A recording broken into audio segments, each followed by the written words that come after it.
obfuscation. I don't know why you're even talking. Like, It is. Those people, it's not obfuscation. Those people probably yeah, know. Just let Gio and Foolish finish their conversation. Crypto. Just a You minute. are wasting their time. Why don't you stop doing that? You're talking over me. Please don't.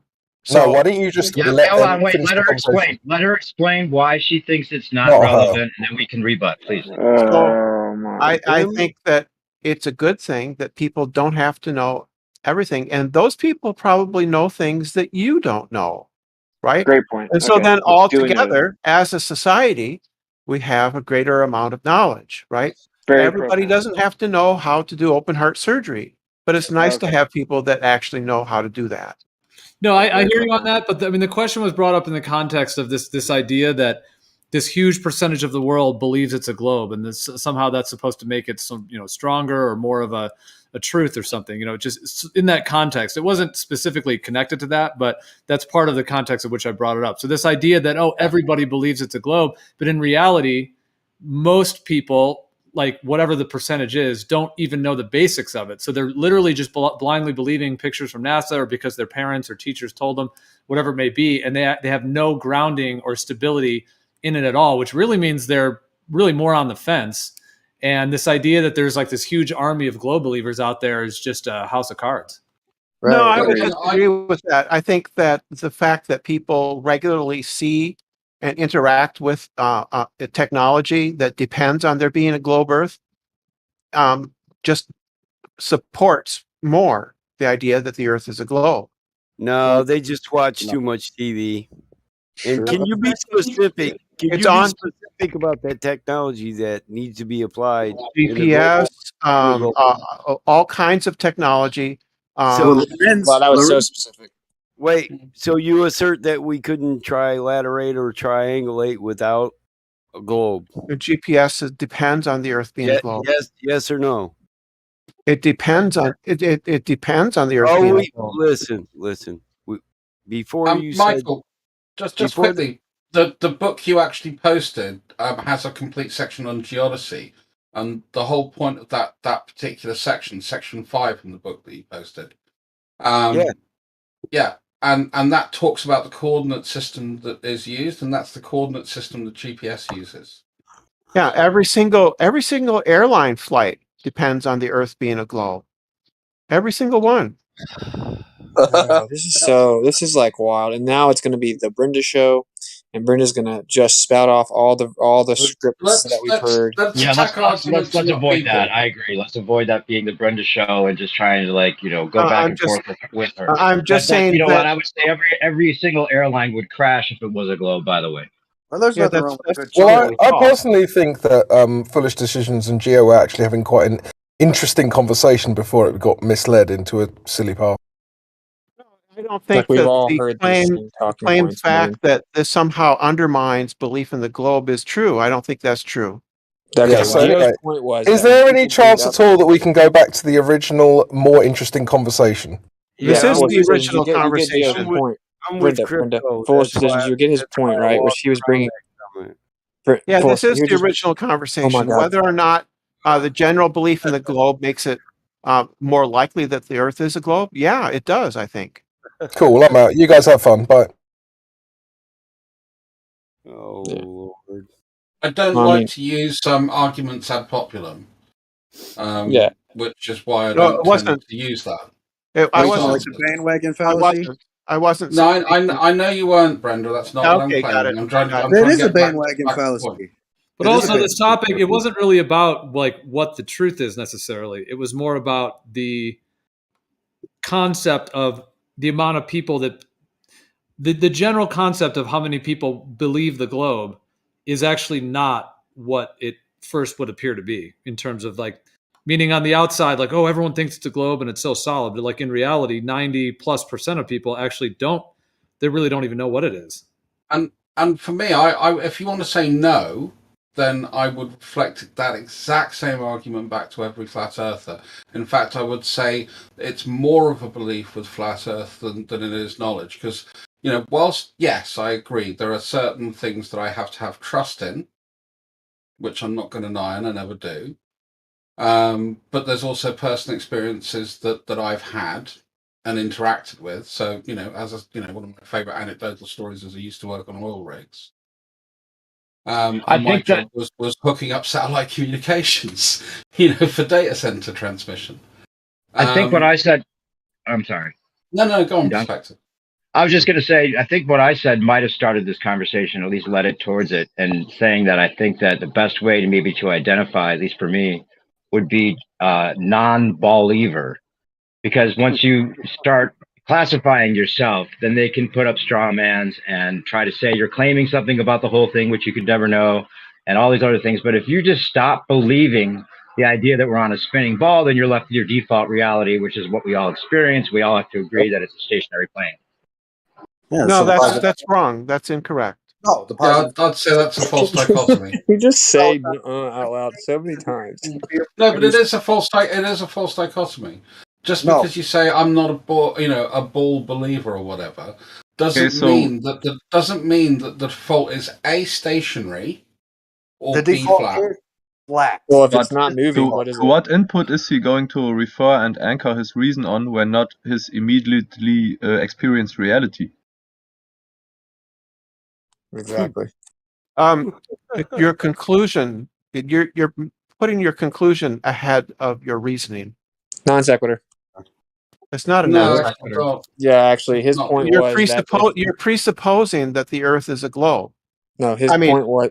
I'm sorry. You're right. You're right. You are presupposing that it's a globe. Say it again. No, your point was you presuppose that the Earth is flat. No, his point was that if I'd rather identify as just not believing, not being a believer, not believing that the Earth is the spinning ball that they told us it was. So then I'm just, it's unspoken that I'm left with the default because I just don't believe what they told us. And what our default is, we experience a stationary plane and the stuff in the sky moves. So you strawman him with a non sequitur. Now you're interrupting to do it again, I'm sure. Yeah, that's what I'm contesting. I don't think that good summary. Flat. That's what I meant. Totally. Yeah. Yeah, the default is not that the Earth is flat. That's not the default. That's why Druss called it a false dichotomy. Can you share the mic a bit, Brenda? You know what? Now you're strawmanning me again. I never said the Earth is flat. For me, it's what we experience, what we all commonly experience. That's all I said. For me, the default position to anything is I don't know. Okay, but experientially, that's what we said. No. Is that not the default position to anything that you have? Is that not the starting point for any position? Is I don't know. No, false position. Do you experience the Earth moving? Do you know the answer to that question, or do you have to say I don't know? I mean, if you want, if I took away all my knowledge, all my experience, everything that I've learned, I would look up and I would look down and I would say one of three things is happening. And I've done this many times. I've done this with you before. Either the Earth is stationary, hypothesis 1, and the sky moves, or the Earth is moving and the sky is stationary, or both the sky and the Earth are moving. Okay. Well, you experience it by deduction, you might say, I have no sense of the Earth moving, so I'll cross that idea that I'm moving out of the way because I don't have all this theory of I could be moving without feeling it. If you didn't have any of that knowledge, your direct experience would make you deduce that the most likely conclusion is that we're stationary and the sky. So I have a good example of that. How many times have you sat on a train and you've seen a train pulling out, or you're pulling out of the station and you're not sure which one's moving? That's happened to me loads of times. Complete non sequitur. You would never compare your the point. spinning ball Earth to a plane and all the movements you might assume go along with. Just made a good point. That's the whole. That's don't the whole interrupt point. him when he responds to what someone else was saying to him. Nobody was talking, so yeah, Just made a good point. Literally responding to him. Well, the train is still referenced as inertial, as an inertial system, right? Which can't be compared to an accelerating rigid body. So I don't think it's a good example, actually. The reason I don't think it's a non sequitur is because, yeah, you're right. I mean, the whole point of being in an inertial system is there is no acceleration. But when that train first moves out, I don't feel the acceleration. Yeah, and I'm not sure whether I'm moving or the train next to me is moving. That's my point. So at that point, my senses are not reliable. That's the point that I'm making, and that's why it is not a non sequitur. Well, it but is the actually. train is not rotating, right? Yeah, exactly. And if I jumped in the air and somebody caught like a glimpse of me in the air, they might think I'm flying. But why would they assume so, right? Well, why would I assume that the other train's moving when I am?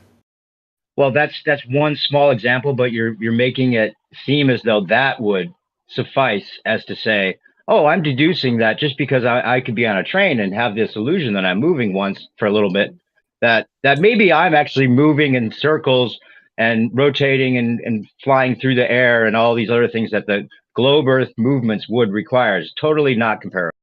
Dude, you can feel a train moving. That's so ridiculous. If you're sitting beside another train and then you start moving, you're gonna know that you're the one moving. I don't know. Maybe you won't. Maybe you just got shittier trains in the US. I've only ridden a couple. Remember the Amtrak's on the West Coast. How many Well, times? That's entirely possible, Dress. That's entirely possible. How many Let's times try. got to roll on a track before you feel the track? How heavy does the car got to be before you feel the tires on the road? How much turbulence do you have to feel before you know you're flying through the air? Yeah, good points. I mean, I've been in a glider. And you don't feel that. It's a really, really strange sensation, especially as you're gently climbing. The point is, you don't feel that kind of. You don't feel that motion. There's no frictionless form of travel on Earth. So I don't know how the you Earth people itself say, is frictionless. The Earth itself is moving. That's an assertion, but it doesn't attribute to what I It's not said. an assertion. It's a fact. It doesn't. Oh, Brenda, you just constantly spew I said, non-sequiturs. Brenda. I said, Brenda, on Earth there is no frictionless travel. Sure, there is. Sure, there is. No. Okay, so you can have like something on a bed of air or something like that, or the maglev trains. Those are they still get wind resistance. Maglev trains. Frictionless. Yeah. So you said frictionless with the and ground. you just jumped out and said that the Earth was and was a non-sequitur. Is not drag resistance. Oh my God! I thought Sure, you're just you shifting gotta call Brenda goalposts. out for the You're just shifting dishonesty. No, goalposts. Brenda, you shifted the goalpost by saying the Earth moves vacuum. You can vacuum out. Frictionless implies no friction, no resistance, You gotta no hold Brenda resistance. accountable, bro. What is wind resistance? It's resistance. It's friction. It's drag. Christ, That's come why on. they use a vacuum underground. They use vacuums. Yeah, this That's is physics, man. Pressure. Come on, 101. It's a pressurized tube. Just so you gotta call out the non sequiturs, man. Like whenever he said there's no travel on Earth, and then Brenda said the Earth moves frictionless. That's literally a non sequitur. You can't just start playing the game Earth with moves Brenda. frictionlessly. That's a non sequitur. It had nothing to do with the topic, and you're 100% absolutely It means right. that you can't. It means that you can't know. It's an obfuscation of the point. That the Earth is moving. It's an obfuscation. But the reason that the train is a non sequitur more than anything is because you would never, if you were without the knowledge, like the original idea was, is that if you're without the knowledge that the globe models proposed about you going around the sun and all that would entail, because you're on a train and you may feel for a minute that it seems like you're moving, even though it's the other train moving instead. You would never then go logically to the next step of, oh, maybe I could be upside down relative to where I am right now and not even notice the difference, which the train has nothing to do. Well, don't you have to experience acceleration to go from a standstill to moving? I mean, it kind of depends on the rate, but sure, yes. Sure, like at the periapsis, right, where the highest velocity in the elliptical orbit. It speeds up. We don't feel that. Yeah, we're constantly accelerating in the orbit around the sun. Periapsis, highest velocity point. It's a elliptical orbit. Every point along the orbit is accelerating. Yeah, the periapsis highest velocity though. Do you hear me? He's trying to use the point to prove the point. So we are below what we can feel. It's below what our inner ears. Brenda, it's a reification. Let someone else talk here. Take a turn. That's not what the word reification means. The thing is that in a way, Newtonian. Oh, sorry, bro. I cut you off. Go ahead, Clark. Go ahead, Clark. Go ahead. Yeah, the thing is that Newtonian mechanics, for example, is based upon being valid in inertial reference frames. So if we assert now that the Earth can be treated as an inertial reference frame in which these Newton's laws are valid, then we concede that the acceleration of the Earth is equal to 0, or can be treated as 0, which is exactly not the case if we rotate around the sun on our own axis, man. Right. Well, you could do that for certain use cases, I suppose. But generally, the Earth is a non-inertial reference frame. So things would, the Earth would spin under things. The Earth is spinning and rotating around the sun. Yeah, so it's a non-inertial reference frame. But when convenient enough, we can erroneously simplify it as 1 when it's convenient for us. I suppose there would be cases where you could treat the Earth as being at rest and stationary, but all the time. No, because not all the time, but there might be certain cases where you could consider it at rest, you know, in a certain case where it's not going to matter that the Earth is revolving or rotating around. Yeah, like in daily practical experience, for example. You might be able to treat it that way, but it's not going to work over a long period of times or for great precision. So if I just could hover long enough, the Earth would actually spin under me. No, of course not. Nobody thinks that. Yeah, because we are in an inertial reference frame, right? This is funny. Well, that would be wrong. No, that would be wrong.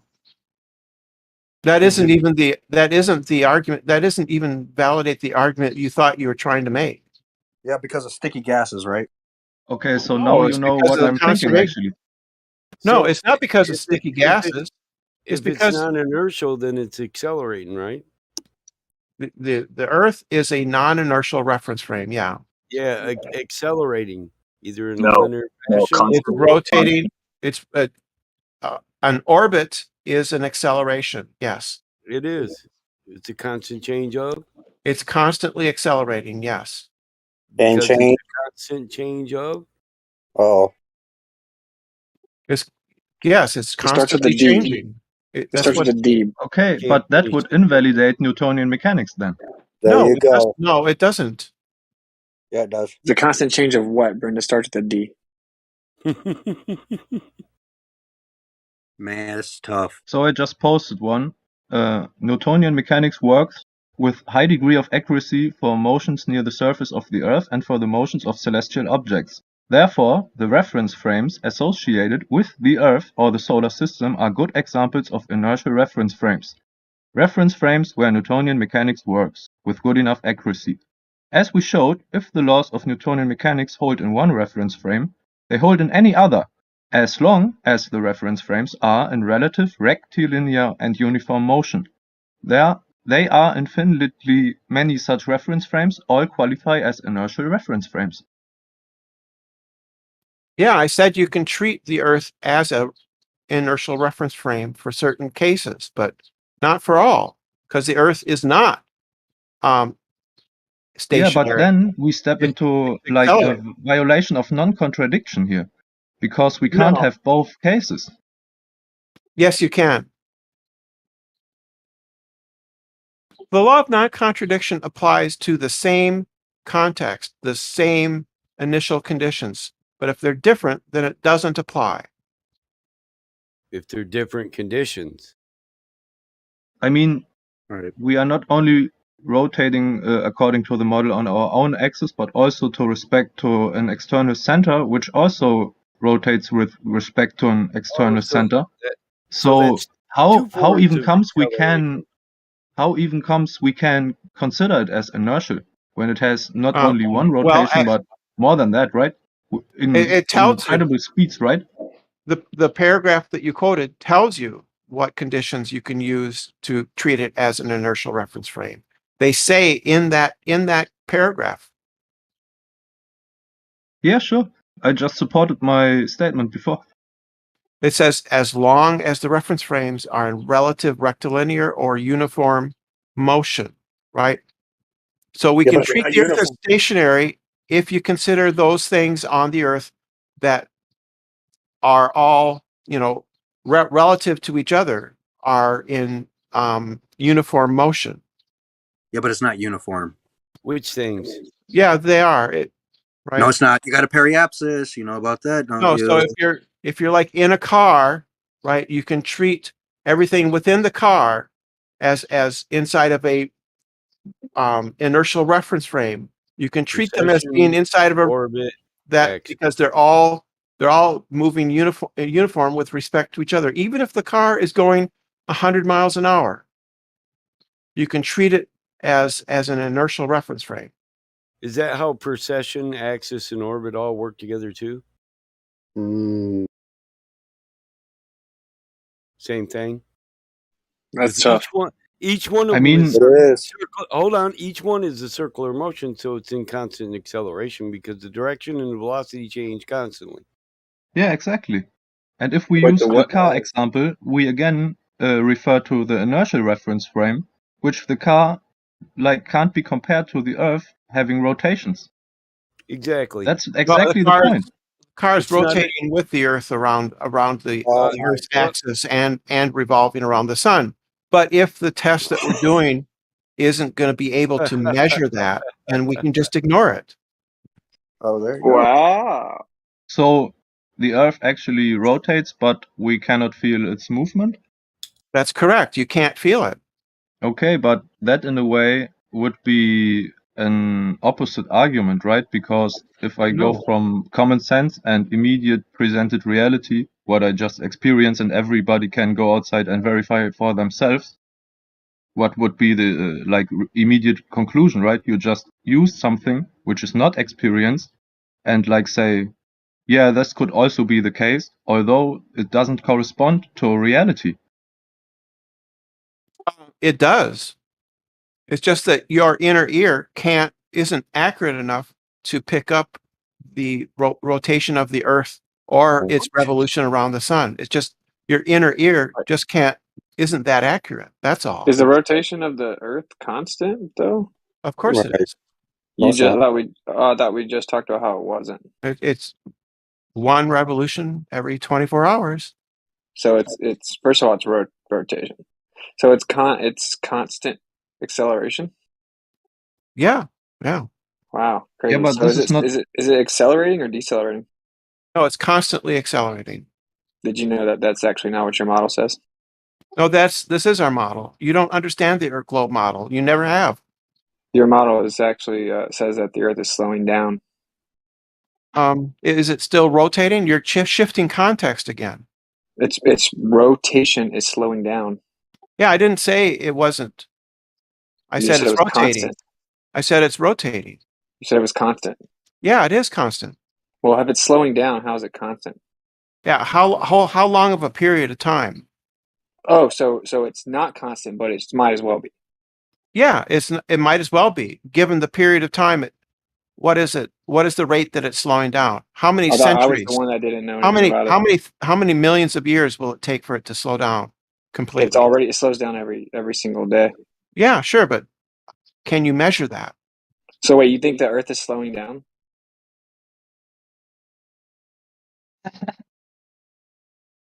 You don't know the answer. You're trying to Google it because you don't have your own worldview. You have to Google it. Yeah, and what about Kepler's second law, though? If when the Earth rotates around the Sun and describes different paths where it has to accelerate and decelerate. It's hard for me to explain. Googling it right now. Google as the Googling intensifies. Yep. So you're like, damn, did Austin trick me? Funny stuff. You think the Earth is slowing down, Brenda? Yes, I do. Did you know actually they say it's speeding up now? Huh? Yeah, they say it's speeding up now.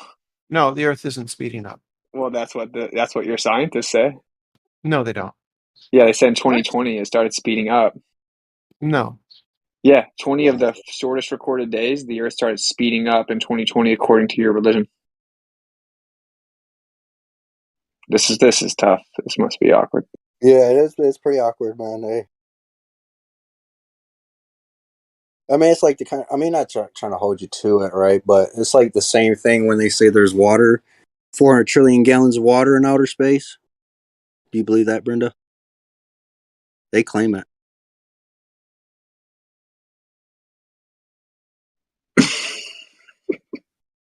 What I discovered, bro, is the 2022 Glober concession. The best you'll get is silence. Oh, I like how when Bob said he's like I told him that the sun is shooting out water, and he said, "Well, that doesn't matter. Doesn't matter using radar to the sun." That was interesting. Like, yeah, all you gotta do is tell them their own stories, though. It's like, cause look, Facebook really likes to show me like NASA articles and like science.com articles, futurism articles. So I stay up to date on the pseudoscience. So I just come in here with the most up to date pseudoscience, and it's just really easy to set people up. But you suck. That's Earth tough. must be a ball. You suck, man. I just go like a couple of pages on Facebook, man. You guys can do it too. Actually, I don't even like them. I guess I comment on them sometimes, so they keep showing them to me.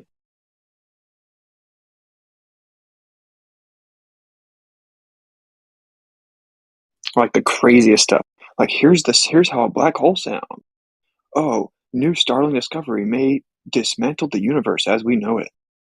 Oh, turns out that actually the Earth is speeding up. Astonishing discovery that boggles the mind. New discovery shows major discrepancy in the current magnetic field theory. It's like every day, but they present it as like, that's how science works. We're making new discovery. But actually, all the articles are saying is, our theory just got disproven over and over. Don't you want to be part of the Galactic Alliance and like, you know, move up? Yeah, elevate. Discovery. A star shoots out water bullets the size of the Amazon River per second. Let's go transhuman. No, yeah. I just hope the Palladians come and kick me. I hope there is something like that, like the Federation. Yeah. I don't think so, man. In the world of sci-fi. Yeah. And how weird is it that I've never gotten an honest response from this, but like how weird is it that NASA names everything after like Greek gods and like different religions? They do. The whole sentence, right? For all the space shuttles, there's a whole like sentence. Oh yeah, I can't remember what it is. Yeah, it's like yeah. To endeavor like where I don't know what the hell it is, but yeah, but there's no coincidence there, right? Dude, I put that in my freaking motion to dismiss. I'm talking about freedom of religion because I'm like biblical cosmology, right? I have the right to express blah blah blah, and I'm like literally in my document I sent to a federal court, I point out that there's religious undertones in all NASA's missions, and I'm like the religious preference of the government does not allow for prohibition of alternative cosmological expressions. Like literally.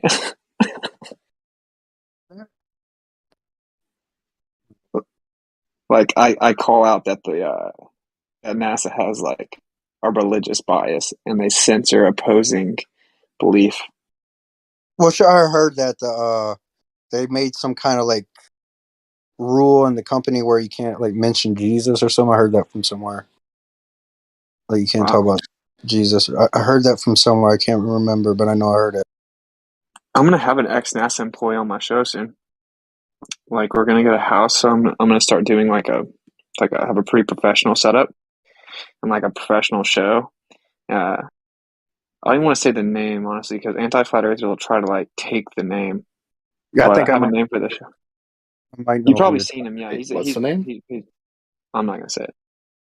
I think I know who you're talking about. I used to work in Antarctica. He did data. I'm just to see. Oh, I don't mean his name. Yeah, No, yeah, you've seen him before. He's been on like He's been on Karen B's show and stuff. Yeah, he used to do data software tracking or mapping. Yeah, and he was stationed in Antarctica, Oh, actually. yeah. He's got some great information. I think he follows Yeah. Karen too. Yeah, and then I think I can maybe even get B.O.B. And then I don't know if you ever heard of the rapper King Los. I think I can get him on. So I'm just gonna have like pretty dope guests. And I have a name for the show, but I'm just not gonna say the name because like anti-flat earthers make accounts with which it gets it. Like they try to steal my emails. Like when I come up with First Amendment represented, they try to make sure I couldn't have it. It's like they try to steal URLs. It's really weird, dude. Like they're very dedicated. Yeah. Like Witsits into Pumpkins, and then like make a website Witsits into Pumpkins, and then have like a bunch of pictures of you like humping pumpkins. Is that what you mean? No, let's say if I said I'm gonna start a freestyle show, and I'm gonna call it Wits It Spits It. Someone would immediately go grab the Twitter handle Wits It Spits It. Yeah. Yeah, it's super weird. Like I'm like, dude, you guys are dedicated. These are the same people that send me emails like on a weekly basis. See, if you make like, but if you make like a website, right? Like what you can do is that any kind of like Google searches, you can just you get a crew of people to just keep doing the searches, and then like every time it hits, you pick that page. Okay. It'll put that up, and then so like when somebody's searching for like whatever Witsit's channel, right? Like it actually goes to this spoof thing first. Yeah. Like the search. I'm like, dude, I swear the government might do stuff like that. I'm not gonna say they do it to me, but because I don't want to sound like arrogant or something. But well, I'm not saying that Witsit's into pumpkins. I'm just saying we just don't know. Yeah, I think pumpkins are lame. Like, what good are they? Actually, this is so random, but actually, the tradition of carving pumpkins comes from the Druids, which is where our Halloweens come from, and they would put a pumpkin out front of the houses that they sacrificed their children, so that the demons wouldn't come to their house. Yeah, they used to do that in villages, right? With trick or treat too, right? Then they used to go trick or treat, so they'd be like, "Hey, give us your youngest child, or we'll set your house on fire." Yeah, pretty much. And then you had to carve it out and put a candle. You had to light it up so that they would know not to enter your house. That was their belief. I mean, and they would dress up like ghosts and demons so that the demons would leave them alone. That's why we still dress up like that for Halloween. For a good example, like the reason why I chose pumpkins or whatever. Do you know the Pastor Tommy McMurtry? No. Yeah. Okay. Well, if you Google Pastor Tommy McMurtry or anything to do with him, you'll probably come up with a website where he's loving pumpkins. Oh, okay. It was like a real example. That's fine. Yeah. He's like real rude on like gay people and trans and stuff. He's like a real. Oh, I think I know who you're talking. I don't know his name. Yeah, like Anderson or. Yeah. Wait, what did you say? Anderson. No, Tommy McMurtry is a different one, but yeah, Anderson's another one. I got you. Yeah, he just freaks out about flat Earth, dude. Yeah. I think I know who you guys are talking about. That dude that gets really angry all the time. Yeah, the Anderson dude. Yeah. Man, that's tough. Steven Anderson. He gets so mad. Get killed. Like, what the heck is wrong with this guy? He kicked flat earthers out of his church. Some gay guy probably touched him or something. Yeah, probably. Tough. Show me where the flat earth touched you. He says when there's waters above in the scriptures, it's talking about moisture in the air. Yeah, that's the moisture canopy theory from Kent Hovind. He theorizes that the firmament was this layer of moisture that was lost during the flood or that came down during the flood. Which is not what the scripture says. It says it separates from the heavenly water and the gates opened. Well, see, this is how you know very little they know about their own model when mainstream tells you how much H2O is in so-called quote-unquote outer space. I mean, it's everywhere. They keep on finding water in space, but they can't reconcile a solid section of sky over us like a terrarium. They try to reconcile it to scientism, which hasn't, discovered this barrier yet, supposedly. But they keep on talking about the ionosphere, the ionodome, the Van Allen radiation dome. It just seems like there's this covering up above us of some sort. How much water do they say is up there, Don? They said over 400, like, okay, there's 3 segments, 400 trillion gallons, way more than they thought, trillion gallons. And there's a star that's shooting out water bullets the size of the Amazon River per second, and the sun also shoots water. The sun. I've heard the sun. Yeah, I've heard the sun one. Yeah, they claim it all through mainstream. There's water up there everywhere. Yeah, dude, I've seen like a presentation, like a mainstream presentation talking about water coming from the sun, like an immense amount of water. That's baffling or something. Yep. There's got to be an explanation to that, like the hydrogen and oxygen is being produced by it. You know, there's got to be a reasonable explanation, right? Well, why is it reasonable to think that there's a solid section of sky above us? Why is that unreasonable? Because we went to space. We're talking about the sun shooting out water here, sweetheart. The sun shooting out water? Yeah, that's what your model says. Yeah. Oh my fucking god! They keep saying that. That's insane, huh? That's what the heliocentric model says, which is actually not a heliocentric. No, who said that? Right here, I'm gonna show you. The base elements. The base elements. Can you post it in the chat? Yeah. Yeah, he's going to. You have to be more. I mean, that's just a fun way of saying it. Yeah, it's shooting out water. That's like something Bill Nye would say. You know. Dude, this was when I watched the presentation. It was a physicist, bro. I watched a physicist give a presentation about water from the sun.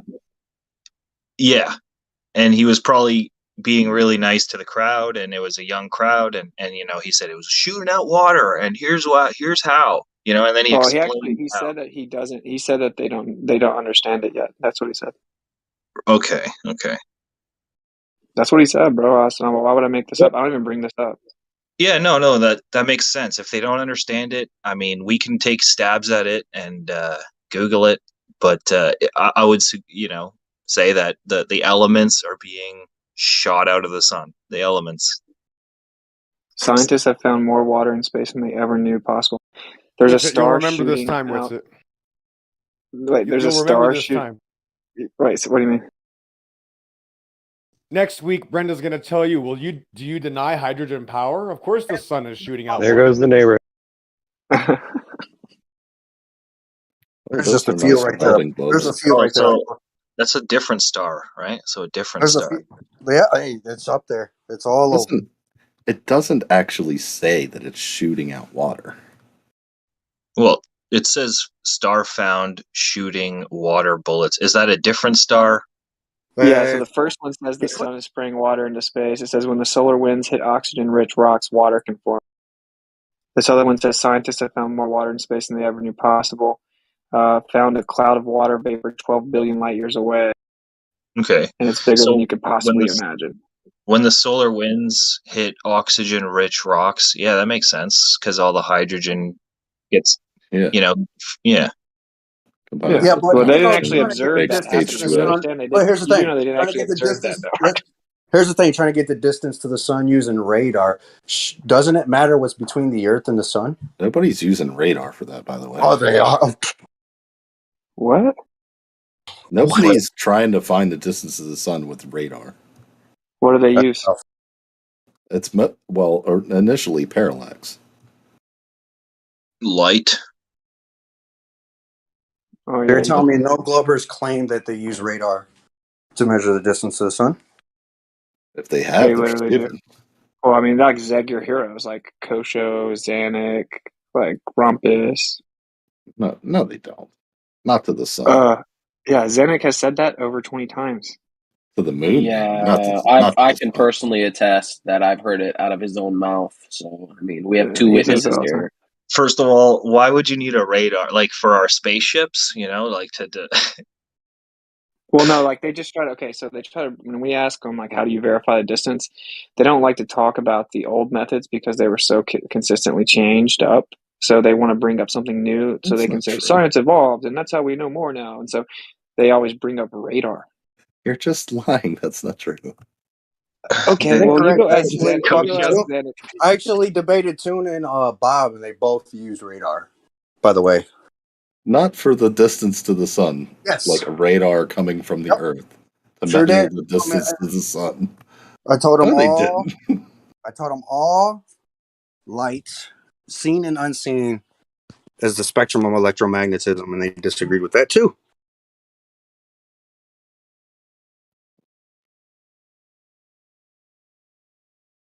You'll have to forgive me if I don't believe you. That's It literally unfortunate. says right here, the first article popped up says that they do claim that. I'll drop Yeah, it. I don't know. I don't know why this guy doesn't believe his own Glober friends who come in here and say that every single day we see them. This is Like, Cornell oh, I don't University. believe you, but it's like This is the literally first. they This is the come in here first and time say I'm the ever same shit hearing. every time. This Well, you're is the gonna have first to time Because you I'm probably ever don't know hearing your it. own Damon. model, bro. You You're probably gonna don't know have your to own model. You just put faith in Show, humanity. show some evidence. You're gonna have to automatically believe it. This is Cornell University. I'm about to drop it. Okay, go ahead. It's funny how they say the sun, the surface of the sun is a near, quote unquote, perfect black body, but it isn't, but it is, which absorbs all electromagnetic frequencies anyway. So how would you even shoot, light, if you will? Yeah. How are you going to do that? How's that possible?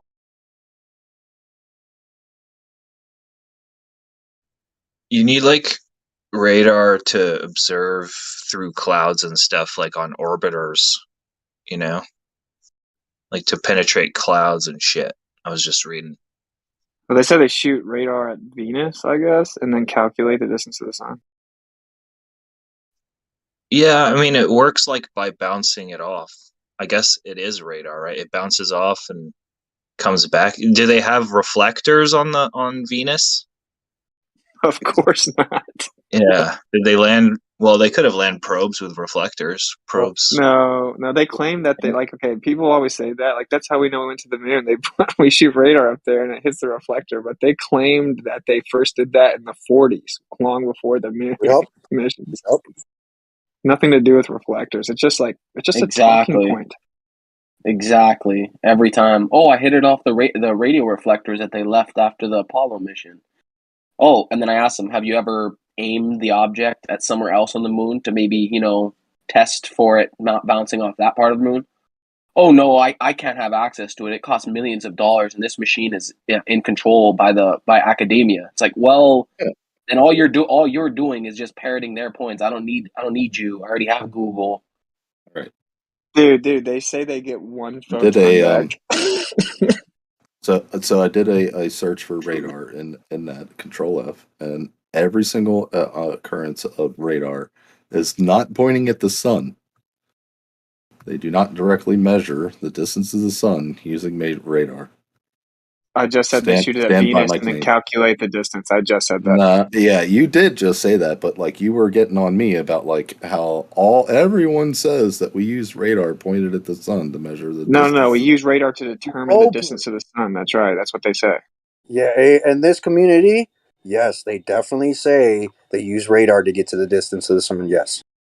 Yeah, I've heard Zanuck and Rumpus both say it multiple Toon times, says and a Toon lot of says other it, people Bob in the says chat it. also corroborate what I'm saying. So I don't know. I guess all of us in the room are just liars, and you're the only truth. No, you're not. You're misunderstanding me. Okay, when you first said it, you said that they point radar at the sun to get the measurement to the distance to the sun.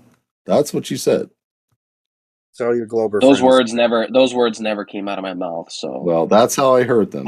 Those words never came out of my mouth. Okay, so. well, let's do this. All right, since I don't care. Go back into go back into a live stream and look for the words coming from the guy called Fed Weiss. Go look and see if when it lights up. If you see those words coming out. Listen, yeah, I know, but you're claiming I said things I didn't. So that's ridiculous. I'm not. You didn't let me finish. I said so. Let's just say that I completely and utterly misheard, and I was completely wrong. You did not say that. That is just what I heard, which was completely wrong. You didn't say that. So whatever. You were right. There. See, it's a problem solved. You didn't have to yell or do anything. That they say. Wait, why? Yeah, why no, my bad. My bad. If I was fucking skitzing out on. Well, what's your beef with sending it to the sun, just like the makeup of the sun itself? Because you realize that the Venus is further away from the Earth than the sun in your model. Well, no, I mean, like Venus has something you can reflect radar off of, but where like the sun is just not. That you're just not going.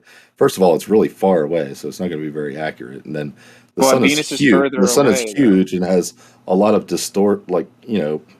it's a goddamn nuclear furnace. So like it's got a lot of fucking shit that screws with Yeah. radar signals. So I'll like, get you, bro. I'll get you. But you realize Venus is 120 million miles away, I'm pretty sure, and the sun's supposedly 93 million. So Venus is further away. well, not if it's okay. Wait, well, not necessarily. yeah, I mean, Yeah, if that it's could- on Venus- the that other depends side of on the the sun from 120 us, million then miles. yeah. It could be a lot more than that, but it depends on the day of the year in their model.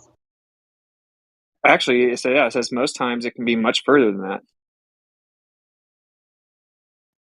Yeah, I mean, like what But you it could don't be understand closer. is that Venus Not is in much closer than orbit that, no.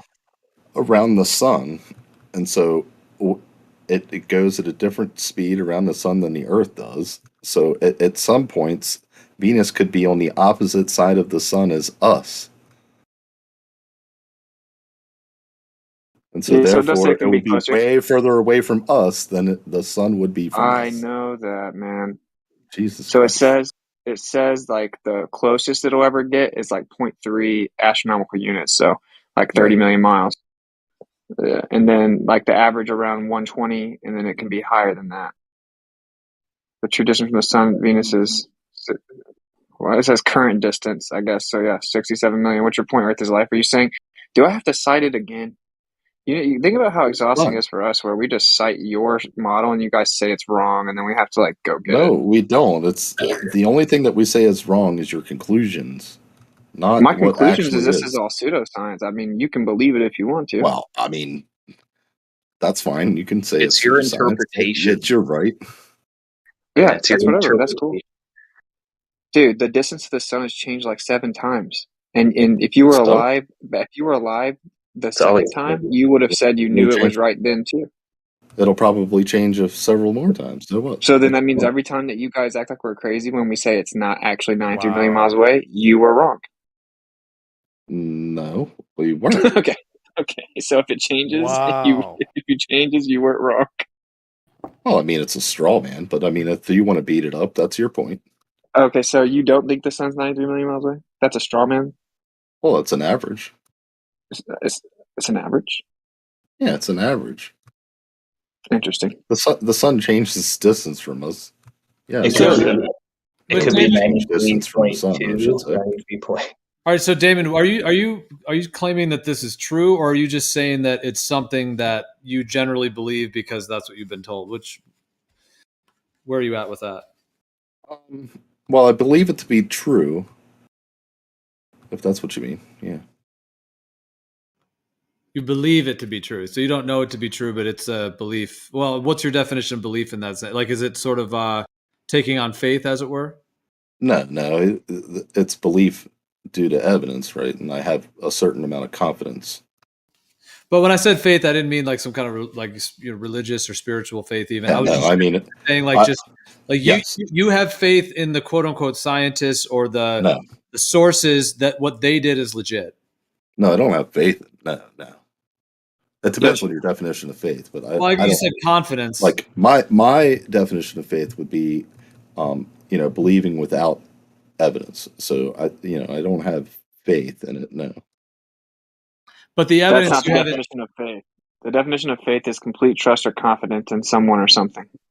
Right. Yeah. Exactly. You have complete confidence in the quote unquote science, like you Complete said. trust. Yeah. Complete. Yeah. Faith. Yeah. Complete. Yeah. It's always a category, right? So like there's faith basically is believing something without evidence because of faith is just trust. having complete trust in something. Like Right, it's not complete. Yeah. like But if I have complete trust in something, it could be evidence. So if I have complete trust in evidence, is that faith? Okay, but it's just your interpretation of quote unquote evidence, right? It's like if you ask a person that believes in the Bible if they have faith, they're going to say yes, and they're also going to tell you they think they have evidence. They're going to point to the anthological and historical consistencies in the book. So it's the same thing. It's a religion. Like people have a religion. I agree with you, but okay. So for instance, in a philosophical sense, right? Like all of us have faith, meaning that we can't justify our reasoning without using our reasoning. So it's circular, right? So like we have no way around it. So we're basically have faith in our own reasoning. So Well, that you we could can use our not have reasoning. complete. Yeah, but you could not have complete trust in whatever current conclusion that quote unquote science comes up with. This ambiguous, No. unidentified group of people in your mind. Like that doesn't make any sense. It's like they Sorry, constantly my have to change wife's their calling. model. Like I don't understand when Globers say this stuff. It's like if the distance to the sun changed, then they'd have no problem just taking the new number. It's like when Polaris changed by 30% over 100 million or over 100 light years, and they're like, "Oh yeah, that's science. That's yeah, no big deal." Like, are you kidding me? They won't accept it. It's weird. It's like just admit that you don't know. Like as soon as they change it, that means that what you thought you knew for sure was wrong. So you guys don't have a model. Your model changes daily. It's funny too. I weird shit. I actually got a citation too from a NASA source that they don't even have all their maps for a globe, and there's territories that are off limits that have maps, but they don't have it. They can't get to it. So how do they even have a model in the first place? It's wild, man. Like I'm just gonna say, like, you guys don't even have a model. Dude, you guys don't have a model. Am I missing something? Like, it changes every day. You guys don't have a model. Drop the talking point. It's ironic. Yeah, also it's not a model that they created whatsoever. It's just something they're believing and haven't even verified. So we got models. We got models. Well, Yeah, what I'm saying is that whoever it is, like that's what we're talking with, they didn't create any model. They don't have a model. They're acting as if they have like a model for the universe that they either came up with and then trying to challenge other people. Well, what's yours? The thing is they don't even have one because they didn't come up with any of that. It's just something that they're basically co-signing. They're just come up with flat Earth. People are just co-signing on it. You didn't come up with flat Earth. That's not his point. It's just very disingenuous when they say, you guys can't even come up with the model. You're so dumb, you can't even come up with the model. But they didn't come up with any model. Like, they just literally regurgitate whatever they think was made for them over the course of 500 years, the world's governments, endless funding, and access to wherever they want to go. And then they say that we should be able to all figure it out, shadow banned, disconnected by hundreds of miles in 7 years with no money, and it's illegal to go where we need to go to figure out the answers. And they're like, you stupid flat earthers can't even come up with the model. And they didn't come up with the model. That's his point. It's disingenuous. We're not coming up with a model. We're just basing it on reality, you know? No, you're just believing a model that we're not making something up off the top of our domes. We're just, you know. All right. Well, then, Pizzle, show me any Glober in this platform that has created a model. We don't create models. We're we just regurgitate them.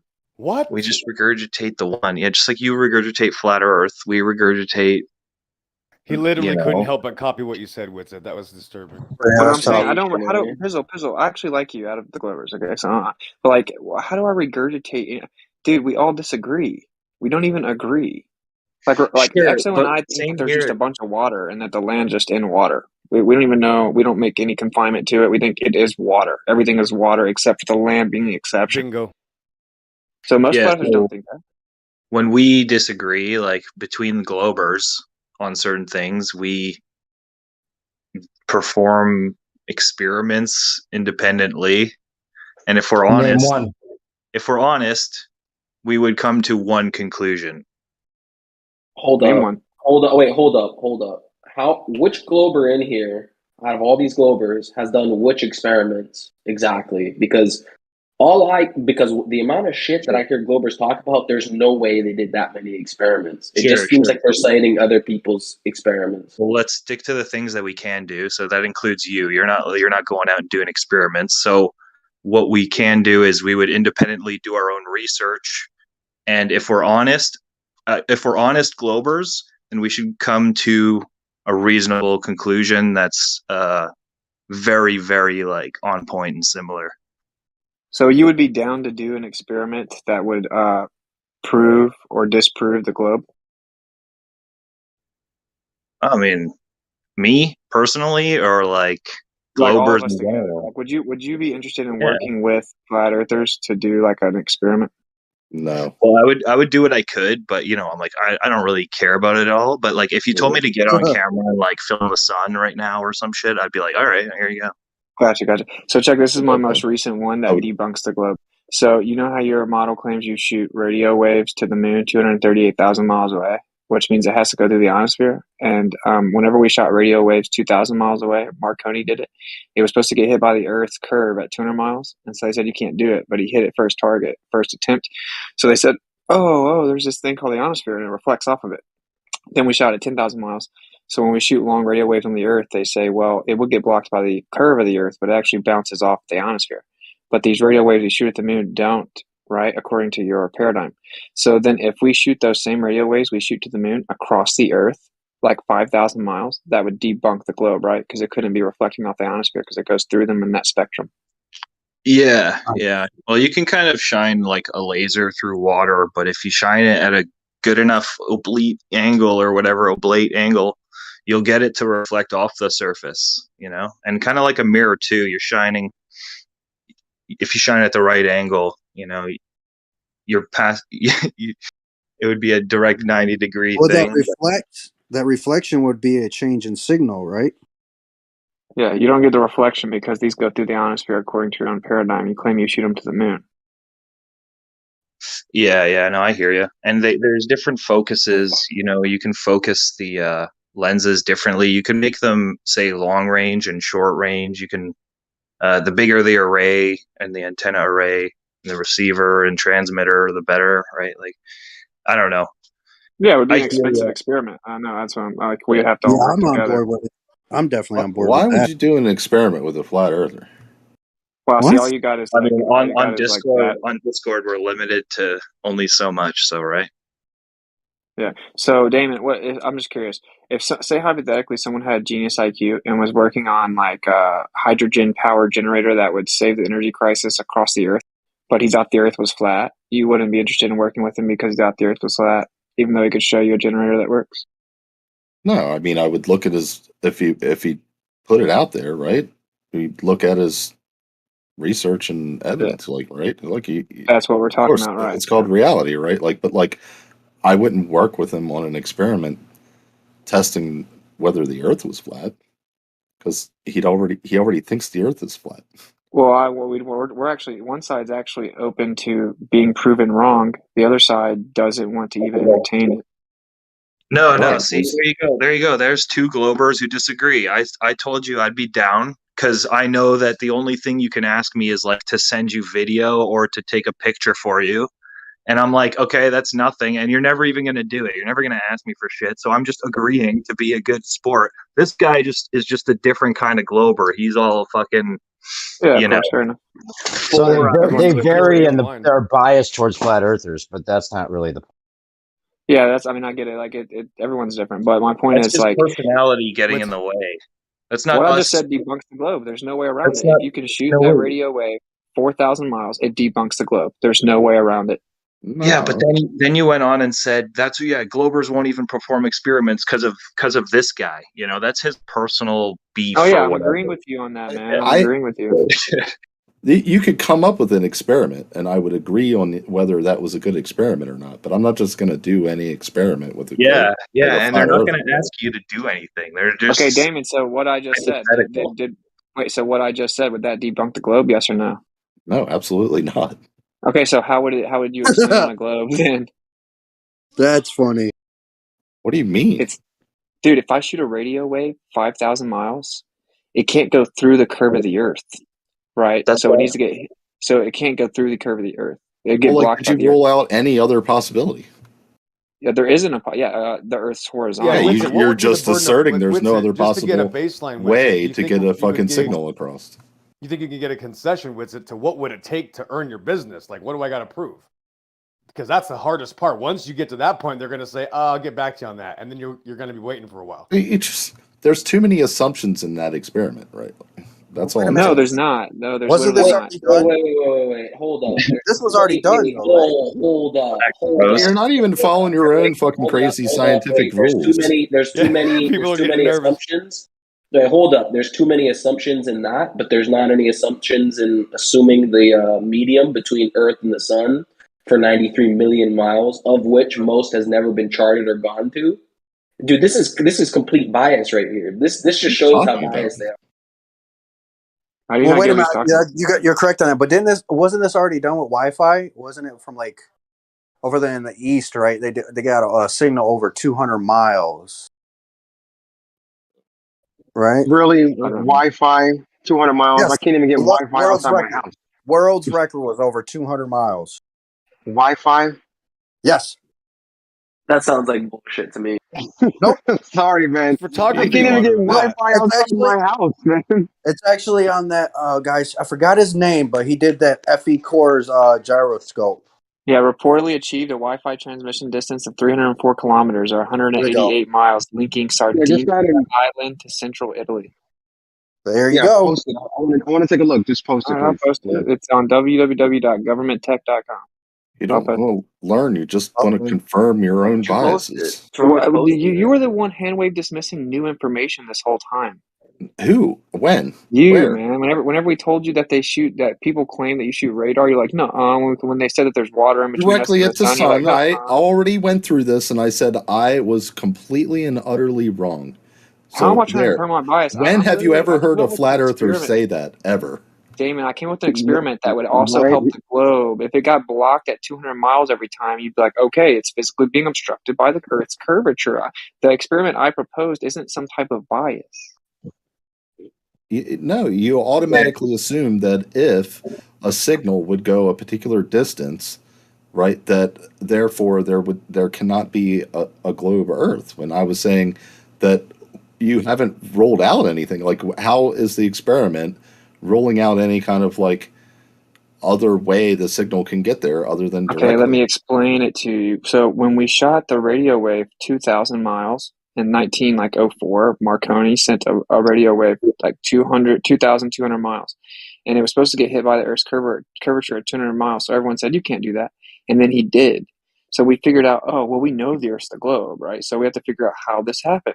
And they said, okay, there must be an area in the sky roughly 50 miles up that reflects the radio waves back down, because if not, it would go into space if the Earth's a globe. Okay, so that's the current answer to this day. Radio waves bounce off the ionosphere. Okay. Okay, Really so quick, if we shoot the same radio waves that we shoot to the moon that go through the ionosphere, then it wouldn't reflect off the ionosphere. So if we shoot those horizontally across the Earth and we can hit something thousands of miles away, we can no longer use the explanation that it reflects off the ionosphere. Well, no, Therefore, I mean, it debunks the globe. I mean, a wave is okay. So radar wave is an interesting thing, right? Like, so it's a wave, right? You don't understand what a wave is, right? To draw waves aren't things; they're types of movements. Yeah. Well, okay, it's Okay. a word describing a phenomenon, correct? A wave. You know what a wave is? Movement, Okay. Right. Okay. So, are there different size waves? Yeah. Different frequencies. Yeah, 500. Okay. Okay. Like So if that's true, could we do an experiment? They're saying that it bounces, right? And you're saying that it generally can't do that, or like I don't know what you're saying exactly, but like slow down a little bit, man. Slow down. If you're gonna teach us all this information, you got to slow down. So what do you mean slow down? I haven't even made a point yet. How can I go any slower?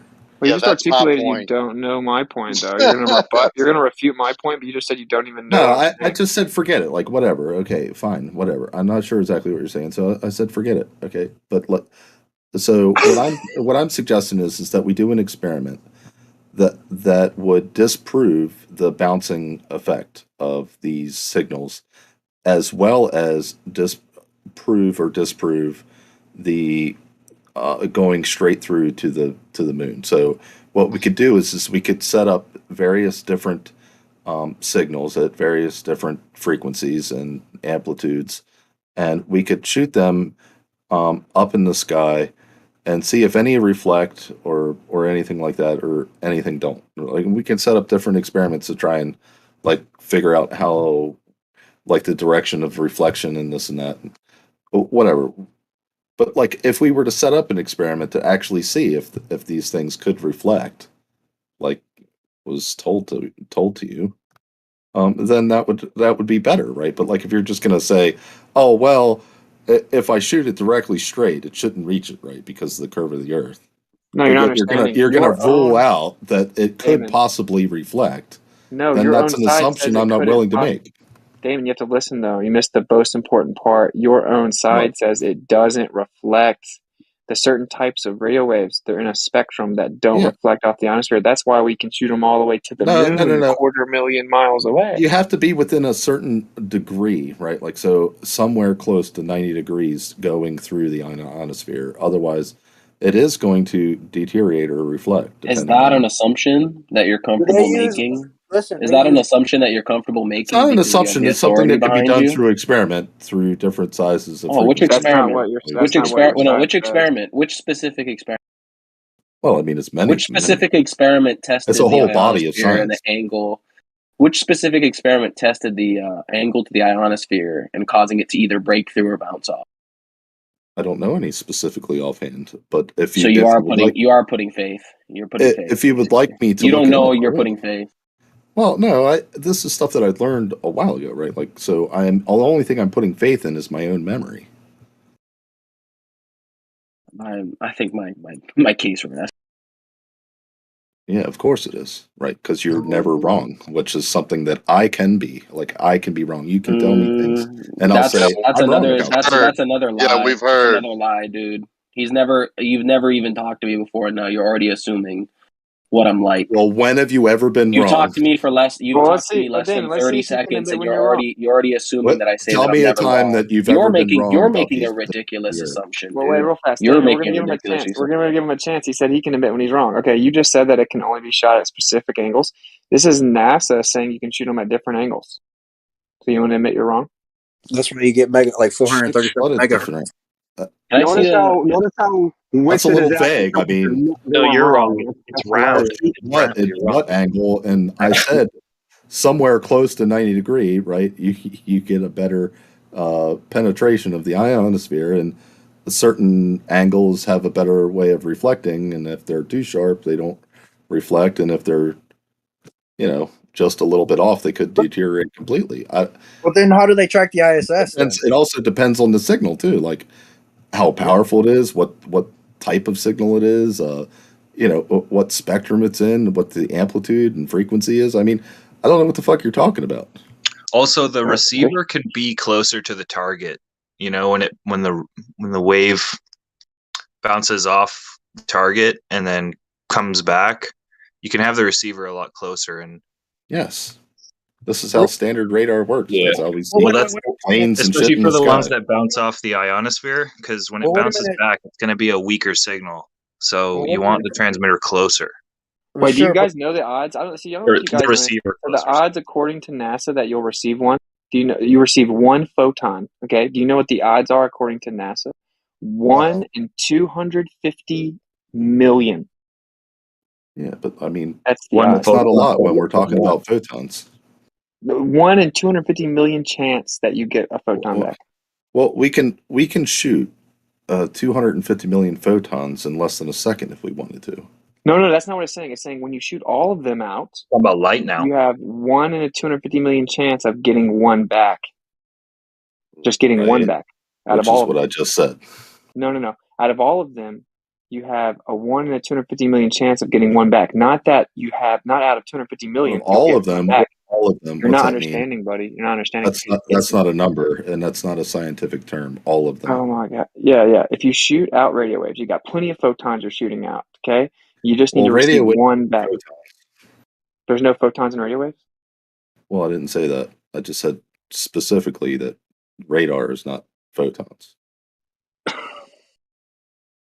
Okay. So anyway, it's not if you send 250 million photons, you'll get one back every time. That's not the statistic. The statistic is that you'll get one photon back if you do it 250 million times. Out of 250 million times, one time will you receive a photon back. It's a category error. Oh my god. I'm just gonna drop NASA saying it. This is wild. That's I didn't pretty even fun. know that. I didn't even know it was that bad. NASA's right here saying that you have. It says there's an even for the few photons that manage to reach the moon. There's an even lower chance, 1 in 250 million, that they will make it back. Yes, exactly. So what? Oof, that's a big problem. But no, it isn't. Why? It's not a big If problem. those odds, listen, if those odds seem daunting, Oh my reaching fucking God.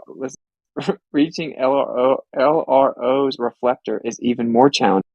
For one, it is a tenth the size of the smaller Apollo 11 and 14 panels and only 12 corner cube mirrors. It's also attached to a fast-moving target the size of a compact car that's 70 times further away from us than Miami is from Seattle. Weather at the laser station impacts the light signal too, as does the alignment of the sun, moon, and the Earth. So it's even less than 1 in 250 million. What a joke. And the Globers run around bringing this up like it's so definitive and it's so easy to do, and it does it every single time. B-Ball wants to say it right Yeah. now. B-Ball wants to say it's so good No, right I'm now. not gonna say anything. I'm not gonna say anything. I'm just listening. I mean, you gotta admit that's wild. I've never even read that. 1 in 250 million. This is NASA.gov.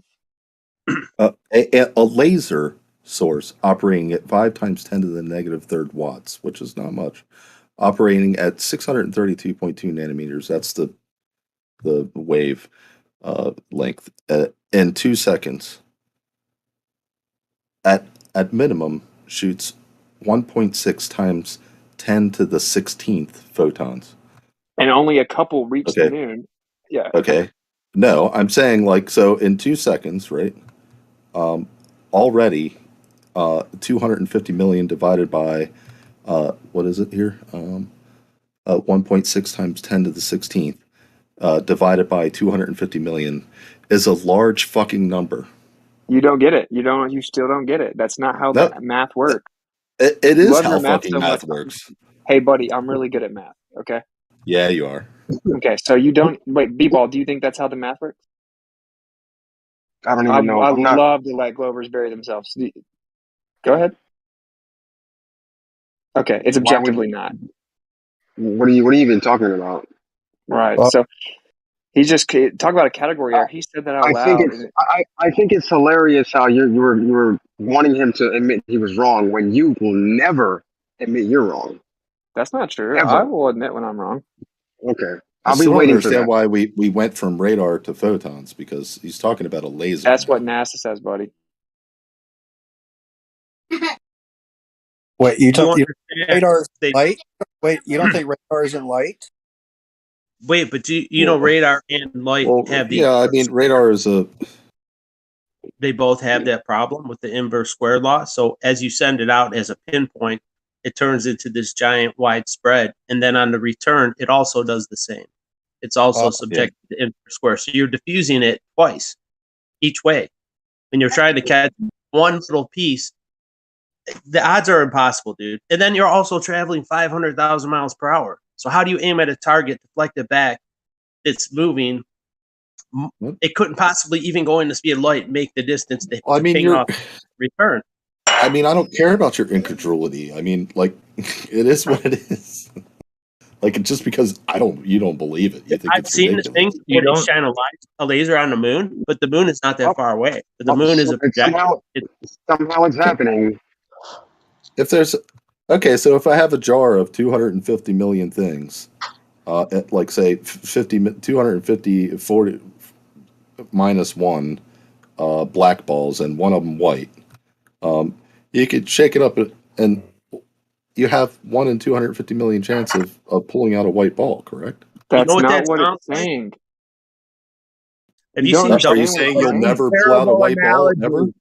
Your analogy was you when don't you even dump out understand all the the math. balls, you're gonna get the white ball eventually. I mean, you can't even strong up your own analogies, bro. You don't even understand the math, dude. It's okay. So if you send all these you're right. I don't photons- understand. Well, I'm yeah, listen, stupid. buddy. Apparently.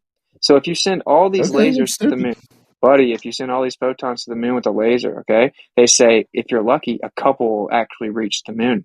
Then for those to get back to the Earth out of just a couple, okay, you have 1 in a 250 million chance. You don't understand the math. You keep misrepresenting the math. No, I'm not. Oh my god. Can anyone else please help this guy? Per every fucking photon, right? That's emitted, right? Right. This is the statistic. Okay. However, if I have more than just one photon, and I have, say, 600 trillion. You don't, though. photons, NASA just said you only have a couple. Try again. Yeah, only a couple reach the moon to even come back. You don't understand. All right. So, what are you asking? One in reach the moon. 1 in 250,000. For what? Like if I shine a laser at the moon for a year, only a couple are going to return, right? Yeah, Is that what you're saying? No. Only a couple are going to get there. Yeah. Okay. So only a couple photons get to the moon, and In then a you year, have to have a year of shooting a laser at the moon. No one shoots the laser for a moon. You just for a year, you're just making stuff up. I'm talking about what NASA actually does. I'm reading NASA's actual article. You know, your priesthood.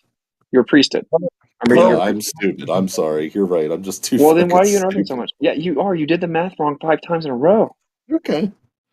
Okay. You're right. I don't think I'm you're dumb. stupid. I think that you're just impulsively interrupting and you're not listening first. All right. That's all me, right. bro. Yeah, that's exactly what the problem is. You're right. You know how many? I know. You know how many photons a laser pointer shoots out per second? Like That's my point. Wait. It's a really huge number. But 1 in How much 250,000 coming back. How much time does it take for 200 million to be shot? That's all we need to know. Wait, no. Let me explain to you what's going on just to save you the time, buddy. Less than a second. It's not 250,000. We're gonna have useless conversation unless everyone understands what we're talking about. Okay, it's not 250,000. It's 250 million. So you can send out 70 trillion photons. Okay, to the moon. Now NASA says only a couple of them are actually going to get to the moon. Yeah, only a couple of them. And then for the photons to get back down. That's not what they said. Okay, so I'm gonna. Didn't I just drop the article? No, only I did a not couple say if I send 70 billion photons to the moon, that is that right. only a few of them come back. Only I a did few not say come that. back. No, only one comes back. So it's only they said only a couple actually get to the moon. And so once you get those couple to get to the moon, the odds of those actually making it all the way back to the Earth are 1 in 250 million. What was the initial amount of photons that they used in the experiment, or what is the time, the length of time per photons per that time? You didn't give that information, did you? You were refusing to give that information because you think we're just stupid. I'm not refusing to do anything. It's not in the article.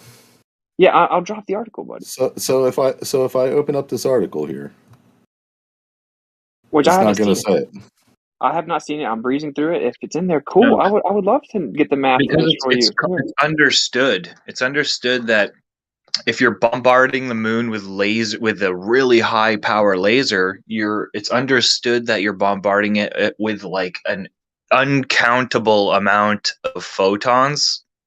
Every millisecond, it's being bombarded. Every second, it's shooting out uncountable. Like right here, a laser pointer is 3.2. Uncountable. Well, it's countable, obviously, but it's like it's 3.2 times 10 to the 15. Out of a laser pointer per second. So yes, only 1 out of every 250 million is like a shit ton because it's going to be, yes, yeah, it's a shit ton and more than enough. Exactly. More than enough. enough. Seem to think it doesn't matter how many photons or how long you shoot it at the moon. Only 2 are going to come back. So I could shoot one photon and only 2 are going to come back, right? No, only 1. I could shoot 1 billion and only 2 are going to come back. I could shoot 600 quadrillion and only 2 are going to come back. Correct? That's what they're saying, kind of. Yeah, that's not what they're saying. What they're saying is that you can shoot a powerful laser all the way to the moon, and you'll get lucky if the photons even reach the moon. And then to get them to come back is a 1 in 250 million chances. So whatever. Per each photon. Yes. Not per each photon. How do you not understand? Is that if you're aiming at the reflector or what? No, the reflector. He said it says the reflector is even worse odds. What? Oh, well, just trying to hit it.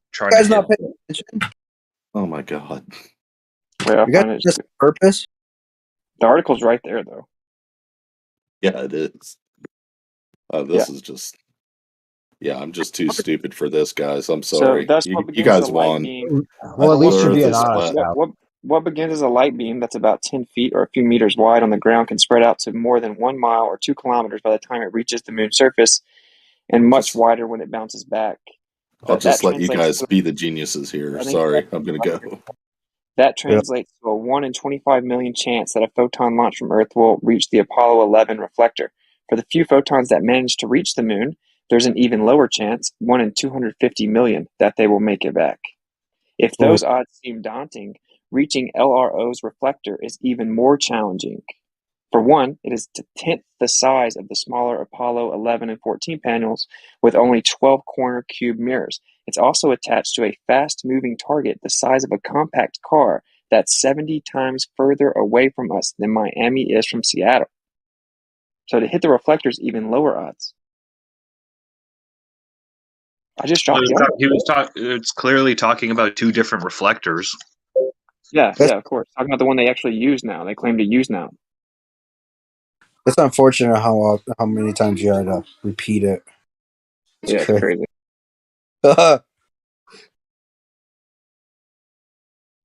Good times, good times. Also, think about it too. Like the Earth is moving in your paradigm, so like, I mean, it comes back super wide, but you're also not going to be direct. You're not going to be at zenith, right? You're going to be away from the moon by the time it comes back. So that, I mean, you're even decreasing your odds more. You're not going to be at the central source of the propagation. Do you see the picture? How they have two lasers shooting at it? Mm-hmm. Those are high-powered lasers. The NASA astronaut themselves say, or the NASA scientists themselves says, it's a long game to try to gain data this way because it's so difficult to get it to work. That's what it says in the article. Now the Globers run around acting like you can do it every single time that you try it. Right. Like that's my point. That's the only reason it was brought up. You guys, you just kind of regurgitate scripts, and they're not even what the scripts really say. Dude, I understood it the first time you read it. Got it right away. It's not even complicated. But No, to it's act not. like someone's crazy for not being like, wow, this is so definitive, I should hang my hat on this. Oh, this works every time, is really disingenuous, especially when you've now heard from the horse's mouth that it's not in any way consistent and reliable. Now shoot that laser away from the moon over and over and over and over and over and over. Like shoot it directly up, but not when the moon's overhead, over and over and over, and see if you ever get a photon back. And if you get one photon back one time, it debunks your claim it's coming from the moon. Well, you guys haven't ever tested that. It's never been tested. And why would NASA test that? They're not going to appease flat earthers, right? So you don't actually even know. You don't actually know. Because we get radio transmission from the sky all the time. We receive stuff from the sky all the time. You don't actually know the source of what's going on, but you haven't tested to see if it'll come without the moon being overhead.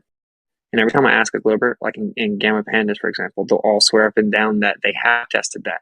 And then I'll ask them to cite it, and of course it doesn't exist. They've never shot the laser away from the moon. That doesn't happen. But that's how you could actually test if your claim was real.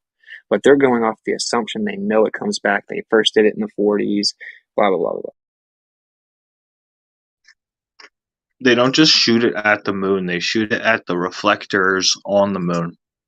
But they did this before. Well, they did it before they put the reflector on the moon. Yeah. They did it in the 40s. That's something different. What? What's a different? What? So you can still shoot the laser off the moon, then, right? Yeah, one was. I think No, one was. whatever you're talking about isn't this article, right? No. This one claims that they're shooting it off of a reflector. Yeah, many reflectors, like different ones. Even I didn't even know how many there were until I read some of this. So yeah, but actually, I will say what's funny. This is just like when I talk to professors. Like I had a beer with a astrophysics professor one time, and like, dude, the conversation with him is so much more honest than the conversations I have in here. It's very similar principle. It's like when you go to actually read NASA, like if you go read NASA's article on dark matter and dark energy, they just admit how completely wrong they were about everything. But if you listen to like the Glovers, they act like it's no big deal. They like they're never wrong. But NASA themselves disagree with the, your typical Glover, because it's just a bunch of talking points that people repeat. Right. They don't actually research. You know what? Hey, I think 700 megahertz would be great to use in the horizontal for about roughly 1,000 miles in the horizontal. Why do you keep saying we don't research things? I just explained why I say that. Okay, what have we not researched? People like you run around talking about the laser being shot to the moon, how definitive it is, and how perfect it is. But then when you actually go read NASA, they say it's completely far from that. It's basically useless to gather data because it's such a long-term game. They have to use it because it's so rare that you can ever pull off anything successful. And they even give you the chances of being like incredibly low. But the Globers run around just hearing the story that we shoot lasers to the moon, and they say, "You stupid flat earthers, we can shoot lasers to the moon." That's my point. You just say that because it's a talking point, but no one actually goes and researches the depths of the lasers to the moon. I just had to read it out loud to the Globers. So, have you ever gone to an observatory and tried to do it? No, I'm guessing that you haven't. It worked perfect the first time. No, I haven't. We've all seen the But video. If I get the chance, I would absolutely do it. And it goes I'm about to go. buzz. I go to observatories, dude. I go to observatories. I go to NASA facilities. I go to rocket. I'm actually there. I'm about to go to Von Braun Planetarium in Huntsville, Alabama. I actually go. Guess what it is? It's a dome. I actually go and look at this stuff. That's the difference. I actually go make observations, dude. Yeah, I I was actually about go to say, like, I've What's been the to those point of ones on going though if the. you I've think been to those. it's all live anyway? I've been to Because I those like to see it. I've been to those observatories on the top of the mountain in Big Island. Like it's the third biggest observatory on planet Earth, basically, or plain Earth, whatever you guys want to call it. Basically, it's the third largest fucking astronomical facility. On They the do not globe. let you fucking. They do not let you touch any of that shit. They don't let you operate any of that shit. You just go there and look at it, and it's not like you go in and you're using their shit and like, oh yeah, I did their test for them. No, you will not be able to fucking touch any of their shit. Sorry. I've been there. They don't let you do it. Sorry. They also don't just shoot the laser and get a photon back perfectly for the crowd to see. It's like, come watch the laser hit the moon at 5:45. That's not how it works. Anything's happening when The they do thing about the moon, if you ever look at it when there's Wouldn't be clouds that out, exciting. you see it illuminating only directly around where the clouds are around it. It's not illuminating a big area. It wouldn't be an Dude, exciting I'm so sure whatever we know about the moon or what they say they know about the moon is so fucking wrong. It's so goddamn wrong. Like the moon especially. You'd literally see a nerd, hit a computer button, and then the laser would shoot, and then seconds later you'd receive a signal. It would be Well, wait a minute. You'd be like, oh, that's faked. The computers, whatever. Well, there is a bias. There's a lady Dude, that NASA says it doesn't work. Listen to this. Listen, there's a lady that I forgot her name. She did tests on some so-called dinosaur bones and found like flesh, and they try to cover that up. Who's to say they wouldn't do it with this? Where are we going to That's awesome shit. But this whole moon shooting a laser thing, it's not like a thing you'd go to witness. Maybe if you were like studying in the field and stuff, but I mean, fuck, I bet you there's video of people doing it. It's not just the Big Bang Theory, right? Like, it's Dude, not you wouldn't go watch it because it has such a low success rate. You'd have to go every day of the year. No. Come on. Okay, listen, it's a low success rate to capture photons in general because of the challenge, right? Like, they're basically describing how difficult it is to hit the reflectors and how difficult it is to get the signals back. Man, y'all need to speak up for the evidence, man. I, as a layperson, have seen the demonstration video. Okay, and I'll speak up. They turn that shit on, and it goes like beep, beep, beep, beep, beep. It goes crazy. Like they're constantly getting a continuous signal back, okay? Every second. So however many they're not getting fucking back, it's like they getting back. Y'all seen this video. Why y'all playing what you call it? Airheaded. Come on, y'all know y'all seen this. Yeah, it's fake news. Okay, that's what I want to talk about. Light up. It has to be fake. We I'm gonna reading talk about this fucking propaganda. I'm reading NASA, bro. It says Yeah, it but says that what it's do you? basically useless right now. Getting more photons to the moon and back, better accounting for ones that are lost because of dust, for instance, are a couple of ways to help improve precision. But it's a Herculean task. There's people that do it in their. Isn't there the people that do it in their backyard, like that bounce radar off the moon? Their ham radio. Herculean There's task videos of people for doing a it bunch in of their backyard. scientists. It's a really Herculean task. Yeah, it's a really difficult task. But let B-Ball say it. You can just go to your backyard and do it. It's super easy. There's videos of people doing it. Oh, there's Ham radio. videos of Superman. Like theoretically, you could do it in your backyard if you had like 30K to spend. But obviously, we're schmoes. We're all chumps, right? No, I know plenty of millionaires that know the Earth's flat. So if I can actually come up with a full business plan of an experiment, I do. Let me guess, I don't. No. We're schmoes. We're schmoes. Dude, that's You what I'm don't have saying. Like, I 30K know to many do it. very, very wealthy people that Yeah, know but the Earth is flat. you can't deny that we're all schmoes, and you don't have Yeah, 30K. sure. I don't have 30K to spend, but I I'm saying don't I have can get it. I can get it though. I'm just saying we can't. Yeah, okay. Well, that'd be great if you can get it and you have resources. I would and never shit. get the money for this though. I would get the money for something like he's For a interested in car. something that would actually, if I can come up with some way, like the specific guy who's offered funding, he wants me to come with a specific business plan, which all successful people would. And he wants either something that's going to definitively answer questions about the lack of convexity, like prove it definitively. That's just why I've come up with that idea of shooting the certain types of radio waves horizontally across the Earth. And or he wants to come up with something that would definitively show some type of substantive nature to a background. And this is stuff he's willing to put his money where his mouth is, not just buy little $50 Cavendish experiments on YouTube. People, I just googled ham radio moon bounce, and there's tons of videos of people doing it. So don't we constantly receive radio back from the sky? Aren't we constantly receiving radio from the sky? I think it's tight. I think it's different. Yeah, basically, yeah. You just have to detect it. So how do you same thing with the photon? I'm curious. How do you know it's the photon you sent? How do they know? Do they sign it? They put their signature on it? I think the signal that they send is Glober, a I always specific. hear Glober saying that I always hear Glober saying that my dad's uncle's friend tracked the Apollo mission on the way to the moon with his ham radio.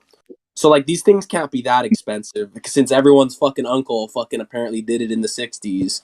Yeah, well, you get the right frequency, and that's how you do it too. You receive a similar. You receive the exact frequency. So you have to shoot a frequency that we don't receive from the sky then. No, you shoot a frequency. Yeah, well, actually, there's constantly a background, so you eliminate the background, or if you looked at a graph, it would be little squigglies at the bottom, and then the big sine waves, you'd capture those, and you'd isolate the you'd take away the bottom, just like sound waves, or background sound. Background sound when we're recording, you can. Right now, there's some static in my mic, and you could probably cut that out with some software. So, does anyone know? How do they know it's the photon they sent when they shoot the laser? And they supposedly receive a photon. How do they know it's the photon they sent? They send out a specific. They send out a specific signal, and they receive that same signal back. Yeah, the laser has a special type of photon. No, it's like a coded signal. No, the laser, when they receive the photon. Yeah, how well, do they so know it's the photon they sent? That's the thing is.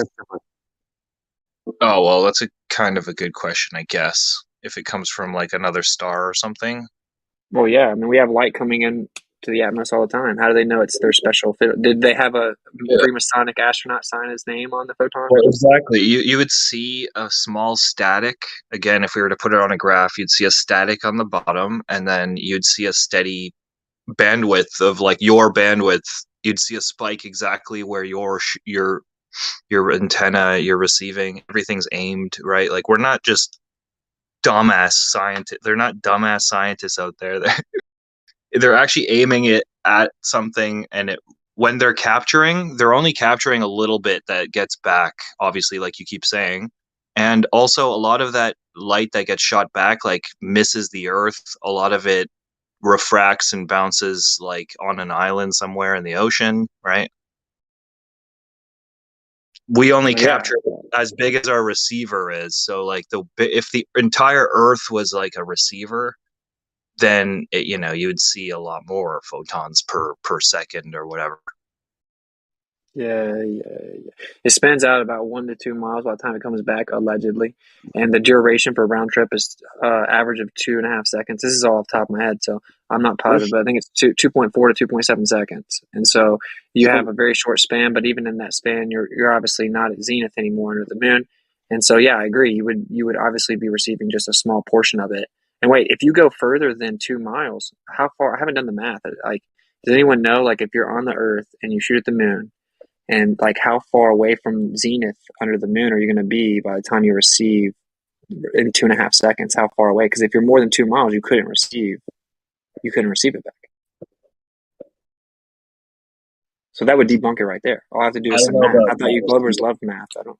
Basically the reflectors are like either bowl shaped or hexagonal cubes. Like cool, they have cool shapes, and that's obviously so that it just reflects it back in all directions.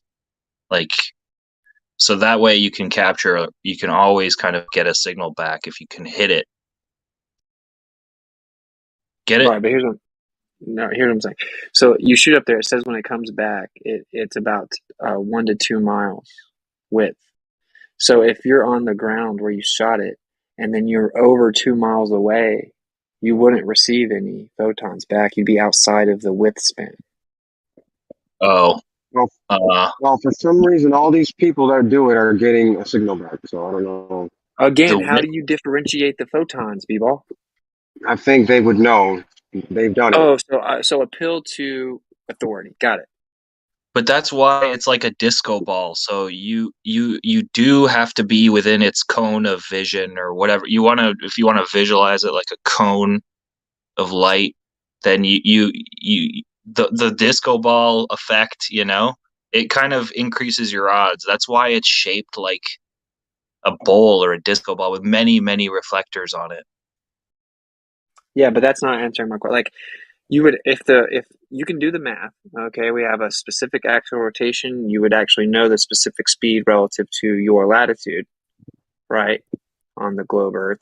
And then you would know where the moon is, its distance at the time, and you would be able to factor in. So you would need you would need to know like dates and stuff like that.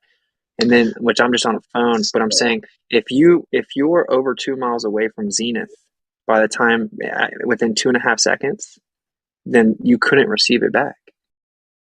Sure, maybe, yeah. I mean, that's why they would have to do it within working operational hours, and when they have a way to receive the signal back. Unless, you know, there's receivers on that edge of the horizon or whatever. If there's receivers on that end, then you can shoot all on the exact same, exactly lined up. But that's not what they claim, right? They claim that. No, they don't have to be lined up because that's why the reflectors reflect it back like in many, many different degrees and angles. Like it reflects it back in a big arc. It doesn't just reflect a pinpoint laser back, like as if you're pointing a laser pointer back. It reflects back like a big, wide flashlight. Do you get what I'm saying? Sorry, I was talking to Kyle. I missed him. Sorry. When it's reflecting back, it's not as narrow of a beam. It's reflecting back in many different angles. Okay. So they'd have to have multiple receiving spots. Sure. But they don't claim that. Yeah, you could see a diagram of like the receiver on the edge of the horizon, and you could see like what it would look like bouncing off the ionosphere, and then you receive the signal when the signal actually bounces off the ionosphere as well. So like it'll like there's a whole frequency range.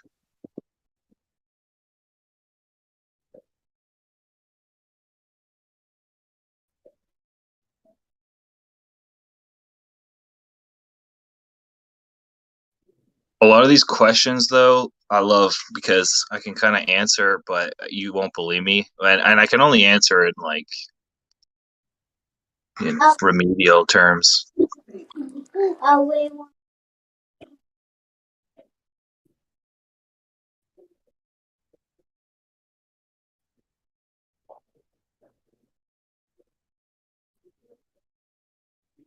Well, the cool thing is there's lots of examples of people doing it. People actually doing it. So I mean, you can claim they're not receiving what they sent to the moon. You can claim that all you want, but then you have to say that every single person that's doing it is getting information that they don't know where it's coming from. I personally think that when they send the signal out, there is an unknown medium between us and the moon, and that affects the time it takes to come back, and that's why we get these large distances that are all based off of assumptions that we know the medium between here and there. That's my theory. Oh. And also my theory includes that we don't know what the moon actually is, and nobody fucking landed there. That's bullshit. That's pretty neat, though. the time delay, because it's going through the atmosphere.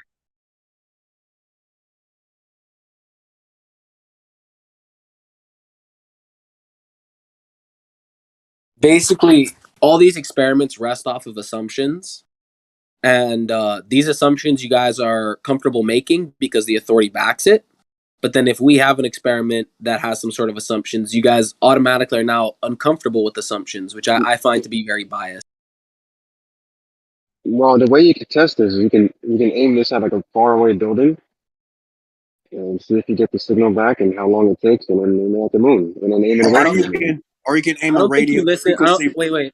Earth is life. I don't think you listened to what I said.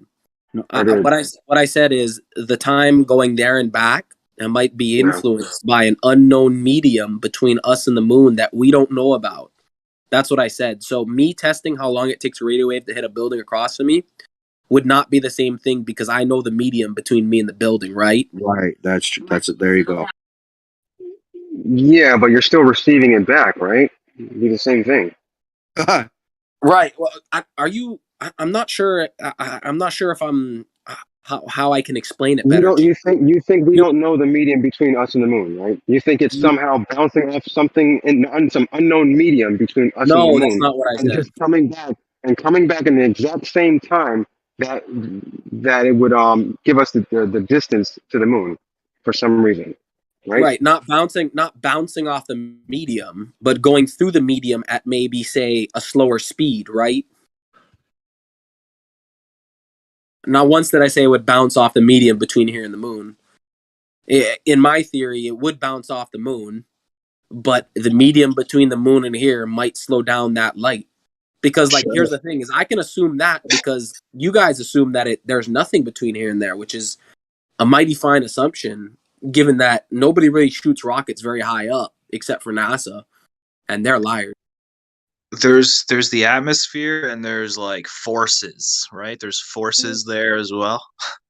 Yeah, like electromagnetism.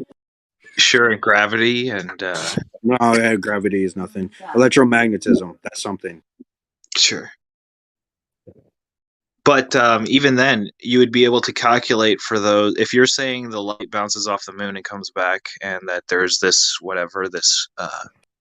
null zone, this cool zone in between them, then you'd be able to calculate that and also subtract it out. You'd be like, okay, it's slowing down by this much, and we would subtract that out, and you'd be like, okay, the moon is this far. Yeah, but here's the issue. Here's the issue with that. Here's the issue with that. Is that we cannot subtract it out. We can't account for it in the model because none of us have actually been there to see what the medium is between us and the moon, except for lying. I think someone you have a drooling spit problem, you fucking retard. Every goddamn time I'm about to finish my point in the next 5 seconds, someone has to hop in. Your mic was low. I didn't hear you, so go ahead. Relax, dude. No, dude, it's every time I've been talking for like fucking 10 seconds and I have 5 more seconds to make my point and someone has to hop in and overspeak me every single fucking time. I would understand if it was at the beginning of when I was saying shit, but it's always at the end, knowing that you fuckers are interrupting Dude, me. just get to your point, man. Go.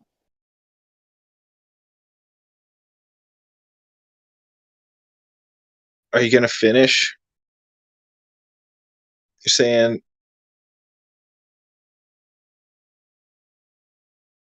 You took 30 seconds to bitch, and now you're not gonna say nothing. Oh, you want me? I just not. I already lost my train of thought. You talk on. Yeah, the thing is, it is very disruptive. B-ball, you do tend to do that quite a bit. I mean, it's maybe just something to try to be aware of. It almost kind of starts to be like a tactic where you just keep talking over the person. Sean G used to do it a lot too. I don't know if it's sort of similar in that way, but I don't know. I think to help Fedwise out, you were talking about like bouncing lasers off the moon or going to the moon and the Van Allen belts, maybe. I think that's what you were talking about.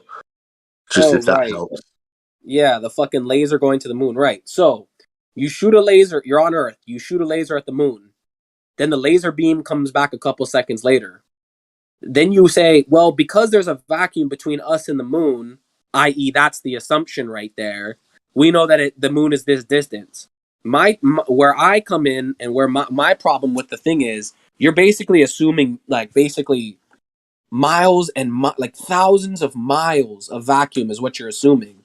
Whereas I could just assume that the medium slows down the light, and my assumption would be just as valid because your assumption is fucking just as ridiculous. Here's the thing, dude, is you rest your shit on a huge assumption, and then when we make some sort of assumption, you just say like, oh, I'm not comfortable with that assumption. But it's like, the only difference between my assumption and yours is that the fucking authorities told you that this assumption is valid. That's it. Are you done? Well, Sounds like the he was moon done. is the moon is I think I actually was in in the Earth's atmosphere. What they say. Great, thanks, So Jerry. So what we could, like I said, what we could do is time how long it takes for a signal to get to, I don't know, a building or something, and we can say, oh, okay, light travels this fast through air. Pointed at the moon. If there was some sort of difference in the calculation, then we would know that, oh shit, there's something going on in between us and the moon. That's not what we see, though.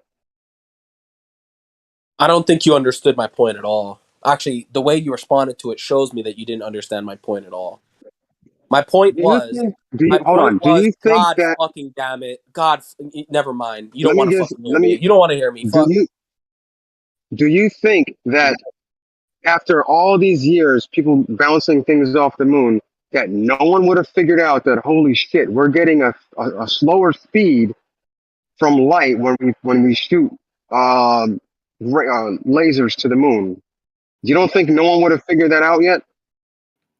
Dude, I don't know. You just interrupt me, so I don't fucking need to Yeah. talk. All right. to you So anymore. yeah. So Noah, I was just gonna say, yeah, B-ball, try to let Noah completely speak until he's finished without interrupting. Right? Because is that cool? But just try to let him actually fully. Yeah. Because I mean, otherwise, like we've got to like temporarily mute people, and it's. So yeah, could you just not interrupt him this time? Let him actually speak.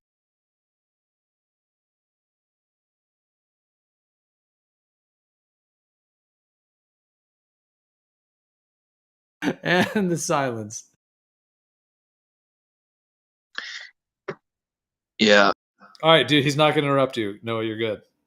All right, so you're saying, oh, we could test it out by shooting a laser at a building, and then the laser coming back from the building would tell us the speed of light. What I am saying is the medium between you and the building, you actually know. The medium between you and the moon, you do not know. So they are not directly analogous because the medium between you and the moon is just a big fat assumption of a vacuum. It's an assumption that you should be uncomfortable making. But for some reason, you are comfortable making that assumption. So that's why if you shot the laser at the building and then you shot the laser at the moon, you could calculate the difference between those two, right? You should be able to calculate them, even in your model. No, okay. I really, I don't understand why you guys can't understand this. It's very simple. You shooting the laser at the building, between you and the building is a known medium, right? Yeah. You can Yeah. have the No. God, really? Really? Okay. The medium between you and the building is known. You can actually know the speed of the light between you and the building. You cannot know the speed of the light between you and the moon because you do not know the medium between you and the moon. You have not actually tested that. You are just assuming, and here is the assumption that I keep pointing out that you guys don't address, is that the assumption is that between you and the moon is a vacuum. You have not tested that assumption. You just make the assumption. So can I answer? So what we do is we calculate to the building and back, and we calculate to the moon back, right? We don't just calculate to the building. We calculate and then we divide by 2, which means but what he's saying is that light travels through our atmosphere to that building, but light travels through the vacuum or whatever it is between us and the moon, and I think that was his point. Yeah, Like, he's claiming that we don't. And to me, like, what I know is that light doesn't react so much to an atmosphere. Like, an atmosphere doesn't slow light down. Light travels at its constant speed. So through a vacuum or on Earth, light still travels at that speed. And when we bounce lasers off the moon, we don't just bounce them off the surface of the moon. We bounce them off mirrors that we put there. Right, yeah. You just kind of repeating what happened before. Okay, yeah, sorry. Right, okay, so like I was saying, light going through different mediums has different speeds, okay? You using a laser to determine the distance to a building is reasonable because you know the medium between the two buildings. You know the speed of the light in that medium. Therefore, with the speed and the time, you can then derive the length between them, okay? Now, when you're doing the same thing for the moon, you are basically assuming you know the medium between the Earth and the moon, i.e. the vacuum, and you're assuming you know the speed of the light between the moon and the Earth because it's a vacuum. But that assumption is not tested.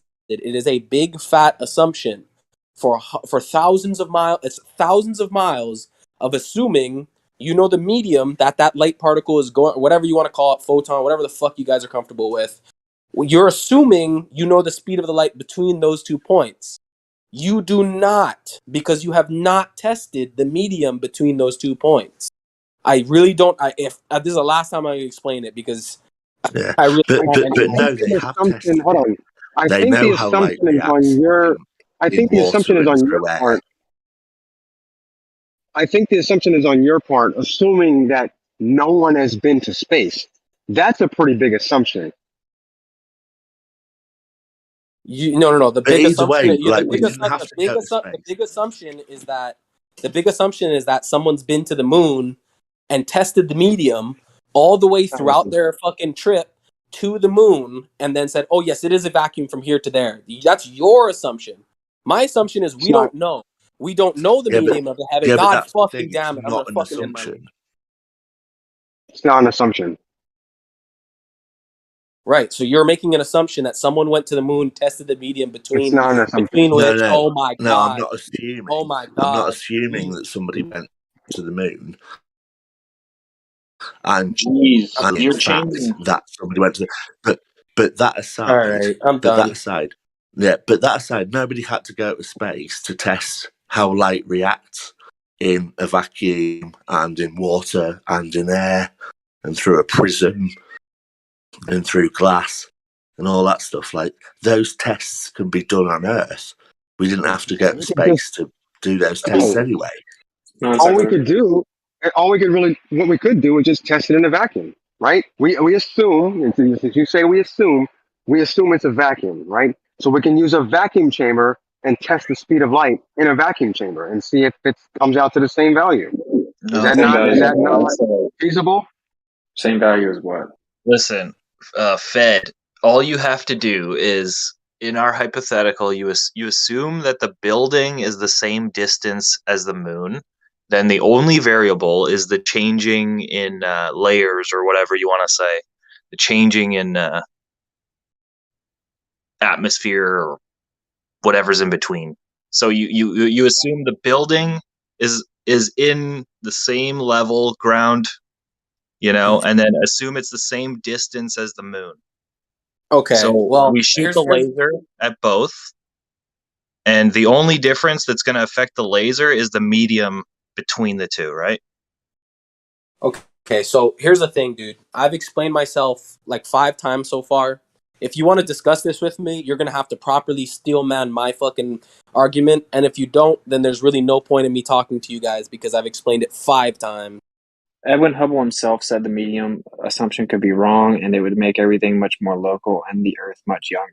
Edwin Hubble said that. There we go. See, Edwin Edwin Hubble kind of understands what I'm saying. Witsit kind of understands what I'm saying. The people who have argued with me have not basically steelmanned me once, and that's what's been frustrating me. Dude, that's all you ever get is straw man's, bro. That's all they ever get. I understand your point, man, but you're once again, you're the one assuming that we don't know the medium between the Earth and the Moon. No, he's just not believing the story that Well, that's great. You can not believe it. We're trying to figure out. I'm not trying to figure out the medium. I'm not assuming, dude. I know for a fact everyone in this voice chat does not know the medium between us and the moon, and they only take off from what NASA says. I'm not assuming that. I know that for a fact. If we don't, that's great. You don't know. That's we great. can Other people do. But Other B-Ball, people you need to do be honest here. B-Ball, you're the only people that are making the assumption are the ones claiming what the medium is. If someone's not claiming it, they're not making an assumption, dude. That's great. I mean, yeah, I haven't been there, but I'm not going to say that. I'm not going to say myself that it's not proven, or if it's not actually what they say it is, because other people have been there. Allegedly. Okay, so you can believe whatever you want. Well, yeah, I don't believe stories headed by Nazi SS officers. Okay. Well, that's great. You know that he admitted that he showed fake propaganda to the German people about rockets. I mean, it sounds like the worst source ever. Why would we believe that? We don't have to believe that. You're assuming that this Nazi guy is telling the truth, and then when I say I don't know, you're saying, "Oh, I'm assuming that I don't know." No, I'm not assuming that I don't know. I just don't know. Neither do you. You're assuming that Nazi man is truthful. Yeah, you're assuming you do know. You're actually the only one making an assumption, man. So, But I'm telling you, many. Hubble says the medium could be wrong, man. I breathe a mixture of it. No, to be fair, like Fedwise made a good point there that we all basically we're all hedging our bets in a way on whoever we believe. We haven't tested these things. We don't know. I've put my trust in like scientists and NASA and stuff, and some of you will disagree with that, and you put your trust in like what's his name, like John Sargent or whatever he's called, and the flat Earth thing, and that's fair enough. And I think like it's important. It is really important to be curious and to challenge things. That's exactly what science is about. I agree with science and the discoveries. I agree with that in that a lot of scientific practices are based off of challenging things. But if you challenge the globe, you're a laughing stock and you're not allowed to challenge that. So it's kind of funny how that's like one of the main things in science that you can't actually challenge. It's also if you challenge the amount of genders, you get challenged. You can challenge the globe, but you can challenge the globe all you want. And it's not, it's not off the table. It's very stigmatized. We all know it. We're here. Yeah, in the shadow corner of the internet. Every friggin' group shadow corner. Like go hang out in politics, and you'll realize it's the same fucking same idiots. Every friggin'. It's just that's not the point, bro. Like there are mainstream places that talk about politics every day. The top 10 viewed shows in the world talk about politics. What are you talking about? Yeah, whatever. Every click, every Discord channel. You're saying this channel's like a corner of the fucking Discord yeah, every server on Discord is like its own little Do niche you know little why? Do you know why Flat Earth is on Discord? Okay, it's a pseudoscience kind of thing, yeah, whatever. But it's also like a place to debate wacky shit, you know? Yeah, I'm not No, the I reason gotta go. and a place to the major respect reason each it's other here on Discord is whilst because it's doing that. censored everywhere else. Yeah, that's all I was gonna say. Was like we came here because Discord kind of didn't censor. That's why we're here. I'm saying the shadow banned corner of the internet, but I gotta go. Nice talking to you guys. see. Okay, shoots with it. Yeah. Thank you for being the only one to steal, man.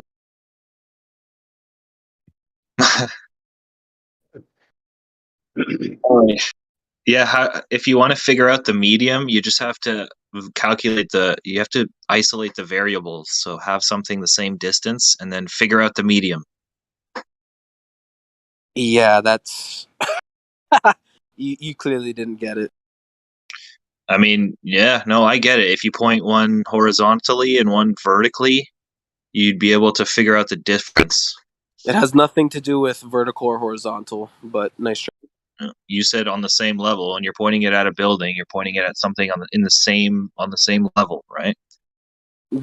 My argument has nothing to do with level or anything for that. You're the one who's bringing up the building. I've tried to explain it to you in your own analogy, and you have not understood me multiple times. So there's really no point. Well, you're saying it's a known it's a known medium. So if we're trying to figure out the unknown medium, what we have to do is isolate the variables.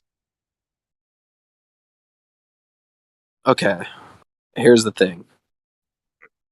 The way you determined the length was that you sent something with a certain velocity from here to there and back, right? And then you got a certain amount of time between when you sent it and when you received it. Yes. That calculation of the length is based off of two things. The time between sending and receiving, one, which is not an assumption. That is actual hard data. The second thing you base it off of is the speed of the particle that you sent. That is the assumption, because you cannot actually know how fast that particle went between you and the moon because you don't know the medium between you and the moon. Light passing through different mediums has different velocities, right? So I it is didn't okay. understand. Never mind. It's time to interrupt. I thought you were done, so go ahead, man. No, I don't even remember. Go ahead. That wasn't me. That was me. My bad. You said so light passes through different mediums at different speeds. Yes, you have now properly stood me on one of my points. Yeah. Okay. So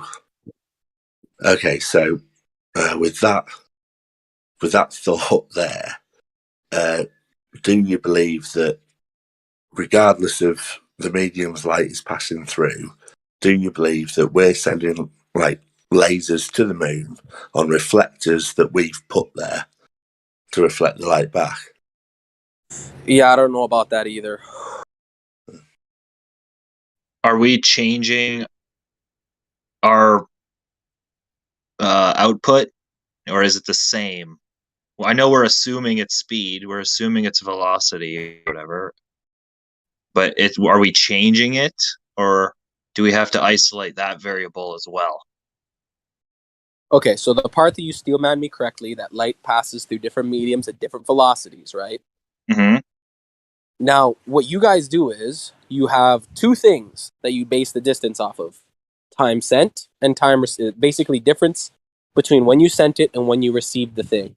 That right there is not an assumption. That's a hard fact. You do know when you get the signal back, and you do know when you sent it. The part that you are assuming is the actual speed of the photon between you and the moon. And my argument is that you are assuming the speed between those two, and you're just assuming it's a vacuum between, when you actually, in reality, have no idea of the medium between you and the moon. I hear you.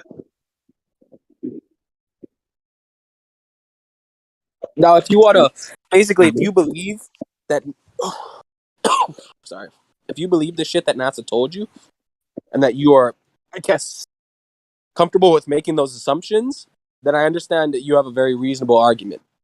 I, for one, though, am not comfortable making those assumptions. So when the light comes back faster than it should, not slower, do we say that there's a thicker medium up there or a less dense medium up there? I don't know, dude. You're asking me questions that I don't know. Well, but what I do know is that you guys in your model do assume the velocity between here and there. You do assume that the medium between here and there is a vacuum. An assumption that you might be comfortable making, but I am not. Well, I hear you. is the speed of light in contention? No, the medium at which the light is passing through is in contention. Okay, Light goes so at different speeds through different mediums. If the medium was changing the velocity of light, do you not think that we would be able to test that or see that difference if we shot it to the moon and it came back and we tested it? No, you wouldn't, because you would just get it at a different time, and then it would still match your assumption that, dude, what? Okay, like I said, the time that you sent it and the time you received the signal is not an assumption. That is actual fact. That is hard fact. The thing that is an assumption, not hard fact, is, I guess, the medium between you and the moon and the speed of the photon, I guess for this instance, between you and the moon, given the fucking medium. You assume a vacuum. I am not comfortable assuming that it's a vacuum from here to the moon. I've not seen enough evidence to make that assumption. Can I respond that it's we assume that it's like a little bit of an atmosphere first and then a lot of vacuum, right? And then right? Yeah, well, here's the thing, that's your assumption. All I'm doing is pointing out that assumption. You can make that assumption. I'm not faulting you for it, but I'm just saying, I, for one, am not going to fucking trust in NASA and let them make my assumptions for me. But you don't even have to use NASA for that, man. You can, well, I mean, I guess you'd have to go somewhere and actually try it, but you don't need NASA for that. But again, if have you been on a rocket to the moon? Because I only know Freemason astronauts that have been to the moon. That's all I know about. Those guys that I don't trust specifically. Are they all Freemasons though? Oh, that's a whole different conversation. I mean, listen, the fact of the matter is, I don't trust NASA. I don't trust their assumptions. You can send a fucking particle of light and receive it at a certain time later. I'll say, good on you. You got it at a certain time later. But then when you tell me that you know the length between us and the moon because of the time between then, I'd be like, okay, so what did you do? Oh, we sent something at a constant velocity or near constant velocity. I'd say, how do you know it's at a constant velocity? You say, oh, it's a vacuum between here and there. I say, how do you know it's a vacuum between here and there? Oh, my dear friends at NASA sent some rockets up to test it for me. Then that's the point where I say, well, you see, NASA, those guys, those are the ones that I don't trust. let's see that the thing is, if we shot it at the moon and then got it back, and then we use that same thing, we shoot it at a building, then then we saw a difference in speed, then you would have an argument. You can't test the difference in speed. All you have, I'm going to repeat this again, the only fact that you have is the time between sending and the time receiving. That is the only thing that you're testing. You're not testing the speed of light between you and the moon. That is not happening. That is not what you're doing. Why is it not? Because that's not what you're doing. You're trying to test the length based off of an assumption. And I'm pointing that assumption out to you, and for some reason you don't seem to. I'm not sure why you don't understand it. Like it's very very simple. I'm sure everyone else in the room gets it. I understand it clearly. You think we're assuming the medium between us and the moon. I got that. But if you're assuming that it's some other medium, then we would see a change in the speed. How would you see the change in the speed? The only data you have to work by is the time sent and time received. There is nothing else you have to work with. That would not help you. Dude, listen. There's constants. Listen. You have to isolate the speed of the photon and the time between the photon getting sent and received to then derive the length between you and said object. Yes, What I am exactly. saying is you have the time between sent and received. You have that. I get that. You have that. What you don't have is the velocity between us and said point. All you have is an assumption that it's going near the speed of light, i.e., through a vacuum. You are assuming a vacuum medium between you and the moon, an assumption you have not tested. Then we could test it in a vacuum chamber and see if Yeah, we you get don't. the same Okay, you're speed. you're either purposely I mean, misunderstanding I it, or I understand what you're saying, but you're saying we're assuming that it's a vacuum. Well, let's test the vacuum then. If it's the you're not same getting it. speed, You're not getting it. I get How it. are you I get going it. to? I How are clearly you get it. going to vary the fuck? How are you going to vary outer space and test it? You're not. You don't have anything to Because it's, vary, dude. because Like if I I don't say, really hey, don't it's this, understand how hard of a I concept this is. if I say the moon is this distance, so at this distance, it should take this amount of time for the signal to get back. Bam! It gets back in that exact time, right? Because I know this. I know the speed of light, and I assumed the distance, and the distance came back to around the same exact time. I Is assumed. the speed of light constant within all different mediums, or does it vary depending on the medium it's traveling to?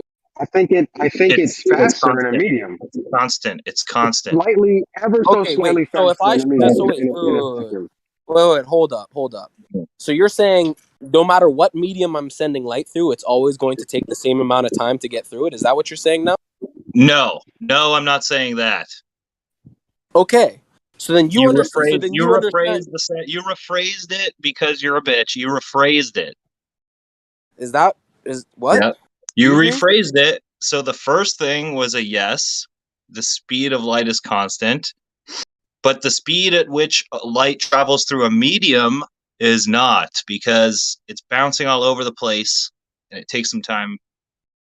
Well, that's not necessarily what's going on. It is not. There's a lot of theories that it's not bouncing around between you and there, but that is way besides the point. The point is, depending on the medium, right? And I think you agree with this, so I'm gonna try and fucking steel man you right now. Dependent on the medium, the time it takes for the photon to go through it will change, right? Yes, definitely. Yeah. Oh, okay. Now we're going somewhere. But the Now here's the speed thing. of Here's the light. thing, dude. Here's the thing. Here's the thing. That said medium is the assumption you are making with your moon distance calculation. You're assuming that medium, which could change the time it takes for a photon to go through it. Sure. Okay, so it could be like a rock solid, like obsidian, or like see-through, whatever. Yeah. I get what you're saying. But but we would, but like totally, we can calculate for that. We can test that. Not me, obviously, not us. I told you, if you had 30K, we're all bums. If you had some money, maybe you could do it. Maybe I'm exaggerating. 30K is crazy. Like, you probably don't need that much. I don't know. But how would you propose to test the medium between us and the moon? Enlighten me. Yeah, so what I would do first is to see what the difference is, right? How would I propose that? Right. So how would you test the medium between us and the moon? Because you're claiming that some group of people did do that and that you have faith in that or whatever. Now I'm asking you, because here, you have an assumption, you can either support it or you can leave it there as a fucking blatant and open assumption. If you want to fucking support, if you want to support it with some sort of test so that I can know the medium between us and the moon, then go ahead, I'm all ears. Yeah, so like humanity would like send a probe, like Jamie just wrote. Okay, well, humanity's not me. That's something that I can test. You're talking about humanity. So sticking to the whole laser thing. Come on, stick to the subject. We're not talking about humanity. We're talking about the test specifically. All right. Yeah. So sticking to the whole, our test that we've been talking about, bouncing a laser off. This guy's been trying to explain it, and we've been trying to explain it. It's hard. So we know the known medium, which is ground level. It's gonna bounce off of something that's 100 meters away, right? 100 meters away, we know exactly how fast it's coming back in this known medium, right? Okay, yeah. No, yep. I'm with you. I'm Mhm. with you. So we would take that and see what changes when we do. We would see what changes. So if it comes back faster or if it comes back slower. Right, but here's the thing. Yeah. Here's the thing: is you have not tested the medium between us and the moon. So you can Sure, test sure. a bunch of different mediums in a lab. I understand that, and you can see at what speed the photon goes through those mediums. I'm not denying that. I'm not denying that you can get the distance between you and a building by shooting a laser and receiving it back. I'm not denying that. What I am denying is that you've tested, i.e., you know what the medium between us and the moon is.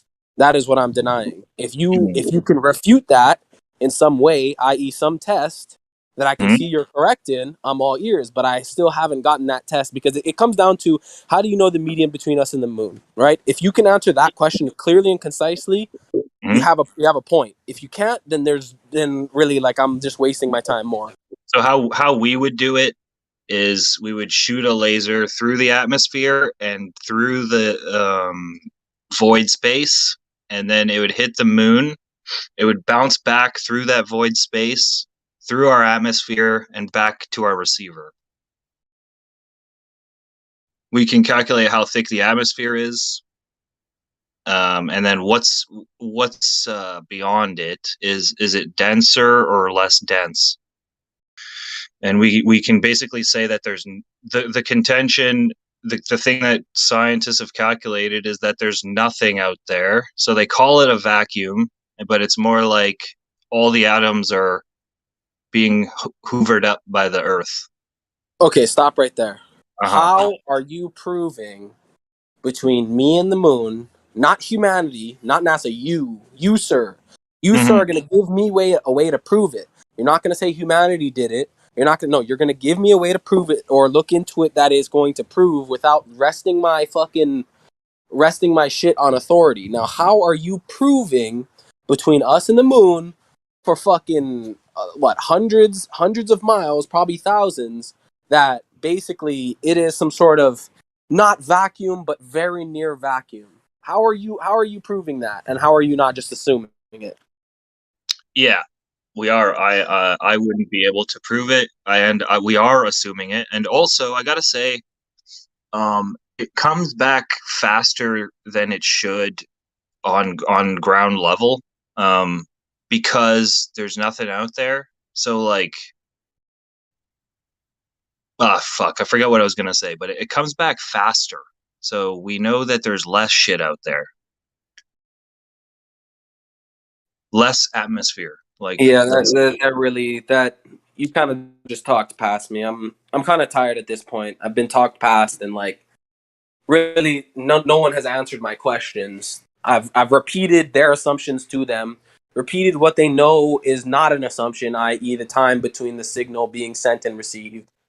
But they don't seem to. You don't seem to understand my question. I guess that's the problem.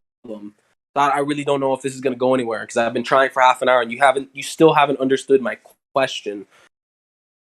all right. Like, the type of responses I'm getting from you tells me that you don't understand what I asked, basically. And maybe it's my issue. Maybe what I think in my mind and what I'm actually communicating is wrong or something, but I'm pretty much done, dude. I haven't gotten any answers from any of you. Sounds good. Sounds good. Yeah, plus I gotta do some work right now, so I'm just gonna quietly listen.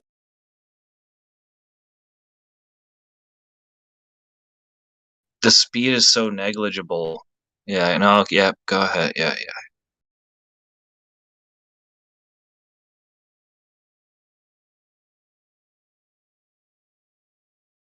I just gotta say that photons don't slow down. They do change direction, and they change brightness and color. They don't have mass. There's no friction going on.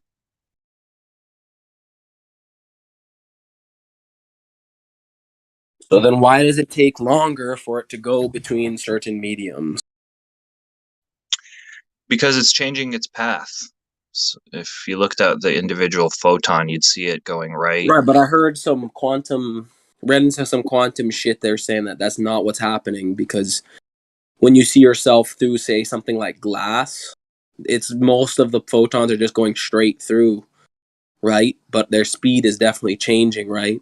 If it was just bouncing around chaotically, you wouldn't be able to see through the glass, right? So it's a fairly complicated subject. I really can't explain what it was saying in that article, but it was basically saying that, like, the photons are, I guess, either going a longer distance, or I don't know, dude. They, like, if I can find it, I'll link it. But right now, I really have to get doing this fucking shit right now.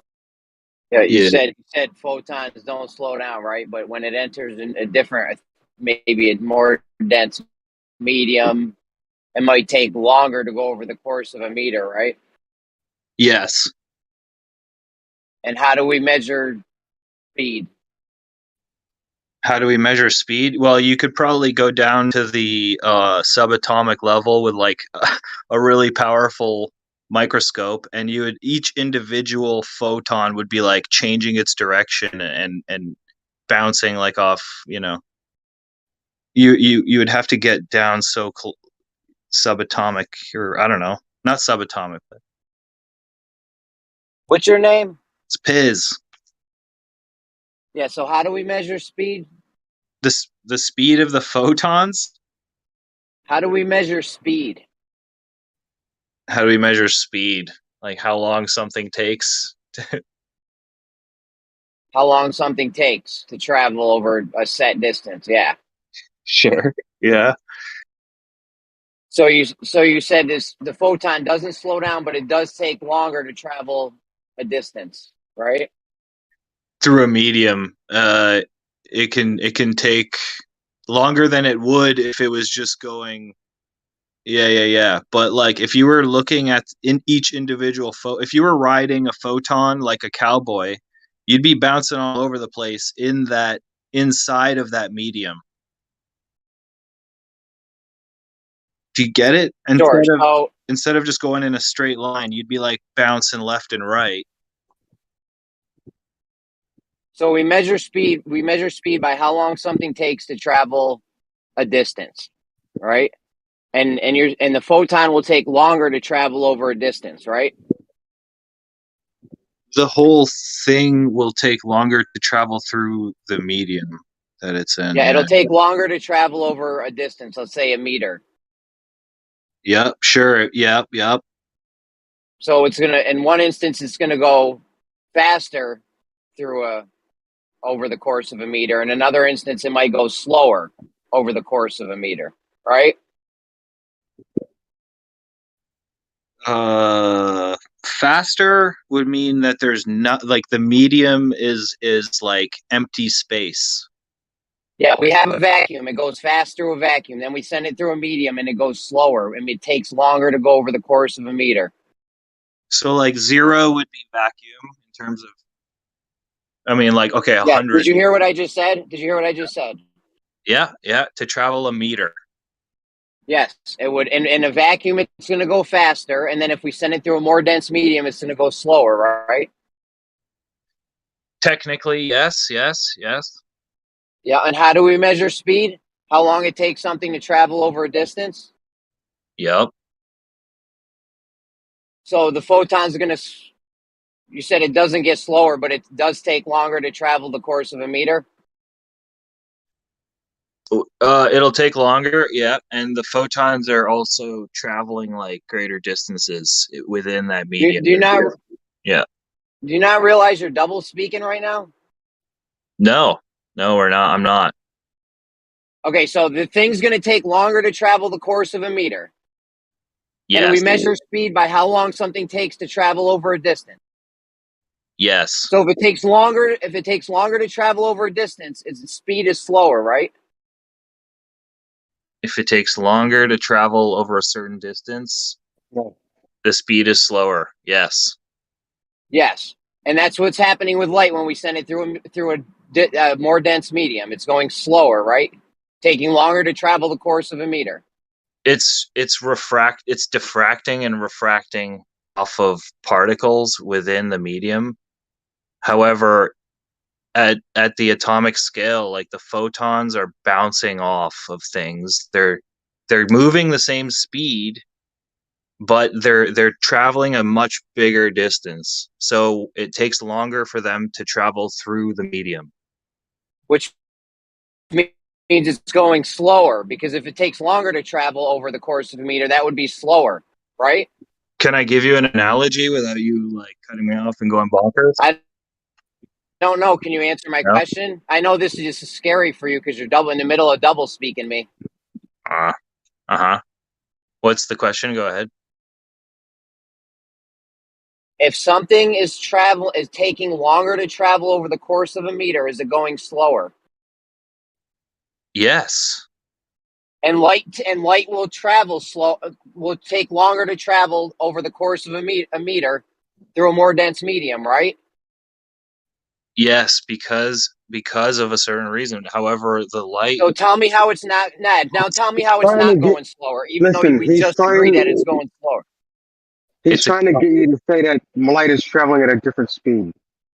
Light is never traveling at a different speed. It's just Except when it takes longer. It's never traveling at a different speed, except when it takes longer to travel the course of a meter when it's going slower, right? But the light isn't traveling a course of a meter. It's traveling lots of different distances within that meter.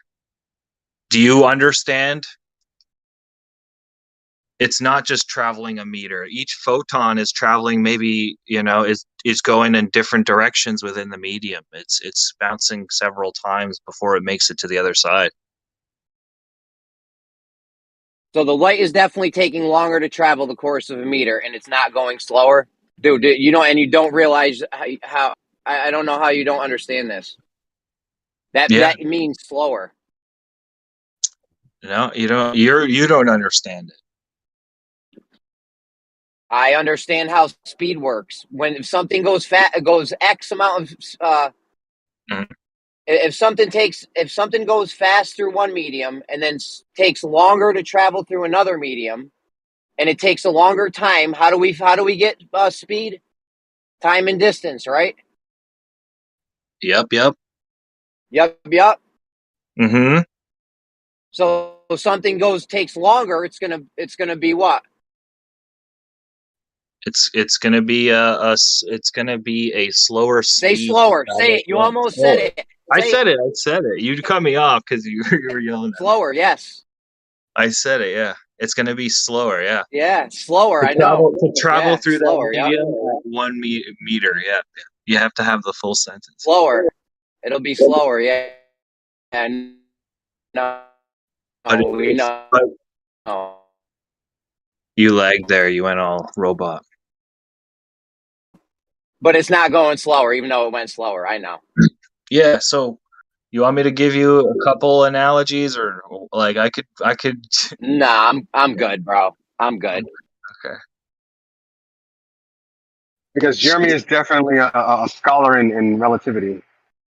No, I know how speed works. This doesn't take a genius. I think it's a little. I think it's a little more different. I think it's a little more. A 10-year-old can reconcile this. I think it's a little more complicated than that. No, we definitely know how to get speed. A 10-year-old knows how to get speed. Right, but I think light is a little bit different. Yeah, Jeremy, what they say is that light travels through space-time all at the same speed. But yeah, I know what they through say. I know what space. they say, Jerry. I know what they say, but then when we measure it over the course of a meter and it takes a longer amount of time. When have you measured it, Jeremy? When have you measured it? Me personally? I haven't measured it, but I'm asking when have you? I've never measured the speed of light. What kind of dumb fucking question is this? Neither have I. Okay. Imagine. Yeah, we know it takes longer to travel through a more dense medium. What kind of dumb shit are you pulling out, you D-ball? Exactly. It's not going slower. It's just making a lot of turns.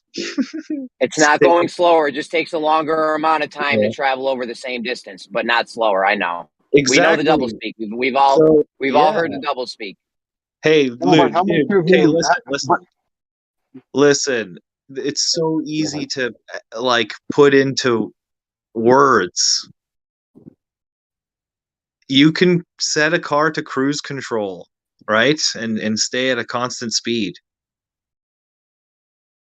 Right? Can you agree with that? So you can set a car to cruise control and stay at a constant speed. I mean, obviously, there's going to be some differences, friction and tires or whatever in the roads, but you're going to be staying cruise control at 80, right?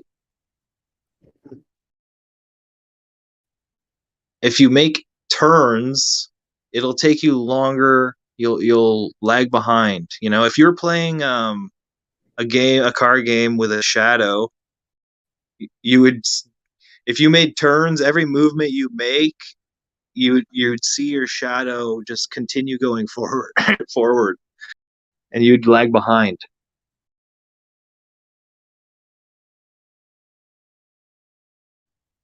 Every individual photon is going at a constant cruise control speed, and it's just making a lot of bounces and turns within the medium. So it takes it longer to travel through the medium because the medium has a lot of it's denser. It's denser than whatever you're comparing it to. Yeah, we know it takes a longer time to travel. We know that means. I know Guess what what you. that means? Okay, I know what you. I know Guess what you what mean. happens when So, something takes a longer time to travel over the course of a distance? It's going slower. hold on. I know. Let me see if I can understand it. So let's say, I am a ping pong ball, or you know that game Plinko, where you drop a ball down and it bounces off those little pegs. So I drop down and I'm going a specific speed. Now, as I'm dropping and banging off of all those different pegs, I'm still going the same speed, but I'm just bouncing off of those different pegs until I hit the ground. Kind of, but every time you bounced, you'd be going the same speed in the other direction. Right. Yeah. It'd be like a Exactly. laser. So yeah, a box. If you had a 1 meter box, say you had 2 1 meter boxes, and you had one that had a maze of mirrors in it, and then one that was just a end to end open box, and then you put, you obviously you shine the light onto the mirrors, it bounces all around in the box, and then it comes out the other end. If you could calculate the difference, obviously I can't, but it would be, slightly slower in the mirror box. Right, because I had to bounce off all those mirrors, but it's still going the same exact speed. Distance. Still going to the 1 meter. The 1 meter. Right. It's just bouncing all over the place inside of that box because I set up the mirrors like an Egyptian fucking chamber. Right. Yeah. That makes sense. But the light is always the same. And I'm not La Pizzle. I'm not La Pizzle.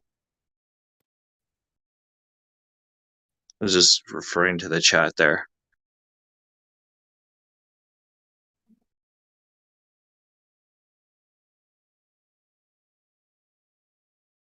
Yeah, that's Does why. that make sense to you? I put a question mark by there. I was asking if that was you. I'm not saying it's you. Yeah. I've been asked that a million times though. I'm sure you have. I'm sure. That's cool. Does that make sense, Jeremy? Yeah, and instead of slowing down and bouncing off of this shit, instead of slowing down, what light does is it dims. It dims and gets dimmer and dimmer. And it also changes color depending on distance. Phase shifts, yeah. Is the premise that light doesn't slow down in a medium or when it's reflected or absorbed? Well, we're trying to understand the difference between the speed of light and the speed of light through a medium, basically. And the speed of light never changes. It's just the direction and the pathways it's taking. Right. That's why, when you shine it through a crystalline structure, it is slowed because it has to be refracted, absorbed, and refracted again, reflected. The path. No, you didn't listen to the way we just explained it. I did. Yes, I did. But so he was saying, God, sorry. Yeah, no, you got it. No, I was just saying, the speed itself isn't changing. It's just bouncing off of different things until it gets to the end. That's the assertion. It's a longer path through a denser medium. Yes. The speed isn't changing. It's just taking longer to travel. The speed isn't changing. It's just taking a longer amount of time to travel the distance, which is because it's slowing down. That's slowing down because we know how to get speed. So, but in between those things it's bouncing off of, it's still moving the same speed. Its velocity remains constant. Yeah. Yes. Yes, its velocity. Yes. So, but this is just one theory of how photons work through a medium. There's more than just one, but I mean, this is the general one that you're taught in physics. Yes. Yeah. And the more wider apart those photons get from one another, the more the colors diverge. It's not like there's never mass, so it's never hitting anything, and it's never it's never slowing down when it hits something. It's never slowing down. It's just taking a longer amount of time to travel over a distance, which means slowing down. It's not like it's not slowing down. Well, we know how to figure out speed. Okay, and if it's taking a longer amount of time to travel a distance, guess what that means? Transverse spatial structure, bro. That's all they You'd have to getting from one end of the room to the other, but in one scenario, there's a lot of shit in the way. But you gotta you have to make if it's a maze, it's basically like putting two mice through a maze. Yeah. I mean, it's not like there aren't just tons of web pages and videos about it. Oh, there is, but I mean, this is just one theory, so I would avoid saying. What's another theory, though? You mean a scientific theory? I would avoid saying it with absolution of how light works through a medium, not quantum physics. Good evening, Brenda. I hear you. So I think that people that don't understand. There's many thought experiments on how light propagates through a medium, and this isn't the theory. I didn't say theory. I said thought experiments, just like the double split. There's many ways to look at that. I don't understand. Right. So there's plenty of resources to look this up. I don't know why it's a big deal. Well, there is. Just Google, does light slow through a medium? For a long time, I didn't.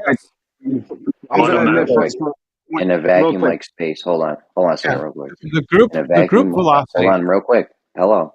In a vacuum-like space, this is from Newsweek. There's tons of articles on this, like thousands. In a vacuum-like space, the speed of light is just over 186,000 miles per second. Scientists have now shown it's possible to slow it down to 0 miles per second. Thank you.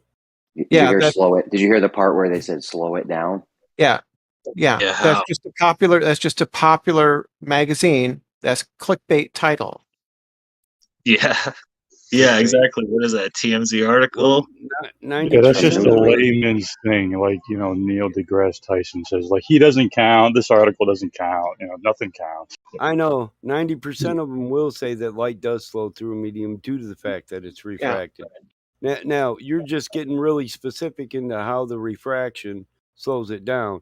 You're saying that it still maintains the same speed. It just has to travel a further distance to get through the medium. Yeah, exactly. Each photon. If you're looking this is from Harvard. Yeah, macro level. This one's from Harvard. Slowing down. Real quick, this one's from Harvard. This one's from Harvard. You didn't understand it, Jeremy. You didn't understand it. Harvard. This one is from Harvard.edu. Physicists slow speed of light. Harvard Gazette. Yeah, more clickbait.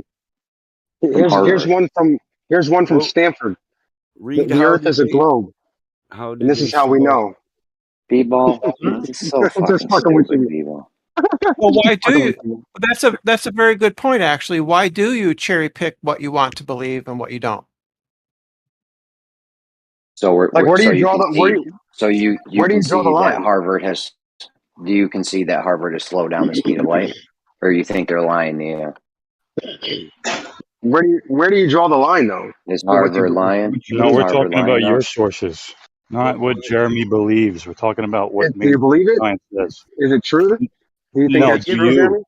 Do you, big Jerry, boy? I'm not. That's We're the not. I'm question. talking. I'm talking to Jeremy, not Jerry. It's getting out of hand. Yeah, I think Yeah. it's true that Harvard slowed down the speed of light. Yeah. How Let's see about what you? else. Let's see what else Harvard says. Well, I ain't worried about what else Harvard You know, says. What are they I know. saying by slowing down the speed of light? What are they Yeah, saying? the funny thing is They're we saying they don't know slowed it down. absolute. Yeah, so Yeah, the way what did they do? Did it start to go from well, white to red? they propagate a laser through a crystalline with a voltage charge. Did they put it in a cool disco ball like a Well, glass? it's really easy. You just read the article that he posts rather than just hand wave it away. But Yeah, but, I'm looking at the text. I'm looking at the live stream text. He's just reading the titles. What did they do? I want to know more.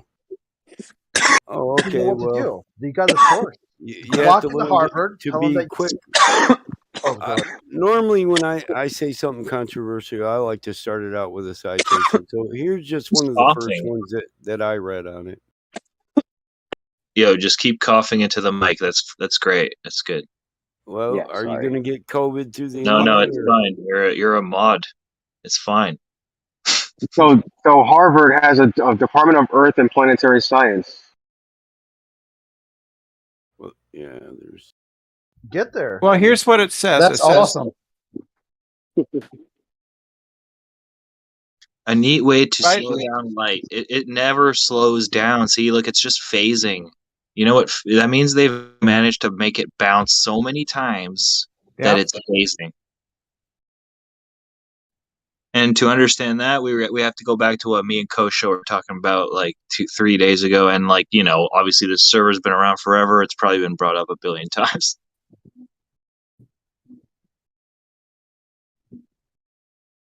If you bounce something inside of a diamond, you get a rainbow.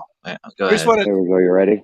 You here's ready? what it Light, says. light, Here's what witch, light witch, Come on, light witch. come on, Normally, guys. hold on 1 second. Let that guy finish what he was saying, man. He was talking. Here's what it Oh, I says, thought he was done.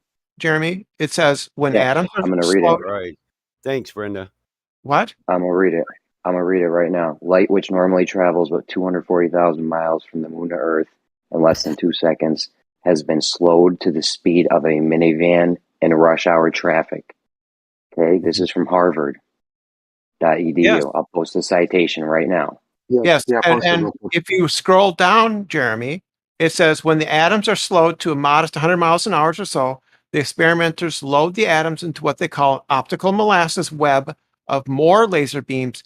Each time an atom collides with a photon, it's knocked back in the direction from which it came, further slowing it down.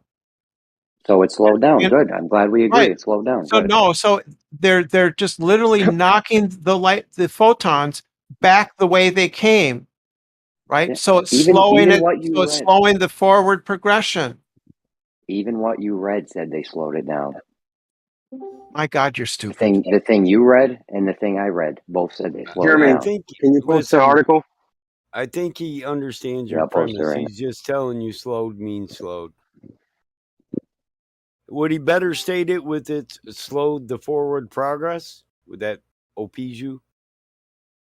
I mean, what are you guys looking for a Nobel Prize here? The first laser sets up quantum interference such that the moving light beams of the second laser interfere with each other.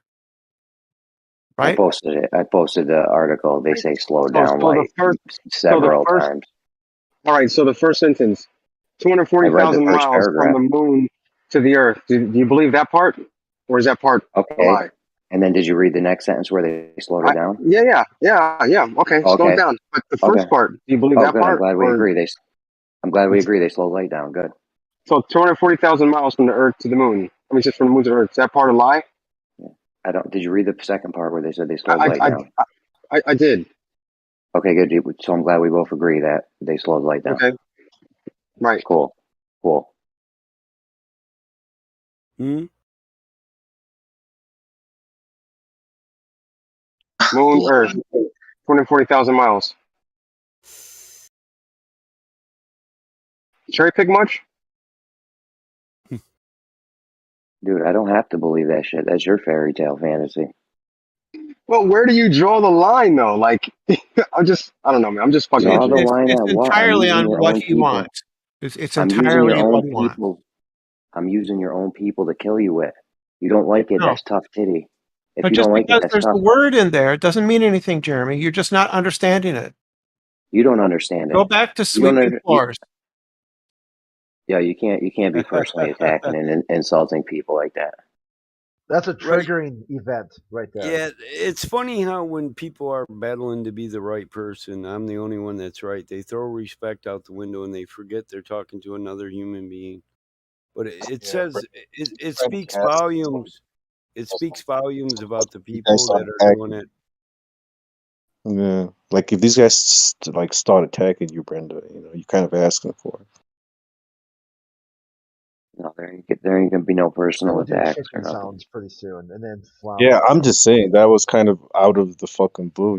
She That didn't have was to say uncalled that. for. She's salty because Yeah. I got her. I'm killing her with her own Harvard people. They slowed light down. You ain't doing that, but Brenda I didn't just need to did say. that. I just did She that, said Nate. You might have missed it. I posted the article where they said they slowed light down. Harvard. All right. Even the thing Brenda read. Even the thing Brenda read said they slowed it down. Yeah, I can slow. I can sense that slow you're light trying down. to say it. I can slow light down by just shooting it through water. Dude, We know. I know. I agree with you, Nate. Nate, I agree with you. You can slow You're light just down. Yeah. cherry picking words I'm that agreeing with confirm Nate. with your preformed I'm ideas. agreeing with Nate. I'm agreeing with Nate. You can slow light down. Yeah, but I mean, agree with you, Nate. don't we all agree if you shot light through water, it would refract and slow down and change direction? Don't we all agree on that? It would take longer for it to travel apparently through not. the medium. I would go one further and say through some mediums it can attenuate to the point of extinction. You guys are saying it, and then what's the baseline? Shining it through a less dense medium. Yeah, we get what you're comparing it to. But I mean, what is Jeremy saying that's so controversial? I don't understand. Not a damn thing. What's Jeremy saying that no one wants to agree with? I know what. Since we all agree that light travels slower through water.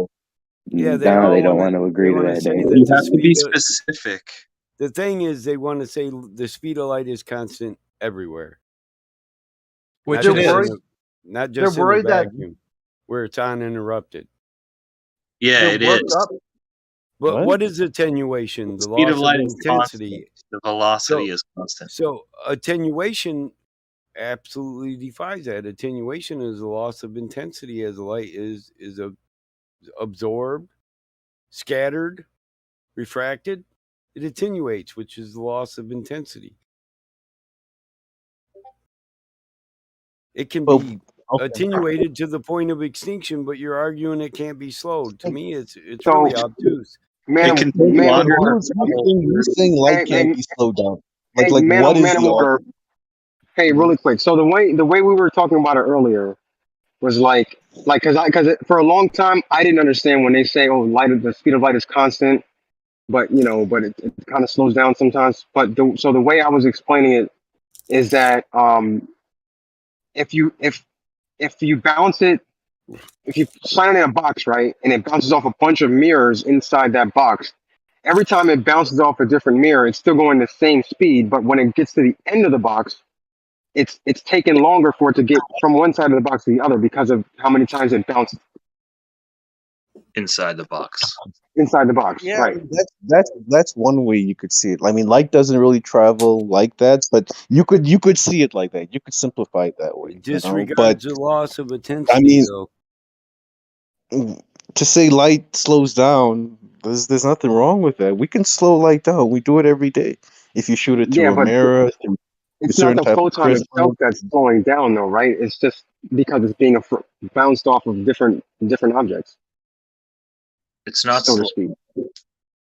Well, you can. I mean, if you have two high-powered lasers and you shoot them at each other at a certain angle, those photons can collide and, in a way, remove momentum and intensity from each other. That can happen. That I would mean, just all the increase their brightness all and decrease their colors. That it would change the color, but it would. What do you color definitely? It Yeah, wouldn't change the speed. it's like when Doesn't change the speed. well, I'll be willing to concede because I don't know much about the travel of light, so I'll concede that. But I mean, So again, I just need go to ahead. know where yeah. where Remember, does the speed of light is only constant in a vacuum, where and that's just yeah an upper limit. There's where nothing that says light can't travel slower. It's where just does this is the upper limit for attenuation light in a vacuum. where does attenuation exist in this? Light never slows down; it just gets bounced around and takes a longer path. But we can actually demonstrate attenuation. We can demonstrate the loss of intensity of light due to scattering, absorption, and all that. Mm-hmm. It So yeah, attenuates to the point of attenuation is just when you scatter light. it's Like a light beam attenuate. it's a loss of intensity to the point of extinction. Yes. Yeah, so as the particles diverge from their like near symmetrical origin, they that's all I gotta say. That's all I gotta say. Yeah, it's just if you shoot light through a medium, it'll attenuate because some of the light will be absorbed by charged particles in the medium. It'll be scattered, deflected. Not all of the photons that left the light source are going to reach your eye because a lot of those photons are going to interact with the medium, and then the light becomes attenuated. Yeah, And not entropy all of it. could cover that.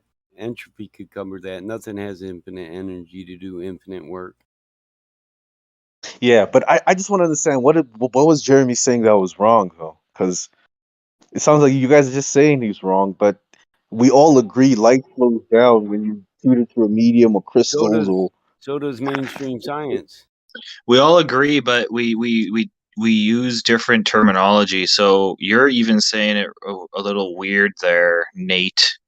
You're kind of weird. So light travels slower through like a more dense medium because compared to a less dense medium over a certain distance. But like when you Jesus Christ. I don't know how to say it. Two cars driving at the same distance, but one has to take more turns and driving the same speed, and one has to take more turns. It also loses intensity Something every like time it's scattered or refracted.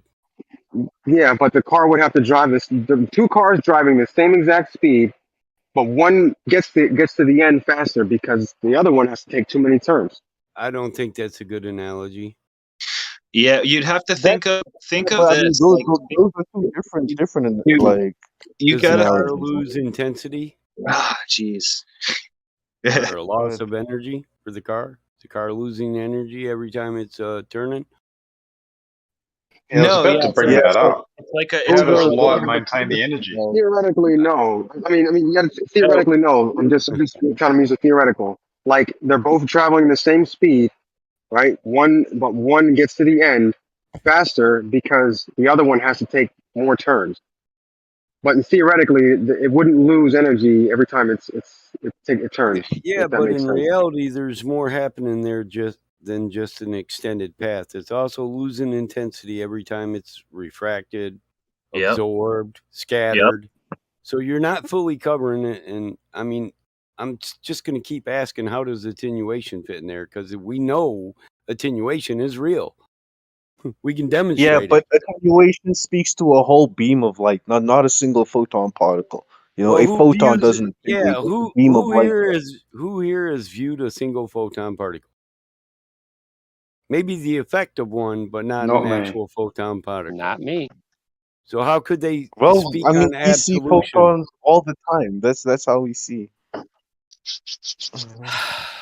You're missing the point. You've never But observed. Nobody has a I get single what you mean. photon. I get what you mean. No, Nobody has. And then you got we Brenda haven't up like here saying isolated and this isn't theoretical. The hell it's not. The hell it is purely theoretical. Mathematical. So, I mean, we can see the effect of a photon. We can see how we can detect it, see how it interacts with the environment. That isn't That's the theoretical. effect. Yeah, that's the effect. We can see the effect on plates too, but in mathematical, that doesn't change theoretical. Neither does the fact that What? we But see it's the cause effect. and effect, though. It's cause and Yeah, effect. but So we have empirical evidence of the effect this thing has. yeah, but that doesn't answer the question. When the question was, who has What is observed the the cause? Who has seen a single photon? We haven't seen a photon, but we see how it affects things. We can I didn't detect it. say we didn't. I asked who What is observed seeing a a single photon have to do photon. anything? No one. Like we answered that question already. No one's isolated, held the photon in their hand and looked at it. Like, come on, man. Yeah, But that doesn't mean we the haven't other seen stuff its you keep effect. addressing, I didn't address that at all. I did say we see the effects, but we've never seen a Yeah, photon. okay. And then you went straight to Okay. effects. So that was already covered. Because you were saying that it's all theoretical and yada yada. It Well, sounded like you were saying it's not real. when we observe this effect, we do come up with a theory based on the cause, which we haven't observed. Yes. Is that theoretical? What? That's a weird way to say it. I It hear what is, you're saying, but but that's a weird way to Theoretical. say it. it is. That's a weird way to say it. But what we're That, doing is we have an unseen cause. We manipulate things so we see the effect, and then we come up with a hypothesis based on the effect we observe. Yep, that's a theory. And this is why quantum physics is in the state it is in. And I mean, I passed this class at MSU, so it's all good. I don't have anything against theoretical study quantum quantum. physics because we You actually study quantum mechanics? we can actually That's crazy. apply this in everyday technology. Now, we don't know where energy comes from. We don't know what the photon is. We don't know where they come from, but we can apply this to make human life better. So I'm all for applied sciences or demonstrable facts. So And that's what just they would trial have and done error is and they would have observed the effects of a photon, and then they would have hypothesized what is the cause and effect of this, and then they would have made a prediction and done an experiment to see if that prediction comes true. To And isolate, hang on, buddy. As long as the Did it? effects you have match up with your prediction, then you know what you have is well, you're missing the three. empirical evidence. You know, You're now with the leaving out. photon, we obviously You're can't, leaving you know, out touch the it. And three. yo, come on, bro. When you spoke, I didn't interrupt you, and you keep under talking me. Like that's a bit unfair, man. So with the photon, you can't hold it in your hand and do this, that, and the third due to certain limitations. You know, due to it being so small, massless. You know, uncertainty principles, observer effect, quantum states. Due to all of these things, which you already know about. You know, we can't do certain things to a photon. Our ability to interact with it is very limited, but that doesn't stop us subjecting it to experimentation and developing cause and effect relationships based on hypothesis. Sounds like Bigfoot to me. Yeah, it just leaves out the variables. To establish a cause and effect relationship, you're going to manipulate either the independent, dependent variable, right? And then you're going to have a control variable. That's how you establish a cause and effect relationship. But listen, dude, I already conceded that we actually apply this in technology.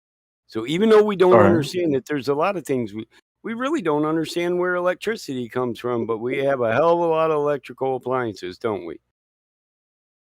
We might be able to eventually spin a photon in a small circle until it becomes like blue, then red, then white, or whatever, you know, like until it phases out. Sure, But we can't do that. Well, The Sagnac effect, ring laser gyroscopes. We're shooting light through a ring, and based upon your frame of reference, whether you on that ring or just standing away looking at that ring, the light's gonna have a different But color. that's not what I I'm thought saying. that no, I I'm thought the talking about a Sagnac photon. effect Yeah, was I'm One just photon. saying divergence you of the can't light. shoot light in a ring. We do have apparatuses like that. No, if we could spin one photon in a circle, it would stay the constant speed, and then eventually it would phase out. So it would, I guess, it would change different colors, and then eventually get dark. No, if you just spun a photon in a circle, it would just carry on in a circle, man. Why would it phase out? Yeah, yeah. Way No, I mean, you're right. like It like would like just like like if you spun it through a vacuum tube in a circle, one why photon. would it phase out? Yeah, one photon. What would it be interacting with, or what would it, Yeah. what would cause it? Well, yeah, yeah. It wouldn't. It would stay. It would stay lit. Uh, but now think of this: if you were on the disk rotating with that photon, and I was just standing looking at that photon rotating on that disk, wouldn't it look different for us? Yeah, yeah. Well, You know, that's yeah, right? yeah. It might look a different color for you, a different color for me. I don't know, but Yeah, that's the idea behind the the Sanya. Sagnac effect is a phase shift and interference of light, bro. Where you split one beam Yeah, into two. Yeah. yeah. See, I You split one beam into two, and then depending on your frame of reference, but it it gets will Time of look re- like blurry. one of no, the beams travel no. faster than the other. Yeah, Yes. If it's you a are time. if you're standing on the disk and you've split the beam and there's a divider, that divider is moving in the same direction as one of the beams, while the other beam is moving in the opposite direction. So if you are standing on the disk, it will look like um it will look like one beam traveled faster than the other, Yeah, and when you're off of the disk, it'll look like the beams traveled at the same it's speed. not about looks You on the Sagnac effect though. It's to sense movement through interference of light. Exactly. Yeah. Do you know what we use a ring laser gyro for, or gyro? I mean, we're detecting a movement through Yeah. the To interference of detect light. movement. So a westward movement or a upward or downward movement would affect a different beam at a different time. And that's how we would register it. It's got nothing to do with the way we observe it or anything. No, I'm okay. So what I'm kind of talking to is how the Sanic effect, ended up proving special relativity. That depending on your frame of reference, light might look different to you, even though it's traveling at the same speed. But the idea of the Sanic effect is what you were trying to allude to see if light would move Yeah, how it's differently. applied. Yeah, if light would have a preferred frame of reference, right? Because he was trying to prove the ether and trying to see, does light move faster, moving to the west, then moving to the east, or moving. Yeah, No, is there a preferred frame of reference for light? currently today, a ring laser gyro uses the Sagnac effect to measure the 15 degree per hour rotation. You, you don't know Yes. about that? Yeah. Oh, Of okay. Earth. Yeah. Of Earth. Well, that's what they assert the rotation is, but I mean, there's some experiments that have been done that assert it, but imply it may not be the rotation. When you Like what? somebody took one to Pikes Peak in Colorado, and they took a reading at the base of the mountain. They kept going up in elevation, and as they went up in elevation, the amount of movement that it registered, it went from 15 degrees to 13 degrees to 12 degrees, which shouldn't be true if you're on a sphere and it's detecting the rotation of the sphere, because it's still moving 15 degrees. Even if you raise up 1,000 miles off there, if you're still relative with the sphere, it's still going to be moving 15 degrees per hour. Was So the instrument fact, sensitive to pressure? Oh, excuse me, here we go. what did he say? I didn't even hear him. He tried to get it in so quick. Was the instrument sensitive to pressure? Is the ring laser gyro sensitive to pressure? Not in the I don't fact. know. Not in the way that you're trying to imply that as it rises in pressure. So, I mean, they've done them. So it's a ring laser gyro. They've done them in a Faraday cage. They've used it under pressure, and it never changes at a certain elevation. I'd have to see the data. The last data that you guys got out of Bob, he was taking up in altitude. It didn't change, even though you said it did. Who's you guys? It was Jeremy who badgered the data out of him. Okay. Yeah, why are you calling me out? I ain't seen you in months. You coming in here calling me out instantly. What's I'm not going calling on? you. I'm just saying that you were the guy who badgered Bob to give the data. I was there that day. It was kind of funny. Contract's been renewed now, so is it? Yeah, it's been gone for a bit. Jeremy, back to Jeremy, be, 6 months. Jeremy, be quiet. The babies are sleeping, man. Be quiet. Paid is back. Yeah, I'm tired. I'm tired. No. Do you have the original data, or do you just have the secondhand? Do I? Heard it from a friend who heard it from a friend who heard it from another. Because I'd be interested in seeing that data. Well, if we apply that to everything, You've been messing around. That's a then song. everything becomes anecdotal or secondhand. I'd like to see the data that showed that, actually. It'd be interesting. I would too. and Unlike boiling water, I can do that myself. I would say if you want to see the test Bob did, then I guess try to tag Bob. Bob's on Discord we have his somewhere. data. We have his Well, data. if it changes at latitude like that, then how does that affect how the ring laser gyros work in airplanes when they get to altitude? I don't know. I just heard this first I've heard of a ring laser gyro showing this information. Because they use them in airplanes. It's like the main gyro system these days. Yeah, I don't know if it's in a pressurized or unpressurized part of the airplane. That's interesting. Is the cabin pressurized? Do we have to guess at that? I'd be interested in seeing if you say you have this data. Let me go look for it because I haven't heard this. I mean, my buddy told me the inside of all airplanes are pressurized, but that's anecdotal. No, not all airplanes are not pressurized. So if you saw that data and it was confirmed, and even if you confirmed it with the equipment yourself, what was that going to then do for you, Paid? Well, we have to see the data, and then we'll talk about it. Actually, there you go. I know we don't pressurize every plane. I've been on cargo planes in the Corps. Jumped out of C-130s. It's all good. I think C-130s are pressurized, actually. Till you open the door to jump out, buddy. That's true. Yeah. That's true. You're not. Of course, you're only at about 2,000 feet when you jump out. So. Well, that depends. You're not doing a daytime approach. No, it doesn't have to be Halo, but anything above 2,000 isn't considered Halo now, is it? Yeah. I thought 2,000 feet was your standard jump altitude. Just depends on where the curtain of radar is. If you want to be beneath it or above it. Were you doing that instant shoot stuff? I never did that. No. They were like 500 feet, I think, doing that shit. Of course, it better work or else you're really in trouble. Yeah, that's scary shit, jump and pull, bro. And basically, you inflate your chute and the chute pulls you out the airplane. Well, generally, they do that at high speed, too, so it doesn't look like they stopped or dropped. That's only done in places we're deployed where we're not deployed, if you get what I mean. I gotcha. And MARSOC is Raiders now, but when I was in there, it was just MARSOC. We didn't honor any old regiments, but when you're deployed, you're deployed. When you're not deployed, you're not deployed. You get caught, he's not with us, So it doesn't matter how the hell you got there. And if you talk about it 20 years after service, you can still get locked up.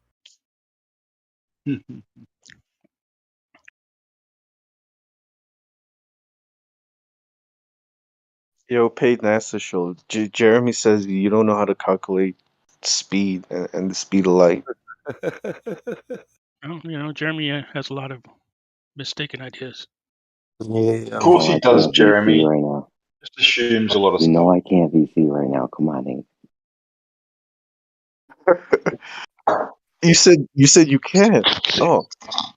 Hell, we could always rent a ring laser and just go to Pikes Peaks ourselves,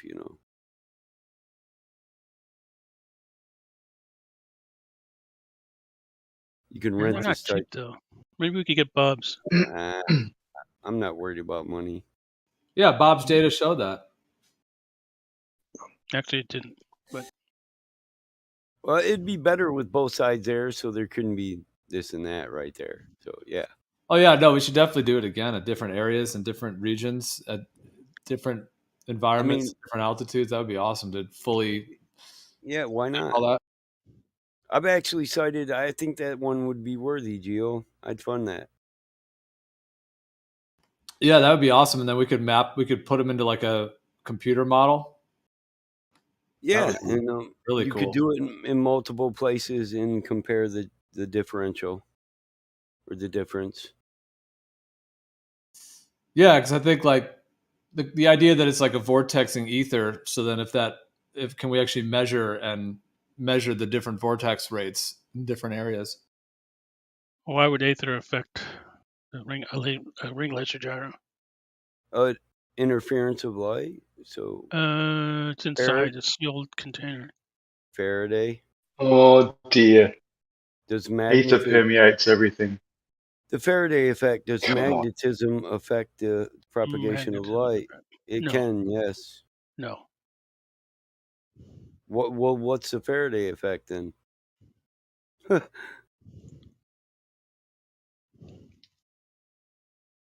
mean, I'm not ignorant to who Faraday is. Maybe you just haven't heard of the Faraday effect. Magnetism absolutely does affect light. How do you think they're talking about gravitational lensing, where the magnetic field of the moon bends light around the moon, and it looks like there's a star in front of the moon that's actually behind it? Do you guys? No, it works on the sun. The moon's not big enough for that.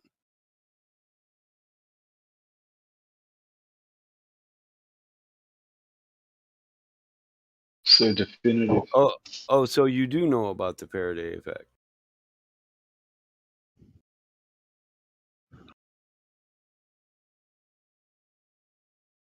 It doesn't They bend think light. it's Einstein's. That's He's why they get Googling it it. right now. See, it's easy to do that. Purposely get something wrong so somebody corrects you, so you can say, well, you knew about it anyway. You just wanted to play like you didn't.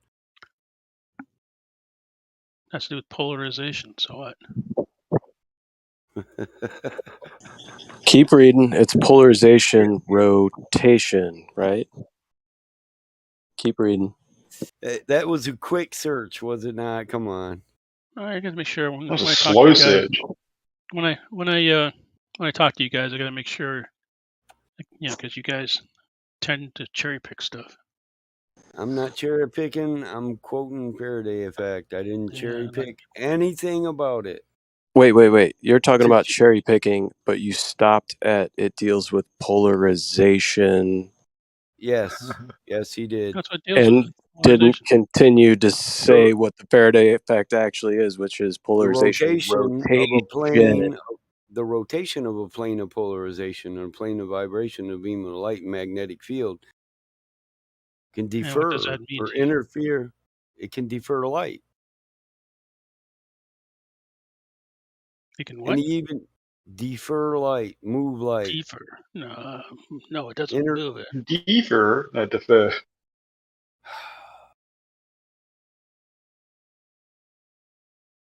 Doesn't bend it. I didn't say bend.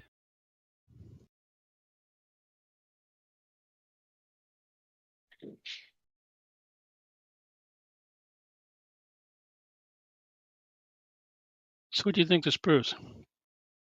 I don't know. What do you think it proves with your short I don't read know. on You it? brought it up, not me.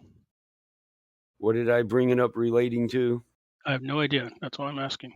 The magnetic effect on light? Okay. So he changed the polarization.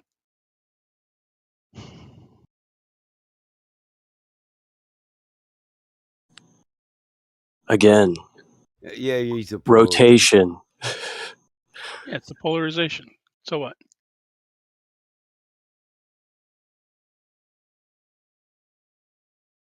So before you didn't know what it was. Oh, here we go. SE Yogi, even- how are you doing? I see you haven't. I see you're still the same as when I left. Are you still collecting garbage? Hey, rotate. Yeah, we'll just move on from that. Rotation. I'm just asking a simple question. Hold on, rotate. No, that's just a personal attack. You're just trying to create No, some it kind wasn't. of thing. That's not needed at all. Wasn't a personal attack at all. So since when is his employment a personal attack? I was just gonna say rotation and polarization, and then we were talking about the ring laser gyro and how it is affected by rotation and how the light's polarized and delayed, essentially. That's not delayed. It has nothing to do with the speed. That's to do with something which you had no clue about, Paid. By the way, do you know that Paid fueled SR-71s? Just putting that out there. I still think. I still live in your head. That's true. I did. So what?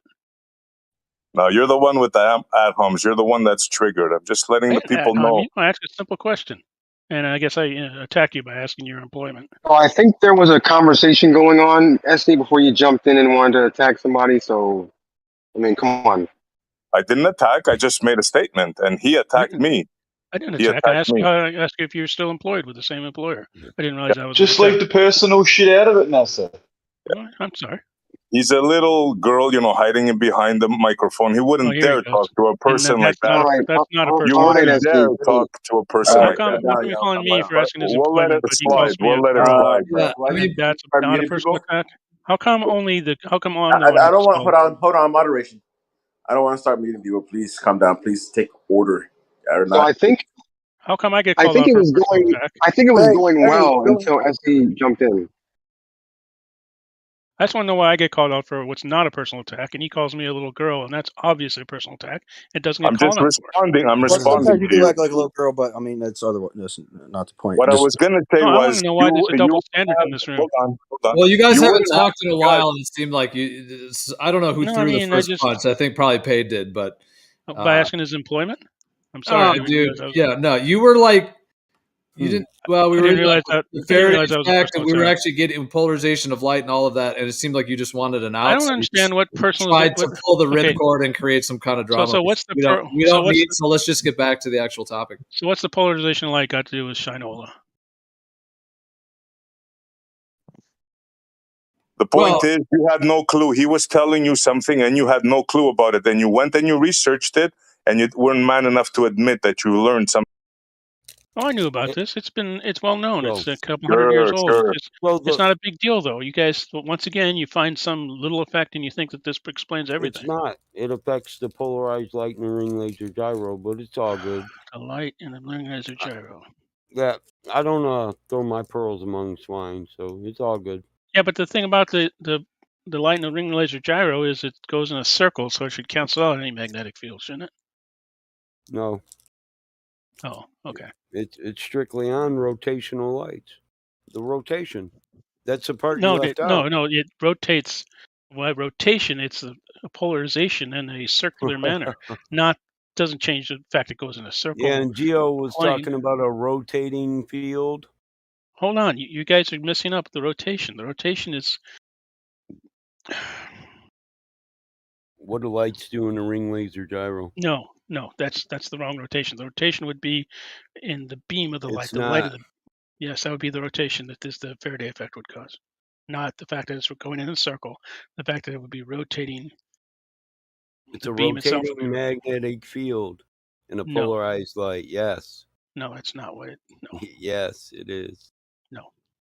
Sorry. Show me his rig. Show me Faraday's rig that he demonstrated this on in 1840. So this is your latest thing now. So who figured this one out? Figured what out? This is basic knowledge from a collegiate level. Mm-hmm. There ain't no newest thing, bro. We've been bodying you guys for a long time now. You just haven't been. I've been gone for a couple of months. You guys have dreamed up some new derp. That's all. I'm not up to speed. I'm not up to speed with the latest derp. I've been away He's for a just while. trolling you. That's all he does. He's just a troll. Yeah, all this is an obfuscation tactic. I'm not new to this. Like I said, it's all good. We can step around it if it's above your pay grade. I'd rather eat peanut butter and crackers anyway. Well, you obviously don't understand the Faraday effect. Sure. Hey, Okay, the guys. laser, isn't that plasma, right? Plasma. Listen, guy. Listen, What? I had to introduce you to it, and you did a quick No, I Google knew search, about it. and I just now had to, you're a master of it. So okay. and I knew about it. I just had to look That's into it. exactly So, what they do. so, Exactly that. That's what he Problem does. is that the rotation, can I ask a question? How did rotate, how did the application of the knowledge of the Faraday effect advance technology at the time? I don't remember. Hurry up. Google it. Google it fast. I don't say. I told you I don't know. Why? What's the big deal, you guys? Nope, it's no big deal. It's all right, NASA. It's okay, mate. Yeah, it's okay. You guys, I just trying to. Honestly, when it concerns you, it's a small matter.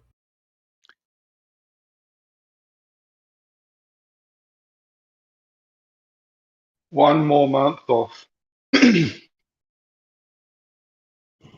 You're misconstruing what circular polarization is.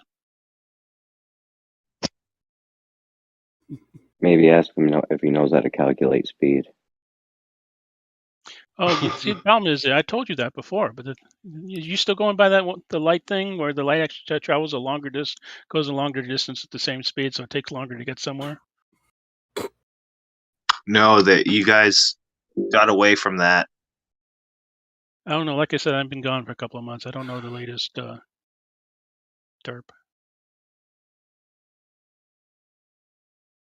So That they was retrained that you? was What's your amazing. specialty now? What's your retrained specialty? I did miss your voice there, Yogi, though. I will tell you that. So Faraday's discovery opened the door for Maxwell's equations.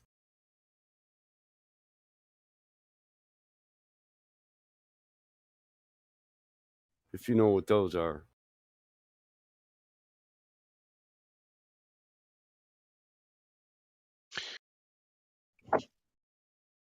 Got to get a quieter keyboard, NASA. Hmm?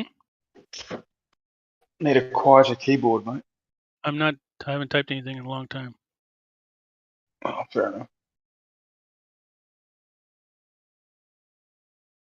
Get one though. It's funny. Now, Maxwell was a real freaking genius. Well, Sure, when he got together with Lorentz. Yeah, Martin Guznick did a mock-up of the Michelson Morley, and he got 11.15 in fringe patterns peak to peak in the vertical, not the horizontal. You don't want me to post that video.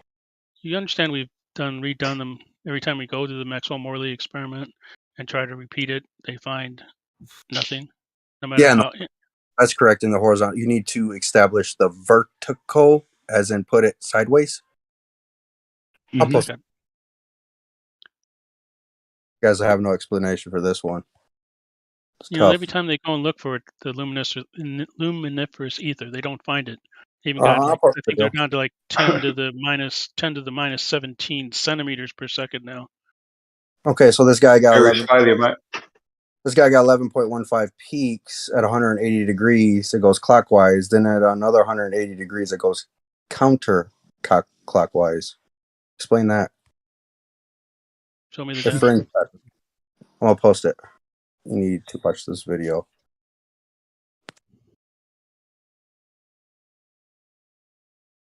Martin Guznick. There it is. Get yourself a nice quiet keyboard. Nothing like a smooth keystroke every time. Oh, and they have the 3-axle gyroscope. I'm gonna post that as well. And they get interference and no, I'll post all of it. Sound like fucking Moyoc. Whoever that was. No, Denmark, sorry. Denmark, not Moyoc. Sorry. There it is right there.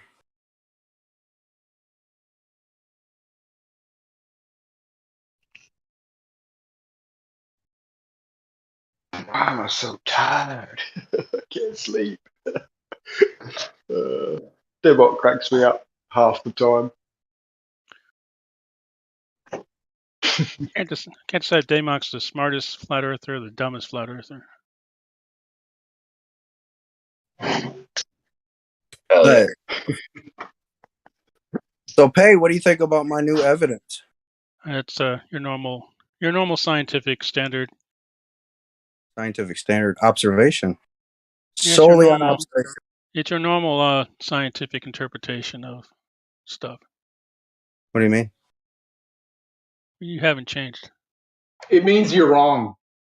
Oh, I'm wrong. Okay, so light does not bend towards the more denser medium. What is your expected refraction going from 0 to 14 psi of air? Well, at mean sea level, it's 14 psi, correct? And then at about 30 to 40,000 feet, it's What what? would be PSI? again? What would be your expected refraction from that value? Depending on altitude, about 'Cause 30,000 degrees, 2 degrees. They've measured roughly. what the refraction should be. They measured that refraction. Do you know what it is? Have you looked it up? About 3%, roughly. 3% of what? Refraction, depending on your angle. Because I know the ISS is like 22 degrees off through the off an angle. So right, isn't it? Doesn't light bend towards the more denser medium, right? Supposed to be. Okay, so higher in altitude you go, light will bend, thus giving you the circumference of light appearing. No, it doesn't bend enough for that. Sorry. So appearing as a sphere. Yeah, well, enough. No, it won't. Sorry. It's enough. Yep, it's enough. It won't. It'll bend some, but nowhere near enough for you to get the observation you require. They've measured how much refraction you get. I mean, you can do that experiment yourself to verify, and then you'll see that you get nowhere near enough refraction for what you require.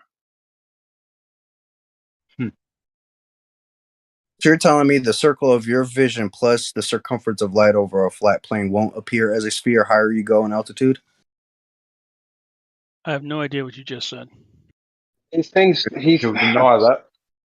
He thinks he believes the lampshade sun theory thing. Well, the lampshade sun, that's interesting.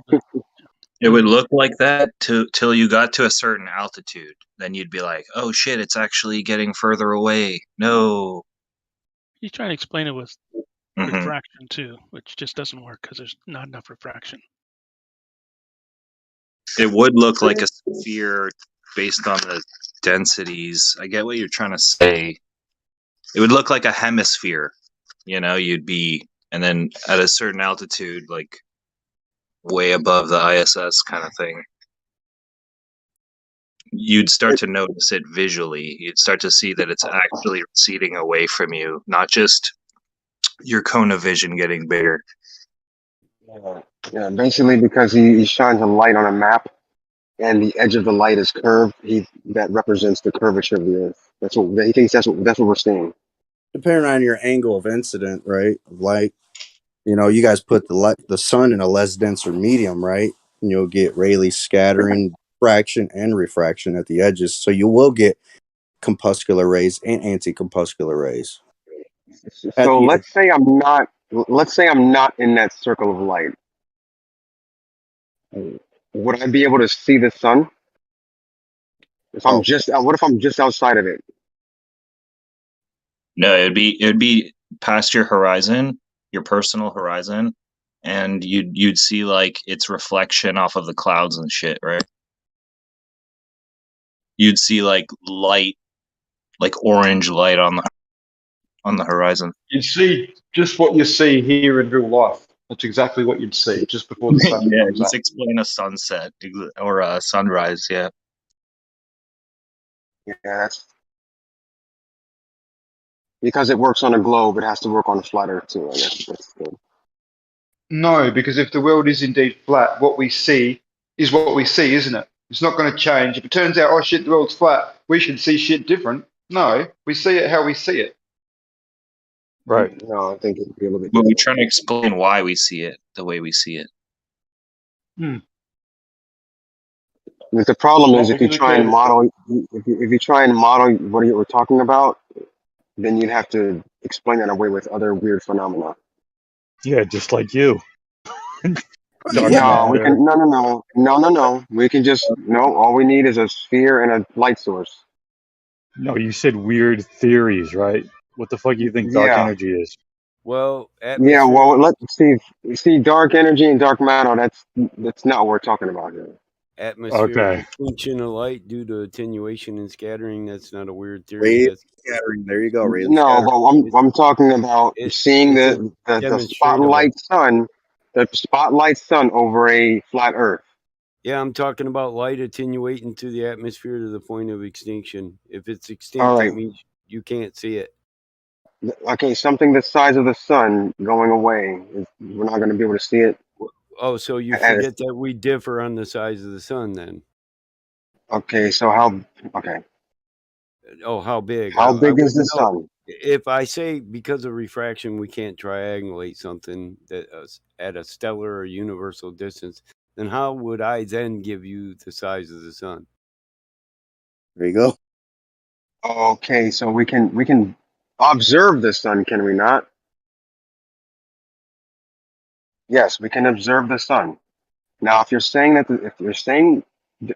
specifically Don, if you're proposing that the sun is some sort of spotlight at a specific I distance never above said the Earth. spotlight. No, You I'm talking. said Yeah. spotlight. Well, this is kind of what his theory. If you're Well, saying the sun is some it's the sort of way you worded it for him, yes.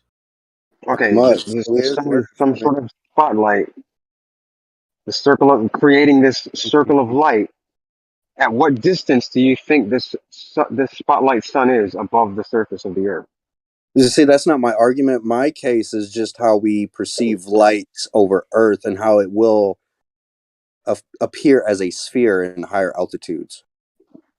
So I'll give you that if you're using this, yes, you can somehow make it look like the horizon. But then when you try and go away from this is where, it kind of falls apart.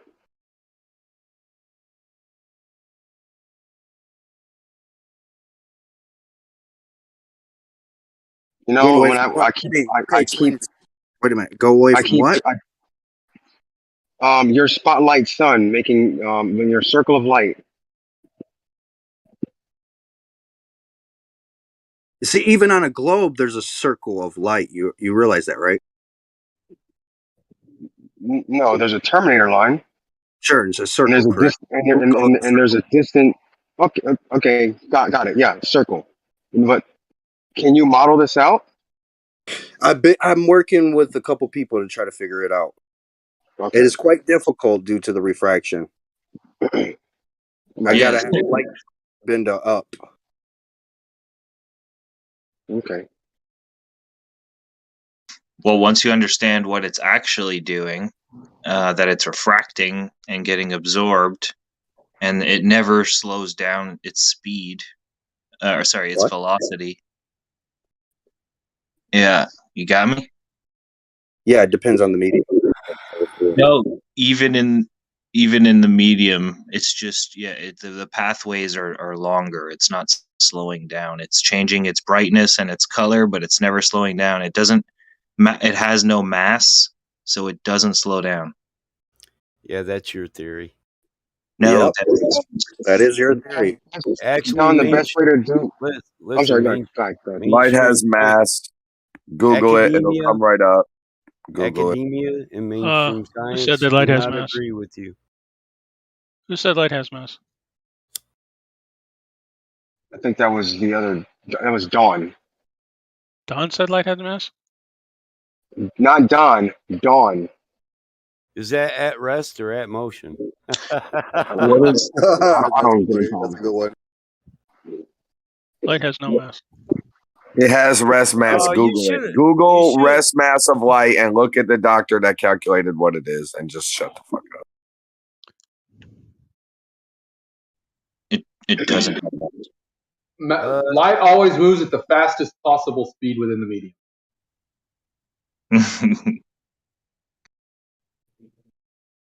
Yeah, I guess that's a good way of saying it. My question is, when it comes to Earth is light, my question is, how do you differential between spherical curve versus the circumference of light in higher altitudes? Because as far as I'm aware of, we can Because only so-called ISS. Because if you move away from that and try to model it, then you run into problems, just like I said. Yeah. Hey, can I say What's the something for the distance? room? Go ahead. Look, I'm no longer on 24/7, guys. I got my own server. If you want a link, just ask me. But I believe in treating people like people and not just banning people because they're probably more educated than your friend here in the voice chat, and your friend's getting pissed off and triggered. No, that's his problem. He should stick to his pay grade.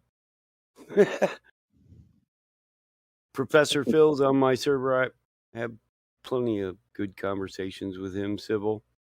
It's a discussion of information. Bro, you can't come here and try and promote your server. Come on. There's no Can winner in we, the debate. can we get back to what it is we're talking about? Man of water. I think we should leave that up to Geo, and I'm not really promoting my server. I'm just saying I'm no longer on 24/7. I promote this server. I got links to this server in my partner. Right. Yeah. Nice try though, but ask Geo. All right, man. I mean, it's all good where I'm from. Yeah, can we just get back to this conversation? I was listening to it. It was nice. Yeah, I'm not a 24/7 member no more. Yeah, I got banned from 24/7 a long time ago. But who cares about 24/7? Can you guys get back to what you're talking about? Don said something very controversial. He said light has rest mass. Like, can Don when does Don back up? What say you, Don? You know throw what? a wrench in, you throw a wrench in here, Don. We gotta fucking flush this out. Yeah. Unmute, Don. Come on. Well, he did say Google it. It is said in I quantum did. physics, quantum theory. I did put the Google search result right there in the chat. Does light have mass? Light is composed of photons. Photons don't have mass. Light has no mass. Don, what do you think about 24/7 flat Earth? What, me? This Don or the other Don? No, I'm joking. Go ahead. Yeah, I'm good on that. I'll pass on 24/7. Nothing. Well, the results I've found suggest that although, it's suggested that it has zero, it actually is just very, very small and has been measured to be just very, very several small amounts to the point where they just say, it's zero. A bit like they say there's zero vitamin C in beef, but there actually is. A bit like that. Yeah, a little bit, huh? Just cows a little bit. I have a dairy farm, so cows do like oranges. You just can't give them a lot. It'll upset their multiple no doubt. stomachs. Yep, it'll get the wrong type of bugs growing in their room, and that's for sure. Flat Earthers keep asking Globers questions and then saying like, well, what about your model? Where's your model? Blah, blah, blah, blah, blah. And then we try to ask questions and it's really hard. We can't. Oh, where'd that come from? I haven't heard nobody talk about a model all day. Well, I'd like to know how gravity and stuff works, or how certain things work on a flat Earth, and I can't ask those questions because we're not talking about how it works on a flat Earth. We're talking. Yeah, I would say ask the guy who came up with the universal theory of gravity. Well, he No, didn't yeah, know the Earth was because, flat. I mean, I don't think that gravity is any flat earther's positive claim. Yeah, but that was an example question, and it's a really shitty question. Well, You have gravity to deny gravity, or else the Earth can't be flat. Well, here it is. It's density incoherent. Well, see, that's a never-ending debate, and Actually, no, it's not. I mean, It's if just a bunch of gravity denialists. gravity forms everything into a sphere, how come I'm not a sphere? How come the I don't know. galaxy? I've seen pictures of Don, and he's a sphere. I don't know about you. How come the Milky Way galaxy is a flat disk? Well, it takes the shape of that. It's not. How come it's not a flat disk? Or what was your question? How come it's not a flat disk? Well, gravity shapes everything into a sphere, right? Well, why is the Milky Way galaxy not a sphere? Why is it a flat? It's a flat disk, a spiral galaxy. Yeah, actually, no. They think it's a sparks. And if each gravitational force is proportionate to the mass of the body, how come the moon doesn't orbit the sun just like the Earth does and all the other planets? Actually, the moon does orbit the sun, but that's another issue. Well, it's locked with the Earth. Why is that? The sun's gravity by its proportion would be way greater than the Earth. It's way farther away.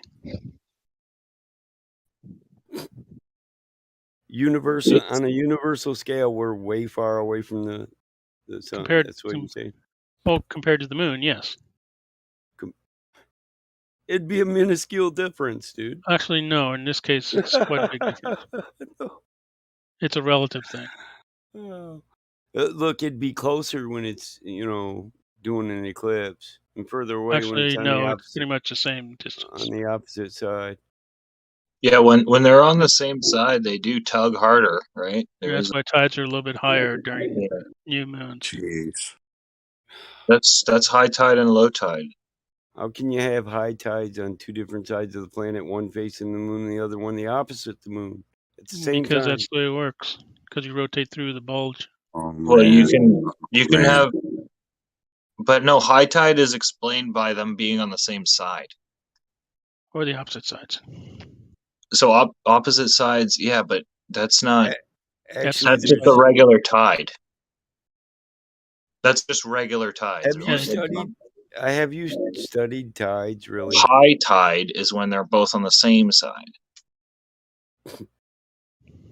I'm pretty sure. Okay. A high S tide. It happens. Yeah. What?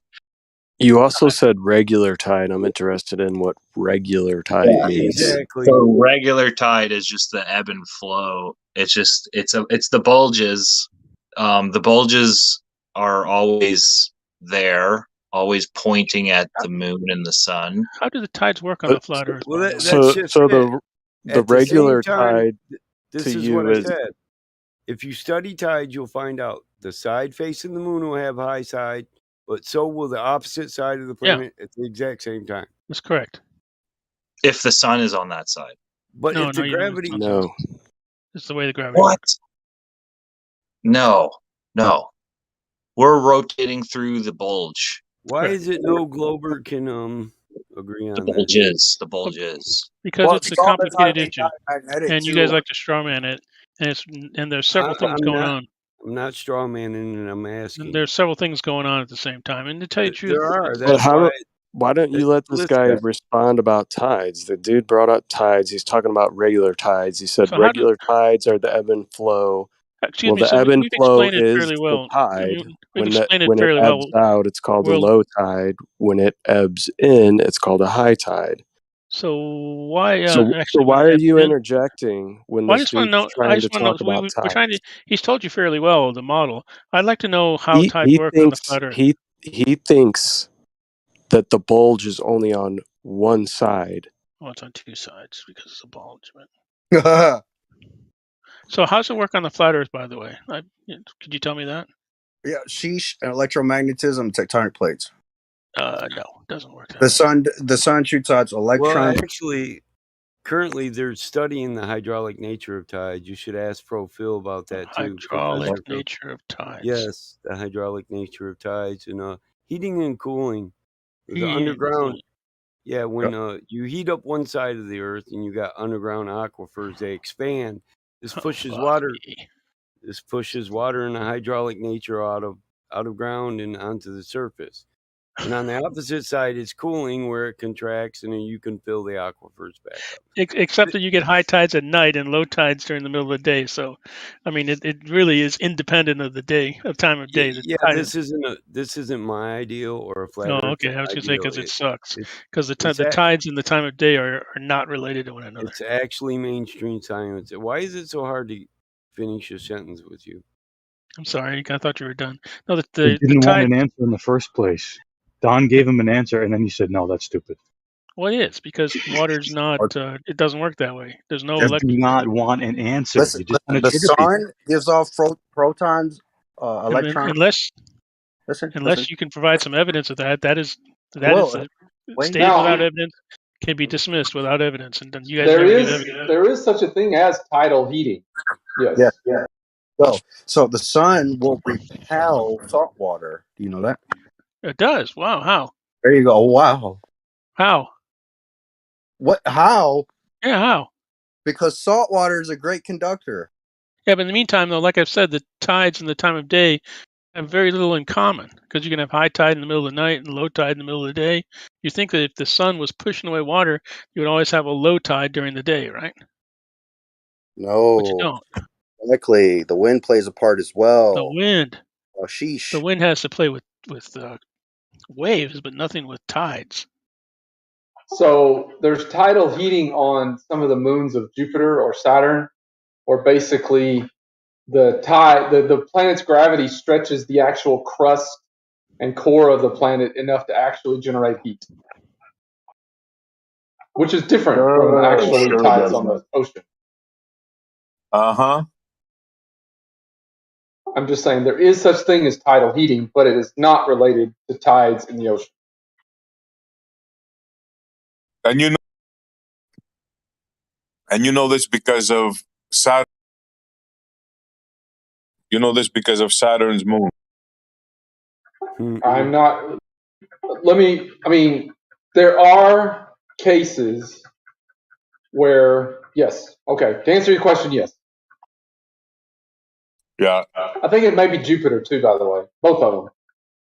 Io specifically, which I can't remember which one that's a moon of, but that has tidal heating, or at least it's suspected. Not necessarily confirmed, but suspected. Right. Have you guys heard of the Neil deGrasse Tyson explain how tides work? Somebody said it before, but it got overlooked. I gotta An appeal to Neil. Excellent. I love an appeal to Neil. Yeah, let's hear it. Let's hear it. I love when flat earthers appeal to Neil. So, Neil deGrasse, and I have the YouTube video. If you guys don't believe me, he says that the water, the tides, are always bulging, and the Earth rotates into them. I kid you not. That's yeah, a good explanation, actually. And it pulls the Earth too. We just can't notice it. Have you heard anything such ridiculous, such crazy nonsense as that? Actually, it's a pretty decent explanation of it. No, what about this right here? What about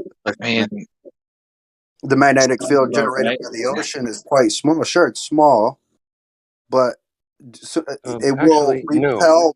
It would repel water, salt water. What does that mean? If the magnetic field of the ocean will repel water, should there be water on Earth? Because the ocean should repel it. The magnetic field. Hold on. Can I take a magnet and repel salt water then? Because my magnetics, these neodymium magnets are much, much stronger than the sun. Yes.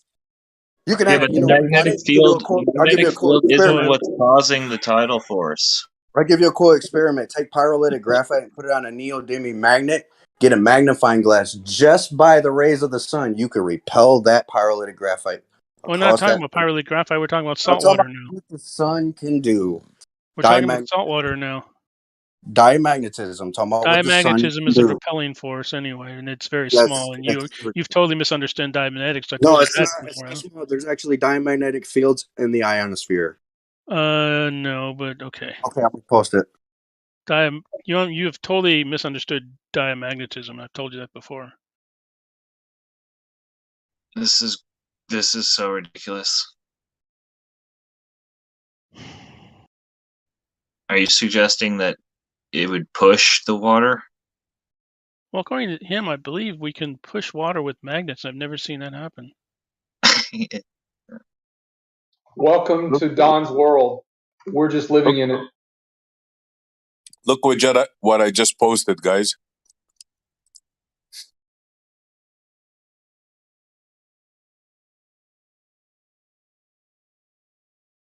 And yes, you can repel salt water with a magnet. You can also repel pyrolytic graphite. You can repel cupric sulfate, which is just a form of salt. You can everything is diamagnetic. Did you know that? Which proves nothing. What is this? This is such a bad. The arrows are going the wrong way. I don't like it. I don't like it. That's the fantasy that they say. No. We live in. It's based on a misunderstanding of what the moon is doing. Look at number 2. The gravity is pulling towards the moon at all times. You get it? So like the added gravity on the left side pulls more water to that spot, so it creates a bulge. You get it? Too bad tides aren't uniform. Yep. And they don't affect the Great Lakes. And we got all kinds of tidal nodes. Yeah, the Great Lakes are not big enough for tides. Actually, there are tides in the Great Lakes, but they're very small. Yeah. Not big enough. No. Yeah, that's true. They are big enough. No, in fact, you keep on saying there are no tides on the Great Lakes, and then I guess live what? in There are tides on the Michigan. Great Lakes. They're seasonal. There's a rise and fall. Very small, it's Yeah, seasonal. like a couple of inches. Just what you pretty much expect over a body that big. There's tidal force, and then there's tides. How big? So you can say Maybe we should let the guy that lives next to the lake there tell us.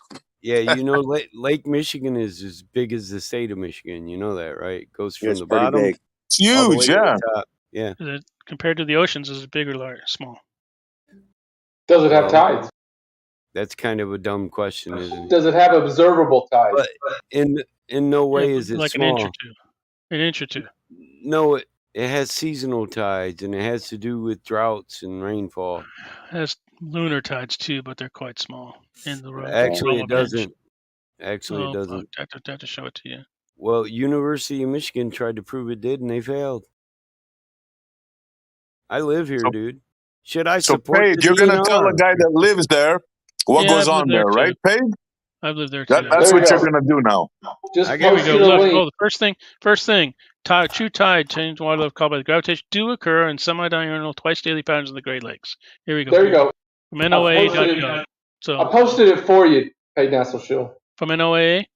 Yes, right there in the chat. Screenshot I was of it. looking at SE's things. Yes, there we go. NOAA.gov. So enough. All right. 5 centimeters. Spring tide. 5 centimeters. That's 2 inches, right? That's the spring tide, right? But you know it has to be fake, right? It has to be fake, though. Semi-diurnal twice daily pattern. So that's the largest tide is actually 2 inches. Spring. Ireland. Less than 5 centimeters. That's 2 inches. That's one hell of a tide. Oh, imagine getting caught up in that. Oh, It my occurs, God. though. I can't imagine.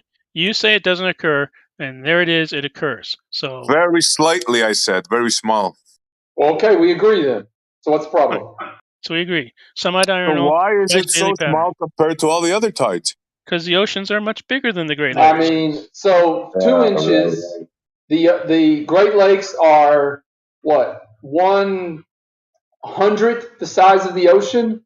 The tides are 1/100th the size of the ocean's tide. I mean, ballpark numbers. I would say your math's not very good because I don't think Lake Michigan is 1/100th of any ocean. Okay, well, whatever. 1,000th the size. Look at 1/500th. Look at it in gallons. I mean, you can Google how many gallons of water are on our Earth, and how many are in the oceans, and how many are in the Great Lakes. Actually, there's a lake in Russia that has more water volume than all of the Great Lakes put together because it's so much deeper. What's that got to do with your ratios being off? Well, my point is not so much that. It just doesn't matter the size. The size is whatever the number is. 1,000th the size of the oceans. I don't know. And then there's 1,000th the size of the tides. 1/500th maybe. Whatever. It's kind of a ratio. Kind of. We could just say they're minuscule compared to the oceanic tides. Okay, we can agree on that. Yeah. I'm not disagreeing with you. It's just I don't like the ratio. That's all. Math is one of my better subjects, and that's far from. It's not even a best guess, bro. Come on. Okay, so back to the thing is, what is SC Montreal's problem with the tides? Is it too small, too big? What's the problem? The thing is, they're seasonal. In the winter, in the summer, in the spring, they're always different. Well, a second. Didn't we just post a thing that says true tides, changes in water level occur caused by the gravitational force of the sun and moon do occur on a semi-diurnal twice-day pattern on the Great Lakes, period. Diurnal. Diurnal. And Twice daily. Semi-diurnal. Twice Listen, daily. it also said the spring tide. Well, Did it's you not miss talking that about part? spring tides. It says the largest one is the spring tide, Yeah. less than 5 centimeters. But it says they They're do occur seasonal. twice daily. And are less than 5 centimeters, that's 2 inches. At the largest. Explain tidal nodes. Explain tidal nodes. Wait, explain what? the tides first, please, and then we'll What- explain what the nodes. happened? The nodes. Explain the tides first, then we'll explain the nodes. We agreed, and there's a gentleman that lives there that explaining you what's going on. It's very little as compared to everything else. Yeah, Now, can we agree. move on to the tidal nodes? Yeah, it's like gravity is So how selective, does- and I'm going to pull on this one, but I'm not going to pull on that one so No, much. actually, gravity's Yeah, not selective. exactly. Gravity's not selective, but that's okay. Okay, how Well, about the tidal nodes? then How it about, is should be- gravity selective there? How about there? Nope. Then it should be equal. What is a tidal node? It's a place where there's hardly no tides, almost like calm. And why would it be there? You tell me. That's my Well, no, question. I want to know how. I still am asking if we've tried to explain to you how the tides work on the globe. Now, please explain to me how tides work on the flat Earth, other than the sun repelling water. Don't change the subject with your game playing. We're talking about tidal nodes, and I asked you if you don't know, Pate, step aside. Maybe somebody else wants you to don't answer. know how tides Don't work. play your games You over can't here, bro. explain tides Well, on let's the flat just Earth. get it then. established. Let's get it established. Are we on the same page of what tidal nodes are? Let's start there. Yes. Yeah, Good zero idea. tidal. It's an amphimatic point where there's zero tidal amplitude. Yeah, so no, what it- no tide. Exactly. So as long as if everyone's in agreement there, then Paid, what are you saying the reason for that is in the globe heliocentric theory? And we see tidal nodes all over the world. There's a map of the distribution. Nice. This is the ununiformity of tides, where if it's pulled on by a central force, it should be uniform. Yes? On all water. Explain that on your ball with your gravity. I'm waiting for the explanation on the flat Earth, please. Yeah, that's an obfuscation of the topic. The topic was tides. How do they work? Are there any? Now Never want to listen. We know that never want to. So they never we want to live on the, explain we it live on on the the Great flat Earth. Lakes, so Well, here's the thing. It's not our positive claim that we know how all tides work on Earth. we know how tides work. But okay, Well, you have explanations, but so how does you it work really on the have flat no, Earth now? You really have no cause and effect experiment. It's not like you Actually, we proved do. this. It's not like you haven't, because they're on uniform. Who the And fuck is we? Anyway? there are tidal nodes. This implies that you could be wrong. It infers it, actually. Can you at least admit that it's an anomaly? It's No, it's not an on anomaly. either you What do can't you admit mean, it's an anomaly. It's not an anomaly. The tidal nodes are not an anomaly. So It explain is them when then. it's supposed Babe. to be a Explain them. uniform Well, why don't you pole. Google it and read it for yourself? Why do I have to explain it to you? See, this is what he does, guys. When he doesn't the know problem. No, something, the I'm problem going to is give you a tell on him. He always going to say, problem just is Google it. the That's problem. Pate The Nasa problem. Shill's The tactic. problem is that you don't have a lack of information. You know, you want to play this. Well, give me the information. You have the information. So now explain the fucking information on the flat Earth. Go. Look, you're in a conversation. If you don't know, Pate, just don't say anything. I told you your games are not going to work here, bro. Well, you You got to can go understand and that. find the you Google it You yourself. can go and find the information for yourself, man. Why? So you don't somebody Why are doesn't you know. asking me so you don't information? know. Why are you We're in a asking me? Why are conversation. you asking me stuff that you don't So we understand? When you don't understand tides, Hold on. now you want to be explaining the nodes on the tides, and you won't explain that if you don't understand the tides. You make we fun of can- how tides work, then so now you're gonna make fun of Bro, how you the don't know anything nodes about work. There's a point. He's leading you to a point, and you're trying to avoid it, and you know it. Yeah, that's what he does. we I can just wanted bring to the prove my information. No, what I point. want to point out to you is that What you are don't you? understand a single damn thing. I see, Montreal. I don't deny that, which I don't understand. Nice ad hom. No, it's not ad hom. An ad hom, it's not ad hom. That is an observation on your knowledge of basically anything. As So you can't explain if you don't another ad hom. if you don't understand. That's not ad hom, sir. An ad hom is where I say You know, if you should look up an ad hom is when I tell you that you don't know something, because you don't know how tides work. You won't understand the explanation of how the nodes work. So it's not a lack of information. I'm not here to explain shit to you. Yeah, that's what he does. That's what he says. Whenever he says that, whenever you catch him, that's what he's going to say. He's either going to say, Google it, or I'm not here to explain. I'm here to laugh explain at you. shit to you. I am here. That's why I am here. Paid. What are the explanations that you've heard for the function of the tides on a stationary planar Earth? I don't know. Neither as I can tell, there'd be no reason to have tides on the stationary and flat Earth. Okay, have you heard any? You were given Don two. was trying to give some sort of magnetic, electromagnetic, and then another guy came up with some sort of heat cold through the Earth thing that sounded interesting, but doesn't work. I mean, so what are the explanations of the tides on the flat Earth, please? And the timing. And the prediction.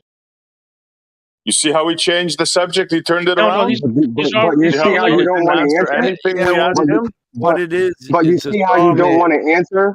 But that's the point. You guys don't want to answer when it comes to trying to figure it out how it works on flat Earth. It's a straw man. You're asserting that we made a positive claim that we know absolutely how tides work. Hold on a second. Stop. We're telling you, no, don't stop me. Your claim is that the Earth is flat. We're telling you that what we observed doesn't add up with your explanation. But it does. There's an observation of tides. There's observation of. Hold on a second. Hold on. Just a second. Hey, just don't interrupt, man. Just wait until it's your turn to speak. Oh my God! The problem is it's really simple for an adult. Are you an adult? The problem is that you start off with a false premise, and you're going to go on for like 15 minutes now with a false premise. The problem here is that we observe. Yes. Yeah, but if you don't agree with his premise, that's fine. But he still. My premise is I made no positive claim of saying I know exactly how tides work. Well, good. Then explain the observation. But what we observe doesn't add up with what you say. The moon. It does. The moon puts a uniform pole on Earth causing tides, but tides aren't uniform. Then we have places like Tahiti that have no tide. No tide. Pacific Ocean, but no tide. We have tidal nodes. Okay. There's no tide in Tahiti? Okay. We're telling you the anomalies, and you're not accepting them. Well, okay, so now explain tides. We observed that tides happened. Is that true or false? By the way, I posted the reason why Tahiti has no tides, at least according to the globe model. Did any of us make a claim on how tides work? Excuse me. Do we observe tides? Yes or no? Did any of us make a claim on how tides work? Do we observe tides? Yes or no? That's a no. We don't. Nobody made a claim. Observe tides? Nobody made a claim. We don't observe tides. Oh We don't observe tides. Does SC Montreal say that we do not observe tides? He's a Canadian. No, I did not say that. Okay. So what? So we observe tides now. Why are they working on the flat Earth? Who cares? Exactly. You don't know. Right. Exactly. Right. Yeah, I mean, I'm happy to share my viewpoint on it if that's what you're asking. Fine. Go ahead. Go. Well, I think there's several factors that are involved in the tides. I think the sun and the moon have an electromagnetic dipole effect on the entire system of the Earth, and the salt in the water has an electrostatic and electromagnetic dynamic to it within the environment. So the dipole quality of the sun and the moon are both involved in the fluctuations of the effects that they have on the waters. And then in addition, I think there's also underground electromagnetic, essentially pushing and pulling through various deep caverns and within the Earth. And then there's also a huge, at the center is a huge inlet and outlet of water. So with all the inlet and outlet under the Earth, under the water, and then the sun and the moon and the environment affecting it above, it has the entire tidal patterns that it has, that structure. Excellent hypothesis. What's your background? How do you test that? What's your experiment for it? How do you prove that? Is it not? Is it unfalsifiable? Is it falsifiable? He said he has an idea. He didn't say this is it. Right. Well, that's an excellent hypothesis. It's a very good hypothesis. Where's the data that is supported? Specifically, you were asking for an explanation, so that's what I provided. I see. And you have no evidence for it? Just it's a. Well, no, that's a separate top. That's a separate. That's You a don't whole have other any topic. evidence for Okay. your idea. Actually, Forget the we have evidence quite a bit for of it. evidence for our idea. You don't How? have any evidence. Even Yes, if it we have hasn't been quite a bit of tested, it, actually. how would it be tested?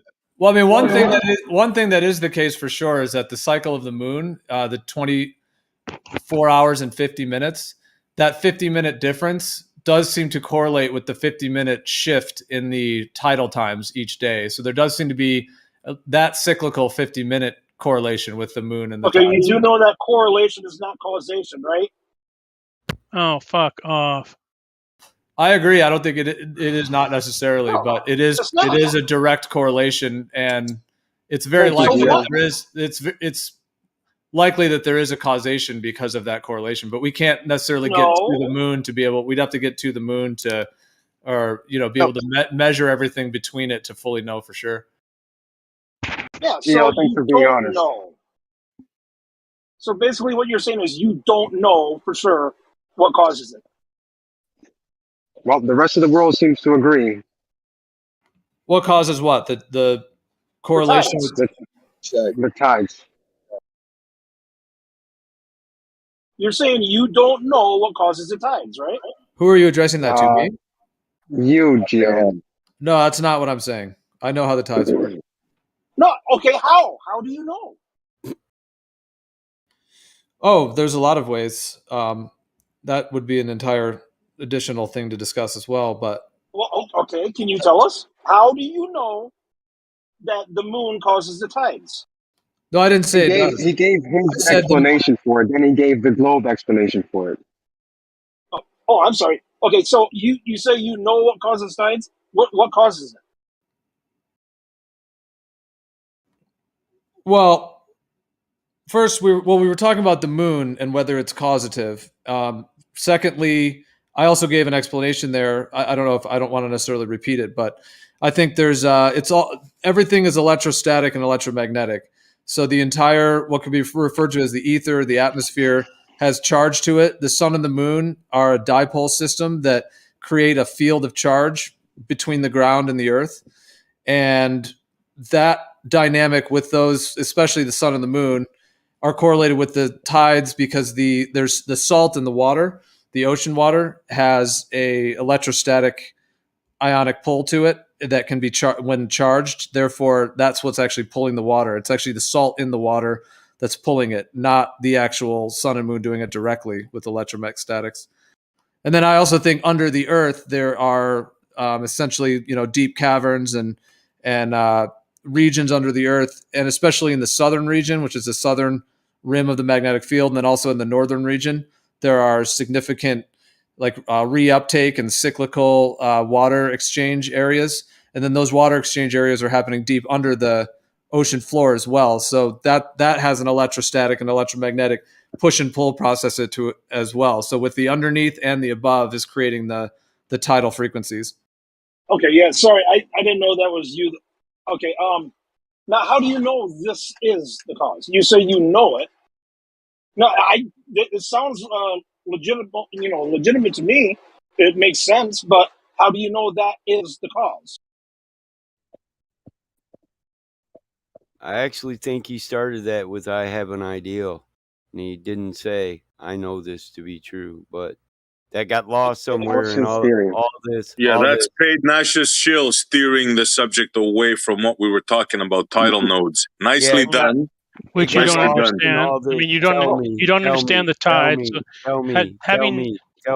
Explain to me why these nodes are. No. Explain why these nodes are then. No, causation is replacement of Well, I suppose just to kind of complete that whole thing. So the nodes, in terms of what I share, I mean, I will say for myself, for me, I do know this is how the tides work. Now, I don't have any way to physically, I don't have a device that can, the device that measures ether, they're hiding from us. That's how they're using free energy to control us. So the actual device needed to prove that is something that has been hijacked by these people that are in power right now.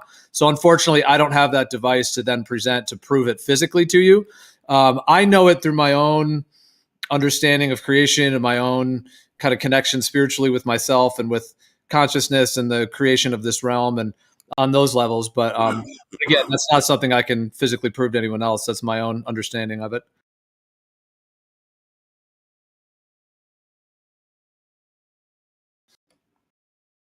But I was just NASA Chill, how about you now? Thank you, Gio. Thank you. Thanks for Gio gave his thing. How about you now? Tell us what the nodes are. Explain to us. What do you think? What's your after why? that there's no tides explanation? there? After that explanation, basically, what do you need an explanation for? All right, well, let's do this, Pate, since I went through all that because you were asking for explanations, so I shared mine. Okay, so I would say the tidal nodes have to do with the actual frequency midpoints of the electric field. And at those points, there's a midpoint where there is no movement in the tides. So that's my explanation. So now that you requested that, I gave that to you. So what is yours what is your explanation of tides and nodal points?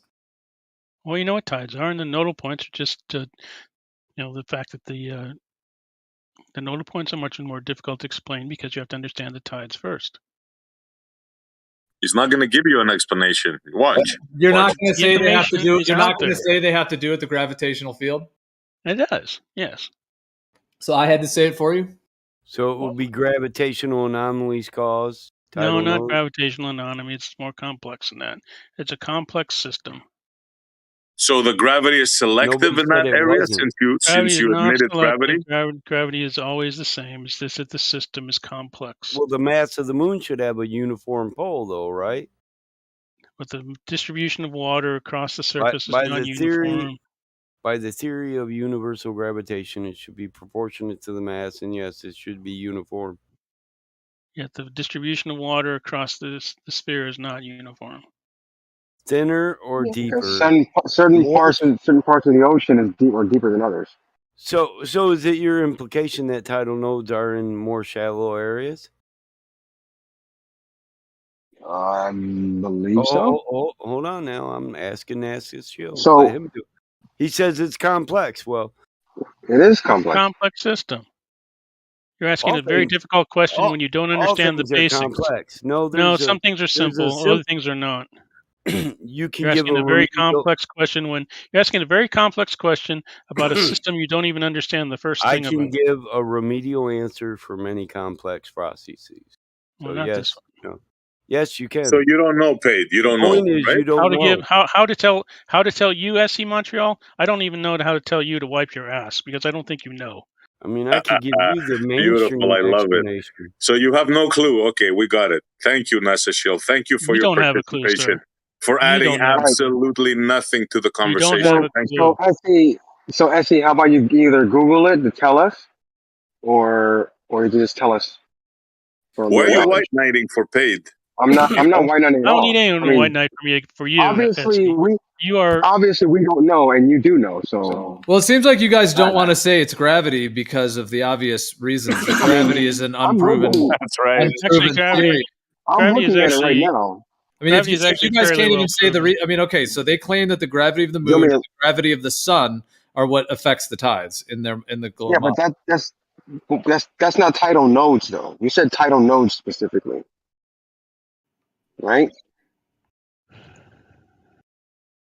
Well, yeah, areas of no tide or very, very, very low tide.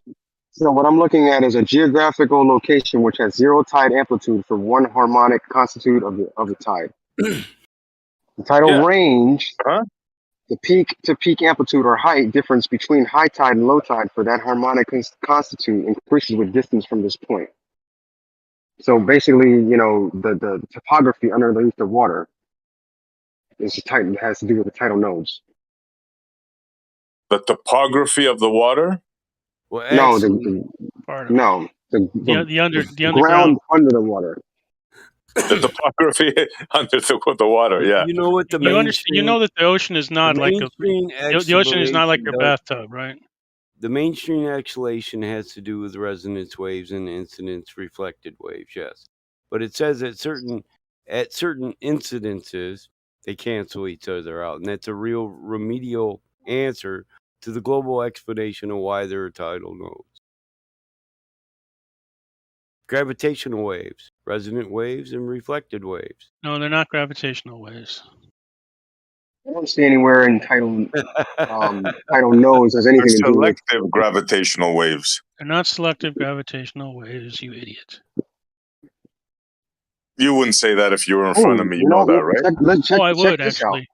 But it's so So what's the? I'm not sure how to pronounce this word when you Google title nodes, amphidormic point or something like that. Yeah. But one point of it says this is a good one. Whatever word that is, point occurs because Coriolis effect and interference with oceanic basins, seas, and bays create a wave pattern. That's a good one.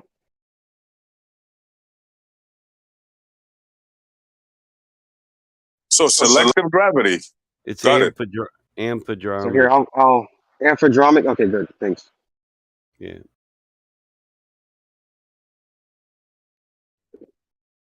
There you go. Just skirt over the whole Coriolis thing. Yeah. Well, actually, there are a few explanations for these, and do you know why? Because we can't pinpoint any one as being true, because it's really beyond our scale of experimentation for cause and effect relationship. Now you're talking. Nobody knows. Well actually, said. we know quite well. Nobody Except knows. Paid NASA Shill, the genius, of course, You and know, Bebo. and Nobody everybody else knows. in the world who Nobody understands knows. gravity exists and how the tides work. Well, what you're preaching is tide theory. You know that, right? It's not really. Well, when you say theory, the theory means something more than you think it means. No, I understand fully what theory means in science, and your theory has not been tested by experimentation. So Actually, it has been. But what do Nobody's you tested want to the do? tides. Oh, you mean you want to do a QE type experiment here, right? Not a QE. No one's done any tests on tides. Listen, No one does experiments on tides over these Are you thousands of talking years. about Quantum Eraser? Did this dude actually coin the scientific method? Did he? Where's his Nobel Prize? No, but he's got a very specific 4-step method that everybody has to go by. Gotta be peaceful if he's Well, that's listen. There's a certain method that we go for things that we want to establish a cause and effect relationship on. It requires independent, dependent control. I know you're talking about. No, there's other things you can use, inductive, deductive, but they're not experiments and they don't establish it. So when you say backed by evidence, so this theory isn't backed by evidence or experimentation, but you want to hold it higher because it's a scientific theory. But to be a scientific theory, it has the requirement to be backed by experimentation. Do you know this? And observation. Experimentation. So how are you going to experiment on tides? What's the experiment Yeah, you're going to do? and how did they come to the conclusion that it was the moon? How did they come to that conclusion? They didn't. Everybody in the world. There's that 50-minute cyclical nature to it, but they have all of their theories of gravity and so on. But I mean, the moon has been known to be connected to the principle of water since the dawn of time, and so that moon cycle has been it's part of nature. It's part of the cyclical function between water and the skies. They ruled out everything else, right? No. They just, in terms of the heliocentric model, they just plugged in their gravity theory to it. Yeah, if you're going to assert that they ruled out everything else, I'd like to see the study, please. So when you Google what causes tides, what's the most thing that comes up? How about you just Google tidal theory or real tides? Okay, I will. Theory of tides. It is tidal theory. I'm not just blowing smoke out my ass. Or dynamic theory of tides. There's more than one. You could have the equilibrium theory of tides too. There's a lot of different theories we can go with on what works with tides. And when I was talking about the hydraulic nature of tides, I was talking about another theory of tides that they're actually looking into nowadays. And it's funny, it kind of correlates with Geo's ideal of it, because when water moves underground, it does create electricity in a static relationship. And we know damn well that water can be affected by static attraction. You can take a balloon and rub it on your shirt and then turn your faucet on, and make the water bend by your faucet as it comes out of it with a balloon that's statically charged. So we can demonstrate this. So they're trying to apply these new things that we know and come up but with the balloon has to be really close. Well, that's a I'm sorry, go ahead. That's of no accord. There's a lot of underground moving water and a lot of static attraction underground. But I'm just saying, this isn't solid and written in stone. It could change at any time with an introduction of a new understanding. Excellent. You can be. You're 100% correct. Come up with a decent theory. Other than static of underground, I missed. Did you miss the part movement where of I electromagnetic superconductors reacting with tidal amplitude nodes in the ocean? Did you miss the part where I said there's alternative theories based on what we know, new things that we know? And the alternative theories aren't mine, they're mainstream science. They're not flat earth theories. And guess what? They all involve the gravitation of the moon, right? No, not all of them do. What? Man, you listen, you have a mainstream. Hold on a second. You're saying there's a mainstream theory out there that does not involve the gravitation of the moon and sun to explain tides. I've said it twice. The hydraulic nature of Send tides. me a link, please. Send me the hydraulic nature of tides. That's the official name of this title of this theory. No. Dude, listen. I put 5 or 6 motherfucking citations in here. Every time I bring up something new that people aren't aware of, I post a citation. All you have to do is look up my name and look at the citations I posted. I've done the work for you. I'm not going to do it twice. Okay? I can't stand people who ask for citations or say this is bullshit, like this is some blur knowledge, and I'm giving an alternative theory from mainstream science. Michael, save your breath, bro. I'm doing you a favor. Save your breath with this guy. You might as well talk to a wall. You fail to read the citation. Every time I talk to you, I talk to a wall. I agree. You fail to read the citation. You fail to accept things as they are, and you fail to cite any source of yours. So I cited your source for you. This is equilibrium tidal theory. So I specifically Googled tides not caused by the moon, and I can't find anything. Yeah, you're a bright one. That shows that I can't find anything that shows something other than the moon. That's funny. I posted 3 different links in there that All right, let me check your links.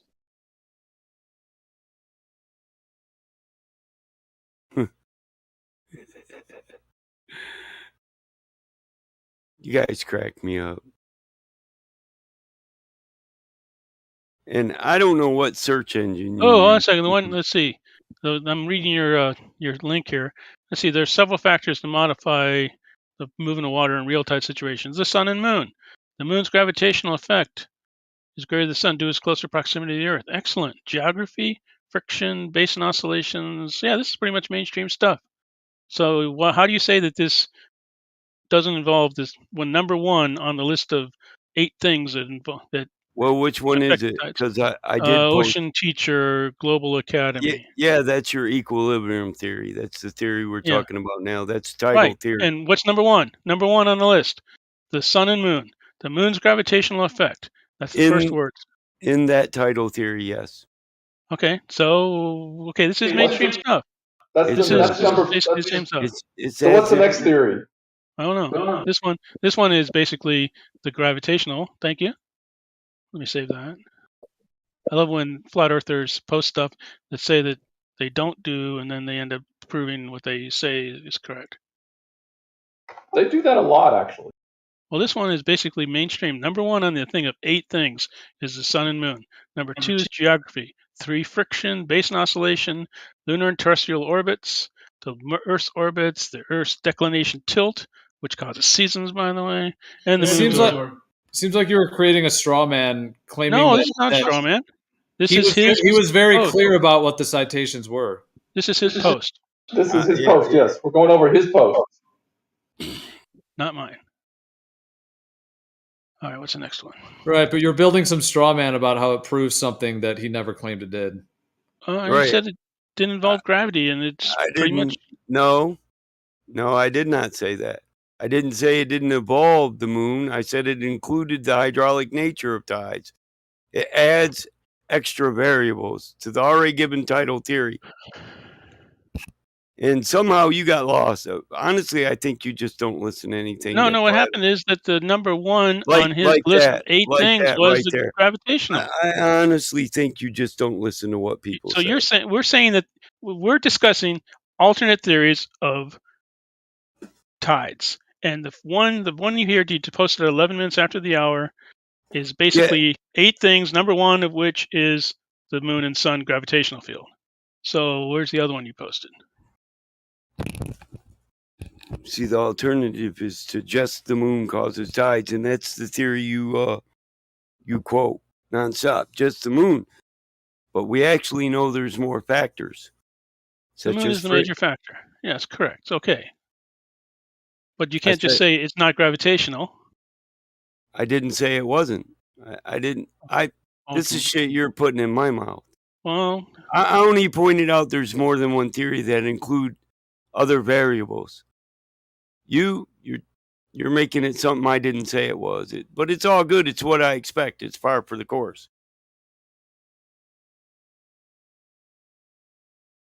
I mean, half the time you're belligerent, so what? What should I expect? What's the next one here?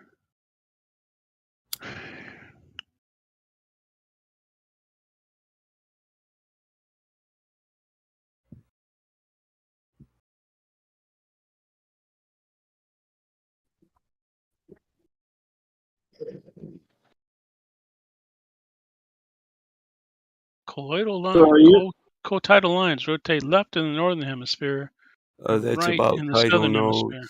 Why would they do that? That's about tidal nodes. Why would co-tidal lines rotate opposite directions in other separate hemispheres? I don't know. Does your globe rotate in 2 different directions? Something to do with Coriolis? Yeah, it probably has to do with Coriolis. Sure. Yeah, it's the vortexual nature of magnetic fields will create precisely that. And yeah, it's amazing how it does it. It's like if you take 2 gears and you connect them and then you spin one of them, like comes up through the middle. The gears come up through the middle, then they separate. They come up through the bottom, they meet, and then they separate. I haven't heard you read the link determining hydraulic properties of coastal aquifer systems using underground response tidal fluctuation application and limitation. Did you just skip over that one? I haven't found it yet. What time did you post it? It's hell, I don't know. It's from Coastal Engineering Journal. It's from an engineer's journal.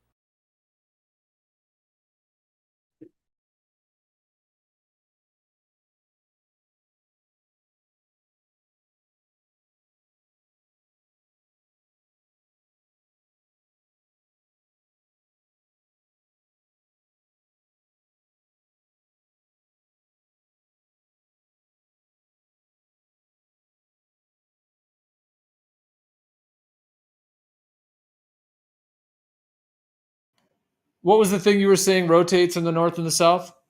Was that co-tidal lines? Say it again. Co-tidal lines. Yeah, it's about tidal nodes. I just couldn't hear the word you were saying. It was like co-tidal nodes. I'm not exactly sure what they are, but it tries to give an explanation of why there are tidal nodes. Because they change in their position? And no offense, but it doesn't say Coriolis. Well, I know it doesn't say Coriolis. I was just wondering why they rotate It opposite. said Coriolis in the one. It did say Coriolis in the one you posted up. Did? I didn't look that close. I took a screenshot from it. It says, in addition, the water movements are affected by the rotation of the Earth. The Coriolis effect causes the water to take a curved path rather than a straight one, and Kelvin waves produce different tidal ranges across channels. Yeah, I just posted a little short about Neil deGrasse Tyson explaining what I told you guys before. You guys gotta watch this, please, man. It's 30 seconds. Yeah, we've already seen it. Another appeal to Neil. I love it. It is fantastical. Yeah, he's right too. He's right. Yeah. There's a bulge of water, and the Earth rotates into it. Yeah. Right, Master Shield? That's one way of thinking it. I mean, the water Really? You don't have to believe it. You don't have to yeah, believe the it. water doesn't stay put, but the bulges. Wow, you're behind that too, eh, B-Ball? Wow. Yeah, you don't have to believe it. Of course he won't believe it. He just thinks gravity is fake. Yeah. You think you're in a ball of water?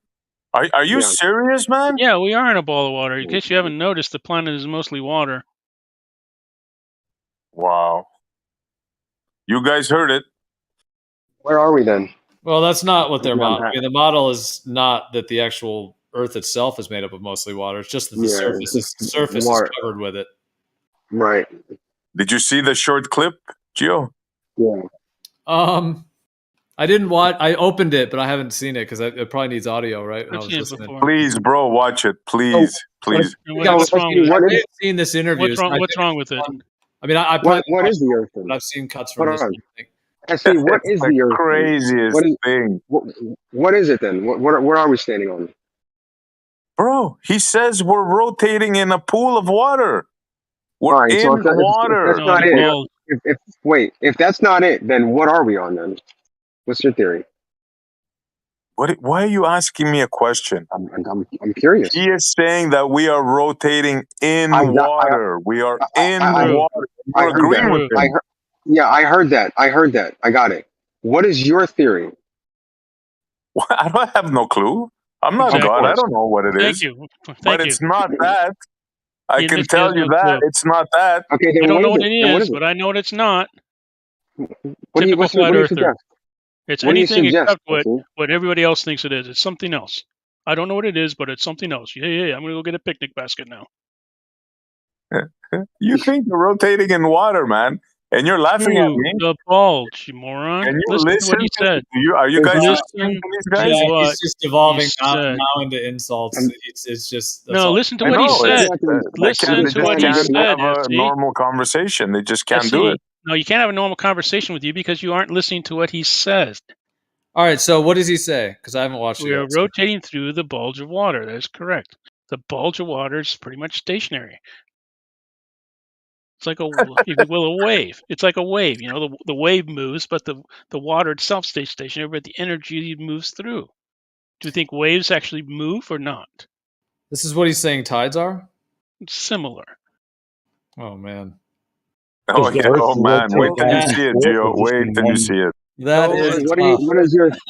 What is your theory then? What do you think?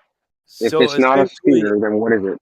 I have no clue, man. I'm just pointing out the cockamamie idea of your sphere. I don't know what it is, but it's not That's what I do. I find holes in ridiculous stuff. And you see, they don't let me talk every time I go to say it. They have to talk through me. That's what NASA Shield does. You find stuff that you don't understand. Notice I didn't get one sentence out yet. Yeah. You find stuff that you don't understand, and then you make everybody else listen to it.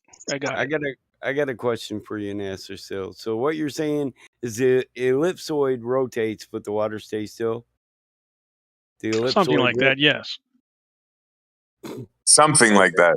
The energy stands still. The water stands still. The energy goes through like a similarly to a wave. So originally that was Galileo's tidal theory, you know, and I guess the mainstream pretty much says they debunked that, but hey, you know.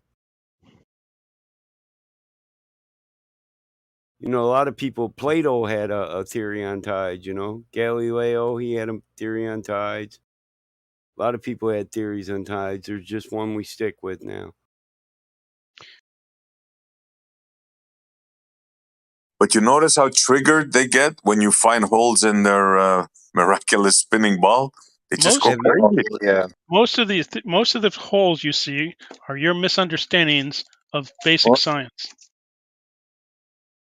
When it comes to Galileo, no, I read it all. It's not a misunderstanding. Most of S.E. Montreal's misunderstandings, or the holes he finds, are his misunderstandings and incredulity of the text. I don't know what it is. All he has. Never addresses the issue directly. Neither do you, sir. Never says anything. That's all he does. We have asked you. We have asked you what causes tides, and you say, I don't know, but it's not whatever everybody else, what the mainstream science says it is. I don't know what it is, but it's not that. That's your basic go-to answer all the fucking time.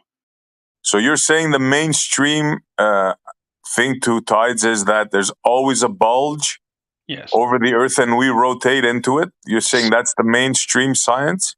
I don't know if that's mainstream science. It's Neil deGrasse Tyson trying to communicate a complicated theory into simpleton language.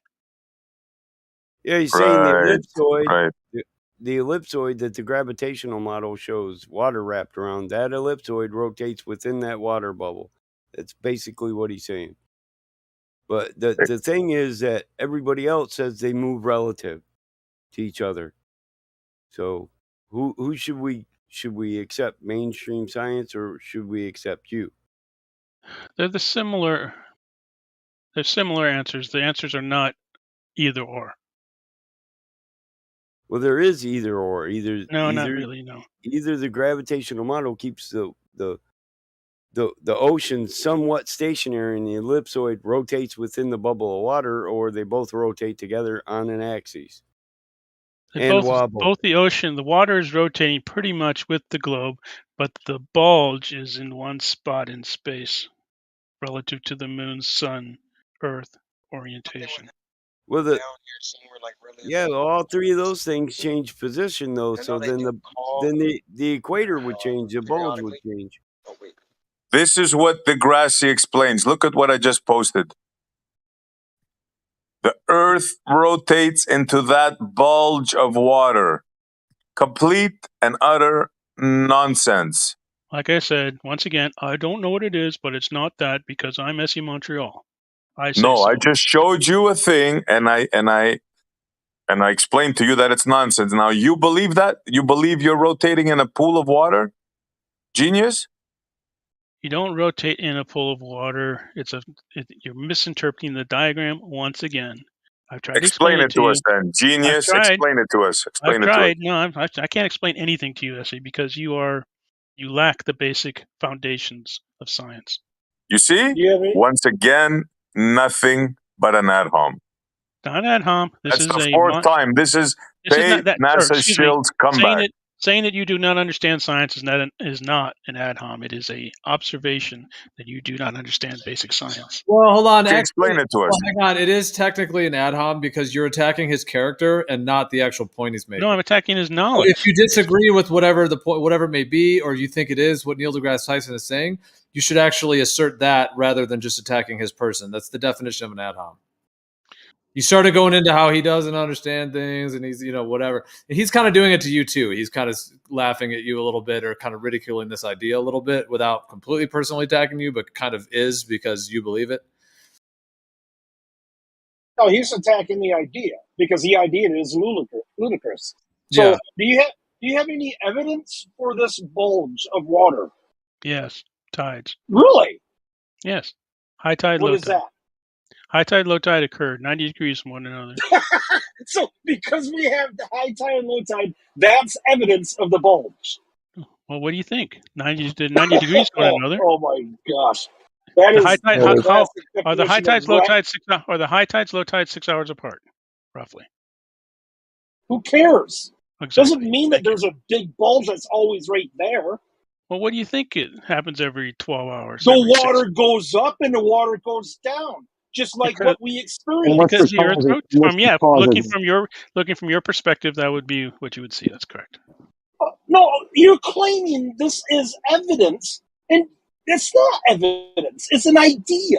It's a stupid one, but it's an idea. Of course, it's stupid. It's not evidence to anything. The rest of the world doesn't think so. All the citations don't think so either. He said that the observation is the proof. That's circular reasoning. Look what I just posted. As you said it, bro. Look what I just posted. So what's we had this guy pegged a long time ago. What's your explanation here? Oh God. I have no explanation. We don't have to give an explanation. Yes, you should. Actually. Right? No, you don't. There's no need to. Yes, there is actually. No, there isn't. Paid only if somebody asserts something can it then be contested. Okay, so if it hasn't been concerted, you're just hold on. You're just trying to make a separate point that isn't actually connected to any assertion being made, and then you're trying to attack that, which is a straw man. So you can say the fact that the observed tides happening, but you guys can't explain it on the flat Earth, is because I didn't claim how tides work. I don't know. That's good enough. I don't know.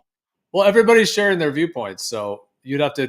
I don't know. Depends on who you're talking about and whatnot. I see. And some are more provable than Sounds others. like I mean, basically, SC was saying that he thinks that the idea is absurd in terms of the hump of water.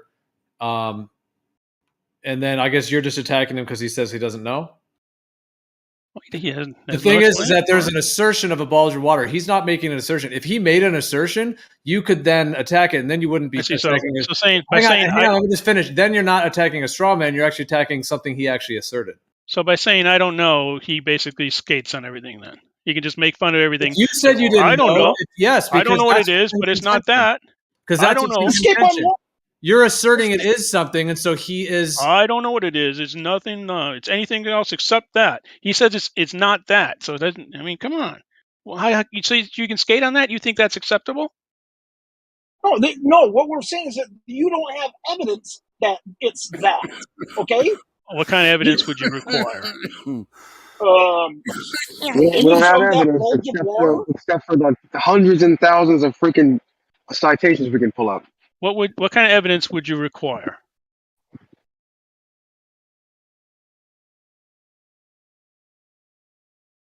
What do you mean? Hello. What kind of evidence would you require?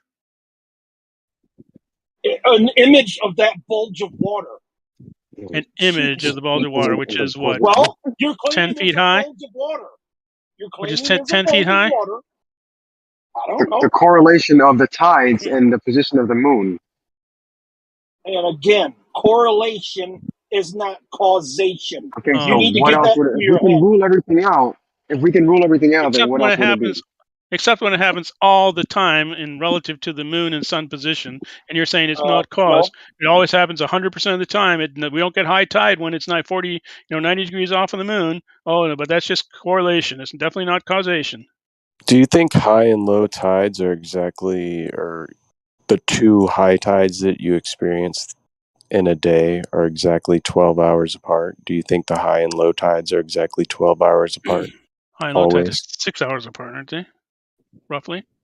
No, it varies every single day. Some days you only have one high tide. Some days you only have one low tide. Yeah, that's what I meant by they're not uniform. But you'd have to actually do studies on tides in specific areas. Yeah, I live right next to the water. And I've I'm on already boats a lot. I do a lot of fishing. Where? I've already decided to be a waste of my time. Without Here's doxing a yourself, question. where, roughly? How did the rest of the world come to the conclusion or the theory that it's the moon? Well, Isaac Newton presented it The world first, did. and Galileo, and they all followed him. Yeah, it wasn't the rest of the world that came It's up not with a it. con- It was it's certain not a guys did, and everybody conclusion. listened. Yeah, it's There not are a conclusion. But how? It's There are not some a conclusion. correlations. It's called an accepted theory. But how? How did they come to that? They accepted it. But What how? part of accepted do you not I understand? don't think they just made it up and everyone just went along with it. How did they test it? No, How do you think actually, they tested it? I don't think they did test it. How could you test the gravitational pull of the You moon? don't think so? You don't think they tested it? Okay, I well, asked a let's use question. some critical thinking Listen, here. how are you going to measure or test the gravitational pull of the moon on the tides? I think they've tested it over years, right? I mean, Oh. hundreds of years, isn't it? Have they not? Oh man, here we go again. Okay, You so assume, I know you assume that, but can you cite it? I don't know. I mean, can you? The Do you Farmer's not think that Almanac. that's probably what they did? Well, no, I don't. If I So see how did they come to the evidence of it, then I conclusion? will. They didn't So come when to I a look up, conclusion. okay, so when I When look you up look what it up, caused the you get tides, tidal theory. You get tidal when I theory. when Who I was look the- up what causes, hold on, Who when was I the look up first what caused person to propose it? I don't know, but when I look up what Galileo. causes the tides, when it says the gravitation of the moon and like every other website says the same thing, how do you think they came to that conclusion? I'm trying to lead you there. Okay, so Galileo first came up with it. You're not answering the question. I'm going to answer the question if you stop interrupting me. Isaac Newton then proposed it and added it to his universal theory of gravitation. When this theory was accepted, so was then tidal theory. It's really simple. And you think nobody tested it after that? Well, if you think they do, like I said, cite your source. All the sources on the internet. All the sources on the internet don't say we tested tides for years to Okay, so correlate. they're all incorrect. If you prove that gravity from the moon pulled on the tides, and gravity wouldn't just be a universal theory no more either. Are all the sources incorrect? What theory means? Use your brain. I understand what theory means, and to be a scientific experiment or theory, you have to be backed by scientific experiment. Don't be stupid. Yes, exactly. So you don't think they tested it? How did they? I don't see where I don't it know. says scientific tidal theory. It says Isaac Newton's tidal theory or equilibrium tidal theory. I don't see where anyone in science labels it scientific tidal theory. Only you two do. Theory means? And I really believe that neither one of you have a collegiate level education. Well, you're being correct. You can believe whatever you want. But B-ball, anyway, how do you B-ball, what would you think of a model where we have water and we use electric charges within the water to create tides, to create a small scale model of the tidal movements? What would that do for you? I would question what's causing the electric current. I'm saying you could have a dependent, independent variable and charge the water and create the phenomena of tides. Okay, yeah, I think you could, couldn't you? Yes, you could. They actually do this in labs. NOAA does it. Yeah, I think I've seen things like that. Yeah. So we could, so that proves and isolates that it is the electrical current that's actually moving the water. If you're claiming it's gravity, where's your proof of gravity? I don't have proof of gravity. I don't know why you asked me for proof of gravity. You wouldn't get that information from me. So you have an unproven theory. Yeah, and you wouldn't have if there's people are confirming the moon doing it, wouldn't they have to prove the gravity of the moon's doing it? It's not mine. It's the rest of the world. So, I mean, it's your word against theirs. Well, you're saying they confirmed it, right? I'm pretty sure they tested this theory.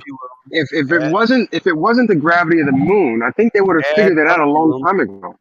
Yeah, you assume, just like you assume they did all these tests, but you haven't gave me any citation for it. But you'll be the first one to ask me. Are you claiming? Right. So are you claiming that every time I look up what caused the tides, every single one of those websites? Are you claiming that every single one of those websites are incorrect? What I'm claiming is I don't have to debunk something that you haven't proved. Dude, just say I believe. Listen, motherfucker, I'll actually answer when you shut the fuck up. Go ahead. I'm waiting. So when it's a theory that hasn't been backed by experimentation, I don't have to say they're lying because it hasn't been proven. And if it's just a correlation, that they can confirm the correlation, but they can't prove that is the reason for it. Okay, so you're looking at somebody confirming the correlation of the position of the moon to cause the tides the way that they theorized it was doing it, but there's no confirmation of the actual cause. You're just looking at why can't you guys say yes? I believe that every single citation. Hold on, now you're cutting me off. Hold on, now you're cutting me off.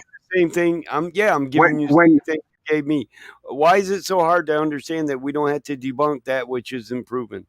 If it can't be demonstrated by experimentation, it's not worthy of debate. Okay, I allowed you to finish. Let me finish. Then you can answer my question. Shit, I took that, punk. Okay, good job.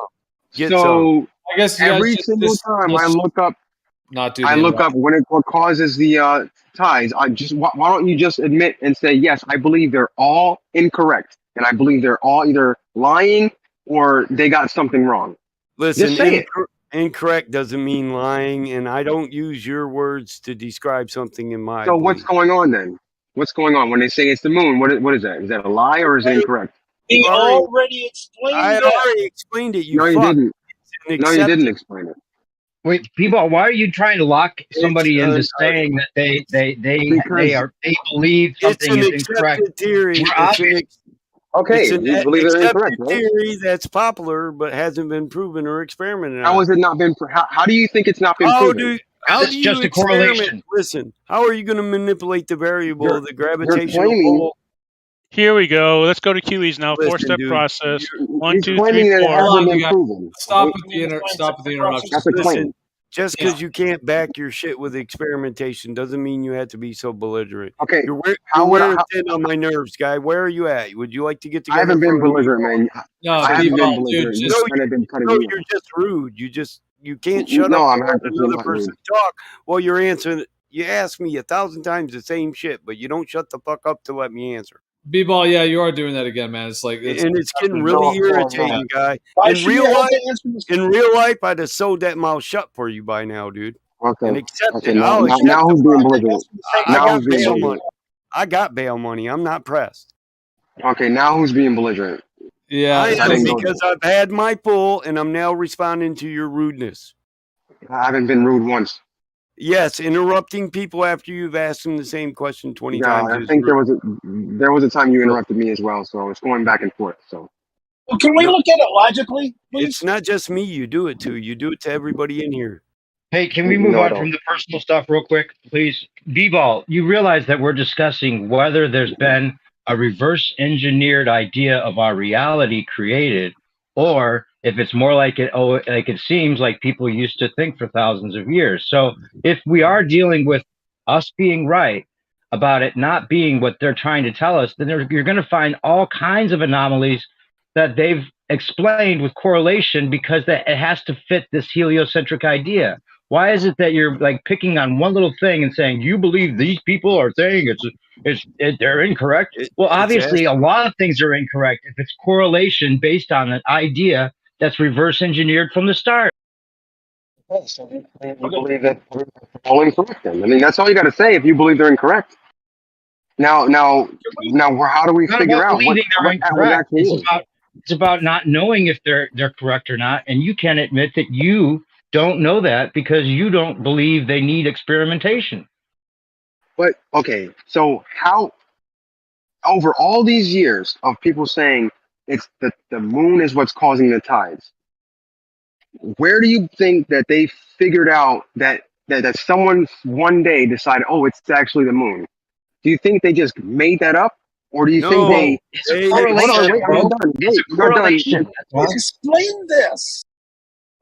Do you not listen? This has been explained many times over already. Okay, so where did they get this idea from? Prove it was the moon? How did they prove it was the moon? Look, you act like you Other don't than know correlation. what an accepted theory is. I would think that they tested it over years and years. I would think that they tested it over years and years and years and studied it. Great. Show us how they tested it. Yeah, I've asked without just correlation. That you can look up if you truly want to. I can't give you all that information. And even if you ask me for information and I bring it to you, it's not like you're gonna accept what I give you anyway. So you can those go are and just research for excuses yourself. to not back your own shit with citations. Why are you so set on all of these people being right when you don't even know what they said or how they tested it? I know. Well, it seems like everyone's agreeing, right? It's just we're just agreeing that you have no idea of how they tested it, but you're claiming that we're going to not believe it, but you're not presenting anything. Yeah, Can we look at this logically, please? How did you think they came to that conclusion? Yeah, you guys, this is kind of audio chaos right now. It's hard to everyone's talking at once. So yeah, just let's try to go one at a time. Scrat, go ahead, bro. Okay, can we look at this? Can we look at this logically, please? You're claiming that it's the gravitational pull from the moon that causes the tides, correct? That's what the theory is, yeah. Okay, so let's look at this logically. Let's use our brains. Is gravity stronger, closer to the source of the what's pulling it down? So basically, the closer you are to the big object, the stronger the gravity is, correct? Yes. As you move away from it, it gets weaker, right? Yes. Okay, now the bigger object has the stronger gravity, correct? Yes. Like, are you trying to say that there's no way that the Earth? No, let me finish what I'm asking here. So you're claiming that water, which is sitting on a much larger mass, which has a lot stronger so-called gravitational pull, is being overcome by a smaller force or weaker force from a smaller mass that is. Well, let me finish, please. Let me finish. Wait. Let him finish, Fred. Hold on. It is being overcome by a smaller mass with weaker pull that is way further away when the water is sitting right on top of the larger mass. Is it still Hold on. Wait, NASA. Okay, so first of all, it's not being overcome, because if it was being overcome, then some of the water would be sucked off of the Earth and taken to the moon. So it's not being overcome. Up, though, right? It's just an ever so slight pull, don't you think? Right? It's an ever so. Yes, but it's ever so slightly. Yes, it is. Yes, okay, yes. But it's ever so slight. It's pulling it away. Oh my gosh! It's ever if it's so slight. pulling it away, it's overcoming it. It's making it it's stronger. Is it okay? Is it pulling it off of the Earth's surface? Yeah, exactly. Is it pulling it off the Earth's surface? No, it's not. I didn't say that. Well, you're saying it's overcome. You're saying it's being overcome. Pulling it up. Being overcome and not being pulled up, right? Because you're saying it's being lifted up due to the moon's gravity, right?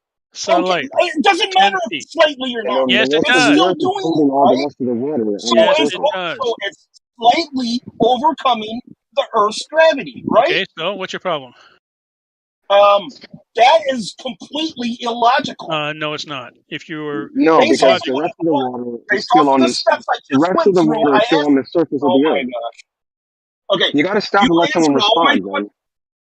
When you stop talking, your incredulity is noted. Talking, you start going again. Your incredulity is noted. Yeah, okay? well, once again, you're doing the same thing, dude. It's no, but I'm saying he's going on. He's not letting anyone respond. Well, to be fair, B-Ball is trying to kind of do a quick back and forth. Maybe you're wanting to have longer sections or whatever to speak. But B-Ball, you do this, man. It's like a tactic you do. It's like instead of actually sticking to the discussion, you just try to get under their skin by interrupting every time they speak. So no, I actually wait till he's done, but he doesn't ever finish. Just pass the mic back and forth instead of just constantly interrupting. Maybe there's a delay. Hey, because the thing is, if two people are talking, the bottom line, if two people are talking, we can't hear anything anyone's saying. So it's kind of like it defeats. If you want to be heard, then not speaking at the same time as someone else is the way to do it. So. Well, here's the thing. Logically, the stronger mass, especially when the water is sitting right on top of the bigger mass, there's no way, logically, a much smaller mass, which is a lot further away, could have any difference whatsoever over the gravitational pull of the Earth. That is not logical. It's totally wrong, though. What? You're How totally is that wrong. logical? The object above would have an impact. It's a small impact, but it's an impact. I mean, it lifts the water about 10 feet, give or take. Okay, so we should be able to test other things too, like why can't I jump 50 feet high during high tide? Because you're Like, much what smaller else? than the oceans. Oh. And Okay, hold on. All right. And actually, you do weigh slightly less when the moon's overhead, but it's very, very small, almost difficult to measure.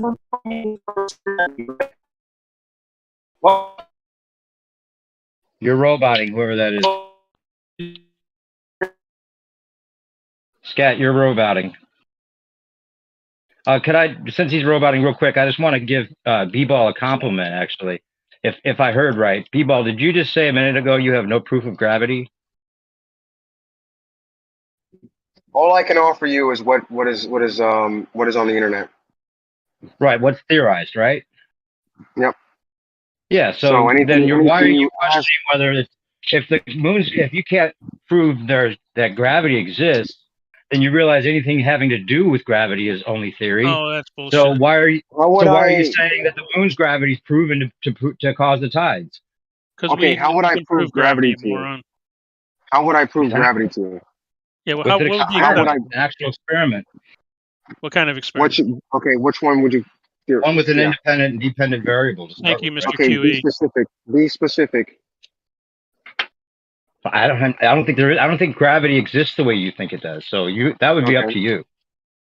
I'm just saying if you're admitting that there is no proof of gravity, then you realize any theory about gravity, including the moon, I didn't say there is none. affecting the tides, is just theoretical, right? Did I hear you say that you don't accept the answer for gravity, but you don't have an experiment that you would accept? Did I hear that?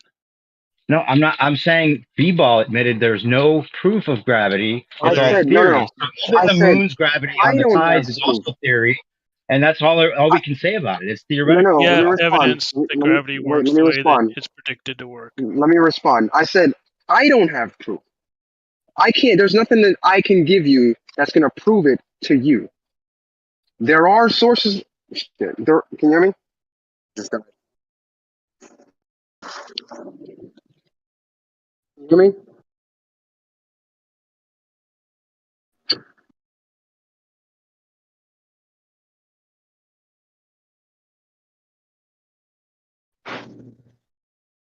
Hello?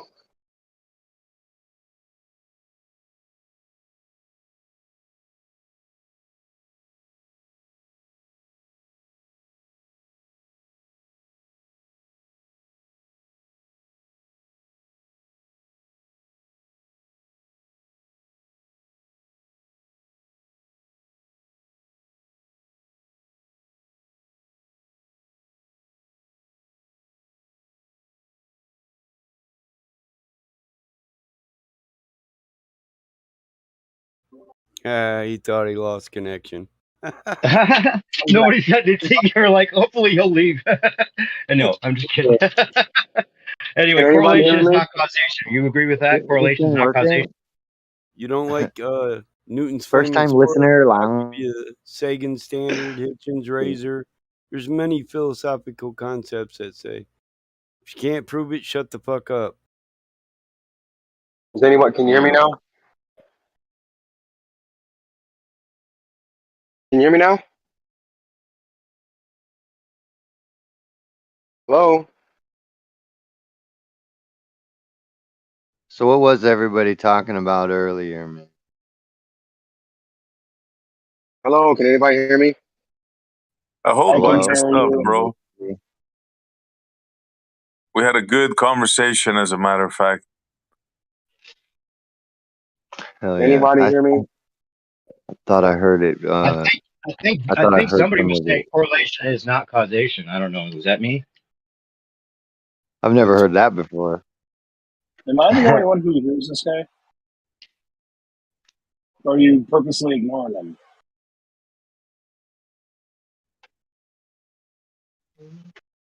Hello? Can anybody hear me? I hear you.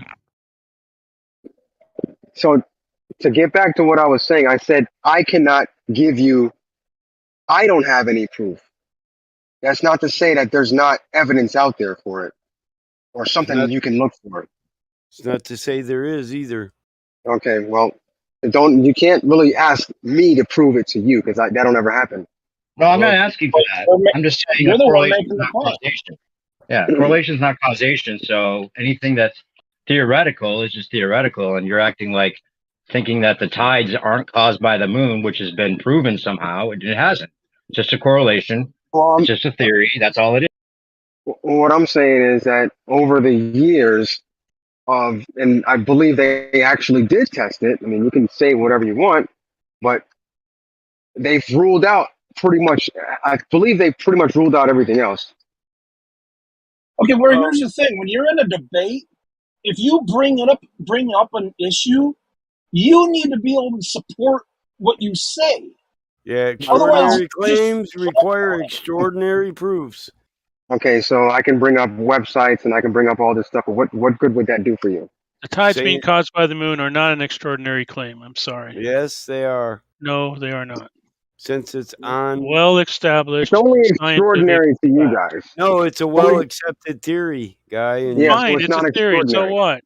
It is a theory, and it's well. You don't know what a theory is. Then, if you say it's just a theory, that proves that you don't know what a theory is.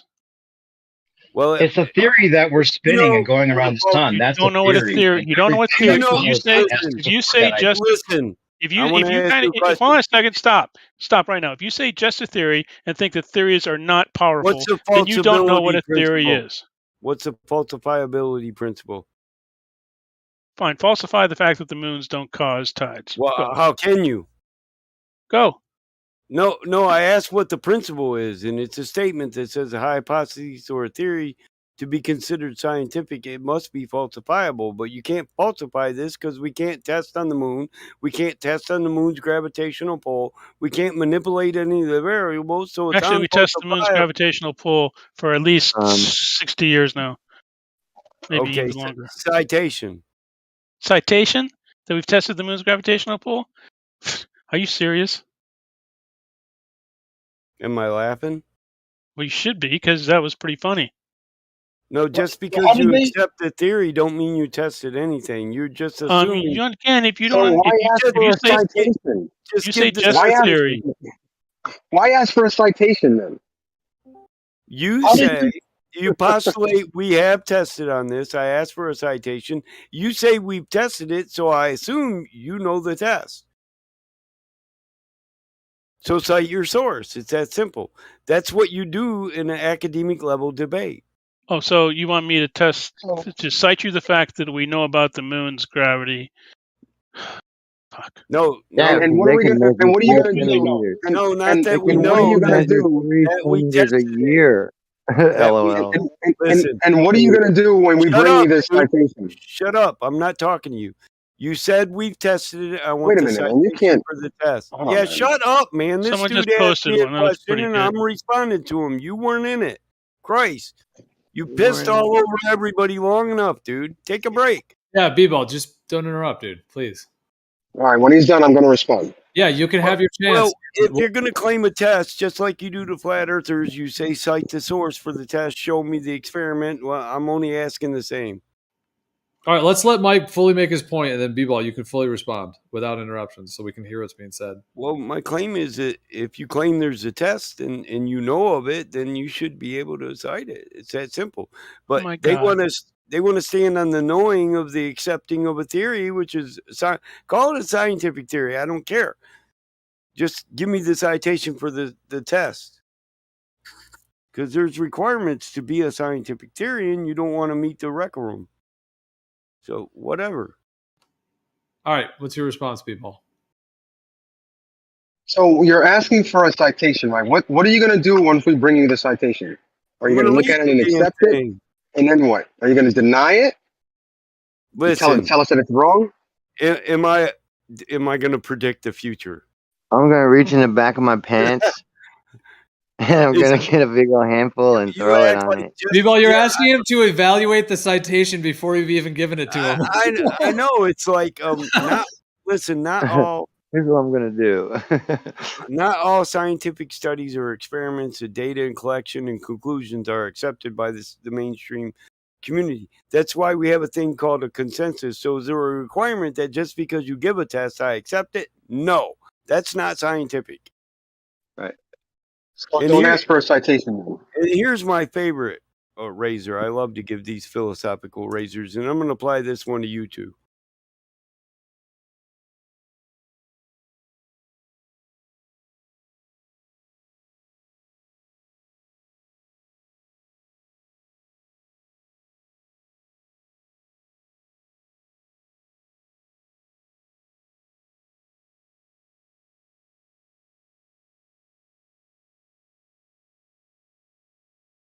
So I guess B-Ball, you're going to find the citation? Is that the deal? What exactly are you asking for? A test of the Earth's moon's gravity? I thought you said there was a test. Why are we asking for anything? You're the one saying there's a test. I want to be specific. I want to be specific. Years. Oh, nobody asked you for nothing, Earth Life. I was talking to paid NASA show. Yeah. Okay. Right. He's the one that made the positive claim. Man. Oh, fuck. If you don't... No, I'm not going to provide you with this link. I know you just blow smoke out your mouth. Yeah, I know, because we've known about the moon's gravitational. We've sent probes there. 24 men have gone around the moon. 12 have landed on the moon. We know all about the Earth-Moon system. Fuck off. That doesn't equal we tested it. Yes, it within does. the amount of Actually, years. we've measured it. We've measured it. We have measured the moon's gravitational field for a long time. I hope the If you want audience a citation for that, I'll get it to you, and you'll just throw it out. I'm not going to. Should I waste my? Why should I waste my time getting you a citation that you won't accept? I love to read. What are you talking about? No, you how don't. How can you tell me Okay, what dude, I'm give me the Fine, citation. I'll waste my so I time can and find you a cherry pick the citation. fuck And out of Will it. it be repeatable? Paid? Will it be So here's repeatable? a Oh yeah, it'll be citation. very repeatable. Okay, so it will be repeatable and verifiable that we can do. Is that what you're claiming? Well, And by repeatable, we don't mean you just read it twice.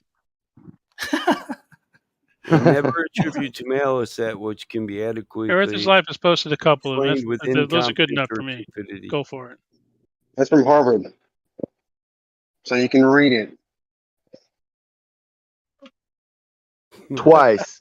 So Sorry. after you read Witz's thing, I don't.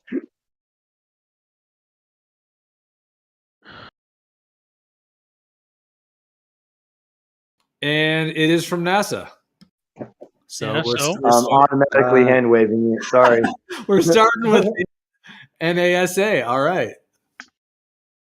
It's always a way to start the Let me guess.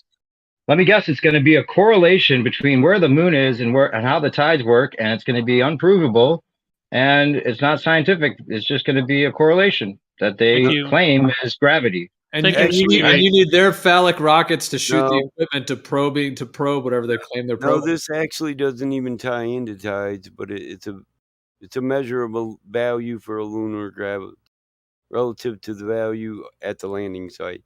So it's a test of gravity, but not the test of gravity effects on tides. So the gravity exists, but it doesn't affect tides. Got it. Well, there's no test on it. You said there was a test that proved that the gravity. You said actually you proved that gravity was there. So there's the test on gravity. Well, I didn't say anybody proved anything. I said they're trying to place a value on lunar gravity. Yeah, we did. Yeah, right there. Yeah, that's what I said. They're trying to place a value on it. Yeah. So it exists. So it's not a test. It's just a claim. That's not always true. I can give Actually, it's pretty much a test. But... I can give a mean value to anything, but that doesn't make it absolute and concrete. Gotcha. I see. You don't know what it again. So you're going to the SC Montreal. I don't know what it is, but it's not the moon, right? Well, no, it's anything else. Actually, I'm refusing to comment on something I haven't totally read yet. But just in the beginning, it says what it is. It has an abstract. Do you know what an abstract is? Yeah, I want you maybe. Okay. Okay, I would just like an explanation of how a much weaker force can overcome a much stronger force. Again, it doesn't completely overcome it because, again, the moon that is a very good question. It does 10 feet, does about 10 feet on the whole system as opposed to the Earth holding it firmly to the surface. No, hold on for a second. How can it overcome it at all? It's a much your incredulity is noted. Your incredulity is noted. No, that's illogical. Your incredulity is noted. It's not incredulity. He's asking how a pseudo-physical concept could be real. Pseudo-physical? What's on your fat ass chair right now? He said incredulity. I mean, I guess I can't speak for him, but that sounds like, in a sense, like you're explaining a pseudo-physical concept that you can't validate, and then your validation for it is just we can validate it all the time. physical assertion of it. Actually, we can validate it all the time. It's been validated since Galileo? You call that? Oh my gosh, man, bro, you should check your links better. This is just a link to the abstract. Where's the rest of the article? I don't know. You have to probably pay $20 for it or something. I don't know. Well, I'm just. So you don't have it. I don't know. You think that there's? I'm not wasting my time getting a link to saying. Yeah, I'm doing your research for you. No, it's just. Well, I mean, no, actually, what you're doing is how about a link that's up is up, and down is down? Yeah, I'm basically doing your research for you. It's not my research. You're just backing your claim, and once over, it's not your claim because nobody was fucking talking to you. I know. Let's And have it that's a why, link that listen, up is up and that's down is why down. I And to the left attribute is the left. last one to you. It's just I'll blame it on stupidity. All you could find was an abstract. Thank you. And all he does is just use stuff. He can't support it in any way. He just And all you say is, I don't know what it is, but it's not that. No, I don't know I what it didn't is. say It's not that. that. So all I we can said do is because do the research for you, and How's right, that and we any bring different you than the research, and listen, then you dude. shit all over the research. If So all you can do is find an abstract, don't talk about research. You don't know what it is. okay, so what are these things talking about then? Where's the full Moon's article? gravitation. Where's the full article? And I'll tell you. I don't Yeah, comment where's on the full things I article? I don't want the have. full article so I can Right. read the full article and then say, And then say, nuh-uh. Dude, you gave me an abstract that just says what the prediction is. That's it. What they're attempting to do. That's all it is. That's not my fault. Don't blame on me your incompetence.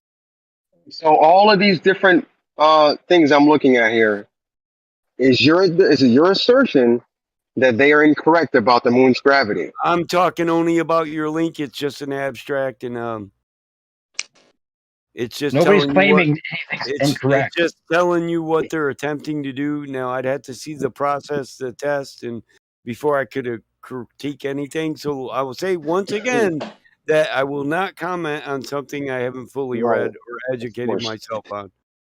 Battle mode, And then it's great to hear your voice. Battle mode, it's great to hear your voice. I mean, if you're Battle too mode, ignorant or stupid to it's understand great what to hear I'm your saying, voice. then I don't know why I'm even bothering with you, dude.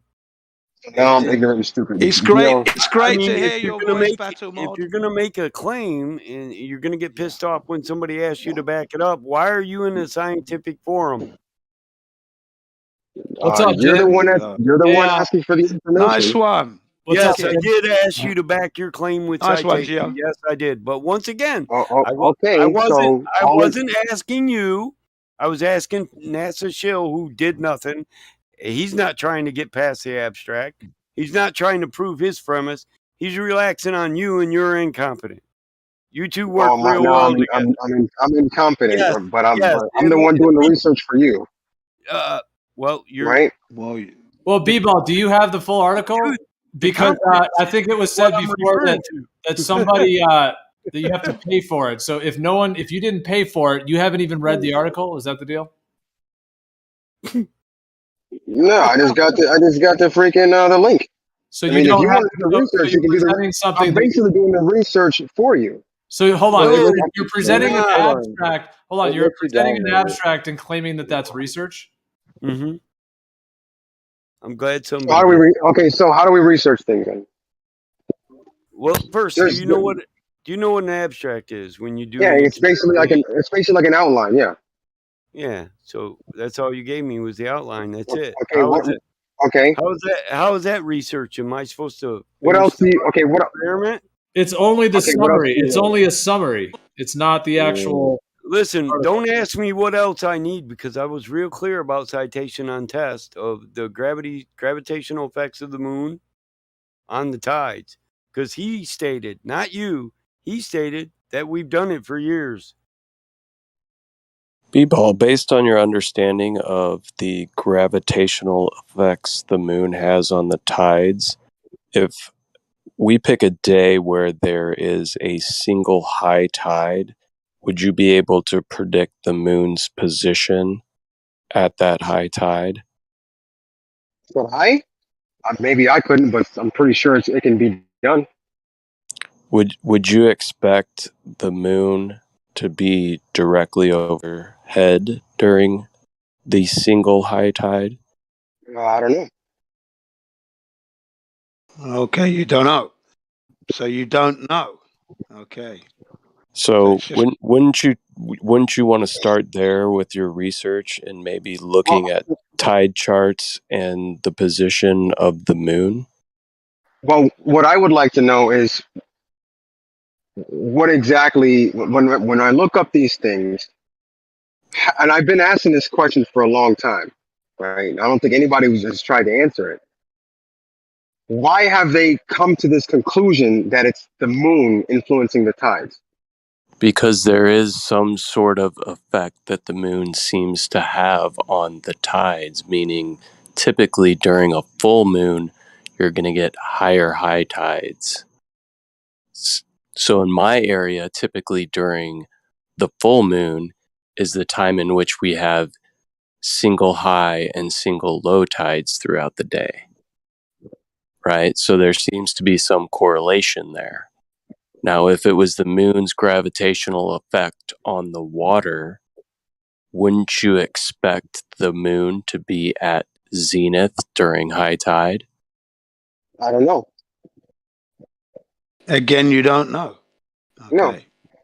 But then you're putting a lot of belief into something you don't know. That's not You good, don't is it? know. Right, you don't know, but what would your logical thinking brain would your logical thinking brain assume that the moon would probably be directly overhead during high tide? It could be. Could be. Sometimes could be. Maybe sometimes it's not. What if it's But I don't know. not But I even don't know. close? But I would refer to all of the studies and all the tests that have been done. What tests and what studies? What tests and what studies? Okay. So we're gonna if you ignore can all find me, all the hey, sources. so we're trying to tie this to reality, right? Meaning what we experience. So if I'm experiencing a high tide and the cause of the high tide is the moon's gravitational effect, meaning its position, wouldn't you expect the data? Well, isn't there two tides though? There's match one. Aren't there two tides? So There's the a moon high could be on tide and the a other. low tide. Yeah, And the moon could be on sometimes, the other side of the Earth, and there's a bulge on the opposite side of the Earth. Is there so not? When the moon is not there. so I think you need to look at tide charts and see if you can draw a direct correlation to what you think may be happening. That could be done. Sure. Okay, cool. Yeah. So Well, I posted a tidal chart. I posted a Isn't tidal there- chart not too long ago, and when I look up on when we're going to have a full moon around that time, tends to be the time here where we have one high tide and one low tide, not two high tides and two low tides, right? So this should be good indication. The moon is actually So if not nowhere the moon, near. if not the moon, then what else could we attribute it to? I feel like the moon is a factor in tides, but a factor isn't necessarily a cause. Okay, let's say a magnetic field. How would we test that? How would you test a magnetic field? Just in general? Yeah. How would we, if we believe that the tides were due to some sort of magnetic field, how would we be able to test that? I don't know. You can maybe. I'm sorry. Well, didn't Gio mention just a bit ago with the salt water being caused by an electromagnetic field? Yeah. Causing How would we? He yeah. did. Let's forget about the moon. What else could it be? I don't The know sun 100% what it How was. about the sun and Actually, Gio had a really good hypothesis or theory that he's putting forth. That's been modeled. Okay. Okay, but here you go again. Hold on for a second. Here you go again. You're requiring us to replace your theory just because your theory doesn't necessarily work. No, we don't have to replace it. Right. No, I'm just saying. Let's throw the moon out. Let's see what else it could be. Okay, so would you agree that it's not settled science that the moon is the cause? The moon's gravitational pull is not the cause of the tides. I can't say that because I can't say it's not. Well, listen. I won't say it's settled, but that is the overall arching theory because everything else could possibly be ruled out. That's the one thing that hasn't been ruled out. What do you mean? It hasn't been confirmed. It hasn't been confirmed either, though. It hasn't been confirmed, so it hasn't been ruled out. But you still have nothing at this point. You Okay, said, but what else? We could use something else then. Let's see what else it could be then.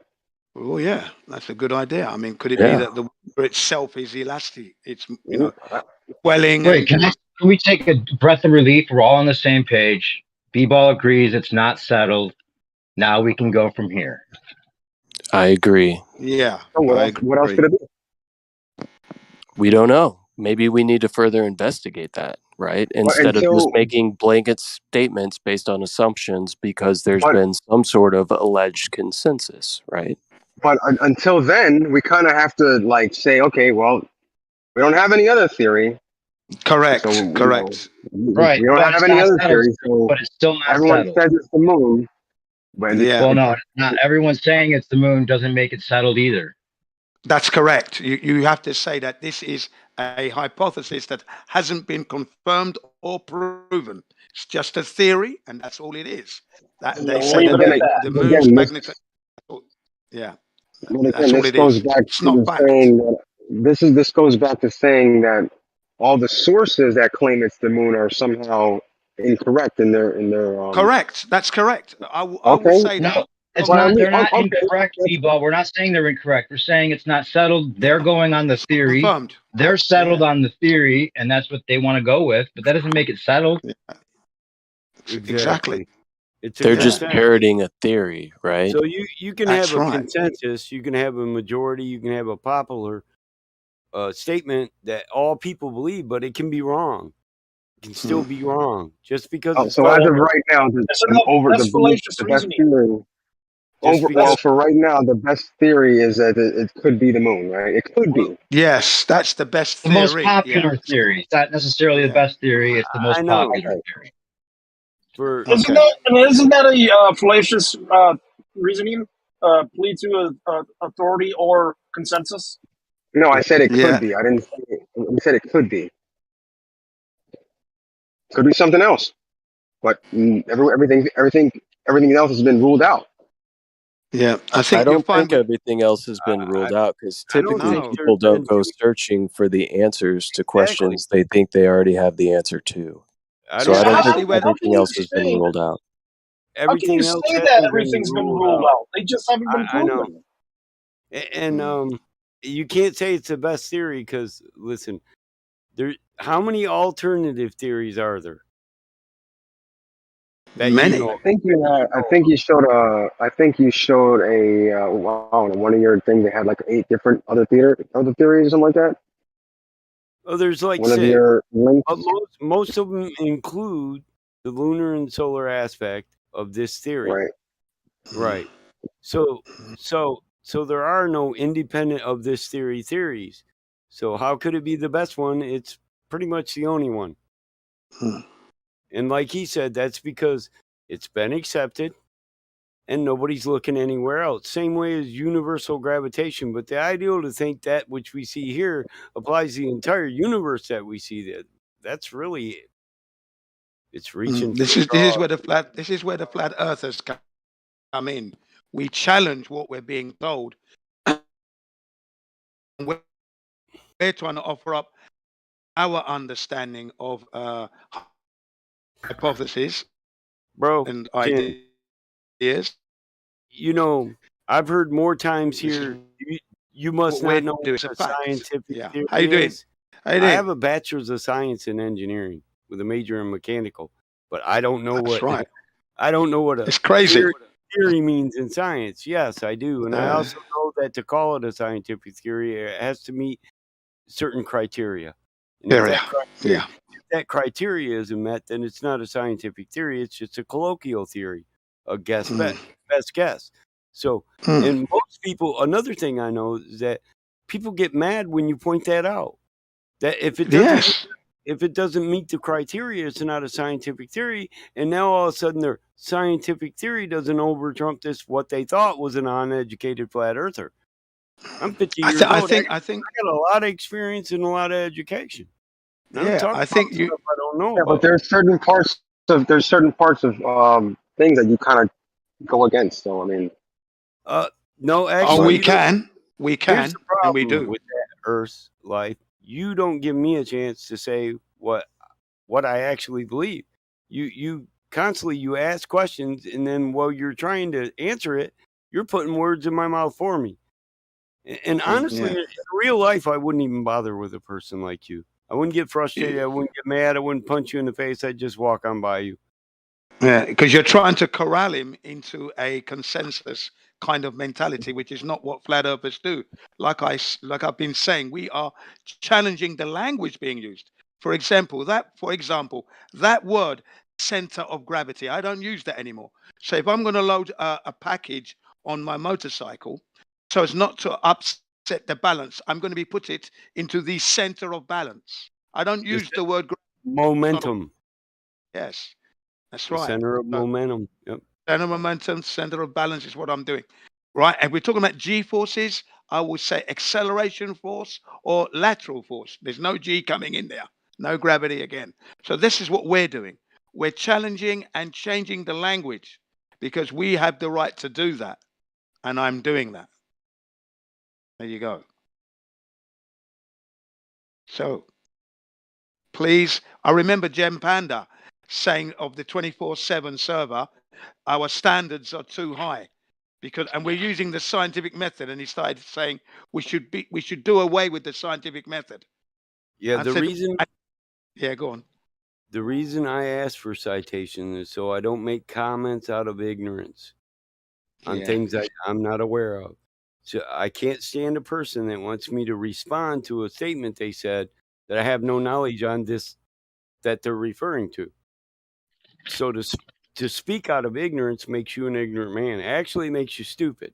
There's nothing wrong with ignorance, but when you act in ignorance knowingly, then you're just stupid. Yeah, it's embarrassing. It's embarrassing. So you've got to say you don't know when you don't know. And I just left the Gem Panda server. Everyone's stewing. They're stewing in their own cesspit now. They're talking about Madonna. I simply asked, how have you confirmed that Earth is a planet? You're throwing this word around loosely like it's fact. How have you done this? And then they gave out the citation and the definition of what a planet is. I said, but have you confirmed that Earth is that thing? You haven't. So what's going on here? Then we had an hour to-ing and froing, and now they went on to Madonna. Now I'm here. They want to talk about Madonna. I said, yeah, you'll see curvature there. There's definitely curvature there, isn't there? If you want to say planet, then you just say, okay, planet is a celestial body. Celestial means of or pertaining to the sky. Earth is not in the sky, therefore it's not a planet. That's it. Correct. That's right. Well, they haven't even confirmed that the so-called planets, those lights in the sky, are what they say planets are. That's exactly what I said.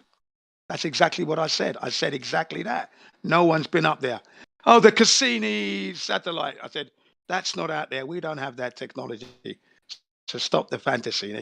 You're spiraling. You're out of control. You're exhibiting the separation anxiety disorder, SAD. Sad, very sad indeed. Love it, Jim. Yeah, and guess what I said? I'll be back, Jin CBR nigger, as in Arnold Schwarzenegger. Jin CBR one nigger. I'll be back. I left. Yeah, but that was a good 2 hour debate. And one of them spiraled. You know, the globe Earth, the concave Earther crashed and burned. Yeah, he was calling me all manner of names. I just sailed through unwavering by that, like a bowling ball, striking down everyone. Yeah, lovely. Was that All Glory, the concaver? Yeah, yes. That's the man. Yeah, oh glory. He went ballistic, calling me all these names, but I just kept rolling through, calling him an upstart. You young upstart, the audacity of you young whippersnapper. You know, you're not going to get anywhere with me, son. You know, gather yourself. You've come unhinged, young man. Gather yourself together here.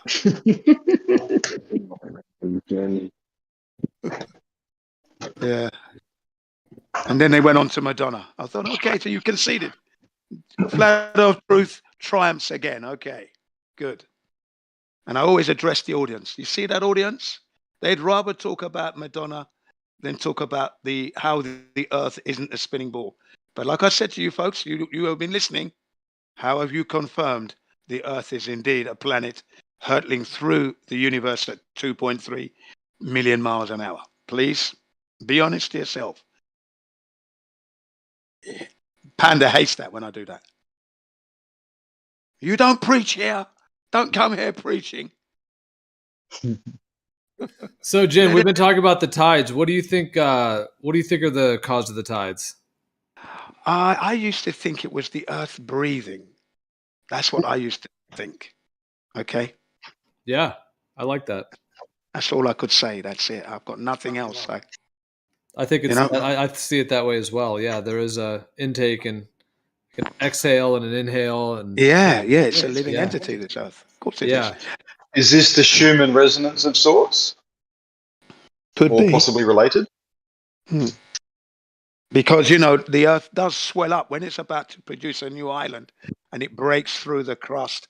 You know, there's some swelling going on there, you know, and then eventually you have Hawaii, for example, or the Japanese islands or the Philippines. Yeah, man.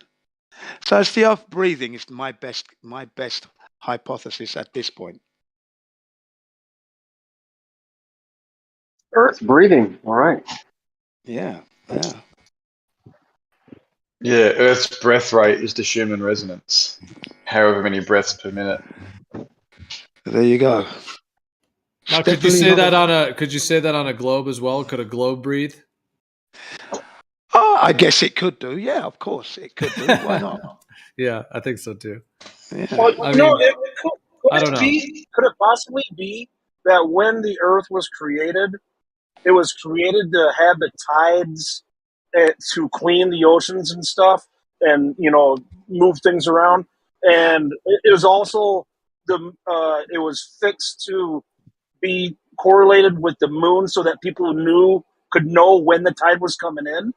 Could that possibly be a reason? Well, I mean, it could be. Yeah. I mean, I notice how all the tides aren't associated to the moon. I think so for sure. I think the moon is connected to the timing of the water cycle. Yeah, man. Yeah, it could be absolutely anything, and anything you think of, that could be the cause.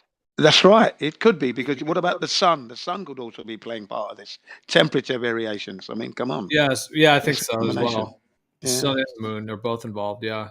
Yeah. I mean, it could be the sloshing around. It could be the sloshing around of all the animals in the ocean. That could be cause of tides too, right? Well, it's could not be. really sloshing. It's a pretty strong, consistent pulling and pulling of water, meaning that the way the water comes in, like it doesn't just come in a wave. Isn't there a high tide on both sides of the Earth, supposedly at the same time? That can occur, yeah. Okay, so if it's supposedly caused by the gravitational pull of the moon, how is it affecting the other side of the Earth when it's on the opposite side, supposedly? What's causing the high tide there? Yeah, that's what I was thinking. Good question. How they have a way of explaining that, where it's like it's going around the Earth and causing it from the other side, and it's because it's the exact opposite side that it causes it on both sides. There's a little thing to go with it. That's the theory. That's the correlation, at least. That there's a correlation. Is there a magnetic force that we're not noticing? Is there a magnetic force there involved? Who knows? But do their explanations actually fit with reality and rational thought? Usually not. No. But it is a rhythm. There is a noticeable pattern and rhythm with these tides. It could have something to do with the way the sun cycle causes evaporation, and that would have to create a deficiency or that resonates a with lowering me. of the volume in that area, which then has to be filled. So the areas around that area would want to flow in to fill that void, surely. Yeah, and that's perpetually going, isn't it? Yeah, that one you said there has crossed my mind many times. I resonate with that for sure. Yeah, because of the heat of the sun and it's across this salt water, there has to be some evaporating going on, which gives us our atmosphere. you know, the what do you call it, the atmospheric lensing and things. So that's part of an explanation. So it could also be affecting the tides. Could be a reason. Well, the rain cycle, yeah, all that water that gets taken out of the ocean and puts up into the Yeah. atmosphere, that has to be accounted for by the disparity in level, surely. Exactly. And then it's replaced somewhere else, which creates more volume or head pressure in another location, which then has to push and level back out. It's a cycle. It's all dynamic. I'm not sure which one it would be. The moon would probably be the minus, and the sun would probably be the plus. You know, as they do their dance over the flat Earth. So there's that aspect to consider as a possibility. Now, yes, I would agree, Jin. Now, do you think, Jin, that there is a force, let's just call it, coming, let's say, from the moon or somehow connected with the position of the moon in the sky, a force that is actually having some effect on the oceans to cause the tides, like something that is actually physically correlated? It's definitely a possibility, because what is the moon? I mean, I look at it as a self-luminary here, but then again, it looks like it's being charged by the sun, perhaps, you know, because of those phases, not shadowing here. So, yeah, I would go with that as a possibility. Again, I can't confirm anything at this point. Yeah, the charging correlation between the sun and the moon, that is fascinating. The way that the moon is, like the new moon is basically the moon is just non-visible anywhere. Right. It's completely disappeared. And then it starts to separate from the sun, and then goes through its whole phases with the peak at the opposition, you know, when it's 180 degrees, when the full moon, and then darkens again, comes back. That really is like a recharging cycle. Exactly. And then if you look at the Rob Skibber little video he done with the seasons, and you see the sun and the moon doing their dance, the sun moving faster. Well, yeah, it's definitely a possibility that we shouldn't ignore. And it's more natural compared to what these scientists trying to give us, you know, that the moon has this magnetic force, this gravitational force that can pull the water from the Earth against the Earth's gravity that's keeping it on a spin. Well, you do the maths for that, you'd say there's a complete mismatch that this moon can do that. No, it's just unfathomable, that is. Yeah, and there's no pull, right? So if they're doing the warping of space-time, do they actually now explain the moon as warping space-time to cause the tides, or do they still stick to the idea that it's pulling? Well, now my head is beginning to throb, and I'm getting a headache coming on with that, what you just said there. Everybody's is, because they don't know what to choose. They don't know if gravity's the bending of space-time, or it's just force, or it's both, or it's neither. I don't know.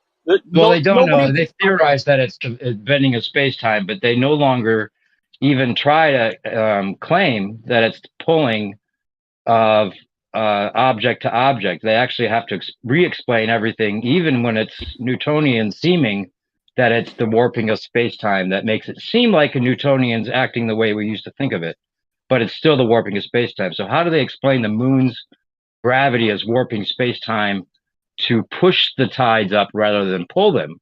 Because that's the only way that they even accept that it could be done. Well, there's when they need a force, then they claim Newtonian. Other than when they need a force, they claim Einsteinian, you know, for bending of space-time. But when they actually need a force, they go right back to Newtonian. And Newtonian's not even claiming a real force either. They're both pseudo forces, but the bending of space-time, even like at least the people that are up to date on the baller side, they no longer accept Newtonian pulling. And the people that have looked into the whole idea of push-pull realize that there is no pull, technically. It's only a push. There is no pull. We should just stop using that reference, in general, and explain it the other way around. When I mentioned like a vacuum doesn't suck. Yeah. When I talk about the bending and warping of space-time fabric here in Japan, it just throws them off, because they only think about Newtonian gravity, and then I have to explain to them that, well, that's been superseded by Einstein 106 years later, Okay, and then they're like, "What? What is that?" You know, they're just bewildered after I've explained that, and they keep saying that you keep shocking me. You keep shocking me with what you're telling me. I say, well, I mean, can you prove that the Earth is a spinning ball? I cannot. I go, what? Why can't you? Why can't you prove it? I mean, if you've learned that it's a real thing, well, how comes you can't prove it then? And then you hear these words, Muzakashi, Muzakashi. It's difficult. It's difficult. So, well, there you go. So you don't know. Then, yeah. And then, and they have to confess to themselves, yeah, I don't know. Exactly. I'm trying to tell you. I'm trying to bring it to your attention that it's not a spinning ball. I know this. It's something that you can know. It's not beyond your capability of knowing this thing. Okay? Right. So stop believing. Start actually checking what you learned. You never checked it. Yeah, I mean, we're kind of in the wake of what they call the Copernican revolution. So that claim is that it really was a real revolution in quote unquote science. Oh my gosh, the discovery that the Earth is a globe and that we're in this huge, vast universe and all this stuff. So I guess we could all ask ourselves a question or, think about it. Was that Copernican revolution a legit revolution, like a real thing that actually was a discovery, or is the whole thing essentially a fraud? And that there is no revolution because the Earth is not a globe at all. And it's really just a small blip in like the eons of time, thousands of years humans have been on the Earth. It's only in this recent time that we have any knowledge of where they've been pushing this globe idea. So it's like a recent blip on the end of, and they claim it's this huge revolution, and they've convinced people that it was. Let's not forget, deceiving humanity has been around a long, long, long time. So those who are very good at deceiving people have established this heliocentric model to keep humanity dumbed down, if you will. Okay? So that's what's going on. This is a calculated effort that's been going on for thousands of years. And ego gone awry. That's what's happened here. That's what we're living in. Now, life on Earth has been cheapened to the point where they can just send drones of men, silly men, to go and fight wars and kill other people in another country that never started anything. You understand? That's where we are now with this. It started from this Copernican revolution thing, if you will. It's just morphed into this nonsense we're living in. Yeah? Can you understand that? Can you connect that? That's where we are. Man's ego is out of control. Yep. Patriarchy. Yeah. Which is connected to their satanic, Freemasonic, Luciferian religion thing, which is really just worshiping demonic entities. That's right. This is where we flat earthers are not like that. We stand up, we challenge. We're putting the heliocentrists under the psychological magnifying glass and asking them, why is it they're so desperate to hang on to something they cannot prove? The year 2022, I started this, and it's working good because they are steaming in their servers. Yes. I've even learnt some new experiments, the Ash experiment, where everyone wants to conform. How can it be you enter a lift, you saw the door, you enter, and now you're facing the door, getting ready to leave. Two people come in, stand either side of you and face the wall. And then you yourself, you turn around and face the wall as well. Would you do that? Would you do that in your right mind? Amazing, but that people did that. You remember, Jin, that statement? It was probably more popular back in the 90s. Where they would say, like if you were kind of conforming too much, people would say, well, if everyone was jumping off a cliff, would you jump off too? That's right. That's right. I remember. So what happened? Because now everybody's doing that. They're all just jumping off the cliff. I mean, not all, but there's a lot of lemmings, as it were. Yeah, that's a good point. That's a good point. Yeah. I mean, look at the current state with the mask. That's all I'll say. The whole deal. Yeah, the old sauce, as it were, the secret sauce. I mean, that thing, everybody just lining up for it. So it's like, it's mad, isn't it? It really is. And that was usually something that was said back in the 90s. Like that was usually something said that kind of like reminded people not to do that. Then now, yeah. Well, the dumbing down is definitely apparent. And I heard that expression, dumbing down, from the Americans. So the dumbing down is definitely at hand. Humanity has been dumbed down in the last 60 years I've been alive. It's clearly obvious and visible. Yeah, definitely. Sorry, Dave, I didn't mean to interrupt you because I think. Sorry, Dave. Yeah. No, I was over talking you. I was just trying to add to your thing, like the boob tube. You know, remember your parents used to like step in front of the TV and say, "Turn off the boob tube. Nothing but crap on there." Now we're like telling them that. Yeah. Yeah. Yeah. They knew, didn't they? They knew that the boob tube was interfering with their natural existence.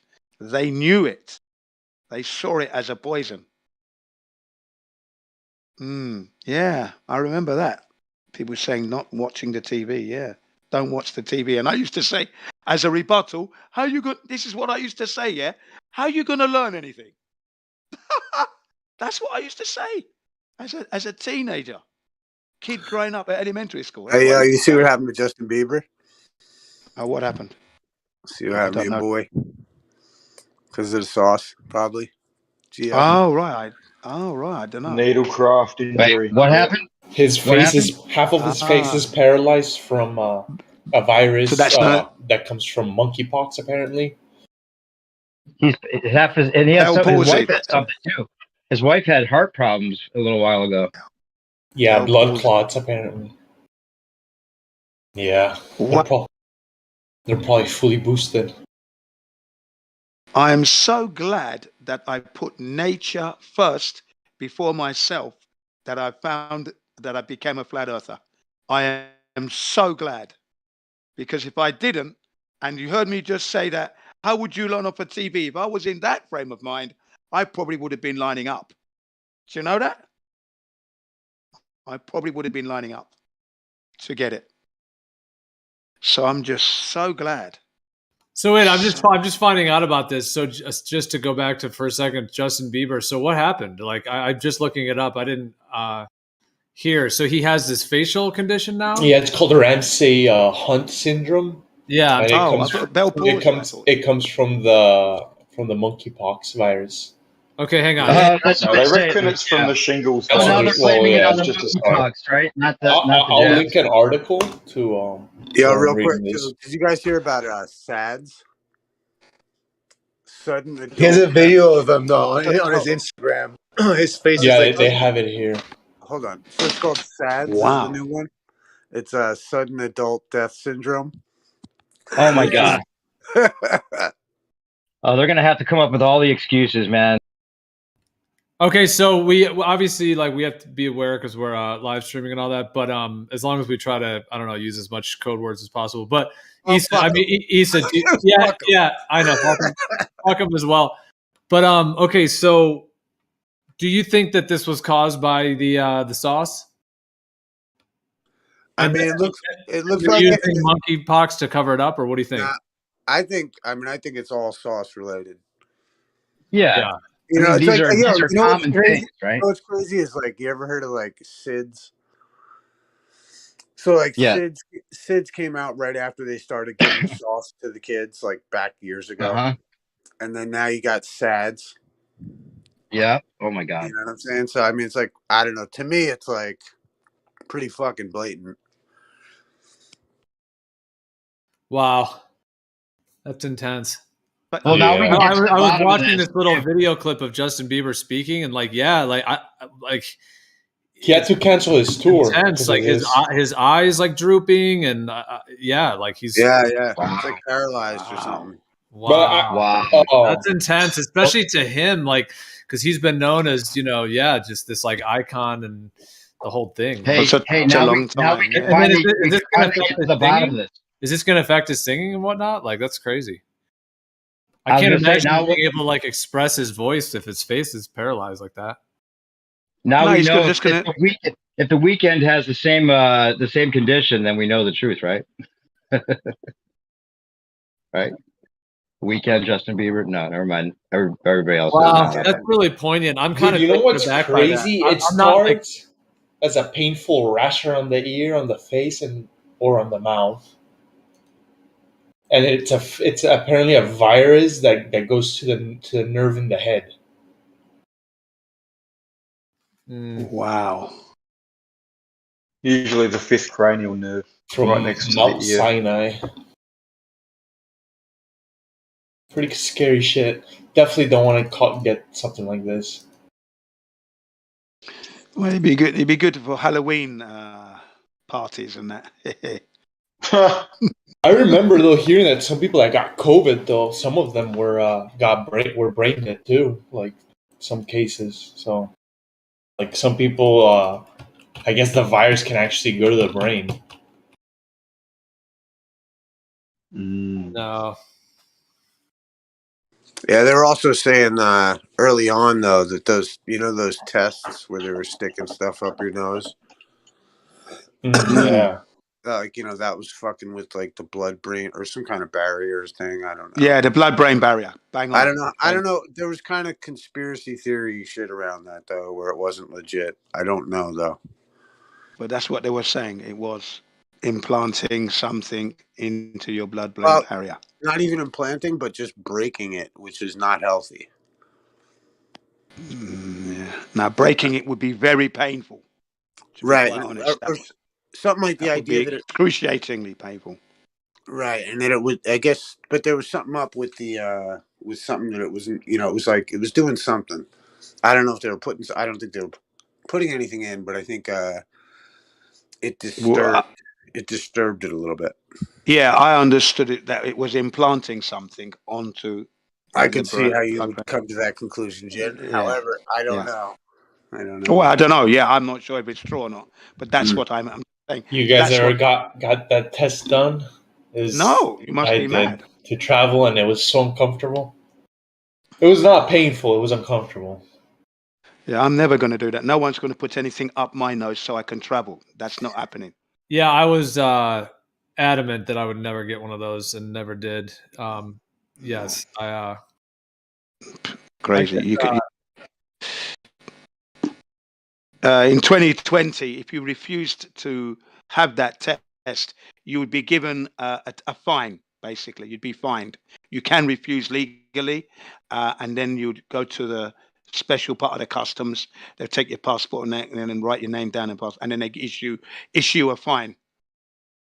$30, I think it was, or something like that. $30, $60 somewhere in the region. You hear about some of those, did you hear about some of those guys getting popped for? They were like these elitist guys getting popped for fake vaccination status. Yeah, I heard that. Yeah, like a lot of the guys with like the quote unquote, I don't know, some rich folks didn't want to take it, so they took saline solutions and they got busted. Yeah, can't blame them, to get put on the travel registry. Yeah, obviously trying to think out of the box, so you don't blame them. But I wouldn't take anything.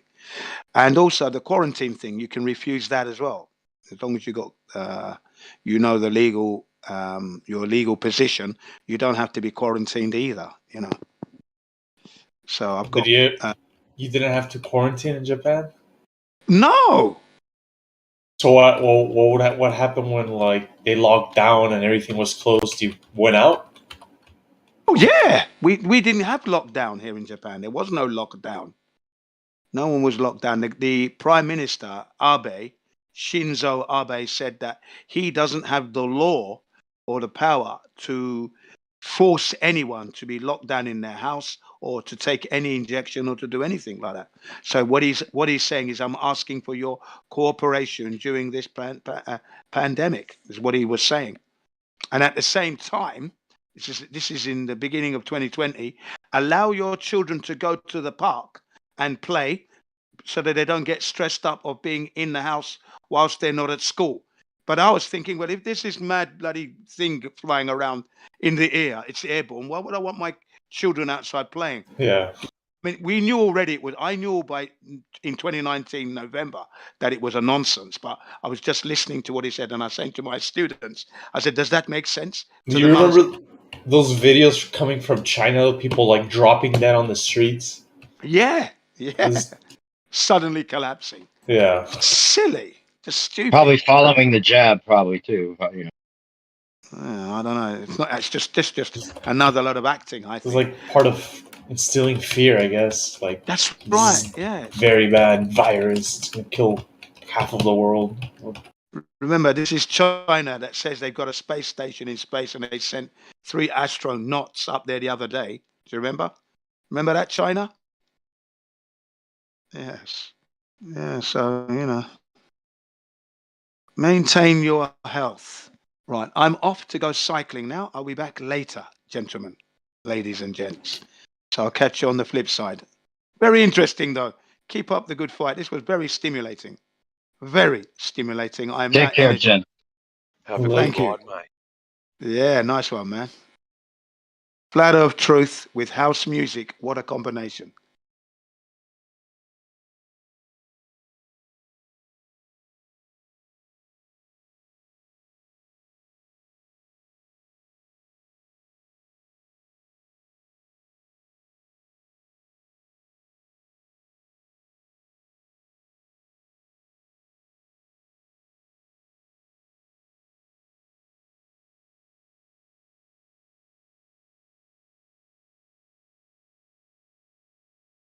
Well, I'd say it's been another brutal day for the ball. Oh man, really brutal today. Just a pure bloodbath. It was like a 3-hour Mike Tyson fight, man. At least like more like an 8-hour Mike Tyson fight. Sorry, ball. You had a bad day. Really bad day. Yeah, that's tough. That's what happens, mate. When you fucking rock up to a fucking gunfight with what fucking slappy bitch girl hands, it's not going to happen.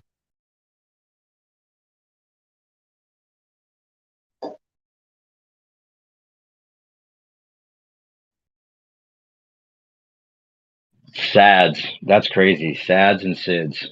Man. It's just so blatant. It's just so I can't it's wow, well that's huge.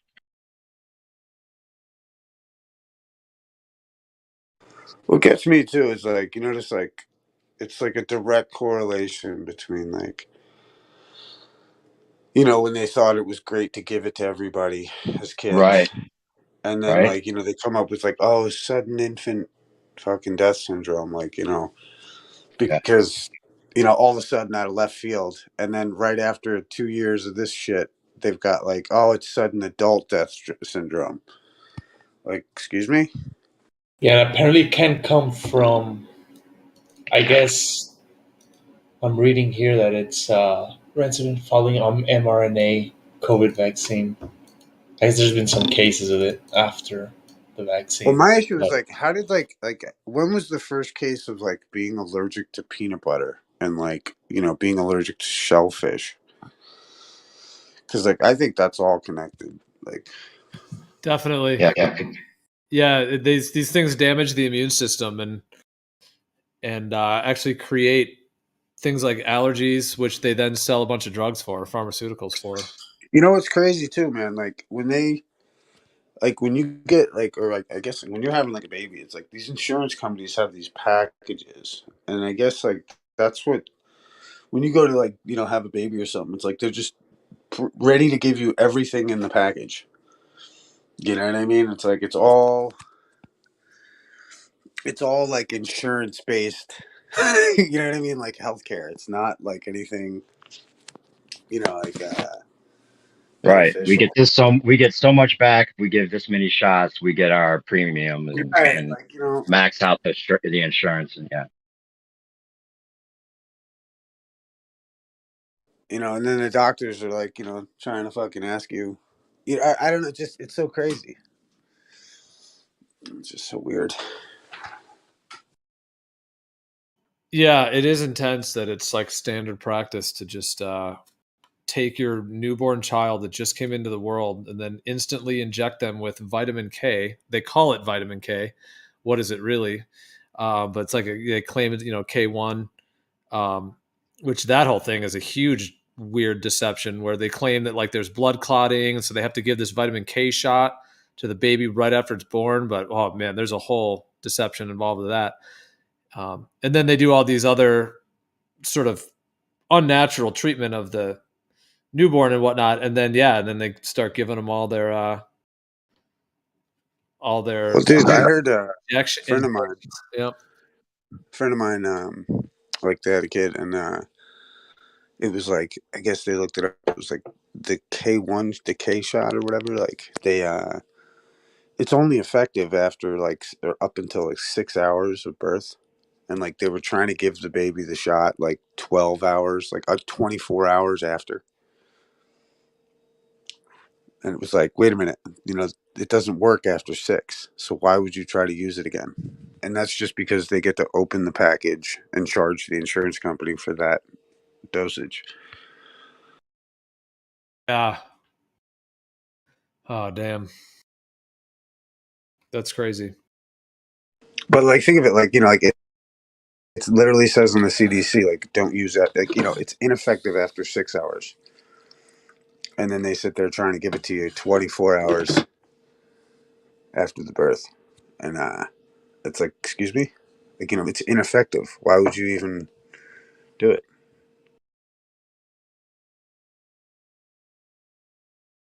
Not that it was like really what they wanted either way, or what they should have, what the kids should have, even before 12 hours. Well, I mean, right. But like, if you were going to do it, you're supposed to use it within the 6 hour window. But then, like, why would you be trying to use it after that window of time? You know what I mean? It's like, I was talking, like, I never take advice from somebody who's just practicing. Right? That's funny. Whether you're practicing medicine or you're I love there's a good thing about law. Like, like attorneys, like if you ever see like the advertisements, is like attorneys at law, because they're at law. They're not in law. They're not like immersed in it. They're like, they're just dealing with your issue. So they're attorneys at law. They're not like, it's just interesting, the wording. It's so proper. Their language, they use language so correctly. And it's like doctors are practicing how to doctor the body. Yeah. And they're practicing on you. That's why they're not healing, just doctoring. Doctoring, yeah. Not healing, resolving holistically, none of that. Yeah, they're just synonymous with fiddling. Like when you have you sign forms, so if they kill you in surgery, you can't sue them. Yeah, like when you like if you have a document and you doctor it, it's like you're changing the letters or you're erasing stuff. You're somehow altering the original form. So doctors, they're not generally using, nature to help heal and resolve your body. They're using, essentially, they're doctoring your biochemistry with all of these concocted medicines and surgeries, or quote unquote medicines, chemicals, I should say, but they call them medicines.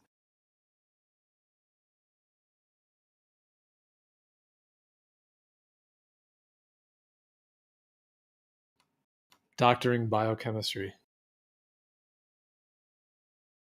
I've heard many people, including myself, that have had family members or friends that lined up for the juice, say that it's pretty consistent. Like there's been problems like consistently amongst the people that have the punch in the arm.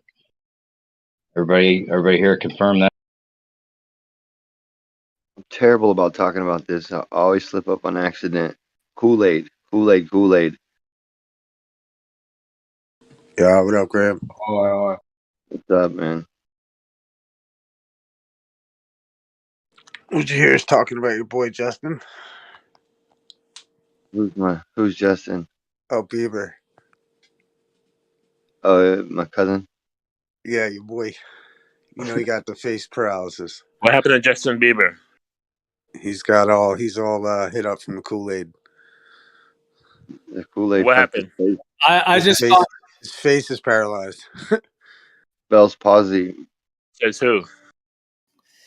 I just heard about this myself. Like we just talked about it a few minutes ago. I just looked it up a little bit, and there's a video of him. Yeah, apparently he has what they call it Ramsay Hunt syndrome, and it like paralyzes like half of the face.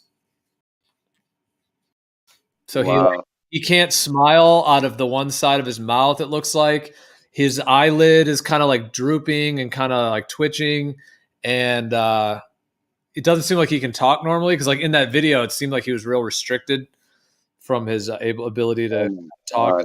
You didn't want to play ball with the Illuminati, and there you go. Well, I guess it looks like this. They're saying it's from a virus, is what they're saying. Oh well, highly suspicious to me. Yep. Of course they're gonna say that. I mean, it's not my Kool-Aid. Because it can't. So if it is the Kool-Aid, then what? How would that? I mean, I guess we don't know if he got it for sure and when he did. But I mean, would this be like a delayed effect, or is this something they can do remotely? Remotely through 5G, and actually probably more than 5G, but through the new network, or because I mean, if it seems like if he did get it, he would have gotten it a while ago, and then this happened now. So, or are these things timed? Yeah, there's just all those questions. Or did he get that second or third cup of Kool-Aid? There's that too, or the new. Didn't they just say that there's one that's like 8 times stronger now? Oh yeah, and yeah, that's right. And you don't drink it the same way you drink the other ones. They have a Kool-Aid pill now, if that's something. Yeah, that's what I wanted to say. I just couldn't say it. Speaking of like weird kind of medical applications, I just heard of this new one. Have you guys heard about these new eye drops that are apparently, they just were, I think is it Pfizer, I think, that makes them? No, it might not be Pfizer. That part I might be mistaken on, but, or no, I think it is actually. Anyways, but there are these eye drops. Yeah, I think it is. It is Pfizer. It's eye drops that you put in your eyes like once a day in the morning, and it's supposed to like basically be like wearing glasses. Like you get the effect of like wearing contacts or glasses by these drops. But apparently one of the main side effects of them is they give people like a headache, like a really bad headache. And I actually know someone who tried these drops, and he said that he had like the worst headache of his life. A migraine? Yeah. Fuck. It's called like liquid lens. It's called Vuity. It's called Vuity. And it's like uppity or downity. I've heard of that. That's crazy tech. They'll come out with some pharmaceutical that'll take that headache away, I bet you. All right, maybe I was somewhat wrong. Maybe it's not Pfizer. I was like not sure if it was, because I only looked at this website once. It's some company called Allergan, and it says an AbbVie company. I'll post the website for it, because AbbVie's huge too. Yeah, I mean they're all the same. These huge big pharma companies. AbbVie, Pfizer, Johnson & Johnson. Yeah, they're all owned by the same deal. Yeah, that's the website for it. Yeah, it sounds pretty bizarre. I was surprised that it like that just from drops in the eyes can do that. So it's amazing. Well, it's straining your eye to correct itself, right? So it's straining that whole upper area to do something. People with nearsight. But yeah, I mean, if the Kool-Aid has been given people, if the Kool-Aid effects are going to start kicking in, and already have been kicking in, but over these next years, it's going to be interesting to see what they're going to be using as like a smokescreen, these other threats that they're going to claim to try to cover up for what's actually going on. Yeah, starting with monkeypox, it sounds like. Well, monkeypox is the first excuse. There was people after getting the Kool-Aid that had that where the face got like they couldn't move half of their face. Yeah, it was just very small. Well, according to what I'm looking at, but we don't know the amount. That one's the palsy, right? Like the yeah, right. It's kind of similar. Oof, that's rough. Yeah, Eric Clapton actually. I don't know if you heard his story, but he got the juice, and then I think he got a booster as well. But he had like negative. I was watching an interview with him, but he had a bad reaction from the first one, and then he did a second one, and he was kind of saying like that he was really upset with himself that he kind of did the second, because he kind of already knew like intuitively that the first one messed him up. And so yeah, he had like some bad damaging effects from it.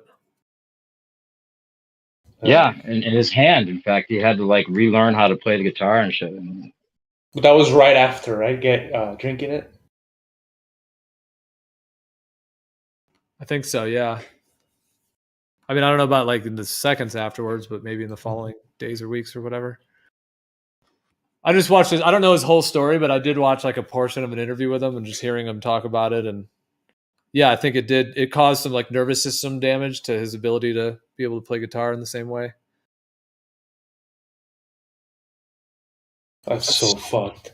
It's sad. It's like musicians, like, yeah, it's intense.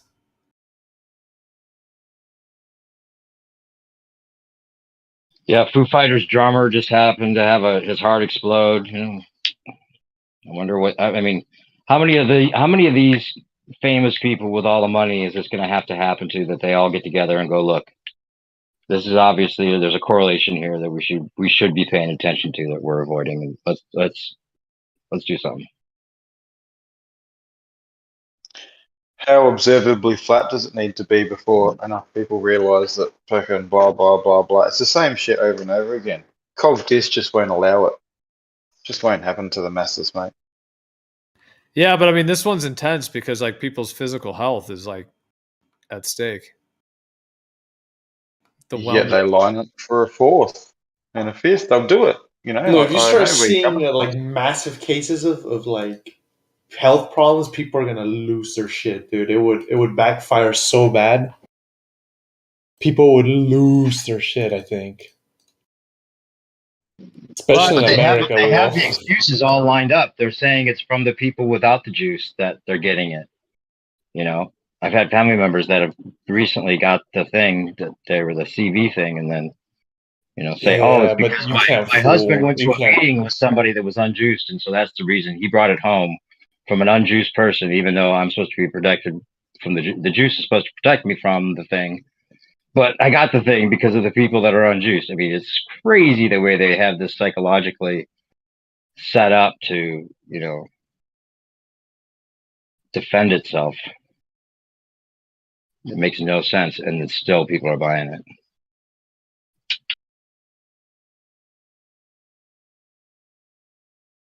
Like in a way they're losing though. In a lot of ways. I hope so. Yeah, I think they lost a lot of trust. After the last 3 years. You think they have some of these guys set up to be like the culprit, like maybe they've even like worked in the loss, the admittance to malpractice at some point, they're just going to get away with it as long as they can. And they have a few fall guys like Fauci lined up to like act like they're taking the blame.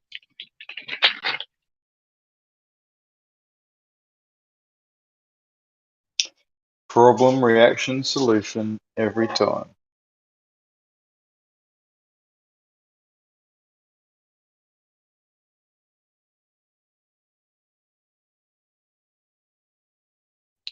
And just when you think they might be failing in this endeavor, they've already got another thing on its way, which they're being very successful with, which no one's even talking about, like these fucking bugs.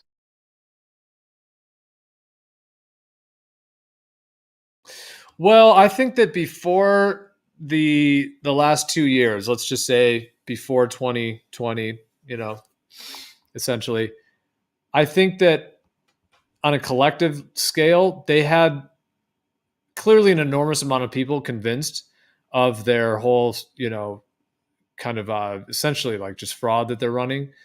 And once they enacted this thing that they did the last 2 years, 2 to 3 years, they essentially created a situation in which the people that already were bought into it went more into it and really got, were totally backing it. And then anyone that was like somewhat on the fence before, or like not necessarily, concluded about it, it seemed like a huge portion of them realize more that there's at least something shady going on, whatever it is, at least on some level. Like it's just like the spectrum of possibilities of what could be going on. And so that I think actually shifted things in a way that now actually less people are believing what they're. It's like unraveling at this point, and like less and less people are buying into it. Especially with what went down, like you said, this last 2 years. And in some countries, it was ridiculous. Like Australia and like certain parts of, like UK, you'd have like 3 or 4 cases, complete shutdown, lockdown, hurting the economy. Like, what are you doing?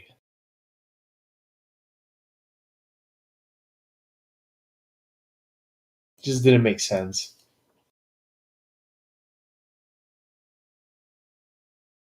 Oh yeah, they basically flexed their power to the. I wouldn't say maybe to the complete max. I'm sure they could do more, but they did a huge kind of move essentially. But I think they shot themselves in the foot. So like I think that they actually, because like if you're trying to do that, like let's say you have like an ant farm and you're trying to corral the ants, to one area or something. It's like if you build some kind of a wall or something, you might think that you've built a wall, but then the ants just climb all over it on every angle and then get through. Right. So it's like you thought you were doing something to kind of like try to control people, but it actually just backfired and went the other way. That's what they did. So now I think it's unraveling even more. And yeah, it's not going to happen overnight. It's going to take another decade or two. And then they're going to try to be enacting their New World Order, whatever they're going to be doing. So yeah, it's going to be pretty interesting to see how it all plays out. Essentially, my viewpoint, like part of it is, can people be aware of what's going on quick enough before the people who are tricking everybody get into a position where they have like a more of a tyrannical type of power structure? Do you think it's older generations that are doing this?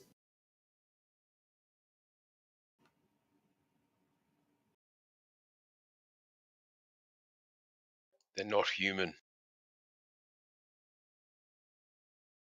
Ultimately, I would agree. Yeah, at the top level of what's going on, they're non-human. Yep. But like, how about this new generation? Like this old generation that we have. Like, how are they gonna deal with this?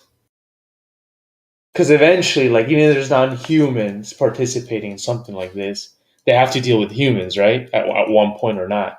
Yeah. To get things. So. Yeah, this is why they're like psychopathic geneticists, because they're blending their species essentially, with humans in various ways, and that gets into like a whole bunch of other avenues. But yeah, you're right. There is a point at which they are controlling a large group of humans to carry out their, what they want to have carried out. Kind of like minions in a way, I guess, like all the workers that are on the news and being anchors and CIA agents and all that stuff. Yeah, they have a huge amount of humans working. Basically, I would say completely possessed, essentially, spiritually in a possession state, to where they're like fully able, they're fully kind of doing the devil's work, as it were.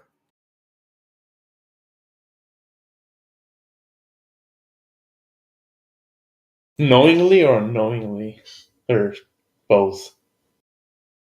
Some maybe knowingly and some maybe just fooled. Yeah, that's a good question. Yeah. Well, it depends on how metaphysical the conversation, just in terms of like the potentials of going that direction, like in terms of like, is it possible for, let's say, a demonic entity to like, fully take over someone's body, or only partially? Right now, what point is there like the choice to not like deal with this anymore, and like not deal with these people, and not fucking, and that's it. It collapses. That the system, the whole thing collapses because new generation doesn't want to deal with it. Well, also you've heard about the stuff with the blood, bloodlines and all that. I mean, that's very interesting too. Like how the sort of like the genetics and the eugenics and all of that plays into the bloodline. And there's even a concept where the idea that whatever like sort of entity, as it were, like from the spirit world, like depends on if you see the world like that, like that, like, that there's a spirit world that sort of is essentially transcendent to this one, meaning that it supersedes the physical. And so on that level, yeah, It's like, like is it possible for them to use bloodline breeding with that spiritual world to where they're actually breeding people that are already connected to that entity through the blood?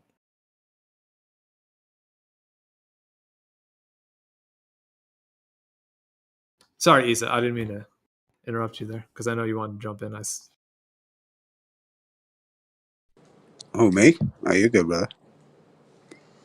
Oh, I thought you said something. No, I'm zoning out on the online. You're all good. Took me off guard for a sec there. Oh, my bad, dude. Maybe that was someone else. I thought I heard you jump in. And Yeah, I heard somebody else too. My bad. I don't know.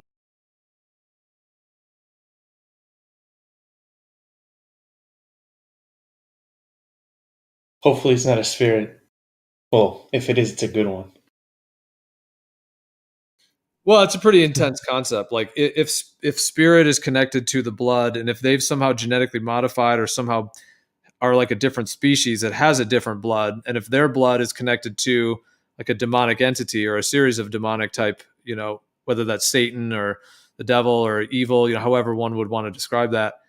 And so their species is connected to that. That's what they are. So they're not like moral beings that want like love and peace and harmony for humans. They're like inbuilt psychopaths. Like they literally have that dark energy that is then through their blood. And then if they're kind of breeding with humans, trying to modify humans, they're then kind of infiltrating that sort of entity into humans in various ways, and then using trauma and chemicals and all this stuff to try to kind of bring that into the world like that, in that way, like trying to materialize it more. Hey, Isa, have you heard IPS talk to Jurassic Liars about what's supposed to happen tomorrow, 6/11, or today or whatever? Nah, what is it? Seattle.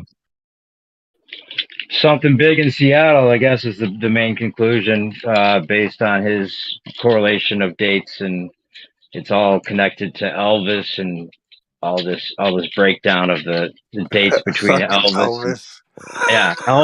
Elvis and Trump, and Trump is playing the role of Elvis's dead twin brother that was born like 30 minutes before him that didn't survive supposedly. It's so And funny. Elvis, I remember when like I felt like IPS was going down, like Bat Boy, kind of like like that, like Newsweek or like the Inquirer, like with the mouse on the ISS or the mouse on the Challenger or the rocket that's or whatever. Fun. I mean, that's fun, but I'm just saying, like it's almost like Bat Boy.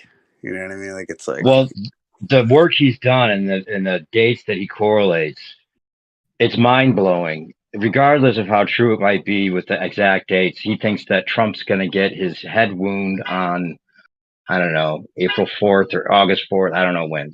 He knows exact.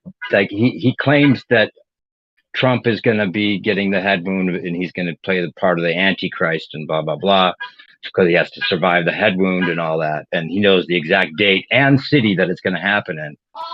So does Miss Cleo. Right. But the research is pretty mind blowing, regardless of how true it is all I'm saying.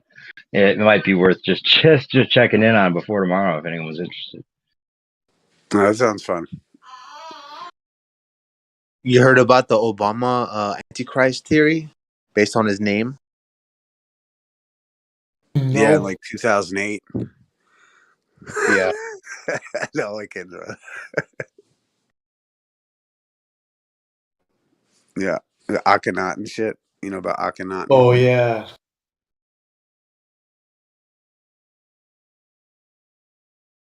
And then there's like an old like busk that like looks just like Obama or like Michelle Obama or something like that. Yeah, for both of them. Yeah, I've heard all that. I've heard all that stuff. That's what do you call it? Remember what was his name? It was all about that Freeman Fly. Yeah, Freeman Fly. Yeah, Freeman Fly. He's still doing his thing.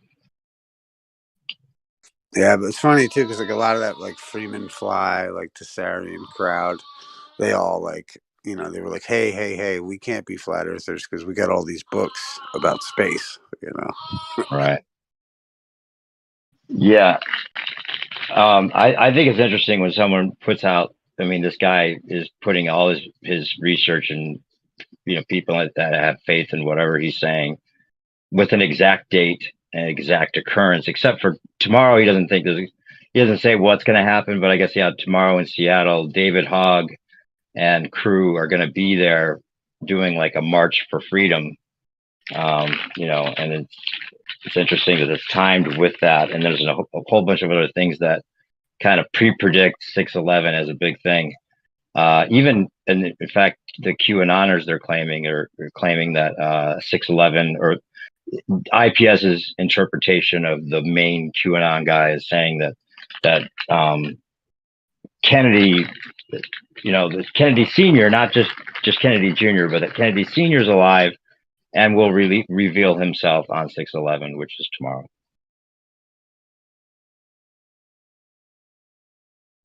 Sounds legit.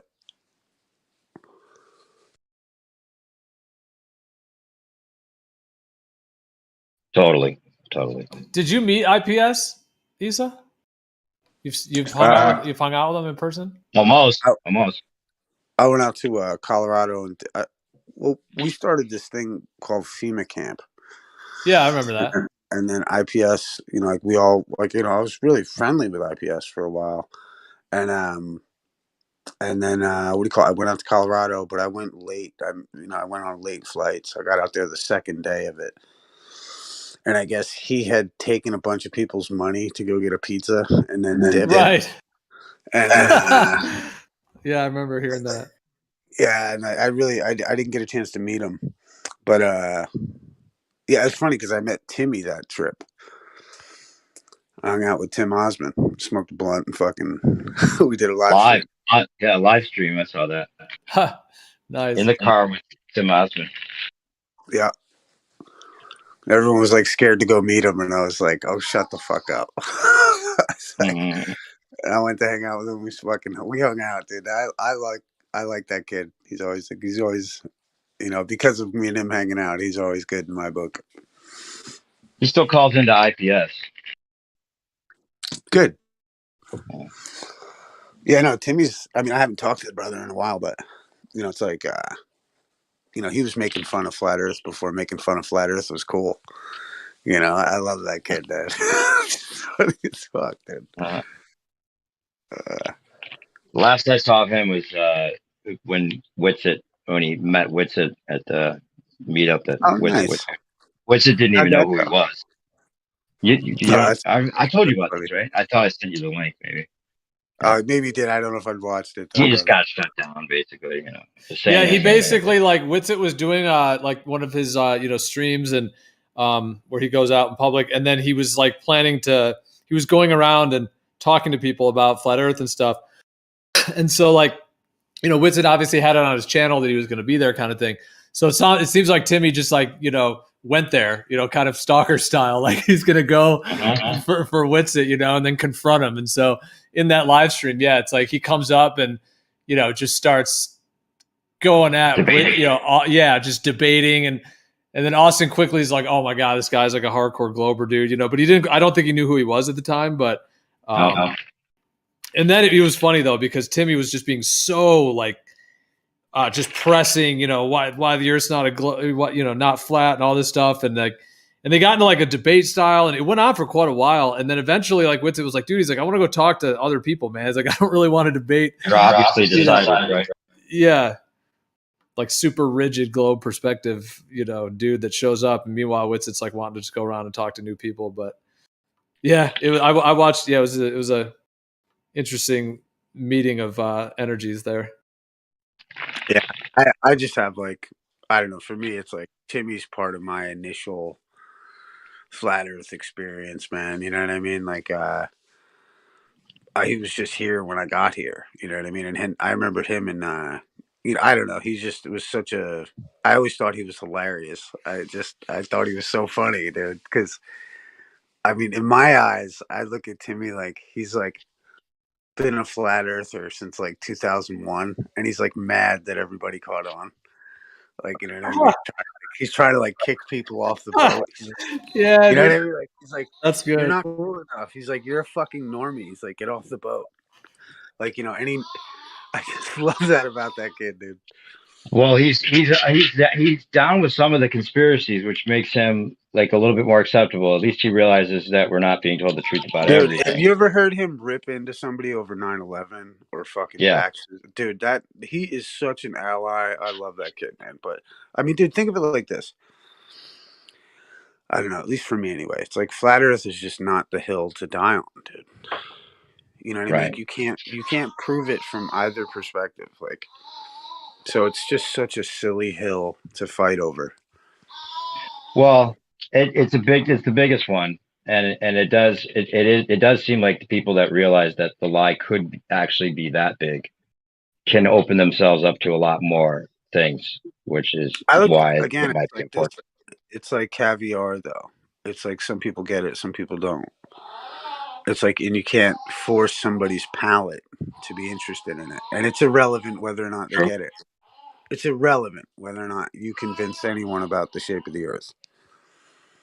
Well, you're not going to ever convince anybody. That's the thing. They just have to realize it. That's it. They have to realize it's not the ball. Once they realize it's not the ball, the way I look at it is, once you realize it's not a ball, then you're back to your senses. But I mean, I agree with that completely, to be honest. Yeah. But at the same time, even then, it's completely permissible to live on the ball. You know what I mean? Like it's completely, it's A, it's permissible, and B, it's somewhat rational. But it's like, it's when someone goes full bore that it's a ball. That's where you have, like, you know, you're on the, like, if you're going to know the unknowable, then you're insane. Or if you're, you know, and so if you think you know the unknowable, you're fucking crazy. And then if you're going to think that somebody else could tell you the unknowable and you're going to believe them, i.e. NASA, then you're also insane. Well, I also agree with some of your other rationalizations for the philosophy being important, even though we're fighting it, with the whole non-secular, separation of church and state and all that kind of thing that we reap the benefits of, even though we don't really realize that it's because of that we got away from this, underpinning religious indoctrination of another sort, Well, it's like, dude, imagine. Like, here's the thing. It's like, imagine you had these tyrannical dickheads in power, and yet now they have like religious potential. Authority. Like, right. Like, you know what I mean? Now, you don't think they would abuse that? You know, it's like, they did. At least in like, right. At least in like secular cosmology, they don't have the divine voice of God telling them what the fuck, how to govern. Right. But they can use the acts of God and claim the acts of God, like comets and, global warming and all these other things that they can still control people with under false pretenses. Right, but there's still no underpinning of like, the angels told me so. Right. Just a different type of thing. I mean, the satellites told us so. The satellites that told me so. But at the same time, it's not like, the angel so-and-so, and you know what I mean? Like, it's not like to the point where they're like, burn the witch. You know what I mean? True. But speaking of IPS, I always have to give him credit for some of these analogies that he's put together, whether he's heard it from other people or not. But yeah, he's done a pretty good job of correlating the globe religion with a lot of the same things, like original sin. Now it's our carbon footprint. That's our original sin. Replace that. The satellites of the angels. Yeah, a lot of his breakdowns on a lot of that stuff are spot on. Like, yeah. His earlier, like when I first heard him, I mean, you know what I mean? I was like, this dude is on fire. Yeah. And you know what I mean? Yep. And then, but then the problem in my estimates or whatever was you have, the circus started to outshine the show. And, and I think like, that gets to somebody's head, you know what I mean? Like anybody's position of power. Like, it's it's just a little bit culty. And like, once you get into that area where you've got like, somebody who's trying to pretend that they've got like, this mystical whatever, then like, you're into cult territory, dude. And like once you get like an army of people that just accept their leader's wishes, you know what I mean? Like, I mean, at first it was kind of funny because we were all like, yeah, we're, like it was funny in the sense that it was like, there was humor still in the sense that, like there are a bunch of brown shirts on the internet, like it was hilarious initially. But then like the zoo started to take over the animals took over the zoo kind of thing in my eyes. A little bit, yeah.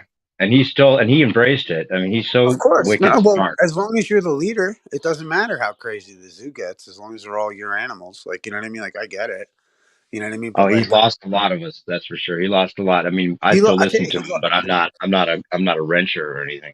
Well, he lost a lot of his, like, some of the most, I think potent people that were really feeling, and, and whatever, I can't, who am I? But like, that's just what I've observed. I caught the bitter end of their stick a little bit like years ago. So, I just see how they can, what they try to do. But, I don't know. He sent me a picture, a personal an email, a picture of himself, right? And it said, "Trust no one." That was back in the day, early on. I was just like, wow, he's giving me a warning about himself. That's crazy. Well, I always thought like this, like think of the whole, like, I don't know, for me it's like watching it, like when I came into it, it's like you had Antonio and fucking Oakley and Lidka and that guy, what's his name? Another guy who was the Antarctic guy. And they were all together in a thing called Mechanics of the Fourth Wall. And if that isn't kind of a red, you know what I mean? Kind of a telling. Yeah, like, and then so they go from Mechanics of the Fourth Wall into, Patricia and the whole shit, and all this. And if you notice, it's like everyone was giving out truth. But then the point is that they created, like this one guy put it, like he called it his breakfast club theory, where he had like each person represented a certain swath of society. Yep. So therefore you would identify with that person and you would follow that person. And then what they did was they divided themselves and they all became enemies. So now you had a collective group of people watching them who were all splintered into different groups. But in reality, like, in one sense, it's like, oh my God, they're trying to destroy a truth movement. In another sense, it's like the whole point is don't trust anyone. Stop following any of these idiots. So they were all like, in my eyes, in my play, in my head, it's like they were all kind of like they'd prop themselves up with these interesting ideas and then destroy themselves by their character defaults. And so you would follow them and you'd be like, oh my God, yes, flat earth truth. Oh my God. And then you're like, no. Don't call Patricia a tranny. That's not good for the movement. And then fucking, and you're realizing like, wait a minute, stop relying or stop following anyone. You know what I mean? Like, it's almost like they were so good at what they were doing that they were waking people up by failing them, by not giving them a movement. Now you have to leave them to create your own movement, which is what you should have done in the first place. There you go. So that all of a sudden it went from like, it destroyed the online cult thing. I mean, it really is like, it's almost just, I don't know. I see it as like almost divine the way it all went down, is because the idea of like, or so well done, because it's like, you can't have a leader. This is a leaderless revolution. You know what I mean? Like, this is not, it doesn't, you can't have a leader. And they knew that, and they destroyed every kind of notion of being a leader by I have my own theories about whether it was a rollout or not. I'm more so on the point of it was a rollout, but for what reason, and whether who was like actually an agent, quote unquote, or whatever, is not necessarily important as much as it seems like they've had one foot on the pedal and one foot on the brake. And especially when it comes to IPS, it seems like he almost destroys himself on purpose at times too. Like not taking the pizza money, and like not even going to the FEMA camp, not even staying for the FEMA camp. Well, no, I mean, Las Vegas thing was a flop too. Hey, I gotta say this though. It's like with regards to FEMA camp, that IPS did everything that he said he was gonna do. That dude did everything he said he was going to do. I can't fault Not that. according to some people. Well, fair enough. But There's some from sour my people. understanding, when we put it together, he executed everything that he said he was going to do. And so when like I was always taught, a real man is like Listerine, says what it does, that does what it says. Other than that pizza money thing, which is not an offense to me at all, because it's like, dude put together a whole event. I don't know if he even made any money or any gas money or, you know what I mean? I don't know. So like, the kid did a great job, dude. You know what I mean? Yeah, he's a great promoter. That's what I'm saying. I Yeah, love, he's a great I promoter. like the kid. It's just the whole atmosphere of everything around it. I like IPS. I just, you know what I mean? And I always was intrigued by by the brother, but I'd say he's deep undercover CIA agent if I had to bet. I don't know. Well, I don't know that's how he because, gets away with it. see, I think that's because, that's what he would like you to think. Maybe he's that good. I don't know. I mean, he's infiltrated the supposedly infiltrated the Freemasons, got up to the 32nd degree, claimingly that he's 32nd degree Freemason. He's also been a Scientologist. He's also joined the Flat Earth Society. All these different things that he claims, and he's always had the plausible deniability that he's just doing research, right? But that's dope as fuck, because it's like, if It you're is, interested, right. if you're interested in something, that's what you're supposed to go do. Right. You're supposed to But then go he gets study out of it. the army, and he was talking to something. I can't find the little clip again, but he was talking to somebody the other day about when he first got out of the army. He was introduced into this Thelema type cult, straight from the army, like the Thelemic way of looking at things. And I think it was a book by David Brin that they gave him, a science fiction book that basically, he was told this is their plan for the future, like word for word. And it seems like that's kind of acted out. He could be somebody that is used to a certain degree. I mean, I don't know. I mean, I don't know, but I look at it like, anytime it gets into that kind of like whatever, it's like only I love that line, like, not even the angels know the time or the hour or anything. So it's like, nobody knows what the fuck's going on, dude. You know what I mean? Like, it's like, it's like when you tell, like, if anyone says that they know what's going on, you know what I mean? I feel like it's like, okay, where's the hustle? Because nobody really fucking knows. The angels don't even know what makes them think that, I don't know. That's how I look at that. But I don't know the fullness of whatever. You know what I mean? I always like the brother, but He does say things that nobody else will say. He calls out things that nobody else is talking about. Oh, he's I'll give him hilarious, dude. I used to sit there listening to him. He had me rolling every time I used Oh to yeah, listen. he's Oh, still dude, got it love going on. listening. It's so funny. Good for him, Very man. sarcastic. I like that. I'll He's send so you dry. the Jurassic thing, the Jurassic Liars Oh, thing. he's so funny. Yeah, what a smart kid, dude. I like that guy. He's rubbed a lot of people the wrong way. Yeah, it's been fun to watch. Yeah. I remember, like, I remember him, and there was some late night call back when everybody was on it, and he was like fighting with Bob or whatever, and he was like losing his temper. Like, everyone was losing their temper and like acting all retarded. I was like, this is hilarious. Like, it was this. Oh yeah. Are you talking about the time when they had the meeting with was it? Oh, that Rick Rod, the guy. Yeah. Yeah, Rick yeah, Roll, yeah. right? That's Rick what I'm Roll talking guy. about. That That shit was was hilarious. yeah. It was weird because you know what? I was so caught up in everything at the time that I almost saw that as like a controlled opposition distraction from the thing that had happened literally the day before. And that's when Mick West went on Nathan Oakley and admitted that the radius was an assumed value and that, they should not be using the orthographic view of the distant object, taking the full height of the distant object because things get smaller from the perspective view. And he had to change his website. That was a big turning point in the discussion. And then the ballers were claiming that they were boycotting Nathan Oakley, but really it was because they couldn't come in there with their hidden values the same way they were, showing that a photograph should have this exact hidden value. There you go. Proof of the globe. But it was all reverse engineered and depicted and taken apart by Sleeping Warrior and Nathan pretty well to that point. And ever since then, it's never been the same for the ballers.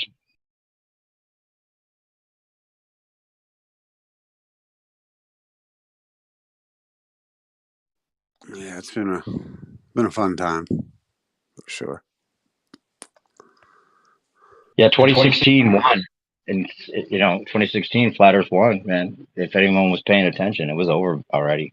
As far as like the people paying attention to the debate, Oh yeah, I think man, it's cool. Like a lot of that happened on Free Chan too. Like Free Chan and then that guy Sensi used to have the debates. But yeah, even like that's the guy that some people claim was who is it? They thought because since he never said anything, right? He was always silent. People thought it was Eric Dubay.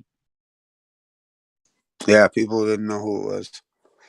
They still really don't. I guess somebody, or maybe Timmy tried to dox the guy. I have no idea. But yeah, they were running the debate, and that was cool because like you would get a formal email with the link to the chat. Because back in the day, it was all about not sharing that Hangouts link because you used to get porn bombed if you got caught sharing that link. Did Tim ever get in there and wreck it, snipe it?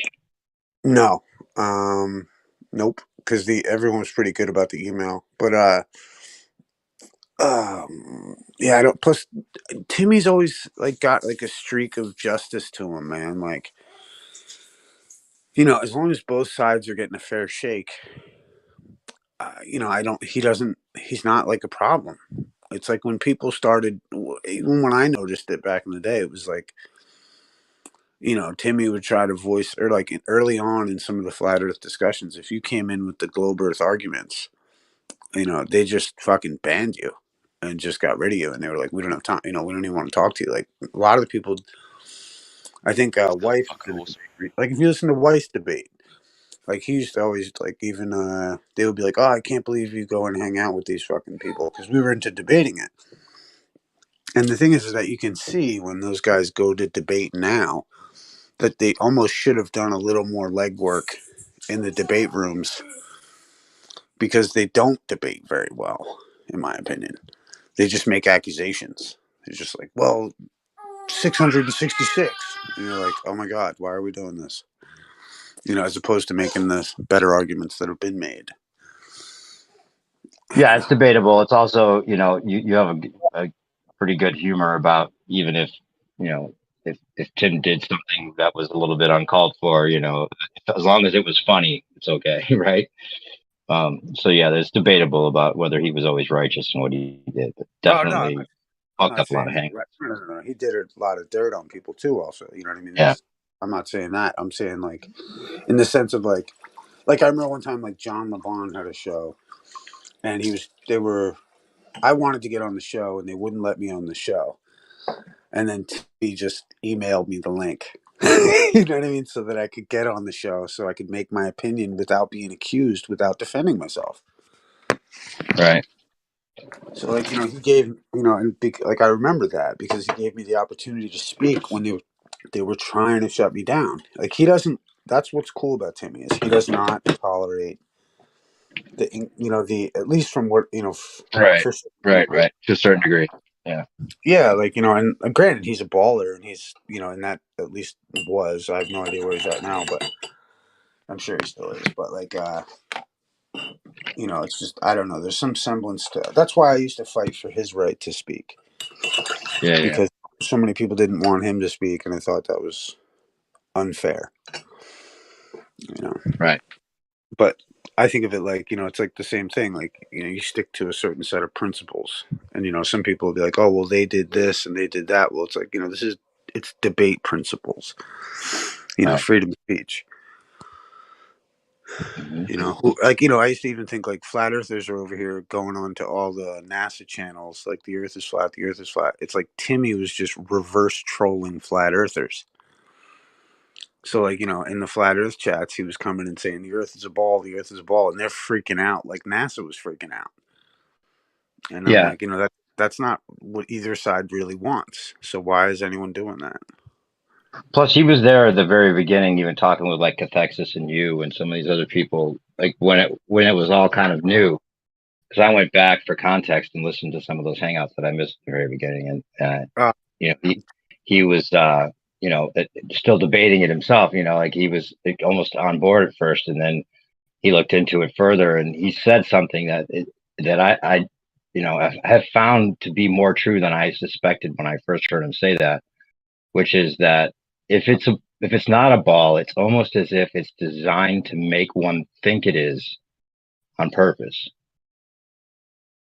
Yeah, it's concave. It's curving up, but they make you think it's curving down. The glass acts upon That's that. another theory. There's Welcome to actually some concave Earth.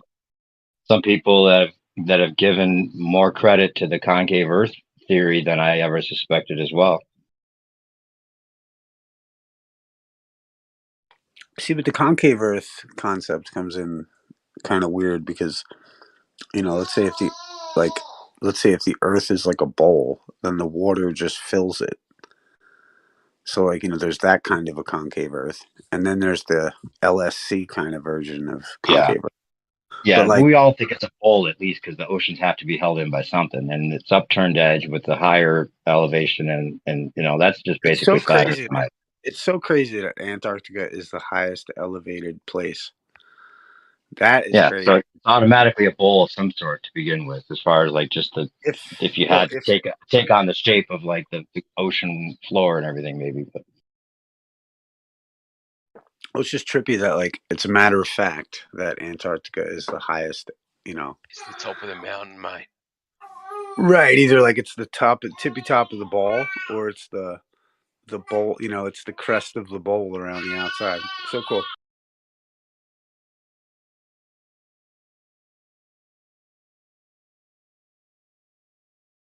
Yeah, the people upside down relative to one another without any kind of noticing, or regardless if it's the ball or concave, the upside down people relative to each other due to this quote unquote pseudo force called gravity, that I think is done with. Done. We're not upside down relative to each other. That's all we can start there, okay? In my opinion. Definitely. That's all you have to say to Globe is imagine someone directly below you, your feet, all the way on the other side is someone standing upside down from where you are, and skyscrapers upside down. If this was a thing visually, you'd be able to go out in space, zoom in a camera, show this on both sides, and zoom back out again. But of course they don't have that shit because it's not fucking possible. Yeah, that's the problem that all glory you're going to have to deal with. The upside down relative to people right side up for your inside out ball. They have That's a hard one, bro. That's a hard one. There's no spinning, and then that it would have to be almost like a suction cup force that you would feel, in my opinion.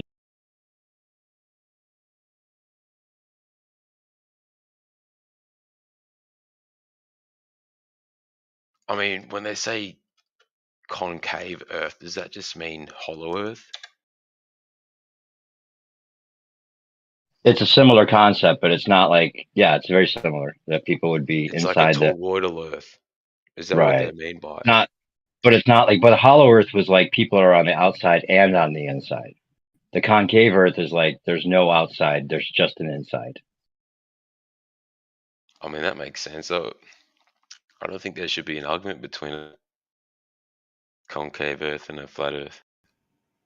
Right, but there's another way it could be concave, where if you have like a planar stationary surface and then there's some kind of like a celestial sphere or toroidal field around that, then that you would be kind of in a concavity of sorts, because there's like the ceiling, the dome, whatever that may be above us, and then the earth part. So like we're in something, but we're on a stationary plane within that surface. Whereas the concave idea is more that like you're stuck to the inside of a sphere.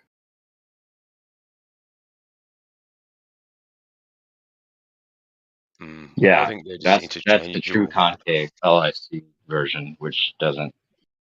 It would need. I mean, conceptually, that it answers some questions. Honestly, as far as like some of it seems to answer some questions maybe that flat Earth doesn't, but not enough to make that leap of faith that we're upside down relative to each other. Well, that's not possible. I don't think on either hypotheses. But flat is just a way of describing. The question of objectivity comes into play. Like, how can you? We're defining different dimensions of objectivity. To us, we see a flat horizon or whatnot, and you could say, "Oh, it's flat." But if, I think we can say there's no objective flat Earth. It's all based around consciousness and the way your brain perceives light and certain vibrations. So, of course, it can be understood as a toroidal field, because that's when you go into the idea of fractals and the golden ratio and these things.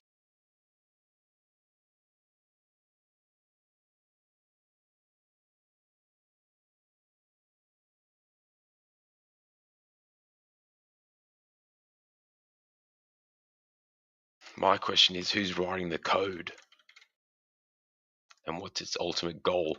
I feel like it's just harnessing energy of souls, and it's using your own biology against yourself, basically. By the way that we feel pain in these things, like you can't.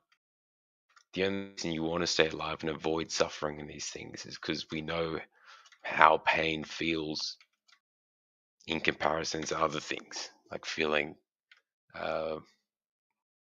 completely normal. When you have a really bad time, you really remind yourself what life is all about. And we see this in nature. Animals devour each other and they try to stay alive no matter what the cost, and no matter how meaningful or meaningless their life seems to be. So you have ants and whatnot, even they want to stay alive. And what are they really doing? Or you have a cow, they squeal in pain. But what's it doing? It's just munching grass and staring at the fucking floor. But there's a system connected through biology, 666, the carbon atom, actually.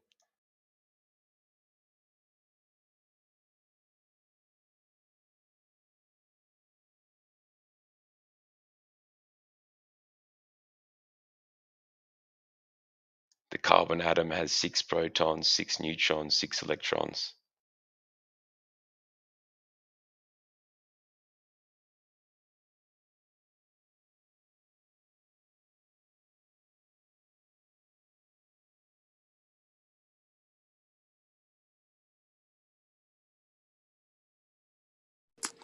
What if it's more like the idea that you have to consume food to keep your carbon and everything running?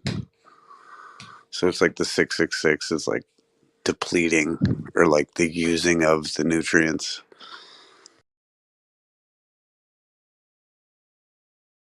Exactly, I'd agree with that.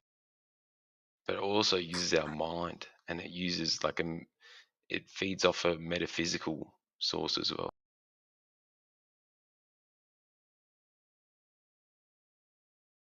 Right. And so like let's say like the mind and everything was like good, then like the body and everything is technically bad.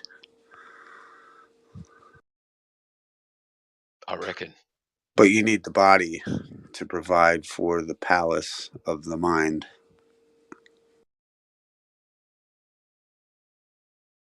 And then that's why you see the Buddhists in that. And what are they doing? Hindus, even monks. They do the best they can to do absolutely nothing and give a reason for it. What are they doing? They're looking within their own mind. They're meditating constantly. They haven't got the rat race going, but what are they doing? They're just trying to get the body to be at absolute, the lowest vibration it can get at, or the highest, but they're trying to do the least amount of things they can.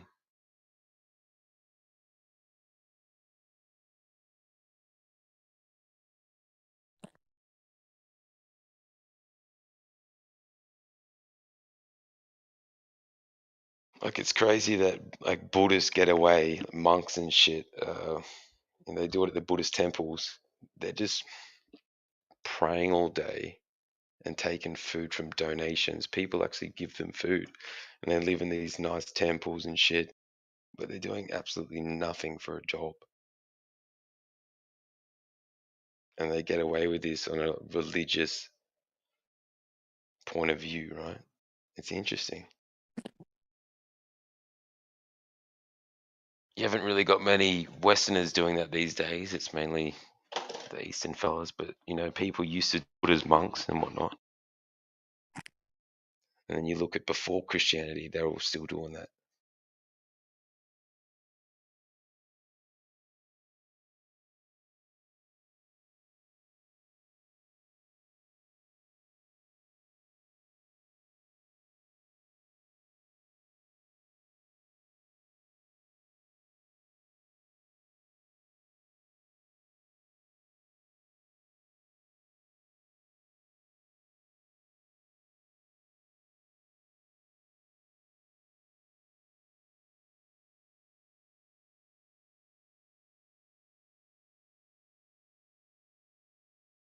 So the question is, has anyone seen the code or actually read into it?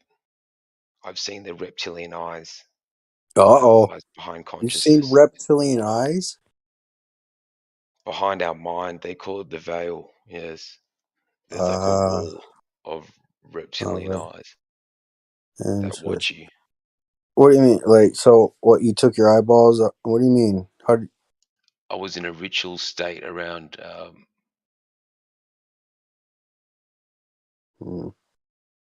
You were in a what?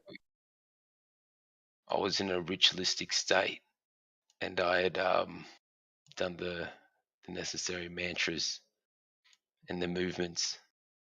It's like arm movements. There's like I've spoken about this here before. There's a TV based on it. You have to go into a certain trance-like state, and you can see beyond the veil, behind your mind's eye.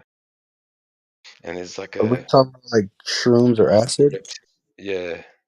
I see. Yeah. And you see the 666 carbon, and you see your body, and there's a field that we're actually stuck inside of, and you can break free from it. Well, I had a It's different terrifying. There's like huge eyes watching you. That's what I experienced. I had a different experience. I actually seen snow and I thought it was diamonds, so I just kept grabbing them and putting them in my pocket. That's the only thing I experienced. Really? You thought the snow was diamonds. You know, maybe Yes. it was, mate. Or you thought we were gonna make some money off it. Yeah. No, I wasn't thinking about money. I was just like, wow, it's raining diamonds. I just want to keep these forever. Let me just grab a few and put them. I'll be generous and save some. Nah, I'm just gonna take more. Nah. Oh, should I leave some? I don't know what sort of shit you're taking to be imagining crap like that. That's retarded. Yeah, it was a trip. And this girl was hitting on me the whole time, right? She took my hat off and put it on her head. And I said, hey, don't do that. I need these diamonds. And I just kept grabbing at them still.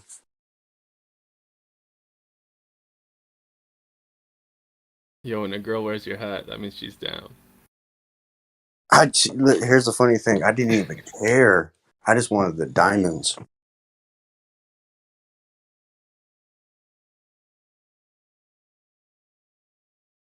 So you got the diamonds, mate. No, I You don't got look a within pocket. yourself. No, I got a. That's the best part of them. That's where the learning happens. You know, the diamonds thinking that snow, thinking that diamonds. You're looking behind into the third eye. You know, the place you go in your dreams, and the source actually. Yeah, maybe you The are the source of the diamond. toroidal field. You are the diamond is a metaphor for you, like searching within yourself. Perhaps. Maybe he's an extrovert, and that's how you see the world. I wouldn't be thinking that shit. I couldn't even imagine tripping like that.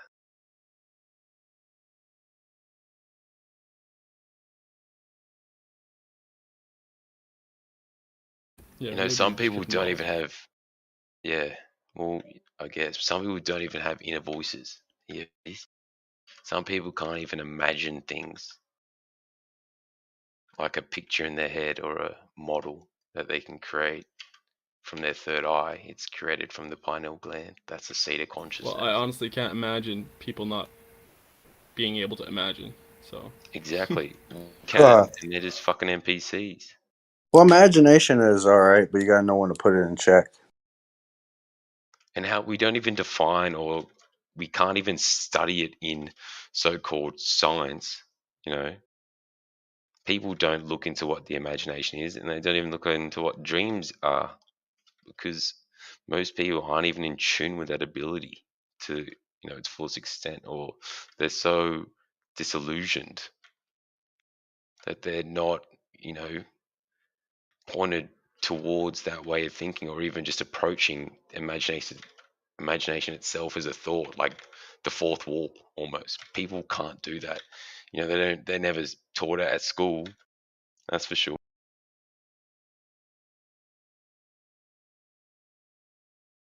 Like, how does these people fucking, these scientists and these globers playing dreams in the imagination, and how you can picture something that doesn't actually exist in your head?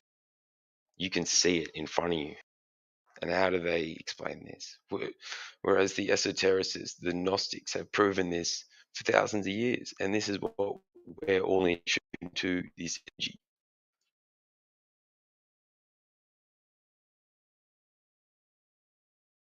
That's what I've been saying.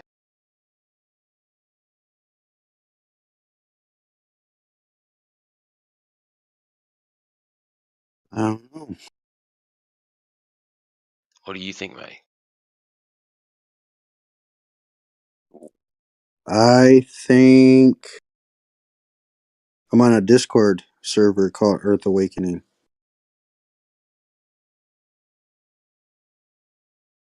Exactly. So the earth is awakening.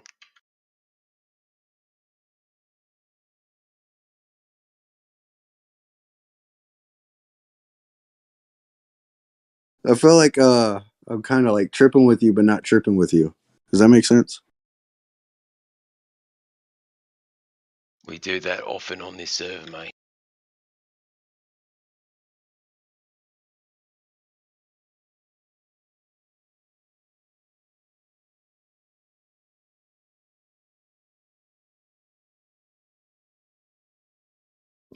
Hey, what's up, Donny boy? What's up, man? What's up? What you been doing? Uh, a lot of study and work. What you been up to, man? Nice. Working. Not much else apart from that. Looking for a new place because I got flooded out a few months ago, so I'm staying at my brother's at the moment. Oh shoot! What happened? Oh man, it was fucking nonstop, super heavy rain for like 7-8 days in a row, like nonstop. And yeah, it turned, like, behind the house where I was staying was this big park, and that turned into a lake after a few days. And then on the Sunday afternoon, I think it was, over like an hour and a half period, the water came up like 3 meters, man. Came into my room. I had to fucking grab shit what I could and fucking, yeah, had to get out of there. It was crazy. Dang, dude, you got so that you're covered, aren't you? Are they gonna like rebuild or like? Well, no, I was renting a room in someone else's house at the time, man. So yeah, I've just had to move over to my brother's place and just stay here for a little while I work out where I'm going to go next. I'm sure you'll get it figured out. There's no doubt about it. Yeah, I'll work something out. It's good, actually. There's lots of work at the moment, so it's pretty easy to find a job. So it's nice to hear from you, man. It's been a while. Yeah, it has been a while, man.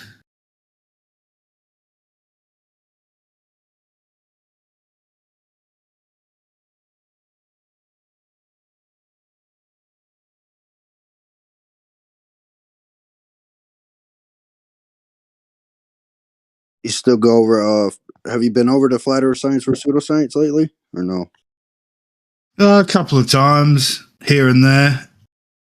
I was over there yesterday or the day before, so Just for Nathan's show for a couple hours.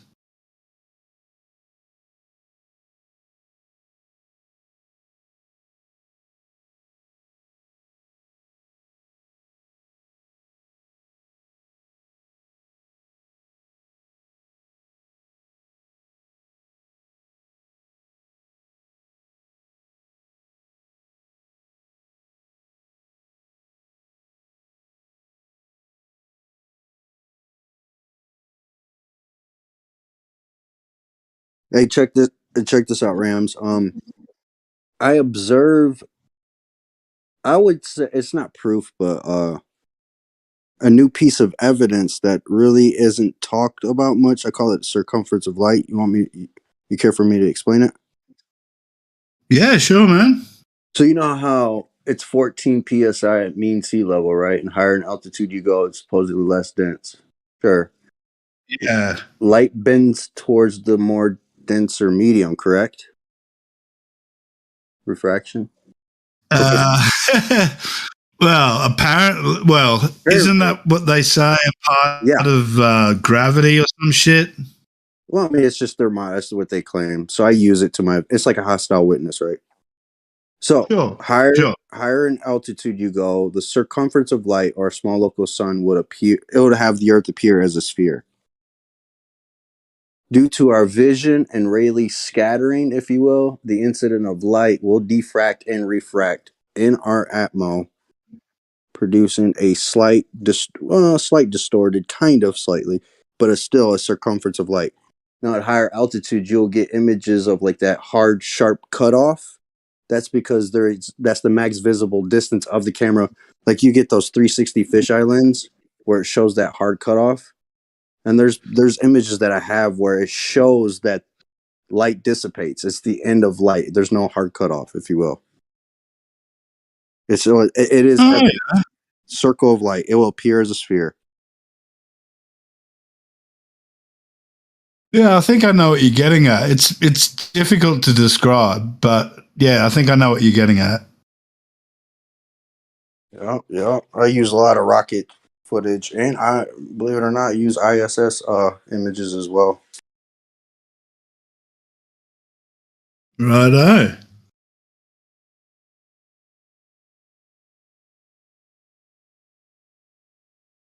I had a few people in here help me out in Blender. I'm not saying it is proof again, but it is evidence, and I'm gonna post it here in the.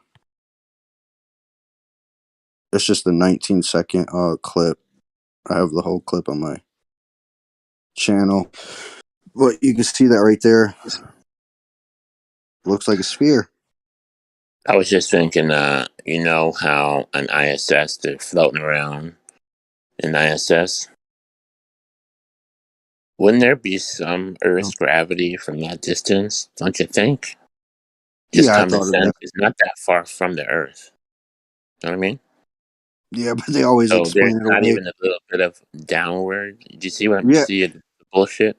Yeah, they explain it away with thrusters. They always got to continue adjusting themselves because Earth's gravity pulls it down, so they got to, thrust back up. But they're floating in the ISS. They're not being pulled That'd down.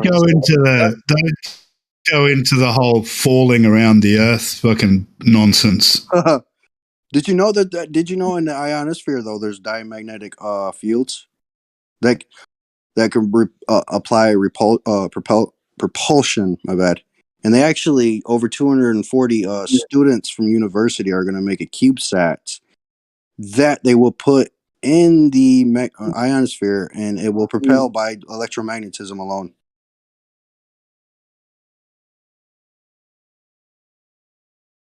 Yeah, why not? Yep, I got the article. Check it out.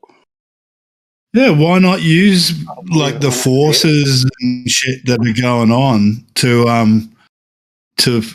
power something or make something happen. Yep. It's all electricity, everything, electromagnetism, electricity, it's everywhere. Well, the other thing that's everywhere is like the whole heat up and cool down, right? Like every day the sun comes out. heats up everything and then cools shit down. Like, why can't we find a way to use that heating up and cooling down every day to produce energy? Yep. You could take pyrolytic graphite, right, and put it on a neodymium magnet and get a magnifying glass. Just using the sun alone, the rays coming from it. Shine that magnifying glass right on that neodymium magnet, and you can repel it. That pyrolytic graphite, and you can repel it right across that neodymium magnet. There you go. I just had a thought. They're saying that every big planet basically has a area where if you throw something in there, like the ISS, it will start falling towards the gravity, but then also in an orbit, it just gets stuck in orbit, going to go around and around and around. Is that right? What's that? Is that where the 10,000 satellites are that are floating around the Earth in the orbit, just circling around and around and around with no energy of its own? Yeah, they have to keep moving at a certain speed, otherwise they'll start falling back down, like falling down towards the Earth. But hold on. What about the other 10,000 satellites? You can't tell me that they all have thrusters. You're not going to tell me that, are you? Oh, well, not all 10,000 of them are actually moving across the sky. Like, a lot of them are, I think it's geosynchronous, it's called, where they're actually, like, always in the same position above the ground relative to the Earth, you know what I mean? So they're just in the same spot all the time. Like, tidally locked like the moon. Yeah. A good majority of them are like that, I think. Well, how do they not fall around? I mean, how do they stay up there? Well, they put it into an orbital motion that's been calculated by fucking mathematicians and shit. That's the story, anyway. If this is true, if that was even true, with all the hundreds of years, hundreds of thousands and millions of years that the Earth was out here, do you know how many loose meteors would be floating around in that orbit?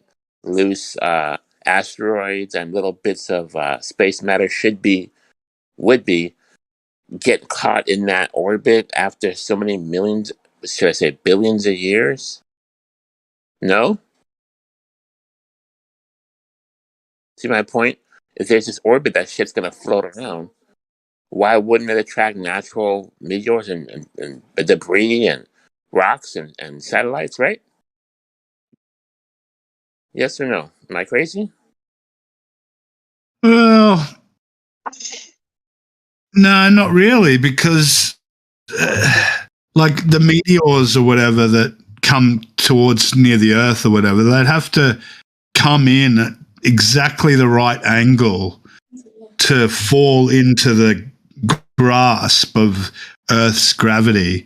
And then if they're falling too steeply, then they're going to burn up and go straight down towards the ground. If they're coming in too shallow, they'll sort of skip off like a rock skipping off a lake, or it's just right and it comes in at the right angle where it catches the gravity and it starts falling towards the Earth, but it's also moving so fast that keeps it from falling, so it goes into this fucking orbit. But even that wouldn't last very long without some sort of thrusters or something, Okay, so there's no orbit that happens around planets that just goes forever. They eventually fall into the planet. Is that what you're saying? So we're gonna eventually have all these 10,000 satellites will eventually fall into the planet. Eventually, is that what you're saying? Minus without thrust, which I know not all of them have thrust, they will fall into the planet eventually. Are you saying there's like a sweet spot where they can orbit forever, or no? They can't orbit forever. No, I don't think so. No, yeah. was Because a after perfect a vacuum, billion there wouldn't be years, any you think they orbital would catch deceleration some of because of these like natural rocks, natural satellites, asteroids, meteors, into that orbit. I mean, that just makes sense to me. If that was really happening. Yes, yeah, that's most why of it's them would bullshit. not be There exact. were. Yeah, I don't They've think all that come would. down. Even the moon's coming down slowly, isn't it? Is it? The moon will eventually hit the Earth, guys. You have to trust No, the NASA. moon's going away still. The moon apparently Oh, it's comes going from the Earth, away, is remember? it? Yeah, so it's going away.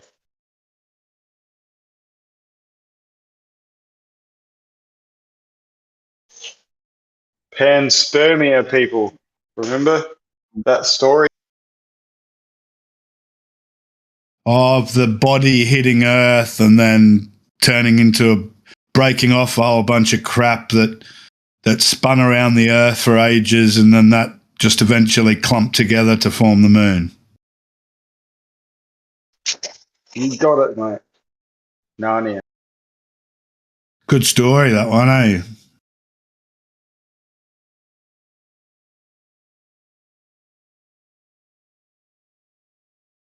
That's the thing with this shit, eh? Like, you can fucking come up with all sorts of ideas and stories of what could have happened and how it could have happened and might have happened, but you're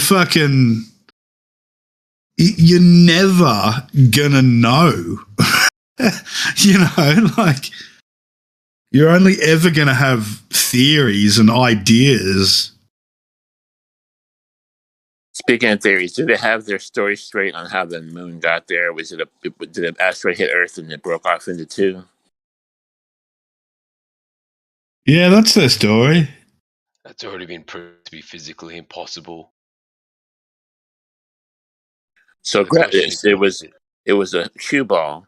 Asteroid hit, knocked a chunk off the cue ball, and because of gravity, they both formed perfect spheres, the Earth and the Moon. Is that right?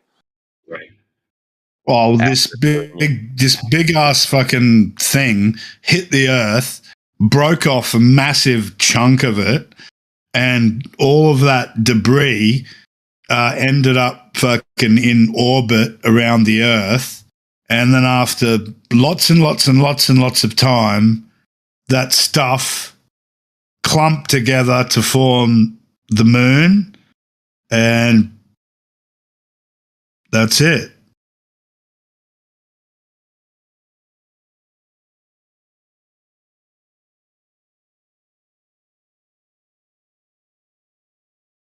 The other thing too that's I think's funny is like how like impossibly perfect and lucky it is that like the moon is where it is and how big it is and all of that shit.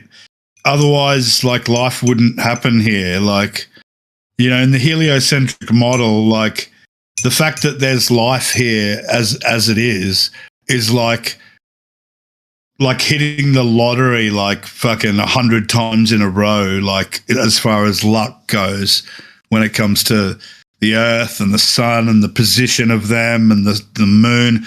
If the moon wasn't there, we wouldn't have seasons. And so, like all the amount of things that had to fucking happen just right for this world to end up the way it is That's right. That's right. But here we are. So it must have happened. That's the trick, isn't it? Here we are. So it had to happen just like that, huh? Just like that. Hey, you snap your fingers and you hear the noise. And you become aware of the now, but the now's not real, they tell you. It's all random. Even though they're saying today that time doesn't even exist, right? And they can't tell you the essence of the now source, even though we can and have given them the evidence. Well, what it is, we've told them. But they continue to fall into the delusion of the materialist outside world that doesn't exist. They fall into the binary code randomness, right? And someone has figured out how to trick the human psyche and the mind to believe in bullshit and even defend it. Psychologists have proved how all this is possible.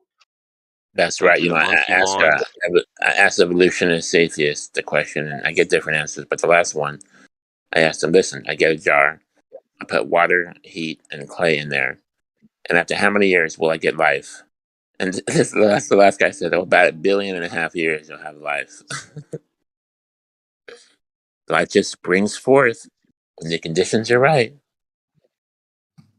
It's got to be true, because here we are. And that one amoeba cell starts growing and multiplying and starts evolving and starts turning into an animal, and then Lucy, and eventually it turns into you and me. Yeah, it's like the mycelium network of mushrooms. You know, we see it manifest in nature. It's just fractal intelligence of the now.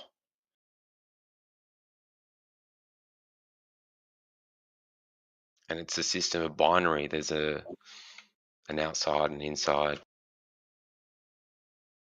The food and the consumer.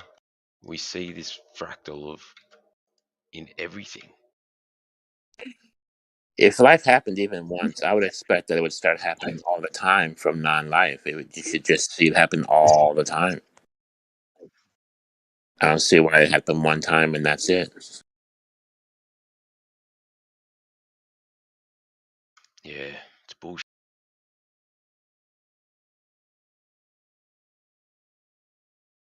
No, I think like trying to analyze the world and its existence without a creator is just completely pointless. Like the creator is what sort of gives everything context. Yeah.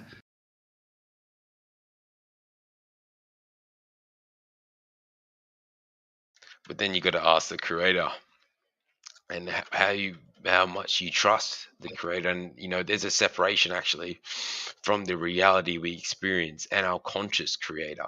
There's a difference between the soul and what's right and what is being experienced through the carbon. So I try not to fall fully into Abrahamic ways of understanding. I think there's another way to look at it. The Abrahamic religions. An Abrahamic type of understanding.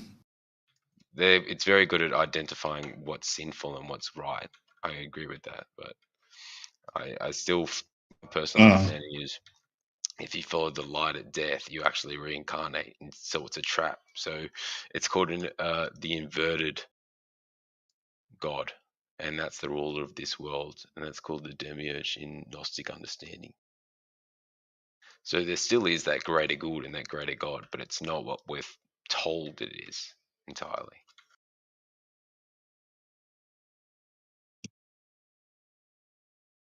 Yeah, I don't think it is what a lot of people think it is. Exactly, like the mainstream don't fully get it, and this is what the Gnostics have been saying. And they've used Abrahamic religion, unfortunately, and they've said the real God's name, what most people's hearts lean towards, has been used in a backwards sense almost, and they've done this very extensively over a long time. You see it as Catholics, doing what they do, the Catholic priests and whatnot, sorry, and they do this almost way too often across the world. If you know what I mean, you know what I mean. This is what we're seeing in religions. We're seeing even like Muslim extremists doing shit.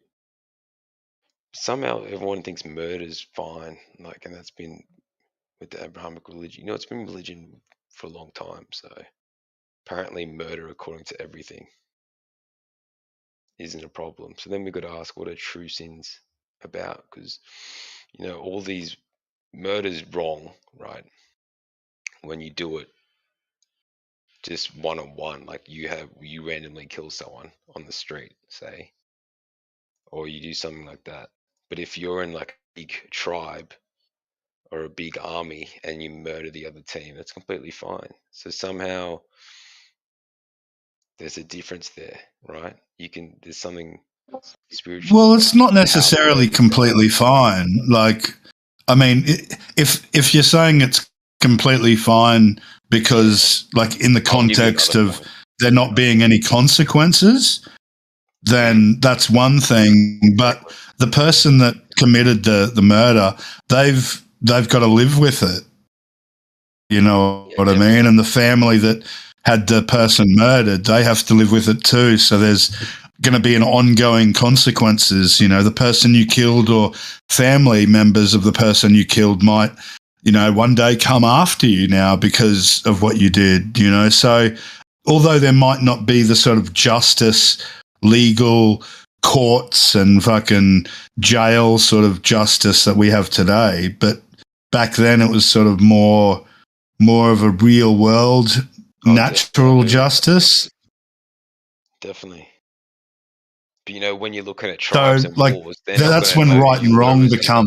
Yeah, they're not going to know who you were as an individual, and that's why we see like hundreds of year wars going. Like there was the 100-year war between France and England, because it was just generation after generation hating each other, and it's seen through dynasties and kingdoms. Yeah, and I mean, most of that is all fueled by the fucking elite and the rich, you know, that keep these conflicts fucking going. If it was up to the general public, I'm sure we'd just all happily fucking get along. Like, what I was also thinking was the ethics behind it. Imagine if you were to just to stab like a dog to death, you'd be seen as someone who's abusive. It'd be a crime. But if you say killed a deer or something and you were hunting it for food, oh, that's fine. Or if you were to just pick up a fish and start ripping it apart, but no, you got the fish. I'm not saying this is a problem, like I'm a carnivore myself, but it's just an interesting take on ethics, right? well, yeah, I mean, that goes to like the it says more that the act itself isn't right or wrong. It's the intent behind it. You know, it's the definitely the reason for the act that's.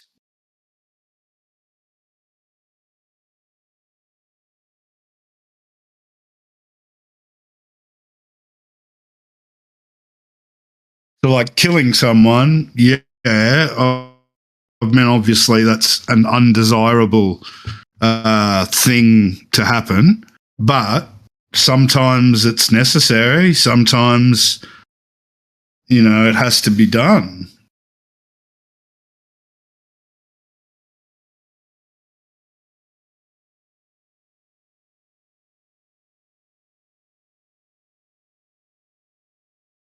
So then are we, you know, we're following some sort of subconscious code or a line of thinking which applies with ethics. Like we're following, it's almost everything's tribe based, right? Well, yeah. A friend of mine years ago came up with the term a moral compass, you know, that like it's something that everybody sort of develops, I guess, as they grow up. Everybody has one, but it's calibrated. Yeah, I mean, it's there within everybody. And the question is, why do we see people like psychopaths, right, who deviate from this? So it has something to do with the wiring of the brain somehow and genetics at the same time. So like Gia was saying earlier, there could be a bloodline. Don't quote me on this, but there's a bloodline that could be in tune to this upside down way of perceiving or approaching reality. And that's why we can see it in people like psychopaths and whatnot. You reckon? And this is what we're seeing. Like yeah, brain chemistry, like a genetic, yeah, a genetic sort of trait, yeah. And then, I mean, you've got people that have the genetic trait, but not all of them, trigger that gene to switch on. Whereas some people out there do.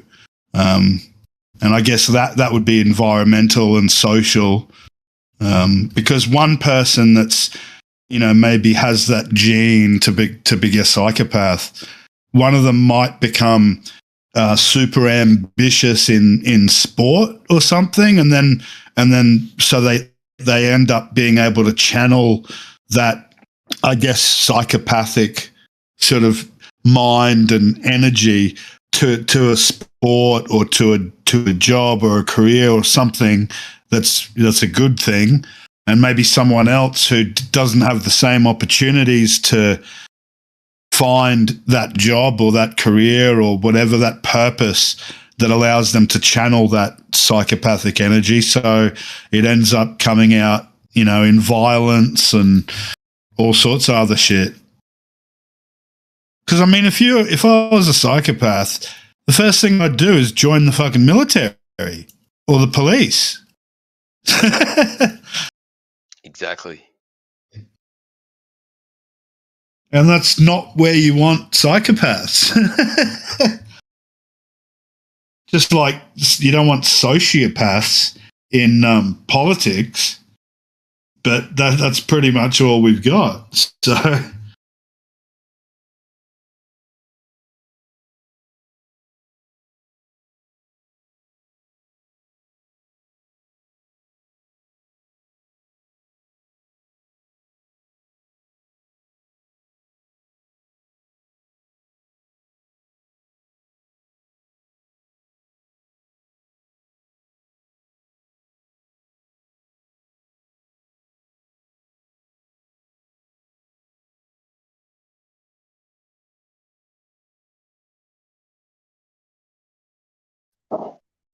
It's all bullshit, boys and girls.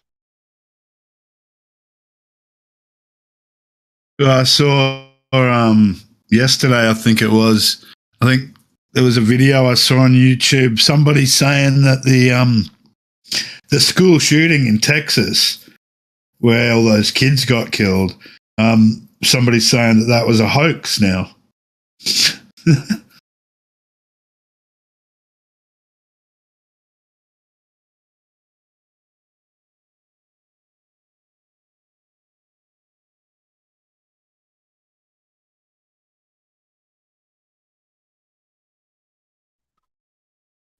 Yeah, I don't know about hoax, but these things aren't happening fucking organically, mate. That's for sure.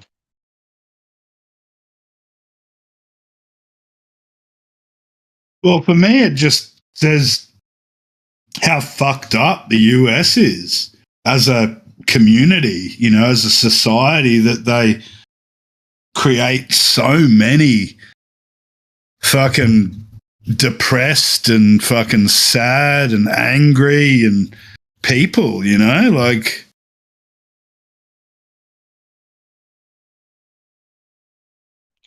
Yeah, I agree to a certain extent, but that's the inorganic part. It's due to medication that a lot of this stuff goes on, and manipulation of the mind. People are set up, they're groomed for this shit, Yeah, and a lot of fucking modern medicine and psychotherapy medicines and fucking all that shit, man, it's fucking up more people than it's helping.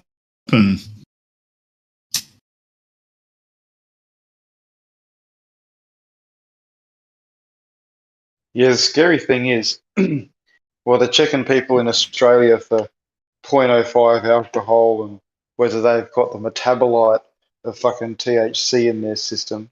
They're not checking for, all these pharmaceuticals that do all sorts of crazy shit to you. Yeah. Yeah.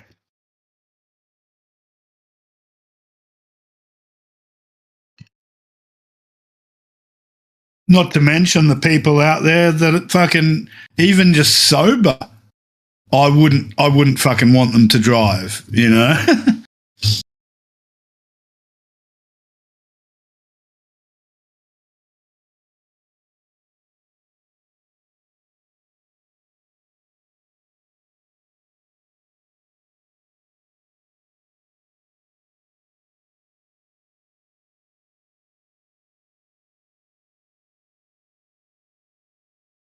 Yeah, it's definitely a risk that we all sort of not carelessly, but blase take for the convenience of getting somewhere a bit quicker.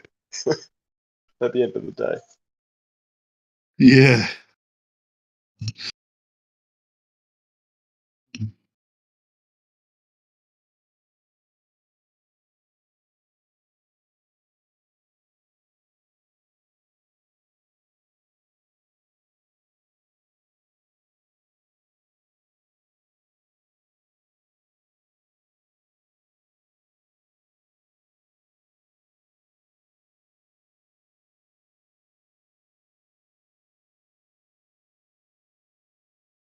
Australia released some stats the other day where they showed those that have had 0 enchiladas basically have there's been 0 deaths.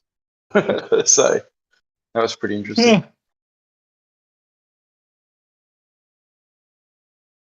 Oh, were you the one doing that research into that thing a while back?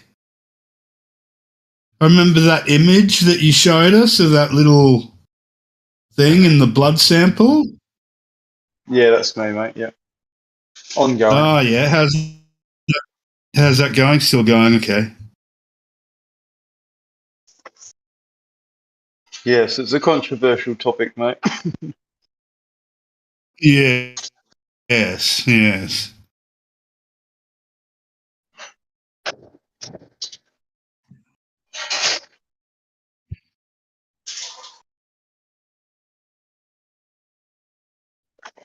I think the data that they've been forced to release from them themselves, Pfizer, I mean, is evidence enough that if people actually take time to read it, that it's very much an experiment.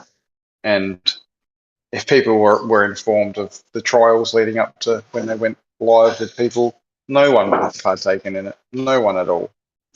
So. Yeah. Well, the weird thing for me. Go on. Oh, I was just going to say the weirdest thing about this whole thing was that, like, from the start, it just seemed like every government in the world had just a completely one-track mind as far as how to deal with this. And it was to create this fucking vaccine that, and then like act as like salespeople for the pharmaceutical company by buying and giving doses to everyone in the world. Like, it's just so weird. I don't get it. It was very weird, yeah.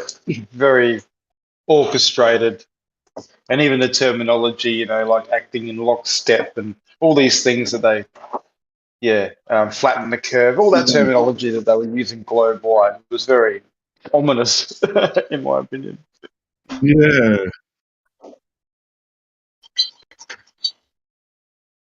I actually got sick from it about a month or two ago.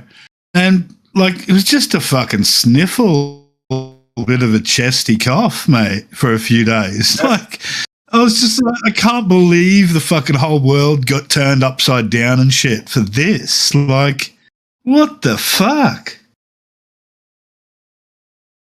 Yeah, it's like there was almost an agenda at play. Yeah.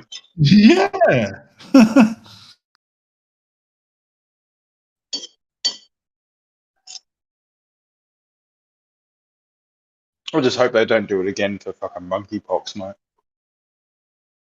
I was just thinking that, actually. Yeah.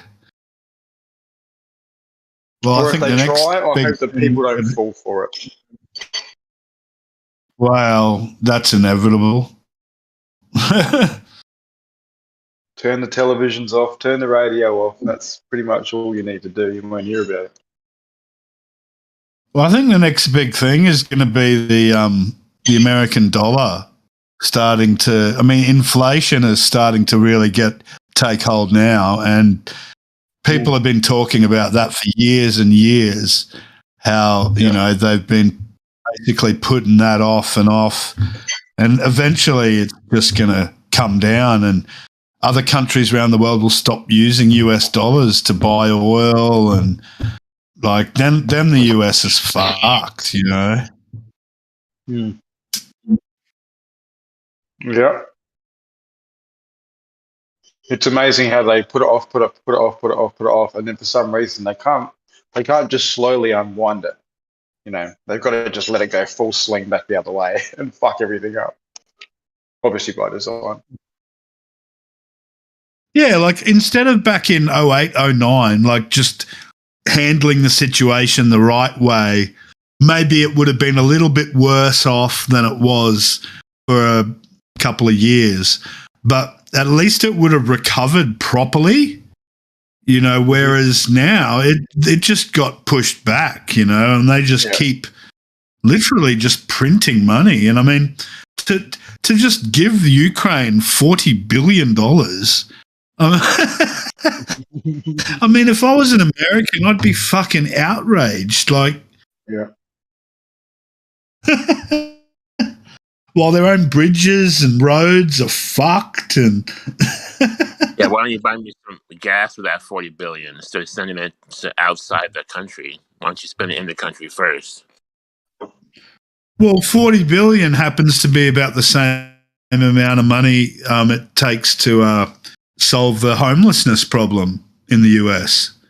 So, yeah, get people off the streets. You know, like Biden doesn't have to pay any money for gas. His gas is free. How about that bullshit?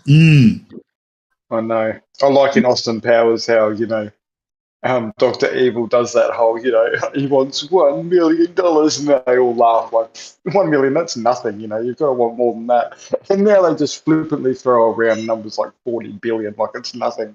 It's crazy. Yeah. Austin Powers is a great movie. Series. Oh, fucking hilarious. Mike Myers is fucking genius, man. Definitely.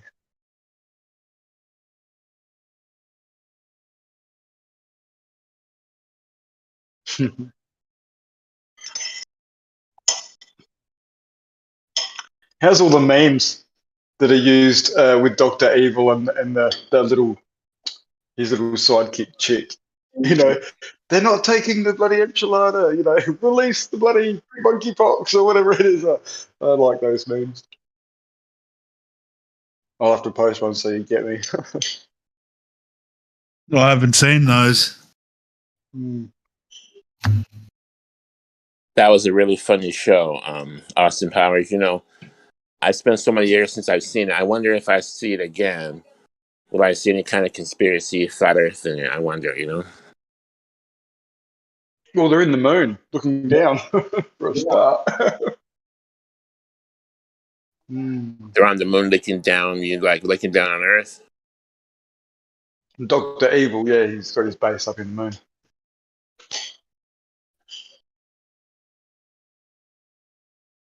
I remember Spaceballs had a vacuum cleaner for this vacuum of space. That was funny.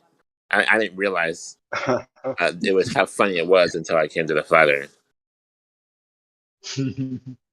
May the Schwartz be with you.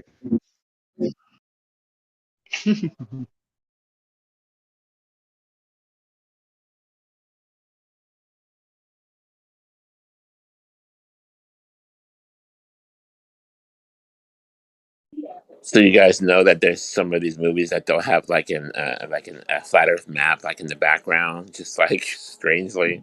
Like, is that like put in on purpose or is that just random? Someone trying to give us hints? If it comes with a checkerboard floor, like black and white, then yeah, it's definitely deliberate.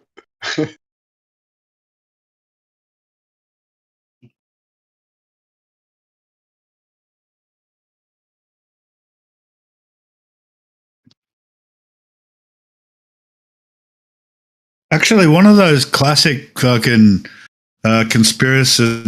conspiratorial type movies that I haven't never seen, I really wanted to watch is Eyes Wide Shut. I've heard people talk about it many times, and I heard they killed Dan Kubrick over that. That should be a big one. I saw it, but this is years, like more than 10 years ago I saw it. and Yeah. I didn't understand it at all when I saw. I wasn't really paying attention. It was kind of like one of those movies, like what? And later I found out how conspiratorial it was. I wanted to go back, but I've never seen it since. Yeah, that's why I want to do it, because I've heard a lot of things talked about what's in it, and because it's all about like the Illuminati and shit, isn't it? Something like that. I don't know, but I remember a statement paper saying a wife did not believe he was killed. He died of natural causes.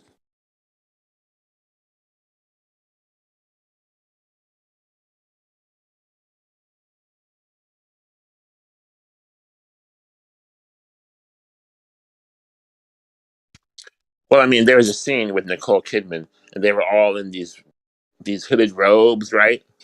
Like Illuminati type meeting shit. With the masks on and shit, that one. I don't know, who knows, bro? It might be exactly what they do, Oh yeah, it probably is.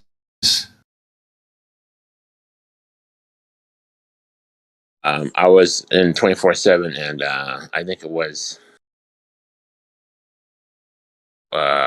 Lemon who said that he saw a dark web video where that had Hillary Clinton filleting the skin off of a young girl and eating it.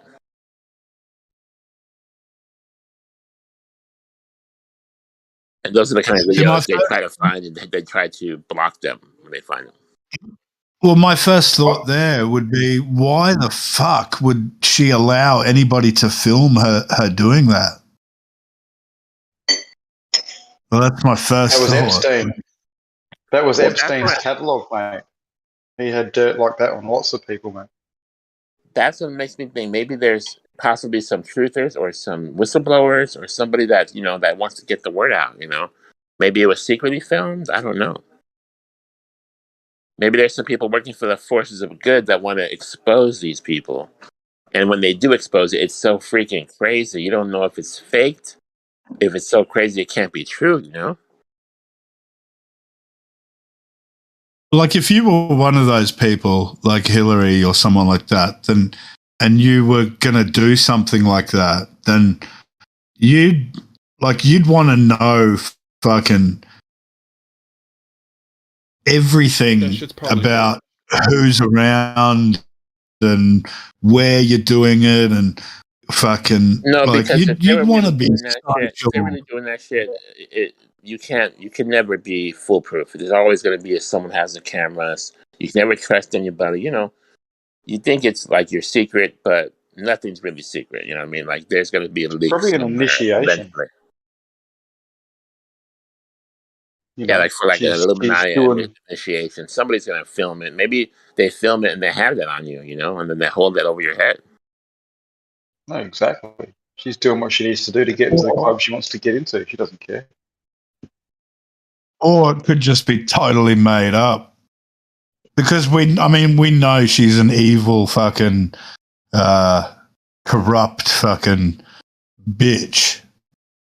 So it's easy to think of her, doing evil things like that. But yeah, it could be made up. I can just imagine. I don't know what he saw, but I can imagine like some grainy, like black and white shit. You can never trust the grainy films. 8mm. Yeah.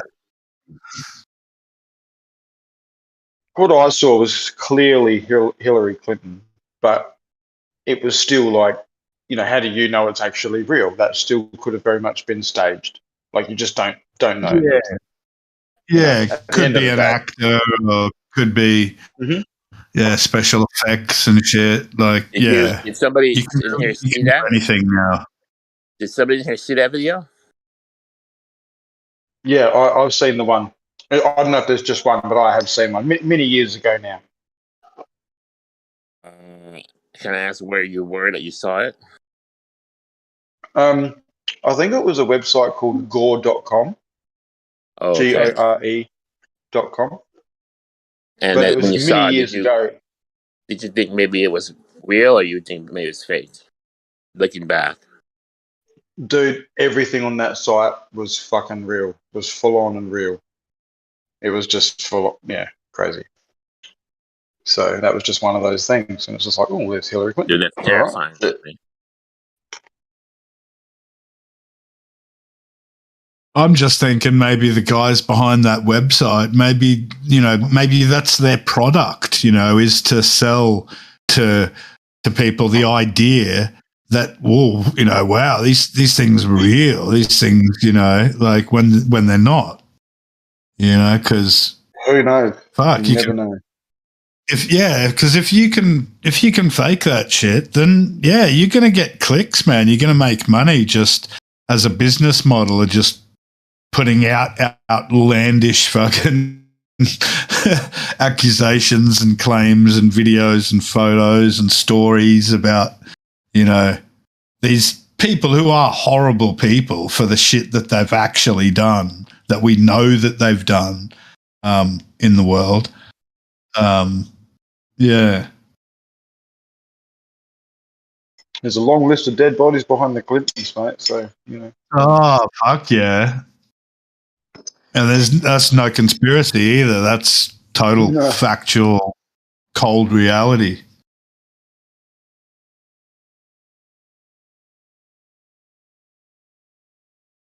Such I'll never forget when she was in that interview and and the news came to her that Gaddafi had died, and she cackled, cackled and fucking said, "Oh, we came, we saw, he died."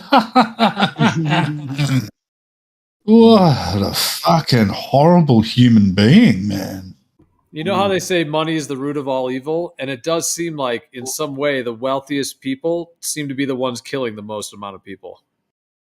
Oh, yeah, definitely. Yeah. And it's money that makes the world go round.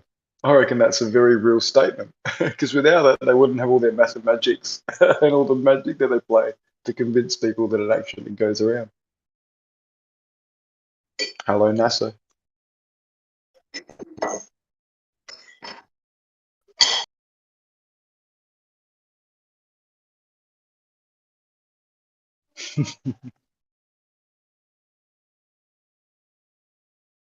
I think it's a total joke at the moment with all this, shit in the news that they're talking about. The rising expenses of fuel and food and all that shit, and like the actual reason for why these things are all become so much more expensive is literally because of the things that the US is doing. The sanctions they're doing, the warmongering they're doing, and it's their own fucking people are suffering for it. It's just so unbelievable that I swear I think I'm watching a movie every time I watch a press conference from the US, politic. It feels like I'm watching a movie. It's just ridiculous.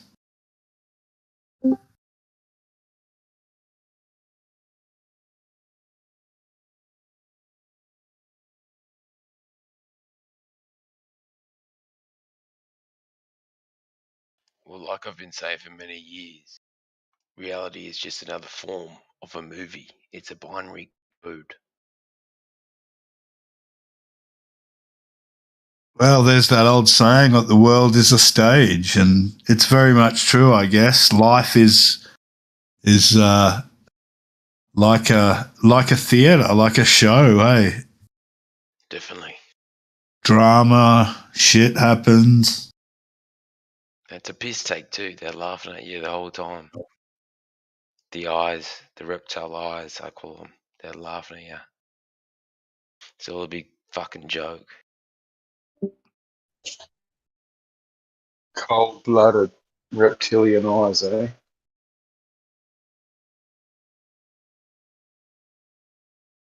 They have the slits for pupils, I can tell you that much.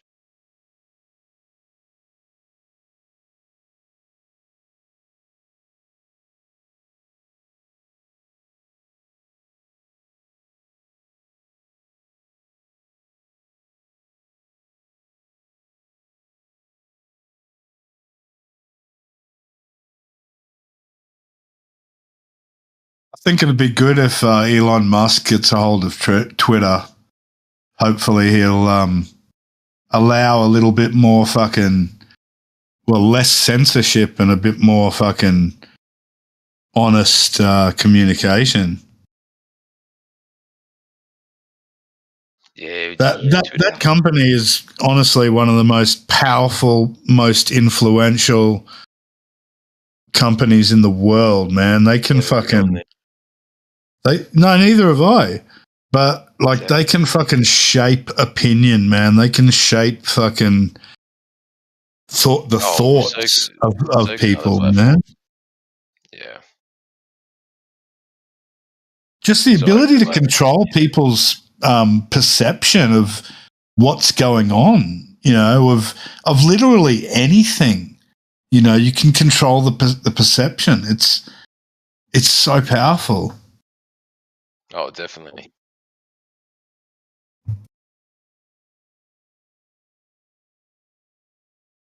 Well, that's the most, that's the magic trick that they use. They have.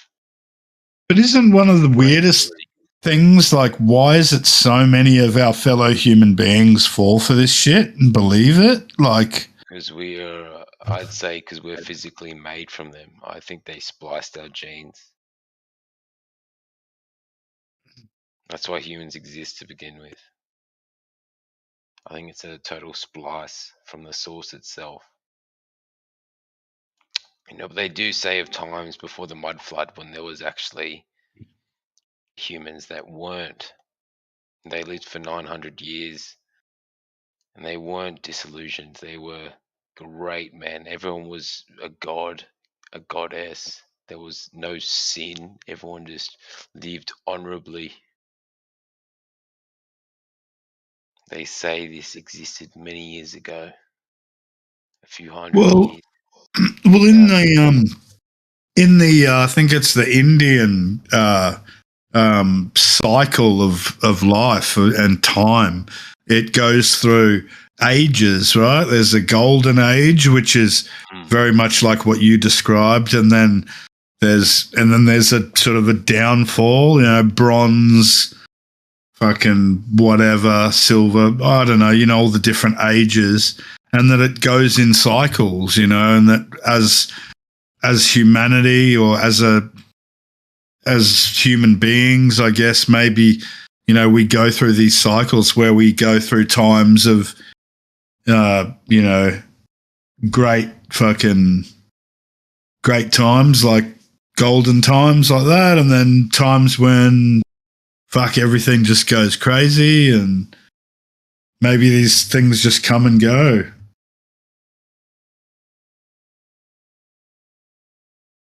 And that's when the question of free will comes into play.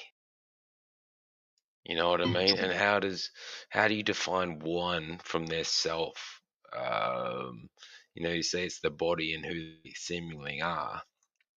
But is that person all that they are? Are they only their genes? Or are you looking at something beyond that? Because most people seem to distinct themselves from their body in a way. Yeah, and then that's you right. ask what was before you were born, and how did you That's get right. tuned to the very specifics? Yes. Yeah, getting in tune with that self that existed before you came here and will exist after you're gone. That I believe that's the spiritual journey. I believe that's enlightenment when you discover that, when you. Oh yeah, exactly. I just don't. I guess I approach things assuming everyone has that understanding, but the more it seems logical, but yeah, I know it seems not many people have that way of thinking at all. It's just well, that's where we've got to be careful in terms of judging what other people, what other people think, and sometimes it's easy to think that somebody else has no idea about different certain things, but that's what they say. It may just seem that way to you, from your perspective, from what you've heard, from. So judge. That's it. That's the whole thing about judging one another. Is we've got to be so careful doing that because it leads to fucking crazy shit. Yeah, the average normie, still under mind control, thinks that when they die, they rot in the ground and nothing happens. So they don't know the difference between, them and their body. Exactly. My personal take is these people haven't had enough soul lives or reincarnation in this demiurge system. It's kind of an extreme take.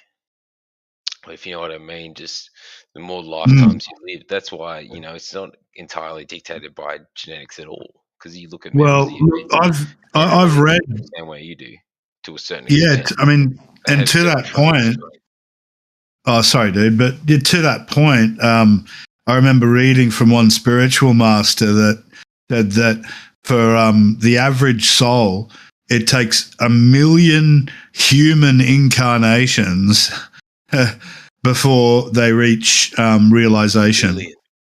1 million. That's the around 20 to 25 times. No, apparently it's about 1 million. About 1 million human incarnations, and that's human incarnations. That's not including all your incarnations before you get to human. Yeah, I don't know. I heard 25 lifetimes is when you're like the absolute guru, and usually you can figure out around 20. But if you're like I don't know. I think there could be a variation. too early than that. Yeah, 1 million sounds fucking insane. Well, that's the thing. Like when it comes to God and reality of the soul and shit, like time is. We've got enough time. We can make it 1 million because that's in 1 million. Imagine all of the different life experiences that you would have throughout 1 million incarnations. Like, because apparently the soul has a desire to satisfy, certain worldly desires, and it takes a certain amount of satisfaction of those before maybe the soul's ready to move on to a deeper, They call that karma, karmic trick. And if someone I don't know where you read it. Sorry, I don't know where you read 1 million people, but yeah, go on, mate. I was gonna say, if someone validated or confirmed for themselves that they had figured it out on their 937th reincarnation, that would be all right too. That's quite a few experiences, and you're kind of ahead of the game. Yeah, it's not a hard and fast rule, the million, but like it's million is like by the millionth one, then you're pretty much there by then. Yeah, that brings the question: does memory or experiences or consciousness reside in the brain or somewhere else? It resides in your entire body. Well, that's the hard problem, isn't it? Well, which ones are actually worth holding on to forever? You know what I mean? I think this is where it starts getting into the real meaning of what's worth holding on to and remembering, and what you can just discard, Because, I mean, a lot of the memories that we have from when we were babies, toddlers and shit, a lot of those memories I can't remember anything from that age. But at the same time, have you heard? I heard you can go into hypnosis and you can remember everything that happened for your whole life if you tap into the right time. Yeah, probably. But maybe it's because all of that information isn't actually within you, but it's there's somewhere in the ether of the universe somewhere. Everything that ever happens is recorded and is recorded somewhere, and in the right trance or in the right meditation or whatever, one can access that catalog or that library of experiences, you know. And so that's why you can remember a past life, for example, which obviously could not be from your brain, but from the ether you talk about. That's right, because it's not you actually accessing those memories from yourself, but there's a somewhere in the ether of the universe. There's a place, a realm, or whatever where all the information of every experience that every animal or human or plant has ever had is recorded, and one can go back and read or experience any of those experiences through a controlled meditation or whatever. When if you can master that. The Akashic Records, the knowledge vault of the universe. That's what the Indians call it. Yeah, absolutely. Yeah. What kind of fantastical shit you guys talking about? Remembering a past life? Come on. What was that percentage? Well, like I said, it wouldn't necessarily be remembering, but it would be you would be going somewhere where you can access that information. Be like a library. Then you said. I said it's fantastical shit that you guys are talking about. Remembering a past life. I guarantee you, none of you have remembered a past life. You might have imagined something. Well, hang on. I have a dream. Okay, now I do have a dream, and I had this dream which is not unlike any other dream I had. It was about way before I came up on Flat Earth, like more than 10 years ago. But I was in the park, and it was like I was dressed in like 50 clothes, and with the tennis shoes and the shoes I had, and I was a young boy, and I felt like it was really happening. Like it wasn't really a dream, but it was kind of like a memory that happened. So my mother called me, and she called me John, and my name's not John, by the way. And I answered my mother, who in my dream was my mother, and my name was John. Like that was my name in the dream. So I felt like I was experiencing something that happened another time. It was very strange, but I woke up and I thought to myself, that was fucking weird. My name was John, and my mother was calling me in a park. I was in the 50s. That's just something I had experienced. I want to share with you. Sure, but that's the only issue with really that is different like life, there's right? no Like, way you to saw your ever mother. know. Sorry, dude. Go ahead. I was saying it's not really a past life because it's in his dream. It was his mother from this life. No, it wasn't. I wasn't myself. I was some guy named John, and the mother that called me was my mother, but not my real mother. I thought I was clear. Gotcha, I was a different person. I'm sorry, I didn't tell you. I was a white dude. I was a Caucasian dude with black hair, which is not what I look like. Yeah, absolutely. You're a different person. The question is, what's a was that? dream?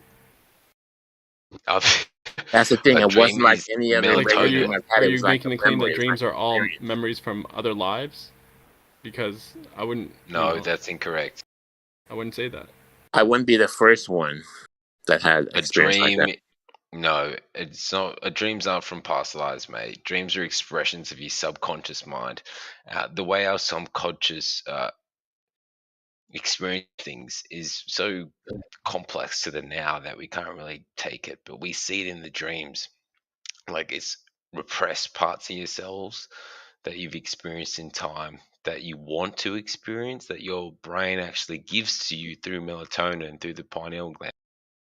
That's how strong the dream is. But basically, while you're asleep, which is what, half of your life, maybe 1.5, 1/3 of your life, you experience things you wanted to experience in your waking life. So your brain is chill with the shit you have to deal with. Like, it's some crazy shit, man. And that's one explanation, that it's like your subconscious kind of.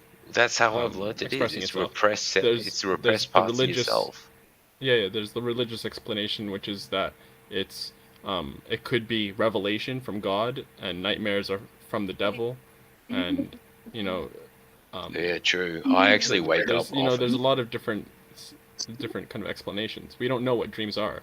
To be frank. I wake up often seeing aliens and shit in my room, and like I do not sometimes agree I with hear your. noises of I do people not agree opening with my your door. interpretation of dreams, guys, at all. That's fine, dude. My interpretation. I haven't even said mine. You Does said anyone from else what have you did say, nightmares? I disagree. Does anyone else have nightmares of people opening your door with a chainsaw, or someone pulling? No. I'll literally say get another nightmares thing that I because, have like, aliens you in my know, room and shit. when you're in, I don't know if it's alpha or beta stage of sleep, when you start kind of like, you know, your leg starts jerking, you start having kind of, I have random kind of images that pop. I'm kind of still, it's like Twilight Zone. I'm still a little bit conscious, but I'm kind of like, you know, about to fall asleep, and I'll have like random kind of images and kind of like random kind of pictures flowing through my head, and This might it's make kind of you like the think precursor for a dream, but I'm conscious. this might make So I you don't think know. I'm crazy, but upon that, I start dreaming when I'm still awake. If that's possible, Yeah, I do that. I'm starting to dream and I'm still like I'm in the path of going to sleep, but I'm Hey, that's awake what and my I start visual arts dreaming. teacher said to me in high But, school. I mean, isn't that just having thoughts while you're awake? You know, having No, but they're like dream-like thoughts, like No, absolutely it's not random, thoughts because fantastical. you're having like an Well, lucid. yeah, you said it, dream-like thoughts. So they just I know. No. Yeah, And just another thing thought. is like you're Yep. not kind of provoking them. You know, they just No. randomly pop into your head. Just like Having a random dream thoughts kind is of not a dream. A dream is when you're fully immersed in the subconscious. Since shit's happening, and it's not like daydreaming. It's totally different. But I wouldn't think the subconscious would be random. I don't think anything about it would be random, so to speak. I think it would be very much relevant to experiences you're dealing with in life. Personally, I don't actually dream very much at all. Like it's Rams, been. I agree with I Rams. I think your dreams are very specific to your life. I think they tell you what you need to face, your challenges. They're there to help you through your waking life. And I they disagree, all man. are Sometimes I have the 100% most random images accurate to and what you need to dreams. deal with in your life. It's not random. It's not the fucking chemicals. It's not what you ate that night. It has to deal with this. It's a spiritual experience. Not always. Like, I mean, I'm speaking from experience. I've imagined like random creatures and, you know, just fantastical stuff which had like no bearing on my life. It's just like it's almost like an exercise of creativity sometimes. It's like Yeah, my but brain is just I think in coming up with some whatever it way. wants to come up with just to show it can, kind of. But yeah, I think it's still there'd be in some way it would be an allegory of some sort of your waking something that life. you're dealing with within, you know, in your life, some sort of some sort of arm wrestle between a couple of different forces in your life or in the world. What if I told you what your dream meant? Then what would you say? I'd say that's your speculation, but I'd be interested in hearing it nonetheless because I think dream interpretations are fucking awesome. Okay, because I've been told that I do dream interpretation. I'm not bullshitting, and I've done it a lot of times. And I right when someone tells me a dream, I have like an instant understanding of what the hell it means. I can't explain it, but I've been told that many times. Maybe it's a gift. Next time I have like an interesting dream, I'll try to remember it and then relay it to you. I mean, the one that makes no Remember sense. It's a dream right now. And you run it by Godric. It would be interesting. Yeah, I'll be here, bro. I got your back. Anyways, that's what I think. I think your dreams are an explanation or a reckoning of your waking life, and they're there to teach you what you need to do next. Not like a destiny, but like to handle your problems, for example. A lot of people dreams have to do with their issues that they're having in life, I think.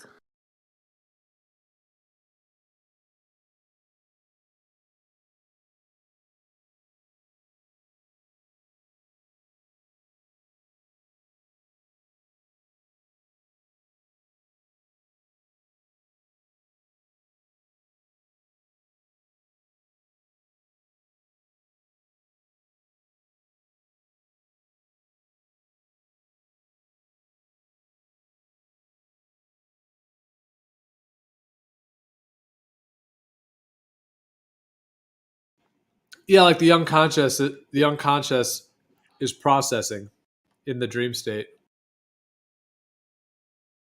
Like that your psyche is kind of between your conscious, subconscious, and unconscious.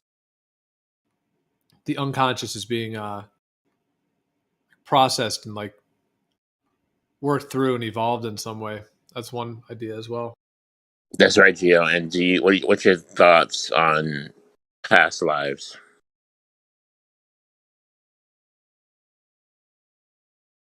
Oh shit. That's fine. I've heard different things. I A personally lot of believe in people past have lives. talked about past lives. Who the fuck knows? What they're really I personally believe in it. I haven't experiencing. seen them. Sorry, I I haven't seen believe them, that but we could remember what we were doing before we came here, but I don't think we had another life. I think this is the only one we yeah. did. So you don't know what you're talking about then. The Eastern philosophy has spoken about this, mate. Like I said, I was saying earlier, you can see it's not always to do with your genes, because you're probably more like in tune to these concepts than your friends, family, and then they've probably had the same experiences with the same pharmacological compounds, and they still didn't take the same thing out of it that you did. So that's why I believe in reincarnation, and Eastern philosophies, Buddhism, Hinduism has spoken about it, and they've had experiences of Buddhist monks setting themselves alight in protest to the Vietnam War and not flinching at all while being completely on fire. And if that doesn't show you the power of meditation and what they actually believe to be able to achieve that sort of thing, mate, it's better than so many old Christian you see at the Walmart buying a stack of sugar. You say they're immune to fire. Well, they didn't flinch at all. They were just chilling while they're completely burning alive, because these sort of people are base as fuck. And this is what ancient Celts and Nords actually believed. So you could consider me a pagan Gnostic, but I do understand the idea of sin and virtue, which is the main occurring theme in Christianity. So I'm not going to argue against that. And I There's don't think a any story pagan in would. terms of Vanu, in terms of like the power of meditation. There's a story in Islam. There's a hadith, basically a story where one of the companions of the Prophet, he had to get his leg amputated for whatever reason. Like I guess there was gangrene or something like that, some skin disease, and he had to get his leg amputated. So he told the doctor, or whoever was basically like cutting his leg off, the butcher or whoever. He told him, wait, like I'm gonna start praying, and then when I'm in the sitting position, it's called the tashahhud. When he's in that position, he's going to, like, that's when you cut off my limb. And the idea was he was so like engrossed in his prayer, so focused on it, that he didn't cry out or anything, and he finished his prayer, and in the meantime they were like tending to his leg. Is that a real story? Because I believe it, but it's beautiful, isn't it? Yeah, it is. And when I believe it. I believe that he felt it, obviously, but he was kind of like focusing on not trying to feel it. Because one of the kind of, I guess, the goals of prayer, it's called khushu', which is basically like complete and utter focus on what you're doing, on the act of praying, and on things that you're saying, the affirmations and supplications and everything, just not being distracted whatsoever. Yeah. So, Yeah, and I think like whether I was to like believe that specific story, whether that actually happened or not, it doesn't matter as much to me as the idea that comes from that story, which is the idea that one can master oneself to the point, where you can endure, otherwise excruciating pain without difficulty, without pain. That you can tolerate things without the pain, that you can also enjoy the highs and of just enjoying life to such a blissful way. And I think, But I think, that yeah, mate. that goal is the spiritual goal for each of us to get to our own state of self-mastery, to the point where, we're that in control of our thoughts and our emotions that we can just have and create incredible experiences for ourselves, What I'd say the most painful thing you can do through your mind is not feel the pain, right? Like, they're doing the hardest thing they can, and the most virtuous thing they can is to not give in to any sensation at all. And like you said, to not feel pain. And that's probably the hardest thing you can do, right? It probably is harder than getting burnt alive for 10 or 30 seconds. Because how many Only if hours they're do you if they're dedicate to getting fight the effect of against? being.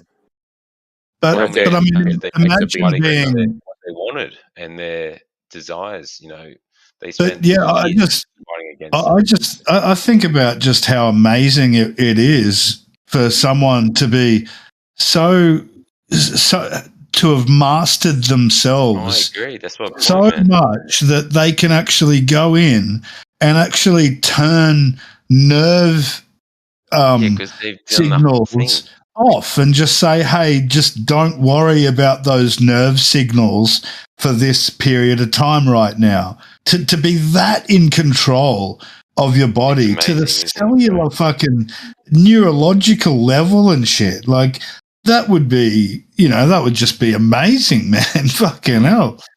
So that's why I say they've done the hardest thing, and that is to achieve that. And clearly, that is something that is really, you can bow down to, but it's the invisible force that they've given, right? They're fighting against something. They're not lifting weights or something. They're lifting mental weights, right, to achieve Yeah. something like that. Yeah, they've spent so much time just taking control of all of themselves completely. That that every thought that comes into their mind would be a thought that they intended to come. Not something that just surprised them. You know what I mean? When you work at it for that long, that's eventually what would happen. Is every thought you would have would be, intentional and purposeful.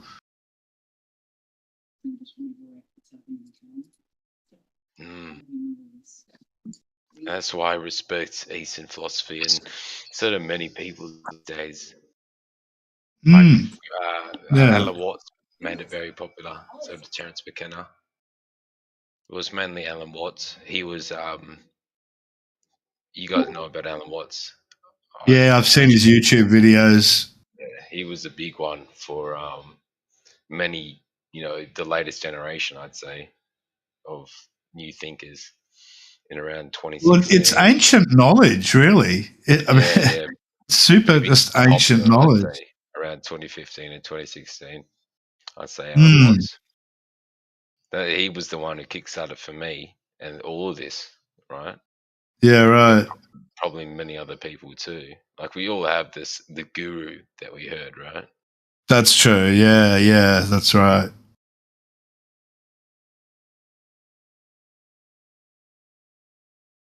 We all had a what? A guru that led you into perceiving the world the way you do, right? Whether it be pharmacologically, but usually there was that fella.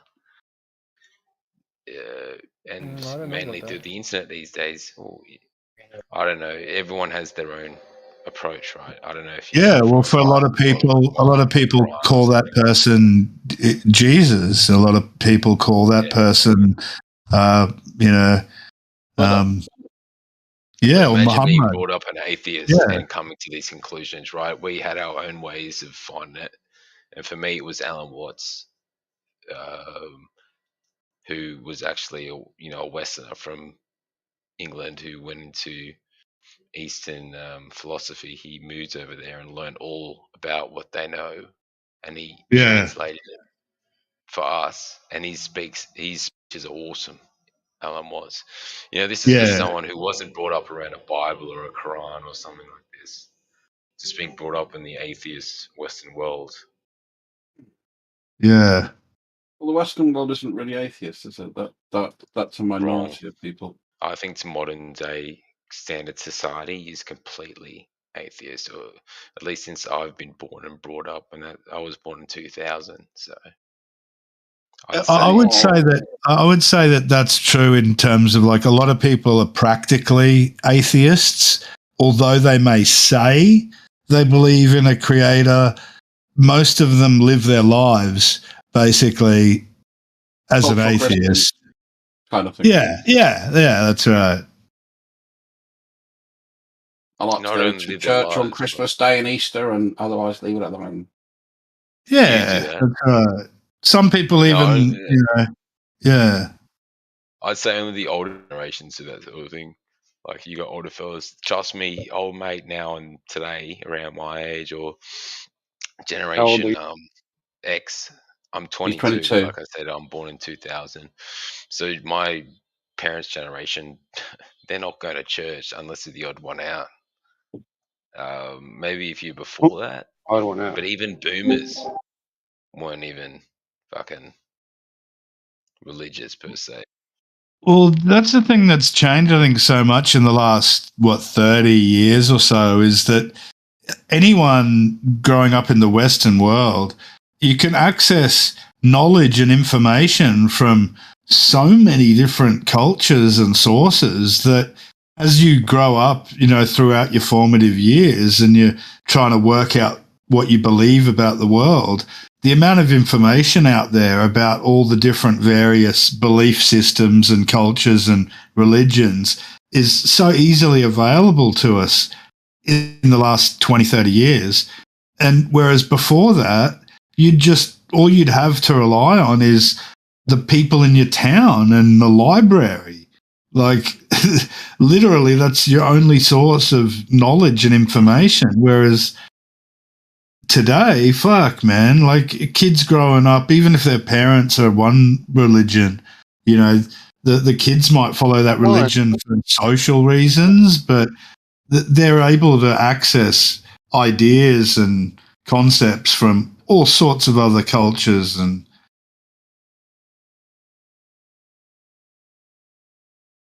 yeah, and like I said, the Eastern philosophies are most similar to old Celtic and Nordic religions before Christianity 2,000 years ago. And that's why I semi-identify as a pagan. A Gnostic pagan, that is. does pagan basically mean that you believe in like multiple gods? Is that what pagan basically means? Not really. To an extent, I don't believe in multiple gods. That's a good way of saying. Paganism as a definition is anybody that doesn't believe in the I'd say more of Abrahamic a Gnostic. Yeah, exactly. So like I said, Eastern philosophy, Buddhism, you really consider them pagans, but their way of approach to reality is most similar to the old ways. Well, wouldn't you say that sort of like Zen is idol worshippers as well? And you know that how? They did sacrifice people to certain energies, that's true. But that's because they're all jacked up on psilocybin. And psilocybin does show you energies within nature. You have old mate, the druid, getting on Jack All, and he's telling you, oh, this is where your demise is coming from. And then old mate would go, all right, I'm going to fucking show how much I don't want this to happen, and then the thing would go away, and they'll be like, hang on, there's something to this. They could manifest and talk within energies. These people lived and were a lot wiser than all of us back in the day. Well, that's what you think. Speak for yourself. Yeah, I mean, I think that's my opinion. Yeah, I mean that's an opinion, which is fair enough for you to hold. But I mean, I think that I would classify things like Zen Buddhism. It's not a religion; it's a philosophy. It has no supernatural aspects. If you go to Tibetan Buddhism, I agree that's a religion because they have that concept of sort of bad spirits, good spirits, the Dharma, the Karma, as an animistic view. Does Zen Buddhism believe in reincarnation? What's that? Well, yes and no. It depends which bit. Well, how can you say it's not a religion if they believe in reincarnation? Because religion requires reverence to a deity and rituals to appease it.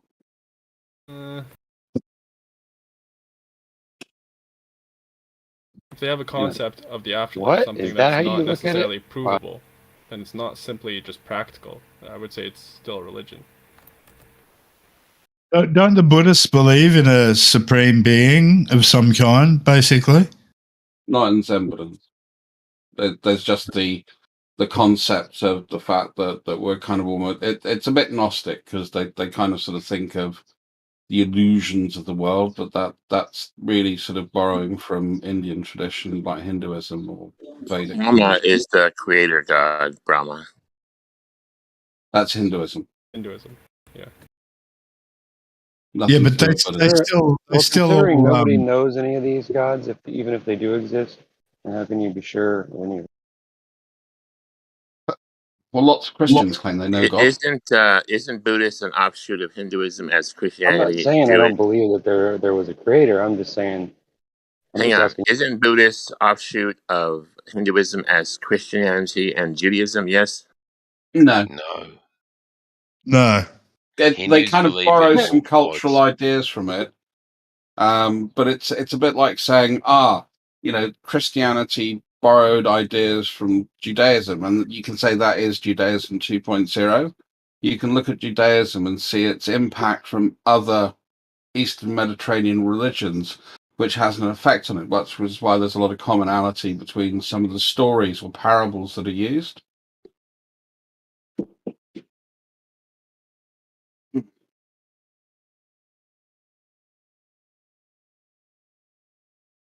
Okay, I thought they were more closely tied as Judaism is tied to Christianity, is tied to Islam. They have basically the same story. Garden of Eden, Father Abraham, Angel Gabriel appears in all the Quran, the Bible, and the Torah, for example. Yeah, the Torah. Yeah, they're very similar. So I don't know where you're coming from. Okay. Yeah, Buddhism doesn't have that relation. They're similar in terms of the Abrahamic ones because they're the same. They just believe that the one before it, got a couple things wrong, so it's like it corrects the story, but it's the same story. That's what makes it a religion. I don't think so. That it believes in God and afterlife and supernatural and stuff is what makes it a religion.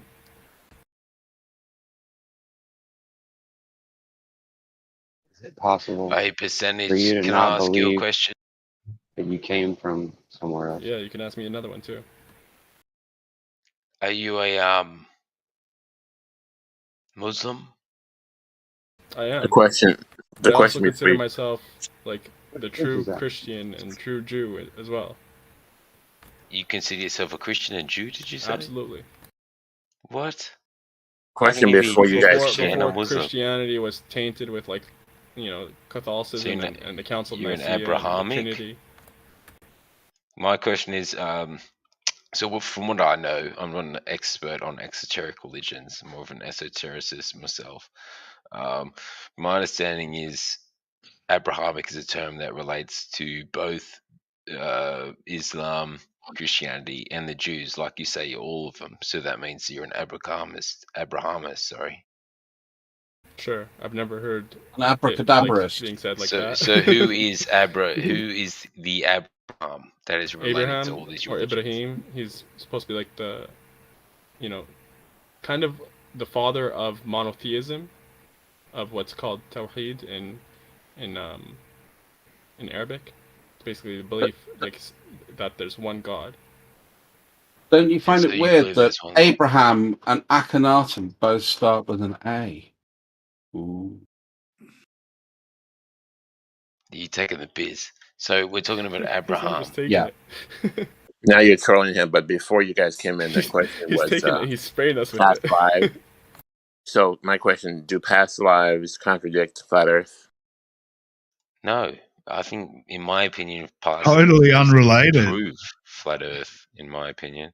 But I'm talking about Abraham, and so we're talking about monotheism. So I do believe there's, like I say, a Gnostic. So my idea is the demiurge, and that we live in a upside down toroid, like a matrix system, to feed off our energy and use us as batteries. An upside down toroid. A So you mean a toroid donut? that is An upside down donut? That makes sense. It's not a donut. Like, I can post a GIF.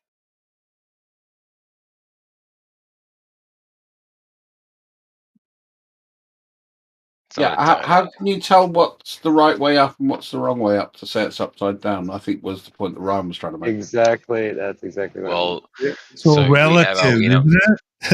So no, the conscious energy you have is ultimately birth. Hey, and you're lucky to be sheltered from the pain and suffering of the world. But if you're let loose into nature, say you're a little child, bro. and you get lost You're in funny. sorry, listen, if you get lost in Sheltered the for what? bush, there's gonna be you're gonna get cut with there's gonna be black bushes, you're gonna get cut with fucking those spiky plants, you're not gonna have no food to eat, you're gonna drink water, you'll probably die getting sick. You know, humans are not meant to exist in nature without shelter, and shelter's the ultimate point. Nature and reality is harsh. You get lost out there, bugs will start eating you to death. You got a tiger coming after you. How easy can your skin be cut? You put a paper in between your fingers, and like I like to bring up, you get a paper cut between your fingers very easily. And Actually, it's the kind of funny hard thing, to give yourself a paper cut. Where did this But- conversation Paper go? cuts suck.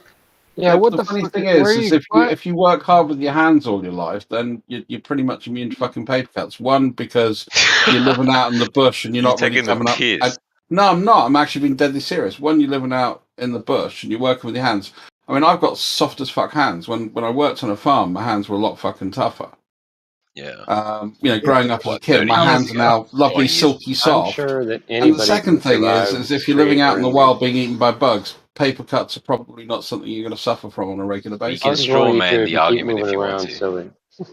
Well, it's like your talking feet. about If you walk around barefooted out in the bush all the time, your feet, callous up so much that they become so tough that you can handle it. You can deal with it. So we adapt. Like So a that's matter of it's our adaptability that gives us the ability to deal with all of these challenges. And holy fuck, Rams, are we actually agreeing on something? No one's arguing against fucking calluses. I have calluses on my hands too, mate. I actually work labor, so yeah, that wasn't the point I was making. You know, I think labor, but labor is a synonym for work. So you work, or you labor. I do. I'm a landscaper. How did we go off into survival? Yeah, I mean, do you go into labor often? Usually when Nah, people you spiral, that's just they go into whatever they can go into. Right? Yeah, Vanny, remember you started this in chat, mate, not me.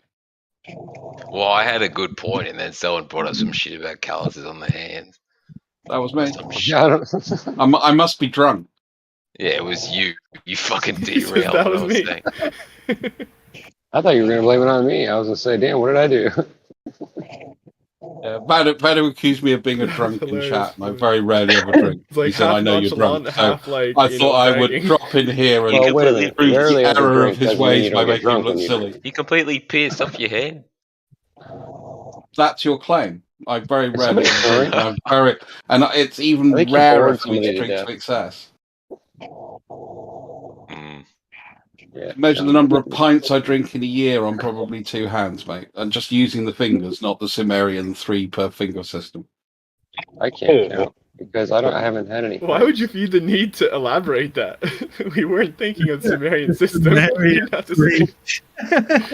Hey, you got to remember, this is my first radio with Vanu, so I'm just being precise. Oh, I see. Okay. Yeah, well, as soon as I had a good point, you brought up calluses on hands. Even if you have callus in your hands, guess what? There's no calluses in between your fingertips or your fingers in general. Next should be talking about your dick That size. little Come on. part of Depends on what skin you're doing is with your not hands. gonna No, that little part of your skin is not going to form a callus. If you get a paper and you slit it in between your fingers, it's going to bleed regardless of if you're a laborer What and if have you've callus given yourself hands or paper not. cuts so So, many times that it's now scar tissue and doesn't bleed? would you want to figure that out? You go do that, bro.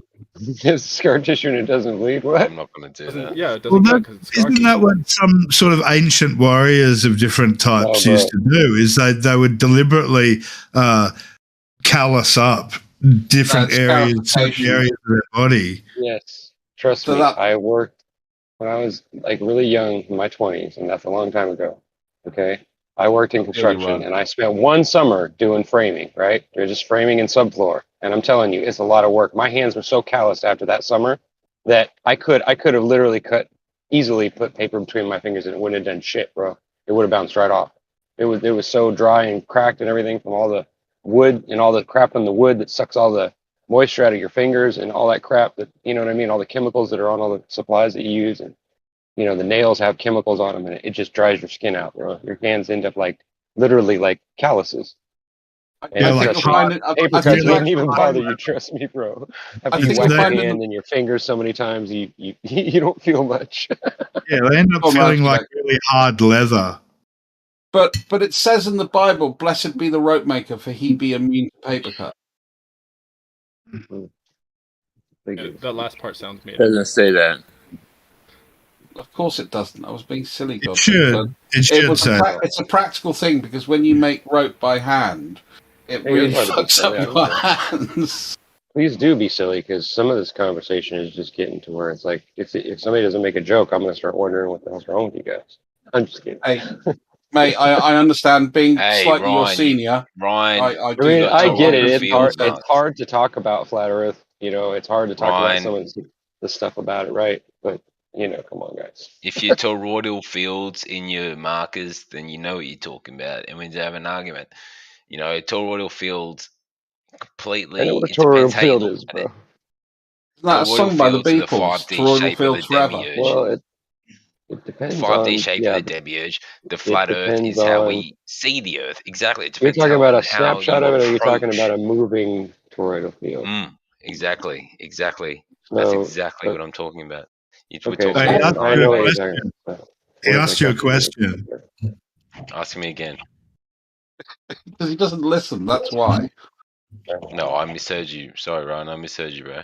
Sorry, mate. I shouldn't judge you like that. Go on. No, I don't even remember what I asked exactly. You asked. So is the toroidal Yeah. field moving or is it stationary? Because I listened. Yeah, right. If you take a snapshot of it, then you can't tell which way it's moving. So you just have to assume that up or down is either way, right? But yeah, you would assume that it sucks in from the top and it blows out through the bottom. But Like I a said, toroidal it's field not a moves. Euclidean Wait, structure. I'm not done. Wait, hold on a second. It's But you got to remember the toroidal Euclidean. field doesn't just move in a tornado. It goes in a tornado down, then it goes around the outside, and then it goes back into another tornado that crosses over it. Just remember that. So you have this full field that literally could be stood up or down. I don't think it would really matter, to be honest with you. But that's just my It's not opinion. a 3D shape. It's actually a 5-dimensional shape. So it's not a Euclidean Right. Well, yes, structure. that too. I was going to say that's only if you're looking at it 3 dimensions. So, I mean, I'm not necessarily sure that there are any more than 3 dimensions. I don't know. I would like to ask a question on that. So he's talking about if he's we've talking got about sort of length, theological width, and science. breadth, what are the other 2 dimensions that we're talking about? I don't know. Time, maybe. Time could be one of them. Imagination and Well, they say time's the 4th one. Exactly. That's the 4th one. And then the 5th one But is considering you can only be in one together. space on the Earth at one time, and no one can occupy the same space, it is kind of interesting how we think that we're not special, even though we literally are special. Like our point of view is special. Maybe you're special, dude. Physics, the 4th dimension is, you've got the 3. You've got a flat square is your 2 dimensions, and then a cube is the 3rd dimension. The 4th dimension, physically, is called a tesseract, isn't it? Yeah, yeah. So, only when you're going from a cube. Yeah, okay. Yeah, Yeah, four-dimensional shape. Then you unwrap the cube, and then you make it from there, I 3-dimensional. can't even. Then you end up with. Just hold on a second, dude. Finish, please. Go ahead. All right, I'm sorry. Yeah, I mean, I can't even conceptualize what the next step, you know, from fourth to fifth dimension. I can barely conceptualize a tesseract. So whatever fifth dimensional object would look like, I can't even imagine. How is a tesseract the fourth dimension? Because as I understand it, the tesseract is just basically like the coordinates of the cube moving in such a way that it's not even like a cube anymore. Well, I think the fourth dimension, technically, the description, I think, is that it's you take you take a line perpendicular from each of the three axes. So the X, Y, Z axes of the three dimensions, you take a perpendicular line from each of those, and that becomes the fourth dimension. So it's not really a dimension. Just well, a calculation or something. Well, that's wrong.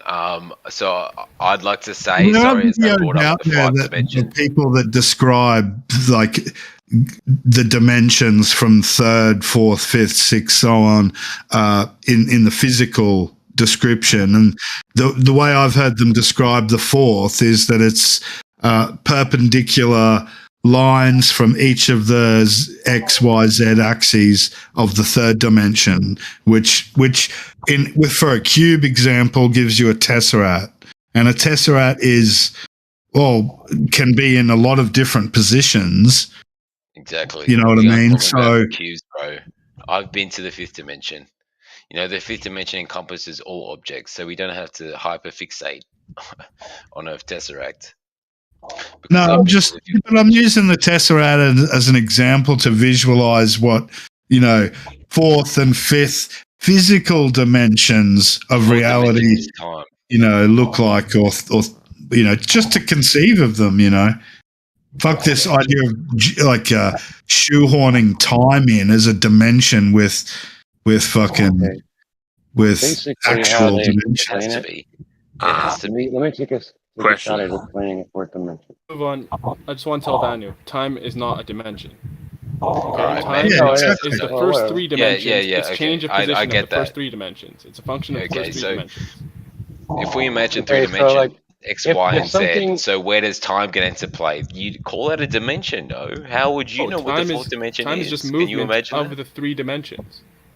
Time is movement of the three dimensions. So what would you call that? Is that not an extra dimension to the three dimensions? No, it's not a spatial dimension whatsoever. No, it's not. So spatial. How do you define spatial? So you're saying we have 4D perceptions, and the 4D perception is the Can we let Percentage and Vano hash this out? Because I think this is actually quite interesting. Okay, so let's say you have an object that has three dimensions, but it's the only object that exists, right? It's moving. But so how is it moving? Where's the fourth dimension of time it's completely static. The third dimension is completely static on an XYZ angle. Yeah, I'm saying you have a cube, okay? And when does it get moving? But there's nothing else. To me, as soon as you apply the dimension of moving, that is time. Because you have a before and after. When there's nothing else to judge the change of position with. If it's the only object, how do you know there's a fourth dimension of time? Going by no matter what. The only reason you know it's moving is because in my omniscient state, I'm telling you it's moving. But if there's no you only knew it was moving because you were in the fourth dimension. There's no reference point for you to gauge that it's moving. There is only and now. there is no fourth dimension of time. It's not true.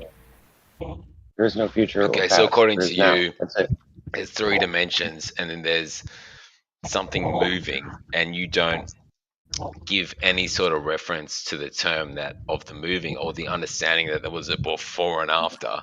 And so what would you apply? No, there's definitely movement, but it's not a spatial dimension. How do you define? Fourth dimension. Well, exactly. 3D is a static dimension entirely. It's X, Y, and Z. And you apparently know what the fourth dimension is, which you don't. And you're not listening to what he's saying, dude. He's not saying that. What are you saying? Why are you saying 3D has to be static? What about when an object is created? Because I honestly believe 3D has to be static because it's X, Y, and Z. Okay, so let's say we have this 3D is static time is law. not a dimension. No, hold up. Let's say we have this 3D static log, and then we burn it in the fire. Is it still static? But how do you burn it in the fire unless there was an energy moving? Okay, so now it's not static. There could be energy moving the 3 dimensions, like affecting the dimensionality of an object. It's not 3D. Sorry. As soon as What's it's moving, it's not 3D anymore because there's another dimension to it. So if a that 3D to me log is is burning, it's no longer a 3D burning log. What does it turn into? It's okay, as you can say there's a log, and that could be just a static log with nothing affecting it.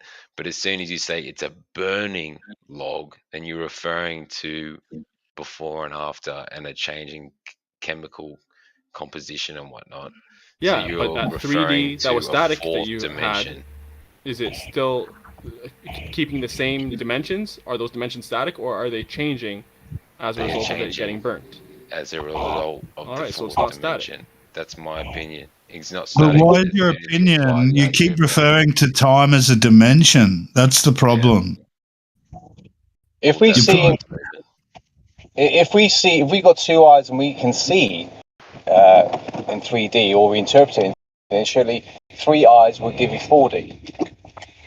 Because, and that's what 3 eyes. That's why we have a third eye, because we can see the future and we can see the past. Dude, what the hell are you guys are talking about?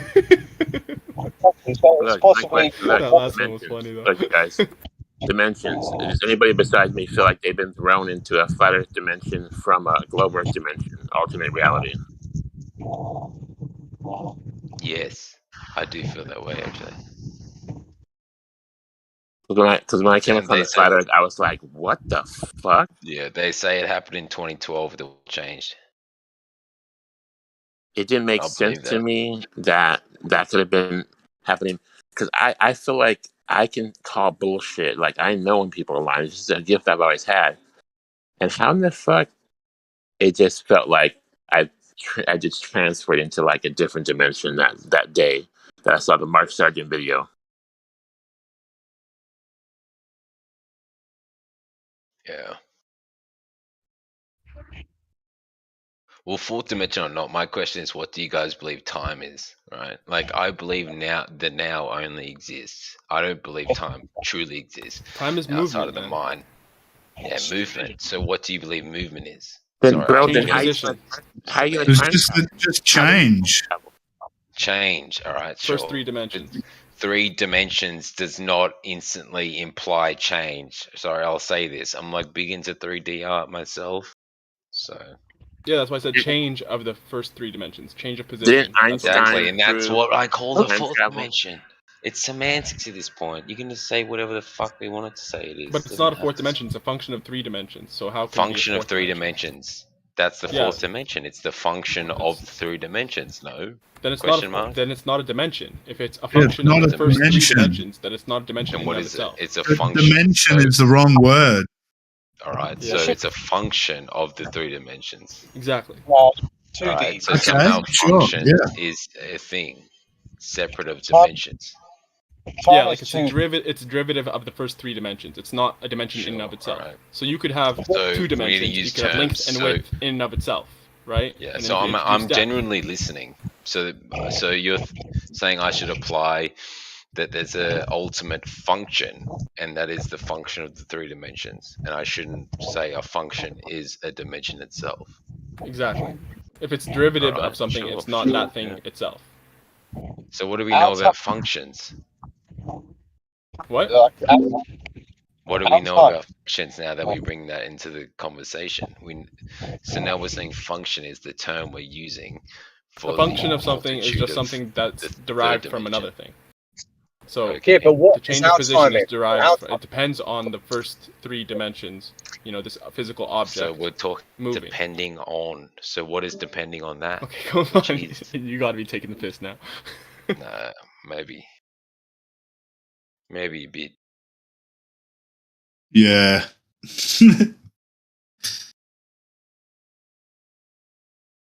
It's great to sound assertive and, knowledgeable on the topic, but I think Well, I was generally thinking outright. I think I was in the middle of a fucking sentence. That's what I think. Yeah, well, you were taking the piss out of me, is what you're saying. No, I wasn't. I was going to actually make a point. Foolish, the But floor's go on, yours. Banner. Go ahead. But I think again, I'm mute. there's it's always worth having a little bit of humility in how you approach stuff. That's all I was going at, mate.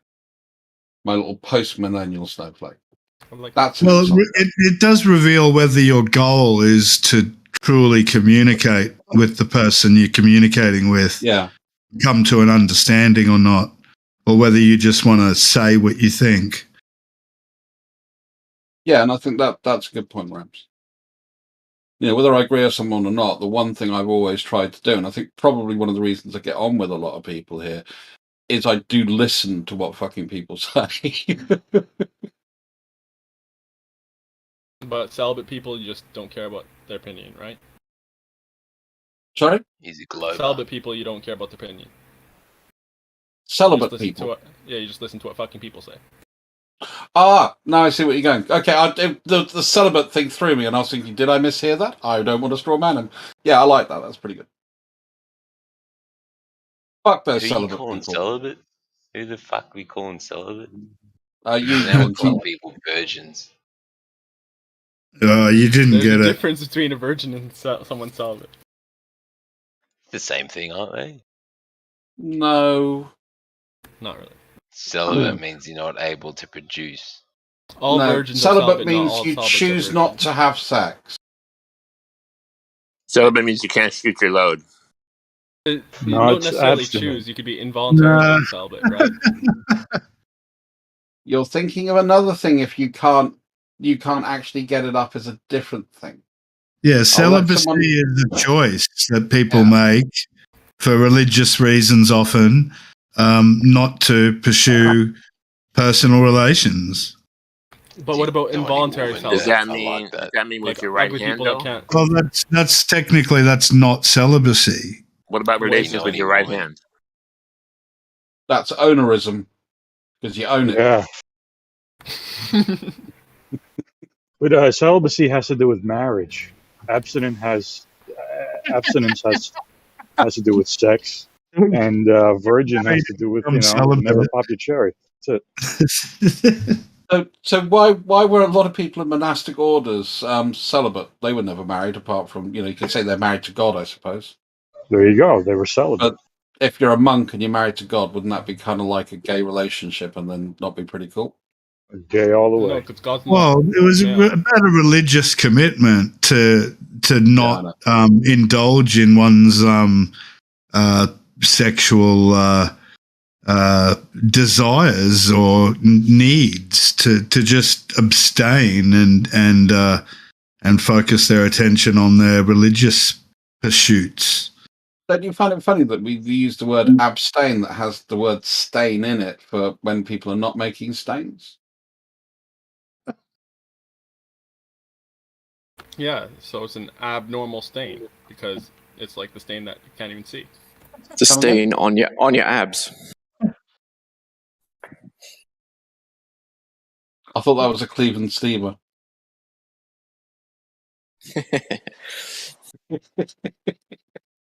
Please don't explain to Vanu what that is. We'll spend 30 minutes doing. Hey, say it again. Mind you, in terms of Cleveland steamer. I was going to say, in terms Cleveland of Christianity, this doctrine. You know what that is? the priest not getting married. It's only, I think, maybe later Protestants kind of abide by it, but most Christians, like the huge majority, didn't do that. They still got married. And even you had, I think it was Protestant, like after the Reformation, when you had some Christians converting into becoming Protestants. If they were married before, they would still remain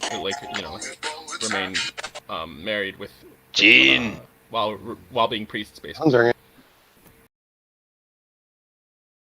Well, the celibacy of Catholic priests is a later thing. It wasn't an original thing. It was sort of, I think. Sorry, I meant Catholic. 10th, 11th century. Yeah. Protestants can Protestant ministers can get married and shag and have kids. That's what. Yeah. Well, you can't The Catholic trust him. You can't trust Catholic priests have kids, though, don't they? with Yeah, yeah. They Like shouldn't. if you were a Protestant and you were married and had kids You and stuff like think? that, you could easily become Catholic and be one of the married Catholic priests. You don't have to like divorce your wife because you converted to Catholicism. Well, I've never looked into that. I might do just for an interesting laugh a little bit later on today. Well, all I can say is you can't trust most Catholic priests, unfortunately, because I'm an Irish fella.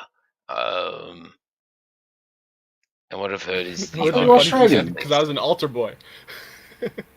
I thought you were Australian. I'm Australian, yes, but I've done a genetic test actually. So you got Irish Anyway. ancestry, but you're Australian. Well, he's Irish obviously body, well, not Irish Australian, original to the land, but so his ancestry would be from Ireland. So he's Thank just you. Australia by birth, but not by DNA of that region. Yeah, no, I don't have a problem with that. But I mean, Jin, if your kids are born in like Japan and they've grown they'll up be in half Japanese half culture, African. Yeah.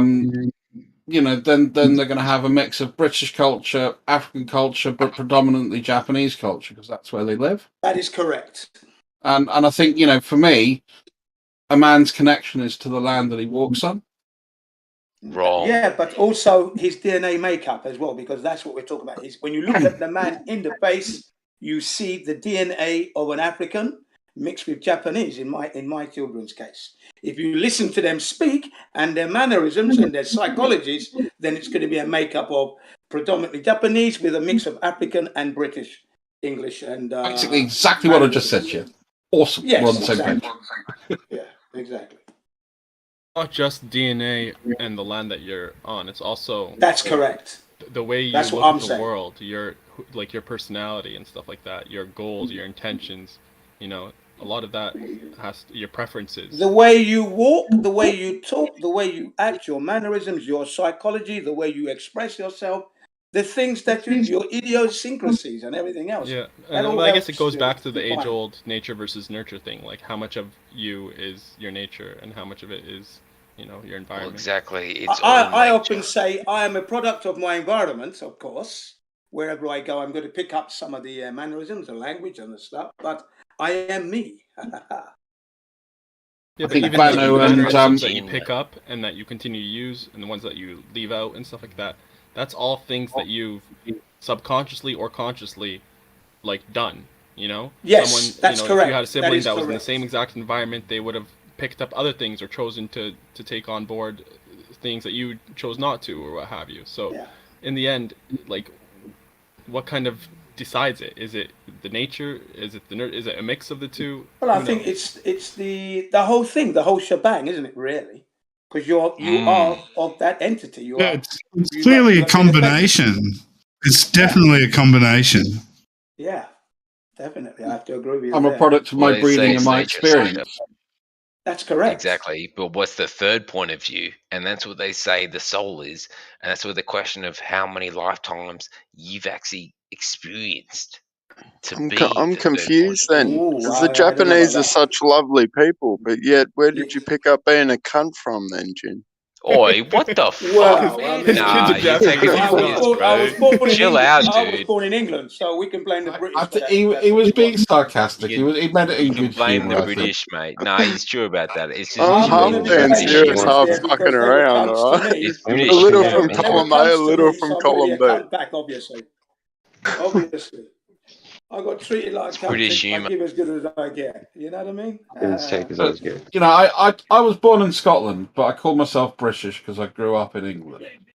So I have a lot of Yeah, Scottish that's fine. influence in That's the way fine. that Yeah, I but you're think. But Scottish you know, ancestry. predominantly of where I grew up is England. I can't What call if I myself call English myself because I don't really British have as much English Australian? blood in me.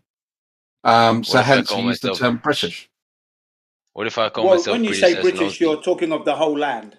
Mm. That's what you're doing there. The whole island. That would include Foolish. What would you think Northern about Ireland. that? Sorry, I didn't hear your point, Ben. Please If I were to repeat. call myself British as an Aussie, what would you think about that? Even though 50% of my genes are actually Irish as well.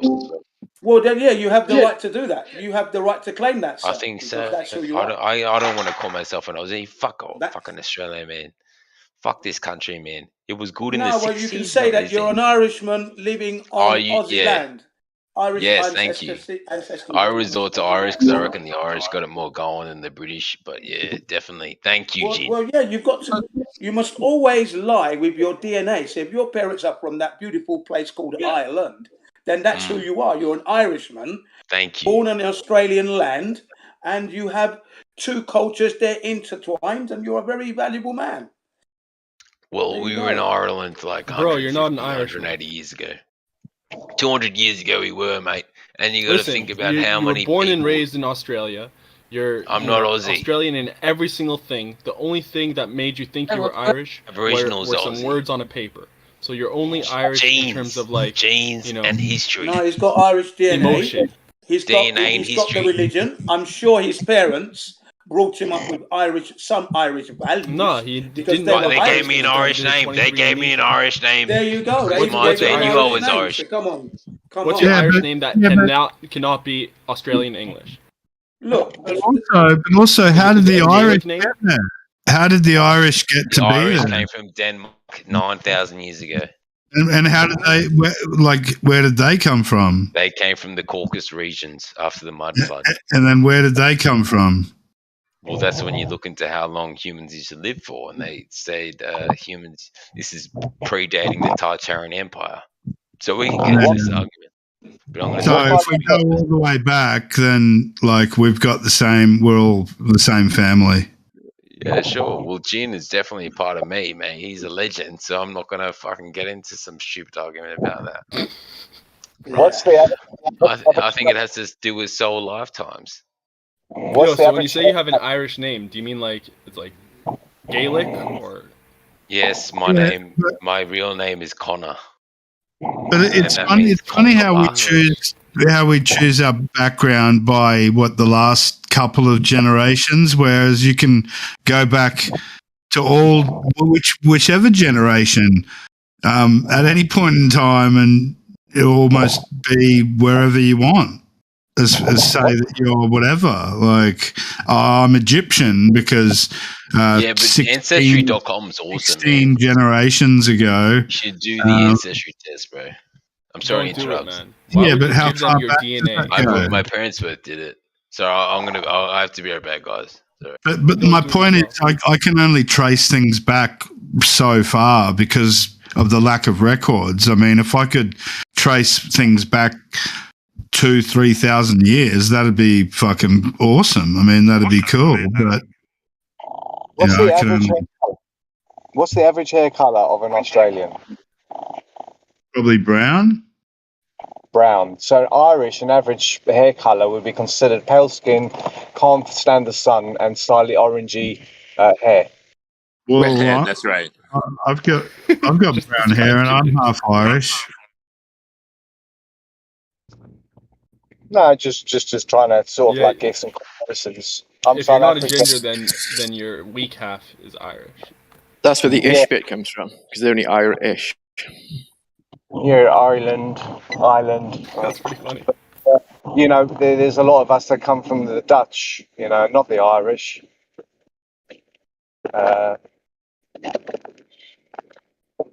Sorry, carry on, guys. Sorry. What does it mean to be British?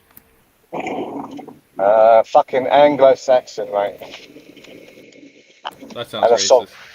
What? Means you're half breed. Because you're only British. You're not Britain. You're British. Oh yeah, sorry. So as in Great Britain, you're going to be the collection of the four states or whatever. You were brought up watching Grange Hill, and why don't you? That makes you British. You what? You were brought up watching Why Don't You? And Grange Hill. Oh yeah, I remember those. Why Don't You and Grange Hill? Yeah. Fucking Baker Grove. Baker Grove. No, I grew up. My friend was in that, and he died. The half-caste boy. The half-caste boy. You know the half. His name was Benny, wasn't it? Benny. Benny was my friend at school. We went to the same school. He's since passed away anyway. Well, they're young as well. Well, Benny Hill. Benny Hanna.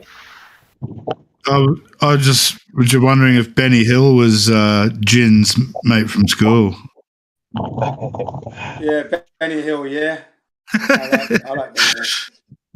He was a fruitcake. Oh, that comedy is just so ridiculous. The English. All those tits and around here, man. Benny Hill was a legend. Oh, I thought my mic was on. I was singing along with you. Dude, I watched Benny Hill when I was like 10 years old, so I guess I'm really screwed up. But you notice that sort of comedy just doesn't work anymore? That comedy just doesn't work these days. No, you can't play it because it's totally sexist. So where did It was cool for the 80s and 90s. It just doesn't work. It just doesn't work. It's just not funny. Yeah, it is. Watching naked women run around and have some old man chasing after her with the big old eyes and going, smile on his face. That's funny. I'll tell you what, it was Ryan, it was much worse. It was much worse when he was younger and he could actually catch them. Yeah, there you go.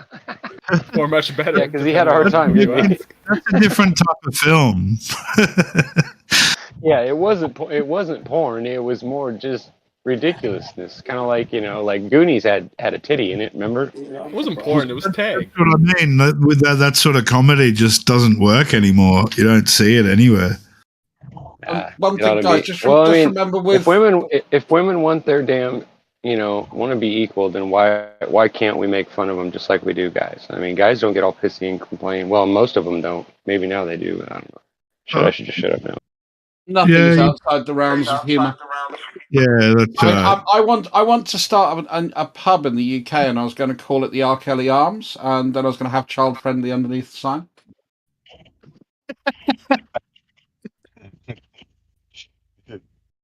Well, at least you didn't name it the R. Kelly Legs. What the flat Earth, man? Yeah, I'll take the piss out of the flat Earth. I'll take the piss out of the globe. I'll take the piss out. One thing I want to say: remember, Van is only 22. Okay, he's a kid, so we need to be a little bit gentle with him at times. Oh shit! I just realized you're a glober, so just call it the globe or some shit. If you want to take the piss out of somebody, take a piss out of people who believe in like Sasquatch and stupid shit like that, man. Like, go after those dumbasses. Excuse me, there's plenty of personal. Please don't. Please don't. Sasquatch. There's like 3,000 personal accounts of Sasquatch, bro. So you're up a hill with that one. See, that's interesting, Ryan, because what he's saying is there are many, many more personal sightings of the Sasquatch than we have for the crystal dome covering the Earth. Interesting. Thanks. Absolutely, 100% true. And still, just think of the ones who saw evidence to prove it, right? Think of the ones who saw him and didn't say nothing. Think about all those guys. I know, that's compelling evidence. The evidence we don't have. I'll tell you my personal feeling about Sasquatch. I've never seen the guy, but here's my personal feeling. They're having some kind of spiritual experience, some kind of, I don't want to say demonic, but let's say an entity. And it looks real, but I don't think he's going to leave a footprint anywhere. Did you guys ever see a video about the human-sized frog they found in South America? No. Wow. That sounds riveting. Yeah, most probably it could have been the trickery of the camera, but the fuck are you talking about? Human-sized frog. Okay, well, what does that got to do with anything? I don't get it. Because people. Frog. So that means it was shaped like a human being. It was like a quadrant. Okay. But if you talk about the Sasquatch, you're talking about something that is believed not to exist. So someone else comes into the room and talks about something that is believed to exist but can't exist. Well, I don't believe in ball lightning because I haven't seen it, but I'm sure there's plenty of people that have seen it that swear by it. I've seen videos of it, but I've never seen it. So until I see something at least close to it, I'm never gonna believe it. I'm sorry, that's just the way I am. I'm the kind of person that I've really got to witness it before I'm gonna believe some shit. Exactly, And to yeah. believe that there's to believe that a ball of white light would just float around like across a railroad track and just run along the ground and keep going, like staying the same height off the ground, that just doesn't sound like something that can really happen. But Ryan, that was just the excuse you used in the late 1980s to say, I don't believe that your girlfriend is good in bed. Hang on, isn't that what ball lightning does? Well, good in bed. About. That's what I'm talking about. Exactly. I'm saying, I know I've seen video of it and I've heard people swear by it, but I've never seen it. So until I actually see it, then I'll actually be able to say, you know what, I believe it. I can confirm it. But it's the kind of thing like, I don't know, man. Well, I'd say Even you'd know it. seeing- I'd say you'd know it rather than believe it. If I'm going to Just be like you know what, pedantic. I fell for the invisible cloak shit. You know, like I fell for a lot of those stupid YouTube tricks. I did. I fell for some of that shit. Well, at least at first, you know, like, and then I went to research and I realized it was bullshit. It was like, God damn it, I hate when they get me with that shit. And Are I'm you sitting talking there about Harry watching this Potter and the video over and Invisible over, Cloak? thinking it's real, and they're making money off me every time, dude. Fuckers. Anyway, enough about me.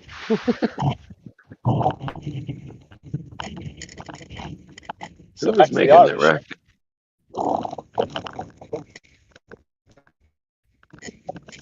We were talking about Irish before. Yo, Realm, you underwater? Yeah, something like that. Underwater. He's doing his Jacques Cousteau impression. No, I was like in a conversation about the Irish and the origin of the Irish. Well, that definition has changed over time because you've got multiple waves of people coming into Ireland.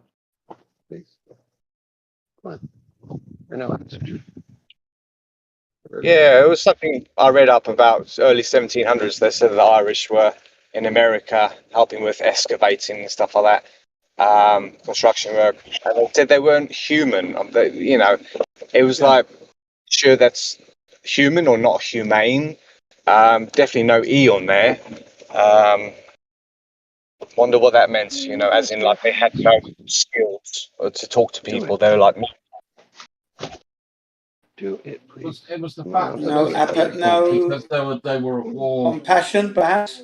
I'll unfold it. Just put it in nicely. No, it was more a political point of view. It was a dehumanizing of a people in a particularly bad time of history when basically the aristocracy in the UK were cut.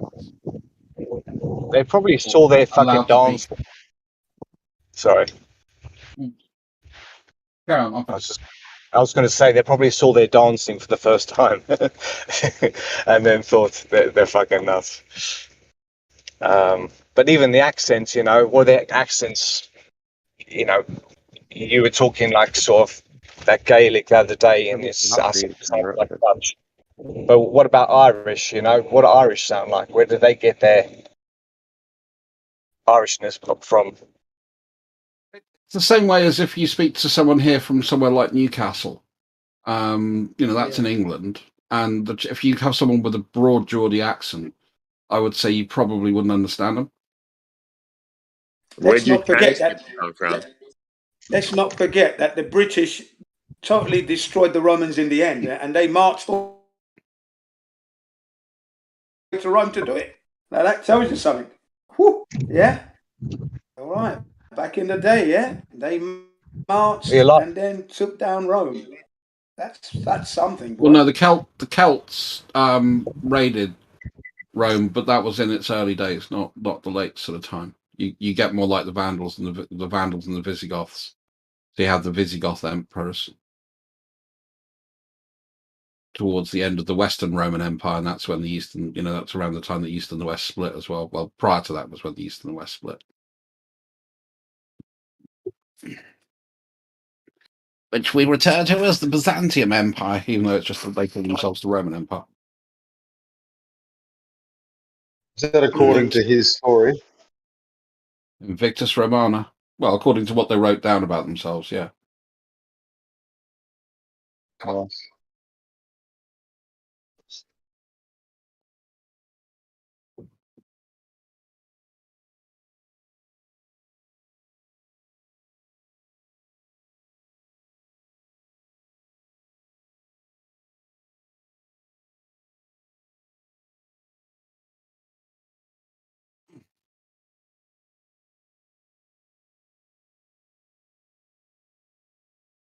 But one of the joys I had, well, one of my ex-girlfriends was Irish. That's why I lived in Ireland for a while.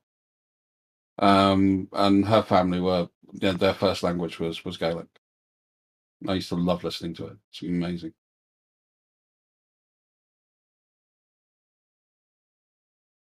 You said Irish. Does she have a mean streak? Sorry? You said Irish. Did she have a mean streak? Still didn't get it, Godric. Did she have a mean streak? Not particularly, no. She was quite nice. Oh. Okay, cool. Just wondering. I had a French girlfriend, and she used to, like, when we were intimate, she used to speak in French, and damn, it got me going, man. Beaucoup, amour, beaucoup. Yeah, something like that. Mon Dieu. But what with your girlfriend in Gaelic? Did she do any of that sort of thing? Yeah, that was. What's it not sound unusual. like? Like, is it Fucking awesome? I love. I mean, I'm a bit of an Irish anyway. I love Ireland. Okay. I love the people. It's one of the nicest countries I've had the pleasure to live in. Every group has its shitheads. Let's be honest, but generally, just amazing music, amazing people, amazing culture, a generosity that is just lovely. It's just nice. And to be fair, I lived in the southwest of Ireland, so I lived near Cork. But again, the Irish accent, there isn't an Irish accent. I can tell the difference from someone from Cork, from Kerry, from Galway, from Dublin, from Donegal, really easily. And obviously Northern Ireland, Ulster, the Ulster accent's very broad. Yeah, it's an Let me tell you that kind of accent. It's an interesting concept, like the sound of languages, and beauty's in the eye of the beholder, and it's the same with sounds and stuff like that. People will say some languages sound uglier than others, like German and like Polish or something like that. So I don't know. I don't have much experience with Gaelic. I only ever hear like the names and stuff like that, and random words when people are like making fun of how kind of crazy they sound relative to the English words. But that's about it. I will give you a musical example.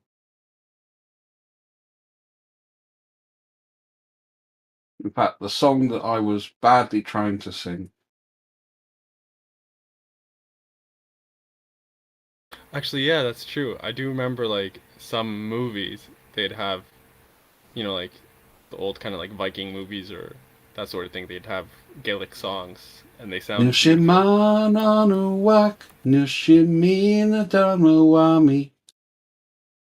There you go. That's a song in Irish. And whilst I can sing along to it, don't ask me what it means. What happened to this conversation? What do you guys think the ugliest language is? I don't really think there's an ugly language. I mean, I don't listen to a language and think, ugh. I think there's an African language that involves clicks and snaps of the tongue. Yeah, it's Bantu. I'm not saying one it's of them. ugly, but One of them. one One of the click languages, Bantu. Bantu. Bantu is one of the. There are lots of click languages, but Bantu is the most famous one. Yeah, and actually, I've been told that it's kind of like an acquired taste. Like after you listen to it for a while, you're bound to start liking it.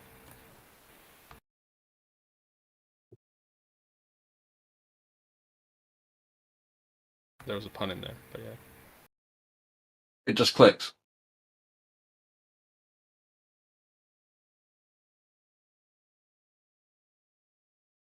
You're bound to start liking it. Percentage wants to hear that having sex. Not necessarily.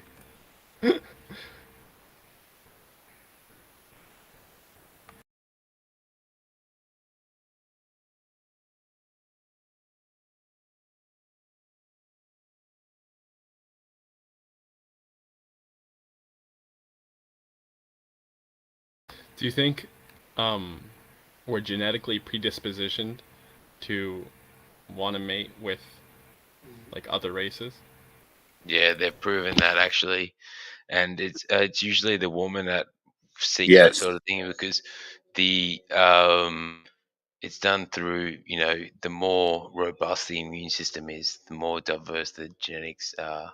So that's why you have people like myself, Irish fellas, very into, and British people very into like Italian women, like really thick, brown skinned, big breasted Italian women. Whereas you have probably Eastern people or brown skinned people who are very into white, red haired or blonde haired women. Me personally, as an Irish and British fella, I'm actually kind of like turned off against blonde people. Like literally, I'm not into blonde people at all. But you'd find many blokes who are into blonde people. You know what I mean? Like I'd say the British and Irish, the average British and Irish fella is into Italian woman, hands down, just because of the large hip. I noticed a lot of Americans like Asians.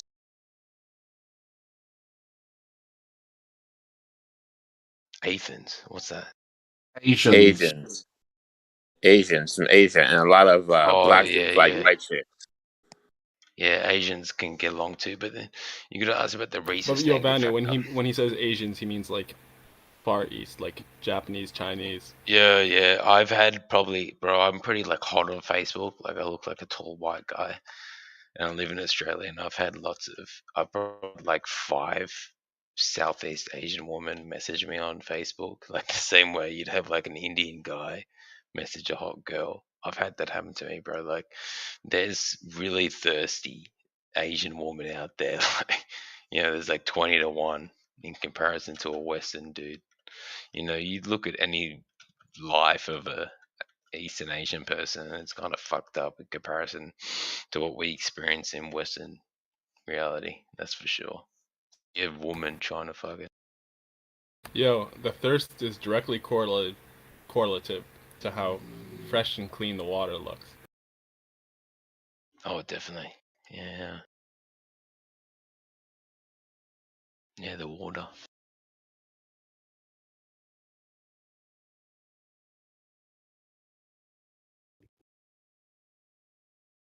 Well, the water also proves flat Earth, right? The water proves a lot of things. That's why we look into the idea of Atlantis.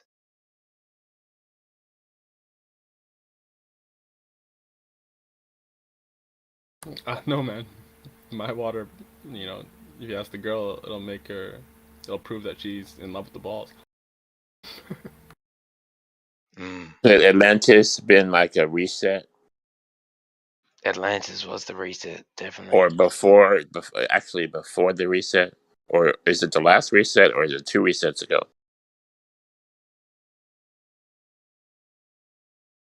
How many resets Possibly are there? 2. I know, but supposedly Plato talked about Atlantis, if it was a real thing. You believe No, that shit? he mentioned it in a moral story called the Critias and the Timorous. So he didn't really believe it? We don't know. Do you think that Plato really existed? Plato, Alexander the Great, and Socrates, those guys? I think there's good evidence to say. I mean, it's a long time ago, but yeah, I think it's not unreasonable to say that that he was a thinker. He existed the same as Pythagoras. You also have to follow one of the Pythagorean schools. The 2 main ones being the sort of philosophical school or the Enlightenment school versus the sort of more sort of geometry-based sets that he had. Those seem to have good things, but do we know those original people existed for certainty? No. Probably Aristotle definitely existed. Well, how do you think he definitely existed? Because he's right there with all the greats. Because there's his writings, like in terms of explanations, dissections on certain topics, responses to other scholars in certain fields and stuff like that. Yeah, he used WhatsApp a lot from that. Because supposedly Plato taught Aristotle. Do you know who Aristotle taught? Alexander. Correct. Alexander the Great? Yeah. People call him Alex the Great. What did he teach him? He how to be a man, how to What was the first thing, Godric? how to be a man. Oh. Okay. What do you think, Foolish? You want to fill us in? No. I didn't want to interrupt you, Godric, because I respect the fact that you knew that. That's cool. Yeah, the story I hear is that Socrates mentored Plato. Plato mentored Aristotle, and Aristotle mentored Alexander the Great. So to me, that's another thing that sort of adds more credibility. That sort of line of succession, if you like. And it's not just Aristotle, but yeah, I mean, Aristotle was so the whole point is Macedonia was kind of a bit in the boonies. It was kind of like the Florida of Greece. And obviously Alexander's father managed to basically kick the shit out of everyone, one through politics and two through warfare, and effectively unified Greece under a single rulership. And then obviously Alexander the Great sort of expanded on that. And then went round the Persian Empire kicking the crap out of people for, 15 years. He conquered so much land that when he died, they had to divide it by 4 ways. Yeah, that's where you get the Ptolemaic Egyptians, the Bactrian Empire, the Greek, and I forget what the fourth one was. There's a story where Aristotle visits Alexander on his war campaign, and he tells Alexander that he thinks he discovered, like he said, there could be like 1,000 worlds.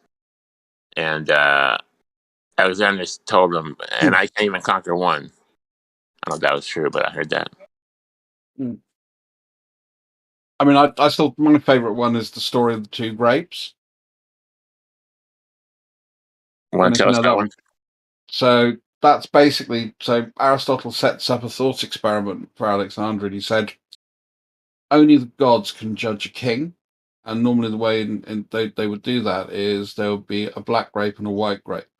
And if you pull the white grape out, you're innocent. If you pull the black grape out, you're guilty, and you've been judged by the gods, and generally not a good end will happen to you. Now, you know that political intrigue, they fitted you up and put 2 black grapes in the bag. How do you prove your innocence?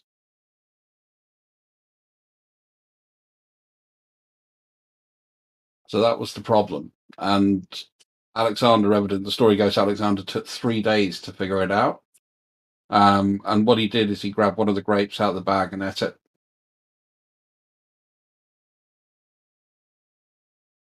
Whatever's left must be the opposite of what I've eaten.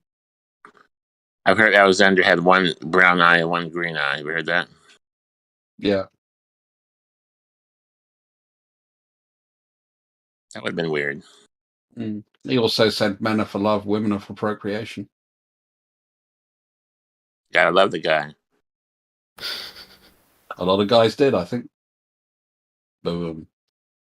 And he encouraged his soldiers to marry the local Maybe women. the men are for love, women are for procreation thing. Maybe he didn't mean like, physical carnal love. Maybe he just meant love of your brethren. Well, no, the ancient Greeks spilt in battle, that sort of thing, camaraderie. Yeah. And did he teach his soldiers to marry the local women too? But that particularly was during his campaign in Afghanistan, or what's now Afghanistan. And Alexander the Great. So one of the things they were into that shit. They were into that gay shit. One of the things that he sort of realized was everything was familial power.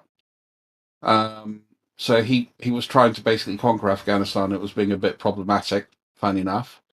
And that's why Alexander married Roxana. So Roxana was from that region.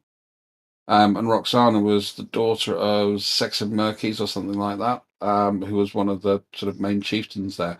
And that's the story of the guy who's got a city on top of a mountain. And he sent soldiers to climb up. He manages to capture the mountain. But he realized as part of that process that he's never going to actually have these people working for him until he becomes part of their family. So then he becomes part of their family by marriage. And then he encouraged other soldiers to do the same with other tribes in the area. So again, it created that familial bond loyalty, which they then used and abused to then be able to carry on. Well, that's the theory.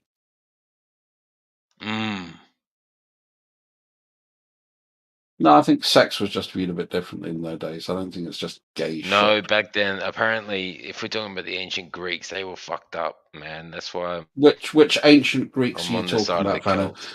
Are I'm you talking about talking the about ancient Alexander the Greeks. Great being an ancient Greek? I believe he was. No, he was not an ancient Greek. Macedonia. Oh, sorry. There's so much different. You taking the piss, man. I mean, It's- same area, true.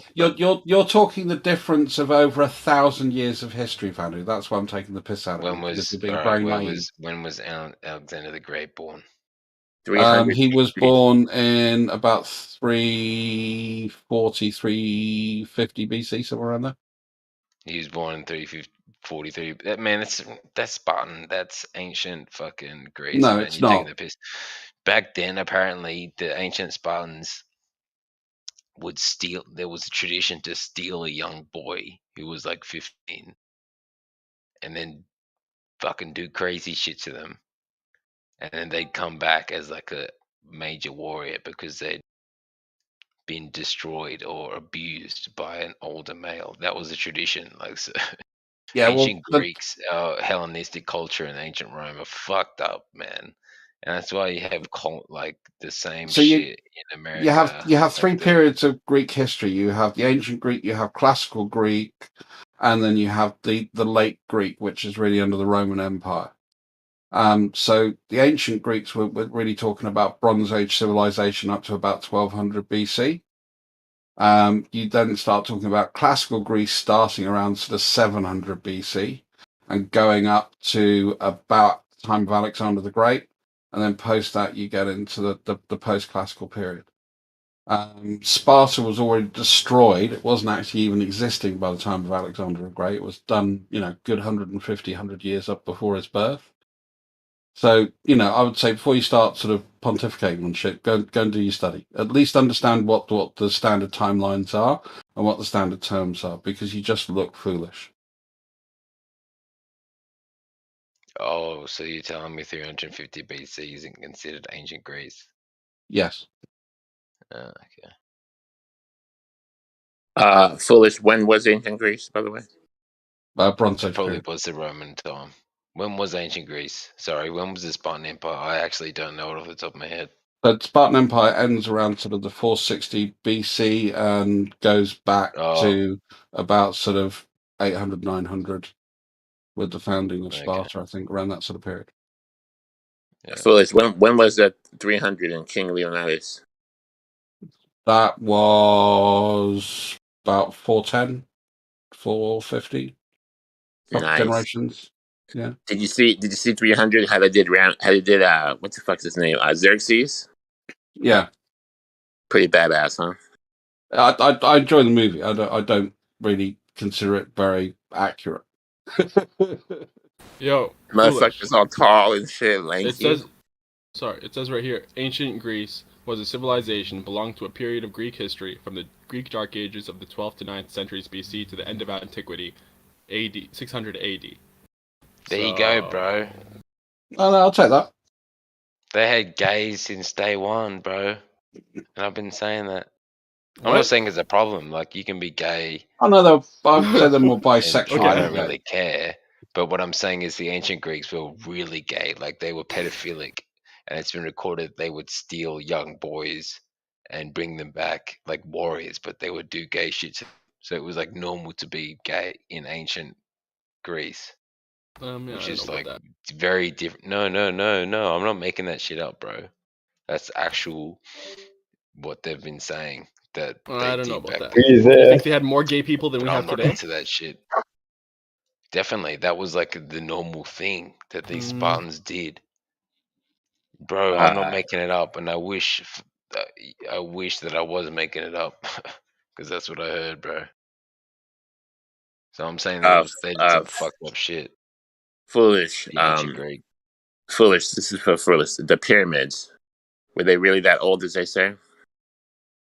I think they're definitely as old as they say, maybe old.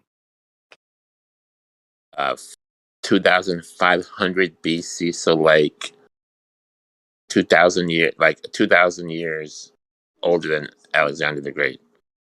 Yeah. That's crazy, bro. Mm. I mean, it's unbelievable, you know? Now, foolish, do you believe in these resets that we've been talking about? No. So Not for that. I mean, I'd say the Great Reset for me would be the Bronze Age collapse period for the Mediterranean, which is around 1170, which is much more my kind of period of time. You don't think like a deluge or a mud flood, something more on the lines of natural causes? Nah, I mean, Tartarian Empire is a placeholder put on maps by Europeans for parts of Siberia they had fuck all idea about. Well, do you think Tartaria didn't exist? No. Or what about words like tertiary and Tartar and Tadar and Tartarians? Yeah, so you have the Tartars, which is a definitely defined group of people. You have the Turkic tribes, which where the Ottomans came from, for instance, which are originally steppe people. But there was no such thing as a Tartarian empire, the same way as you might have the Qin Empire or the British Empire. I mean, it's kind of like this, made up stuff. Which, I mean, and the thing that gets me is if you dig into it a little bit, the only response you kind of get is, well, that's just them lying to you. Which I've had this argument with a number of sort of Tartarian kind of people before, and and I said, well, where are you getting your truth from? And that's where the conversation fucking ends. Oh, they'll just say, well, it's on this map, it's on this. They come from the Netherlands many thousand years ago, before the mud flood. They say it was at least 9,000 years ago. And they went to Ireland around 6,000 years ago. What are you talking about? We're talking about Tartarian Empire. We're talking about the Tartarian Empire and the Tartarian people. Yes, that's exactly what I'm talking about. So they came from the Caucasus regions around 9,000 years ago. That's when they said the Noah's Ark landed in the Caucasus regions. Apparently, they found the actual boat. Found. No, they found many boats claimed to be Noah's Ark. All of them are as fake as shit. Ron White, may you burn in hell, you motherfucker. I mean, we could be living in a Noah's Ark type of thing, but Caucasus. Glad you said that, because Caucasians would naturally be a blend of Asian and Caucasus people, wouldn't you say? No, I think that the whole thing is you. Did you say Asian? You have a spectrum. There is no. I mean, this is one of the things I always find funny when people do the whole race realism arguments. There is no such thing as a pure X, Y, and Z. We're all on a spectrum of interrelationships of how closely Bob is related to Mark or whatever. And I think, yeah, you're right. People moved around. We see lots of migratory patterns. And what you tend to find the most common thing is, hey, I'm going to move over here because it's a bit nicer, or because a set of bastards behind me are chasing. Hey, she's fit. And then you get a blending and a merging of culture. And I think you see that through, the propagation of religion. So, you can go back all the way to sort of, Sumeria, Mesopotamia, and sort of their view of the world. But the sort of the Neo-Babylonians are a bit different to them in the way they view it. The Assyrians and the Mitanni were kind of different to them, but there were still links between their belief systems, their cultures, and some of their stories. And that's because we exchange ideas, and I think we exchange ideas through trade. And part of that, what's exchanged through trade, is belief systems and philosophy. Do you think the Americas could have migrated west to East Asia? No, I think the archaeological evidence definitely seems to point to the other way. Whether it's a Clovis first, that I think is a pretty weak fucking argument. But also, not all expansions are successful. So just because a set of people move to a land doesn't mean that any or many of them survived. And I think that's kind of what probably happened with a lot of the sort of the Viking influence. Some people moved out there. There weren't really enough of them to have enough of an impact culturally. But we can still see a few markers, a bit of archaeology here, maybe a bit of DNA over there, but nothing that was like a mega change. They were absorbed into the culture. And that's one of the things that Britain has been fucking amazing at doing. Come and invade us, and eventually you'll like tea. Foolish. Yes. The Illuminati. Well, Alan Wolposh. Secret diabolical rulers. Is this a possibility? Well, man, the Illuminati was a secret society formed in Germany in the 1780s, at a time when secret societies were the popular club to belong to. Everybody had one. Do I think there is a secret cabal of people controlling all things on Earth? No, because I don't think you'll get a set of people with that amount of power that cooperate with each other. History tells me there are people that have power. Most of us don't. And the one things that people who have power do is they fucking compete like shit against anybody else who has power. That to me is history, and that's borne out time and time again. So this kind of idea of a cabal of secret people controlling, the politics of the world over centuries is bollocks. The closest probably you came to that in Europe was probably the Catholic Church because of its power of excommunication.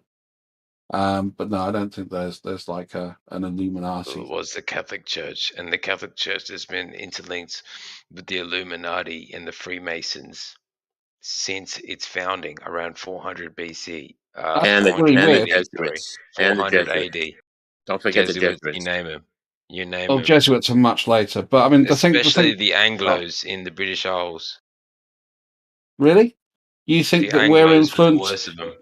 You think you're that not an Anglo? You're Scottish. How could you be no. Scottish? Dude, what I'm trying to say is, you think that Britain was heavily influenced by Jesuits? They were influenced by Freemasons, and it was done through the Anglos. So apparently, the Celtic people actually invited the Anglos and the Normans over to help them fight off the remnants of the Roman Empire, and then they ended up taking over. And we still see to this day, no, it was this ancient bloodline, Jesuits. No, William the Conqueror. They had the reptilian bloodline that took over the British Isles and brought in Catholicism to Ireland, at least with St. Patrick. We see that happening.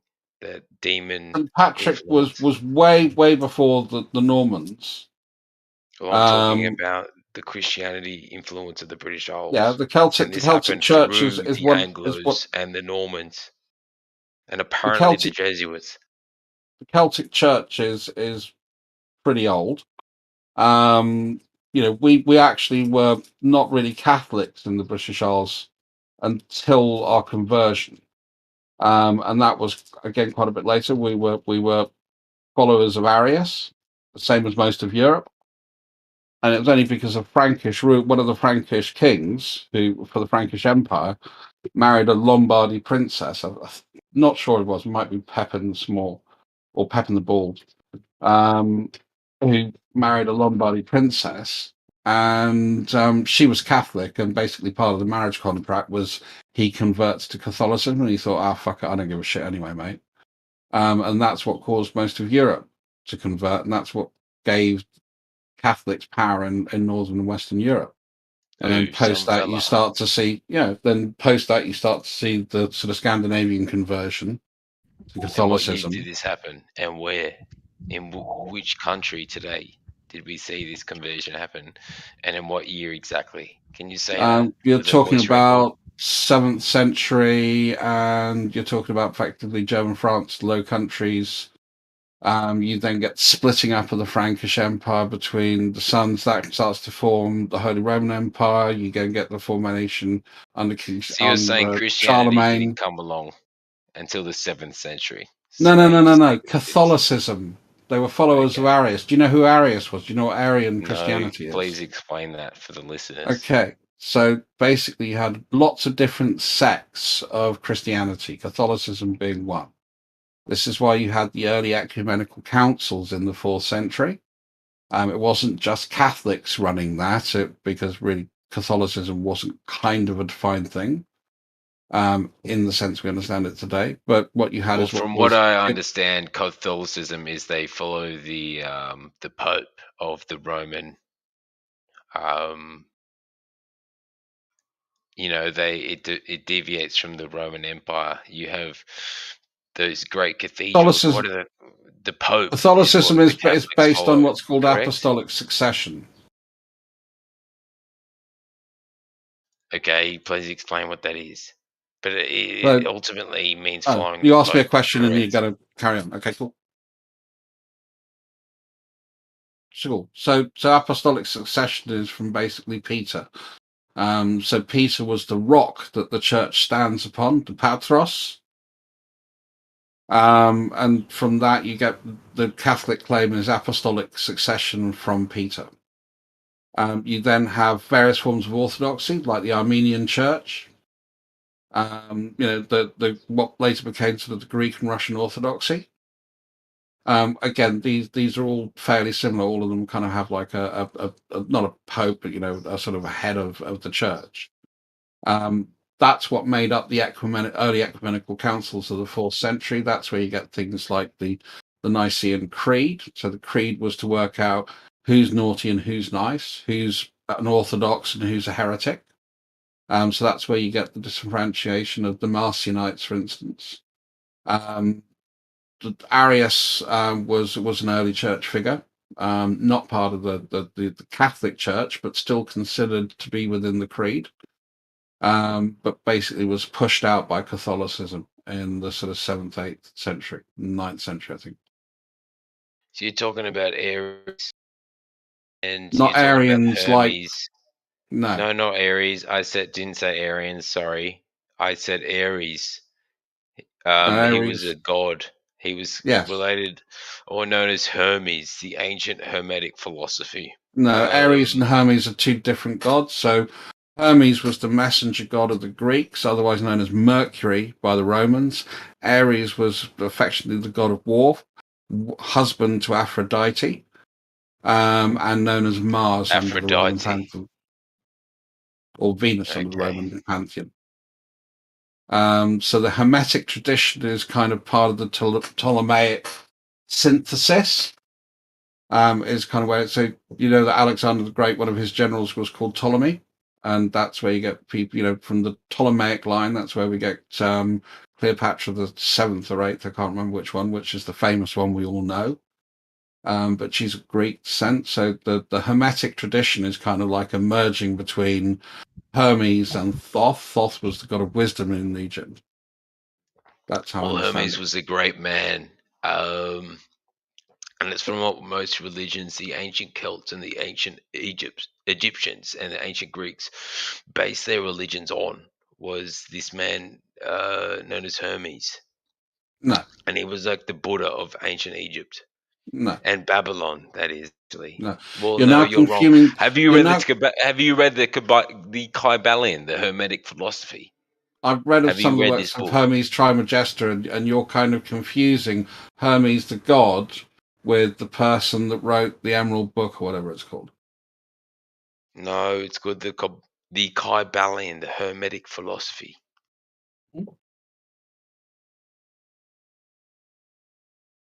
You haven't read this book? No. I'm waiting for you to explain more.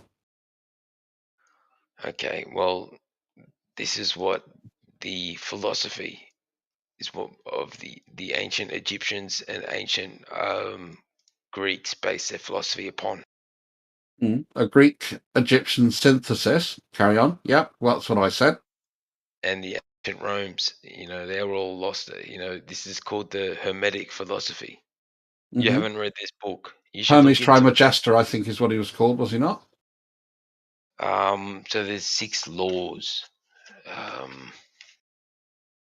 There's the principle of mentalism, the principle of correspondence, vibration, polarity, rhythm, cause and effect, and gender. And then we go into all sorts of topics: mental transmutation, the divine paradox.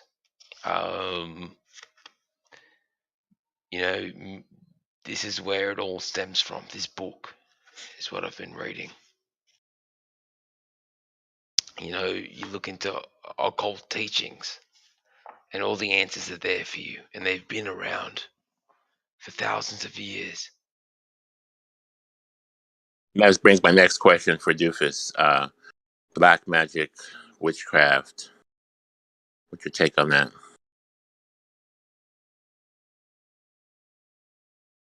He doesn't even know what he's talking about. He Let him doesn't answer. know who Hermes is. So are you denying? Hold on a second. No, let's just get to the thing.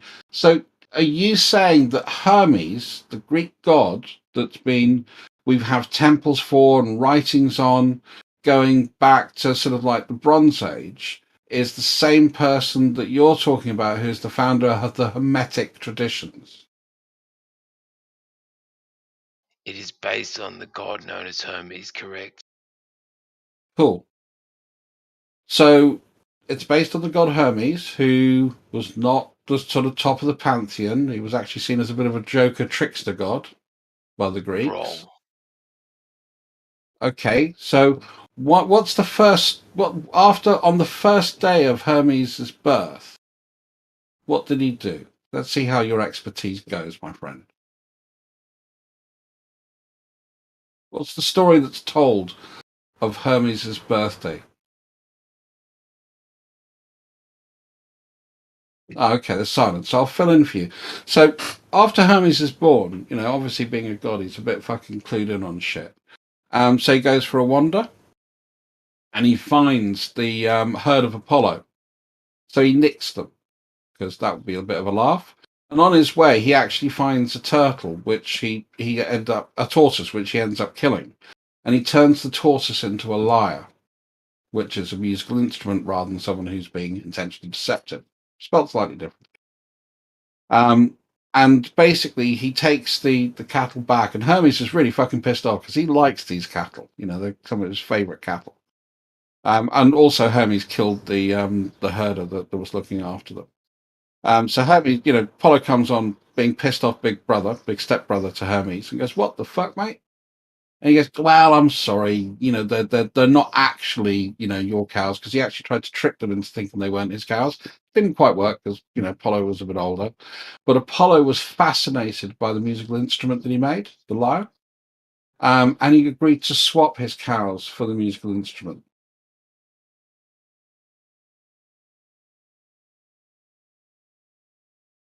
You've read a book, So what did and he you make think from the that cow?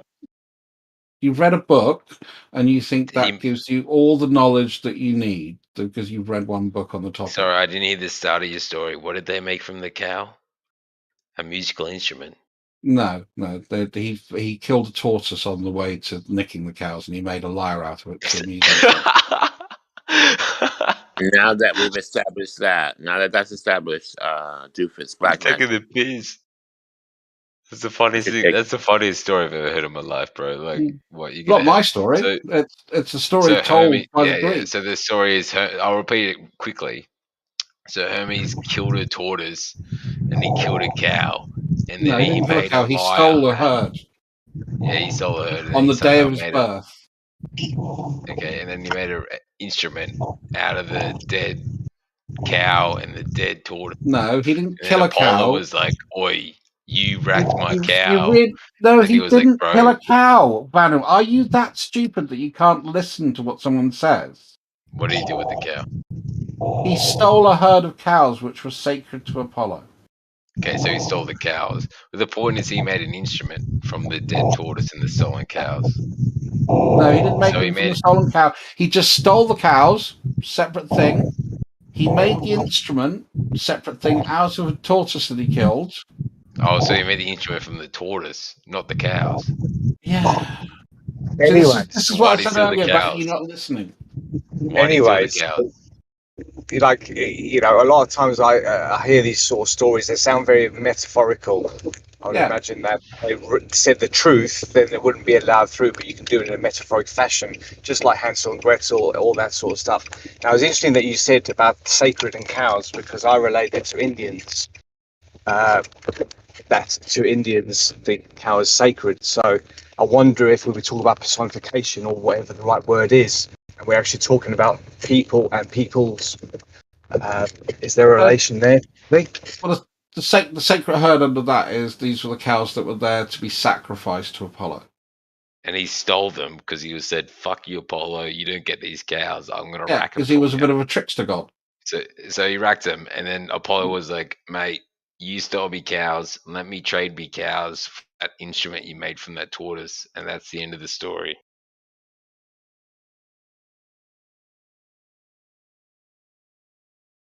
Because you told me he sold the cows, traded the cows for the tortoise No, instrument. I didn't. But I said he swapped the cows for the lyre. yeah, and he made the lyre from the tortoise that he killed on the way to steal the cows. Yeah. That's what you told me. So that's the ultimate piss.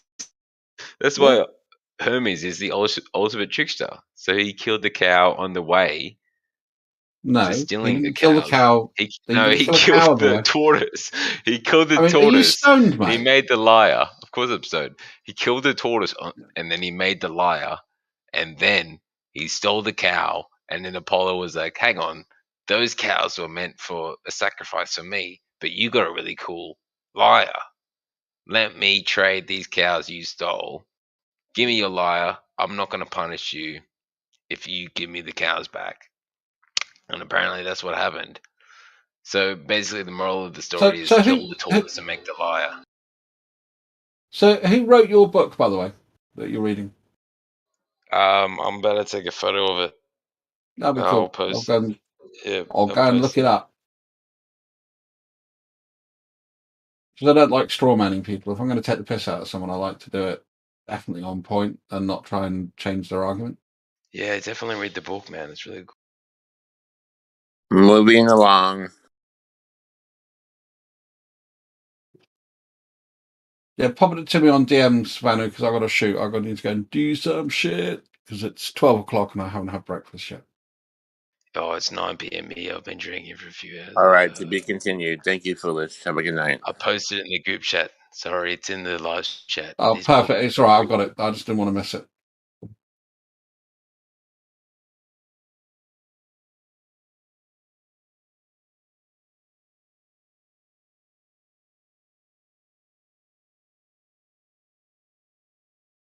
I think you can get a free read of it on the internet if you don't want to buy the actual physical copy. It's a good read, man.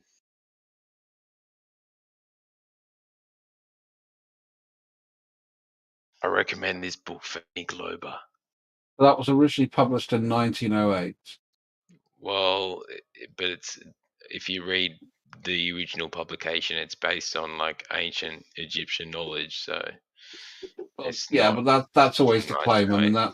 that's just to give it Well, credibility. yeah, the isn't it? translation gets around. Yeah, well, that's what they say. But if you read the book, I don't think some bloke in 1908 made it up. Yeah, this is No, real I definitely information. think he's probably drawing on older thoughts, but you know, you've always got to separate your kind of new age thought, drawing inspiration from older thought, and the original ideas that come on.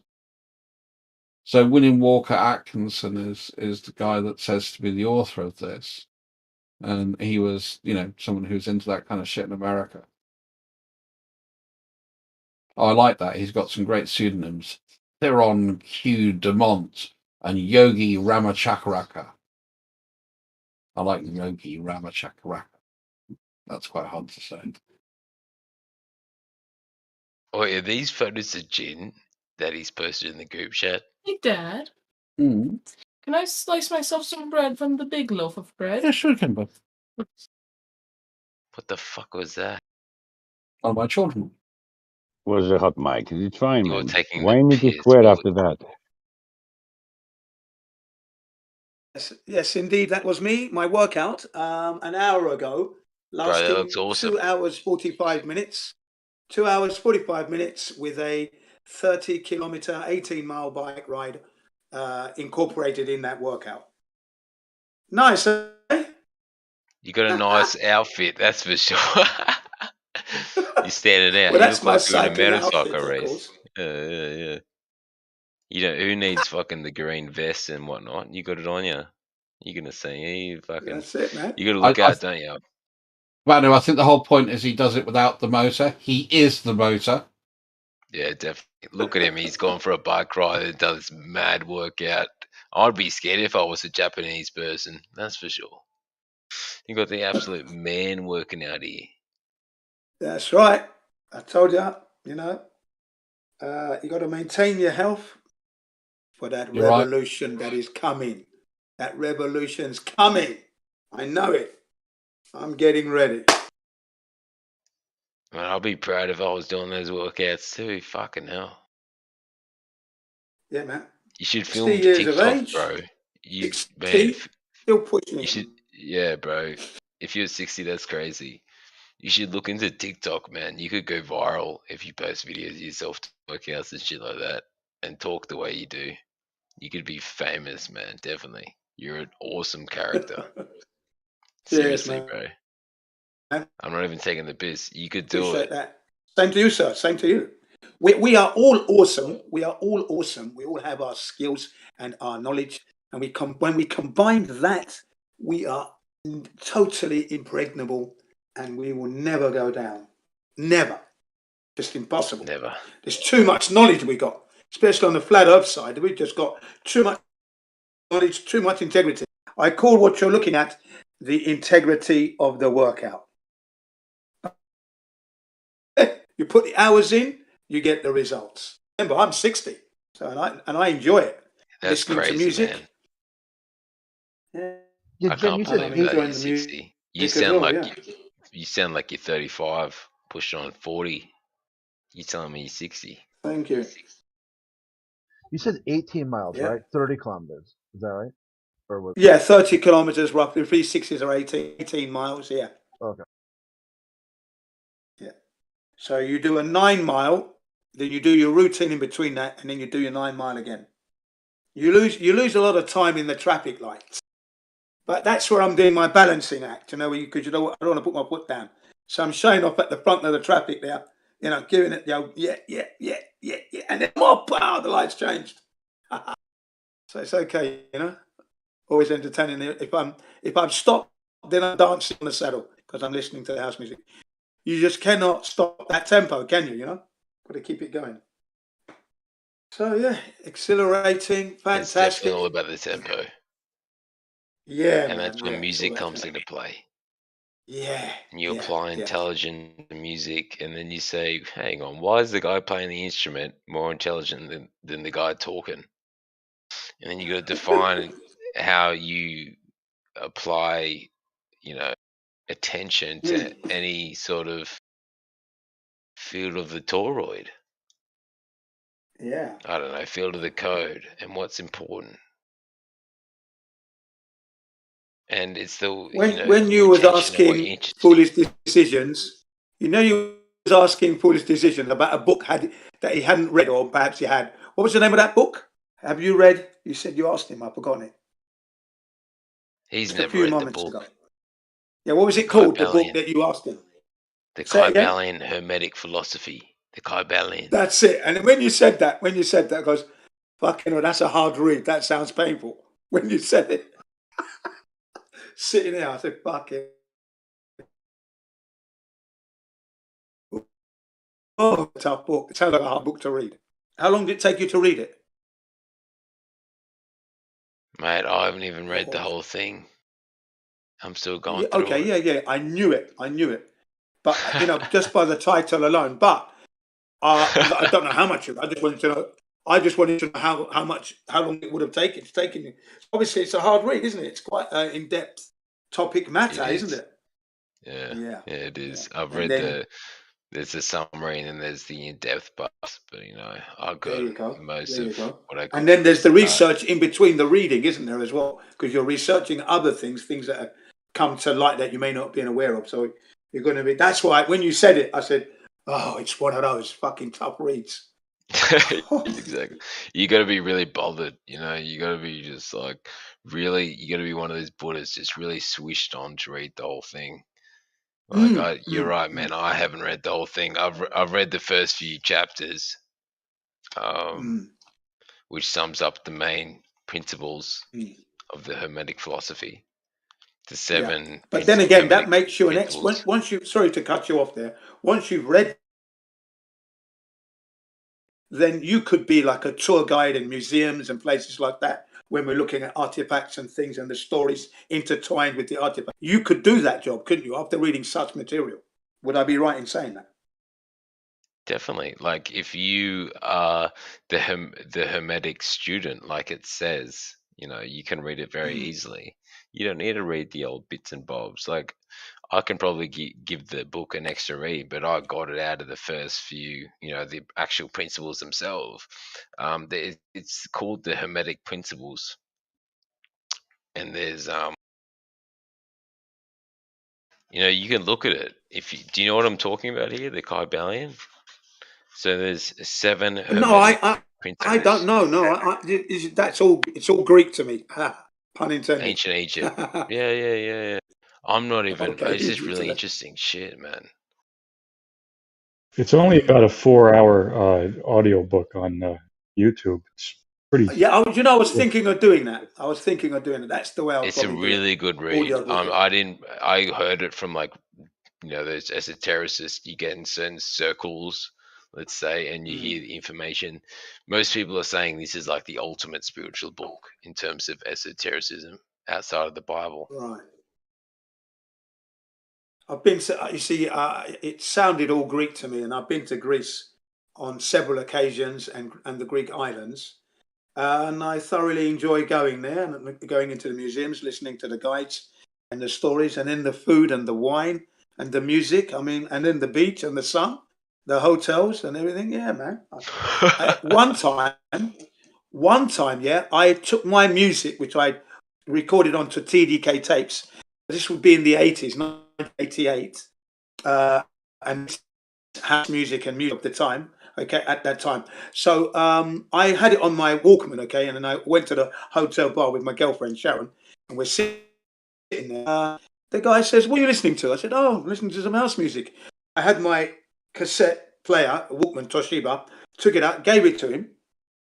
He puts it into the hotel cassette player, bang, starts playing it, and it sounds good. It's nice, atmosphere's picking up. He asked me, he goes, "Can I record this?" I said, "Yeah, hang on a second. Let me give you the rest of my collection." So it's in my house. Okay, so I gave him those.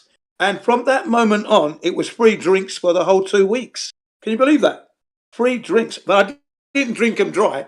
I probably went there about 5 or 6 times during the 2 weeks. I didn't, because I'm not really a big drinker anyway. But what was good was when I was coming back into the hotel from doing, riding the motorbike and going up in the mountains with my girlfriend and coming back after doing a little mini tour and that, you're listening to your music. It sounds so cool when you're walking into the hotel and it's your music that's being played all through the 2 weeks. Oh, fucking felt really good Bro, there. can you post your music in the chat? I'd love to listen to your music. Wow. I mean, this stuff is what I'm listening to is from an app. Deep House. I can post it. Yeah, sure. Of course I can. You into deep house music? Yeah. I can post to this one. Yeah, let me post to this. I'm into deep house. I'm into Berlin underground techno as well. We get techno music is very good in my opinion, especially for trance-like states, achieving extra consciousness. It's usually done through tempo, like someone earlier brought up. Right. I believe it was you actually. It's Drum and done through bass. tempo. Yeah, definitely. Yeah, it was me. Yeah. It's just like Yeah, what clubs about or drum and reggae. bass, man? Drum and bass to your face. Yeah, that's It's the good best, stuff as mate. well, Yeah, drum to and the bass to your face, to the fucking mate. Yeah. Do you remember when the hardcore came out? Hardcore. Yeah, I remember the hardcore in the 80s, man. Late 80s. Hardcore was Wasn't there, kicking it. man. I'm into the latest modern techno, the dark techno. I think it's reminiscent. It's like sort of the 90s. I think is the best decade to explain Right. Berlin tech. It's the closest I've found. Yeah, I'm trying to see how can I. Yeah, the techno share this? underground scene in Berlin, Germany. That's where you want to go. Yeah, no, yeah. They're good. I mean, when you look on Yeah, bro. the That's apps, the right, the life. radio stations for techno, the Germans are leading it. It's the Europe are kicking it. Berlin They love underground, that my stuff. friend. Yeah, they love it. The Europeans. They I get have to on the say. fucking and they go into trance like states like the ancient people did, and they just listen to the music. You know about this underground techno music, right? It's fucking Yeah. awesome. Deep house, it's all the same thing. Yeah. No, when I, because I actually download free radio stations, and that's all you get is the underground stuff, and kicking it. So I listen to deep house episodes. They're called. I'm going to post you this episode. This episode is so fantastic. Look, I'm dying to dance with this with my wife. It's so good. big into You're dancing so as well. uplifted that you just got to show your love with your wife, and it's a mixture of bossa nova with house and Spanish dance music with house. Can you imagine that combination? It hits you hard, man. And I'm I want to dance with my wife with this kind of music. Now she's not really, she's shy, man. So You got a this shy is where wife. Sharon was around. Yeah. She's shy to dance.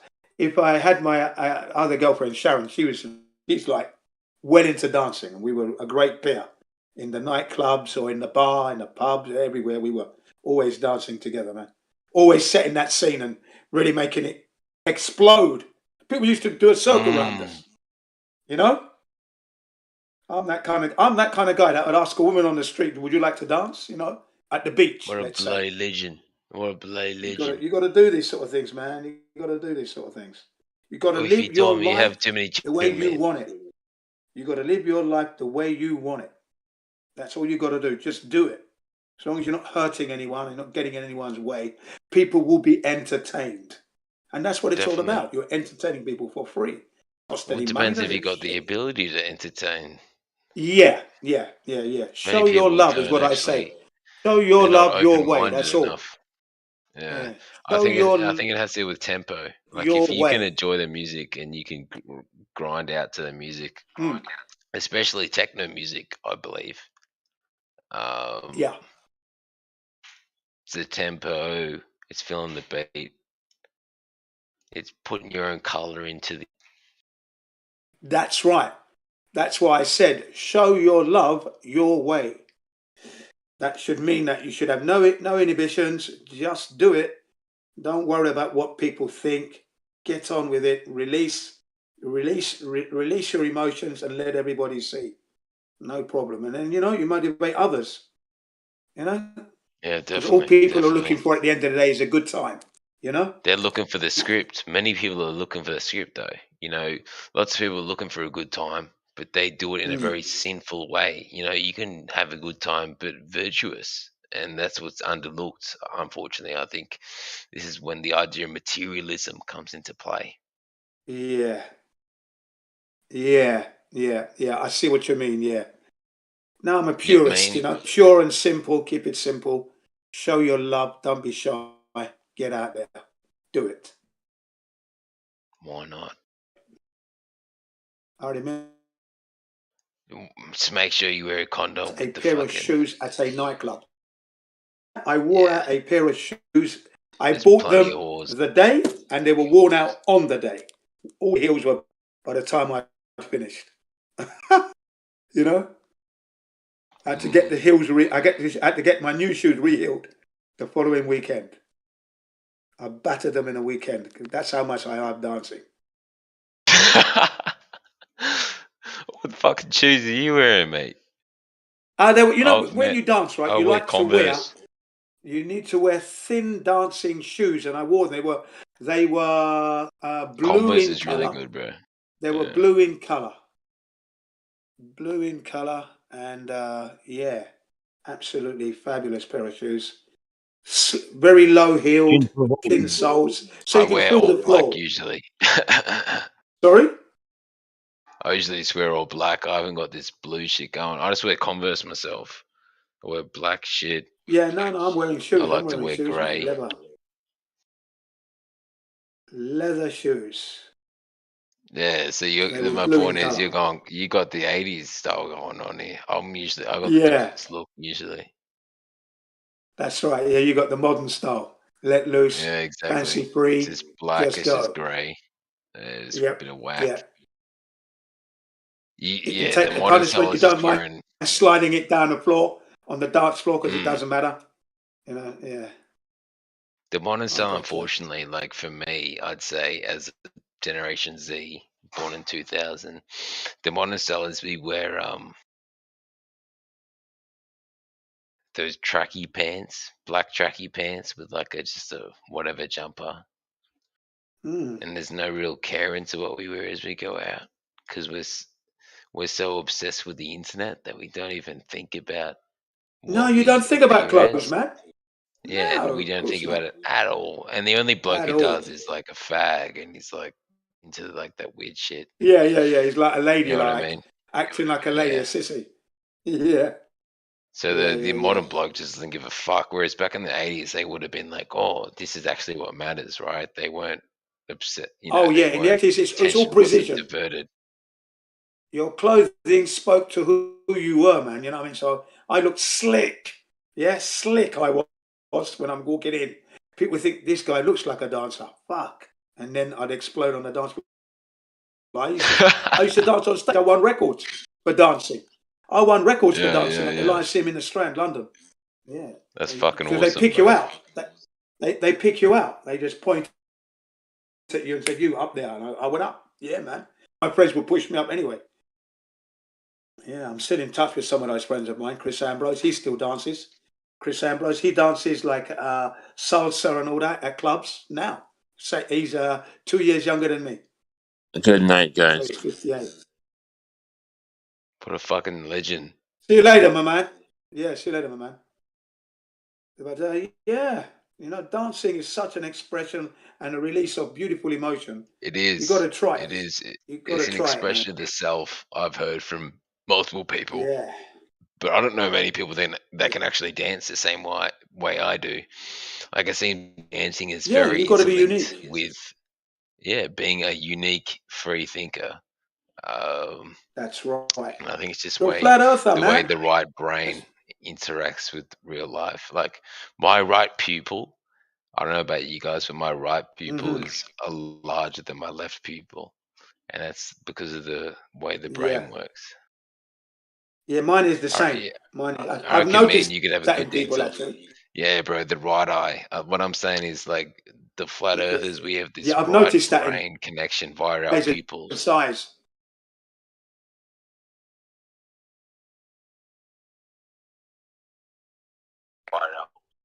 Yeah. Yeah. We've always been emotional people. Oh, definitely. I would say I'm an emotional Were person. indoctrination because I was under indoctrination.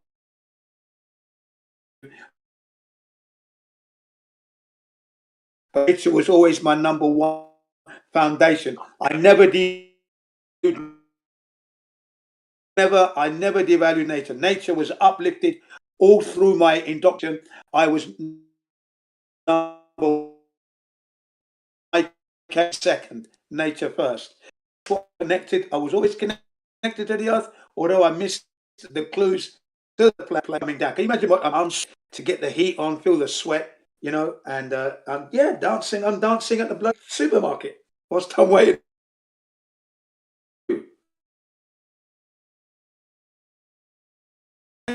They make a comment. Definitely. You like dancing? I said, yeah, dancing is the key of life. And then they laugh at me. Dancing's the cue of life, mate. 100%. You know, and especially when like you're Yeah. really fucked up and you listen to music. I don't know how much you drink or whatnot, but you know, sometimes I listen to music. Very I go, little. wow, it's yeah, that's good. That's good. But for me, like I listen to music sometimes after a long time and not listening to it, and it's like, wow, you know, Very that really little, is. because I Yeah, want to dance. I don't be drunk and dance. No, you don't I have to want to. drink to I want to dance. feel No, every that's beat. good. I Yeah. want. For me, as a young I want to 20 be year able old, to interpret I drink a lot. every beat with my body as best I can. That's good. Yeah, That's good. I drink very little.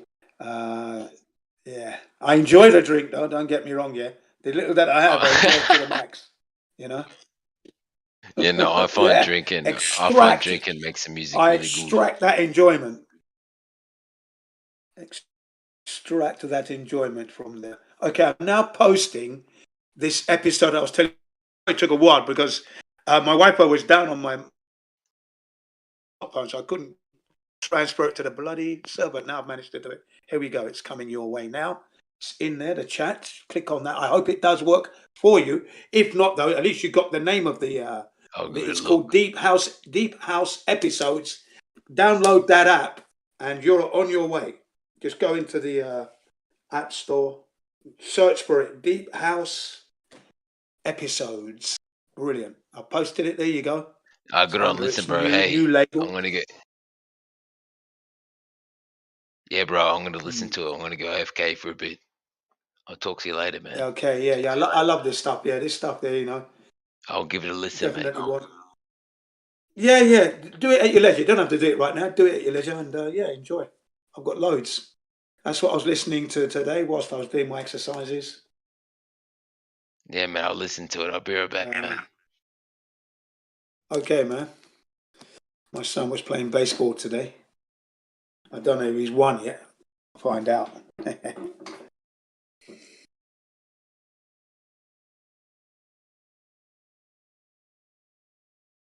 But yeah.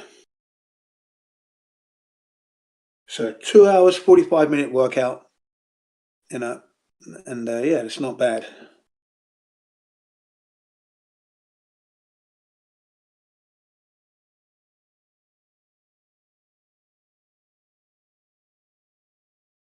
Yeah, number 306. Great episode. That one. So, anybody seen any curvature in their travels these days? Or have they detected the spin? No? Okay. We're coming soon. Cheers, guys. Yeah, man.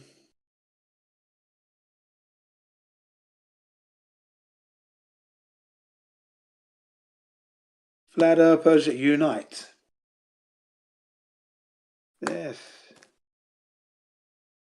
They conceded today at Gem Pandas. They didn't want to talk about how the Earth is not a planet. They wanted to talk about Madonna and the material world. After 2 hours of Gin CBR1, they went, yeah, this is it. This is enough. And Madonna just came up suddenly. Papa don't preach, they were saying.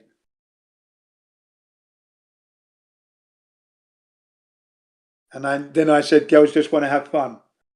And I followed it up with, yes, I know it's Cyndi Lauper. Yeah. You girls. Yeah, that was earlier. So now I do feel we flat earthers are already making inroads into the heliocentric model. You know, you can tell because they are panicking. They can't get enough rockets up into the air from all across the flat earth. India, China, New Zealand's coming up soon, very soon. New Zealand's joining in. Yeah? Such is the power of the flat earth truth.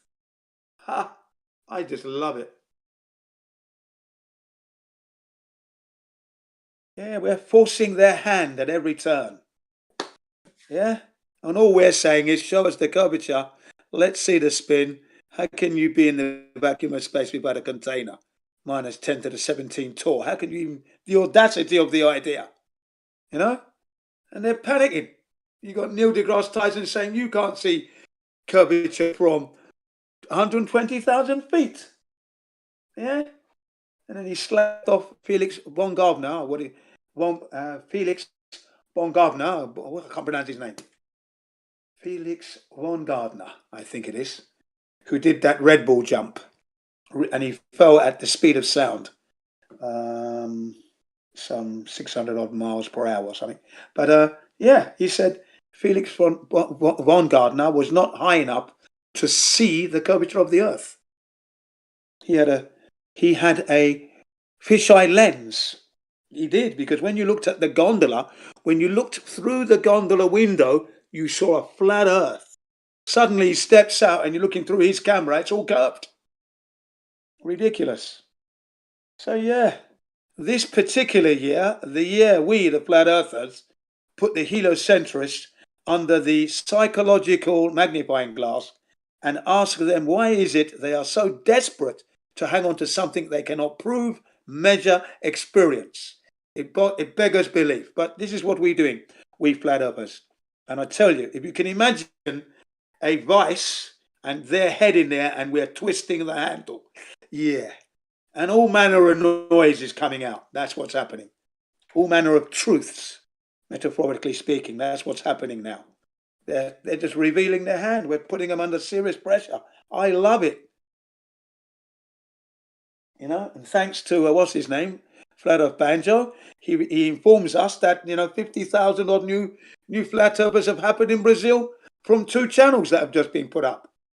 Back in, I think it may have been March or February, thereabouts. Not to mention across the flat earth, there are other people waking up to the truth. Yeah. I can rub my hands in glee. I love it.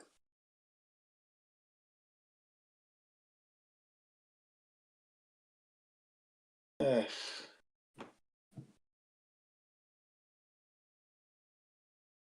We don't need to believe in the earth. We know the earth. Believe. Every time you hear the Globers, believe, believe. What if? Imagine this, What about this? And imagine that. And believe this. I believe this. I believe that. Can you imagine this here? Think of that, this thought experiment. Flat earthers are.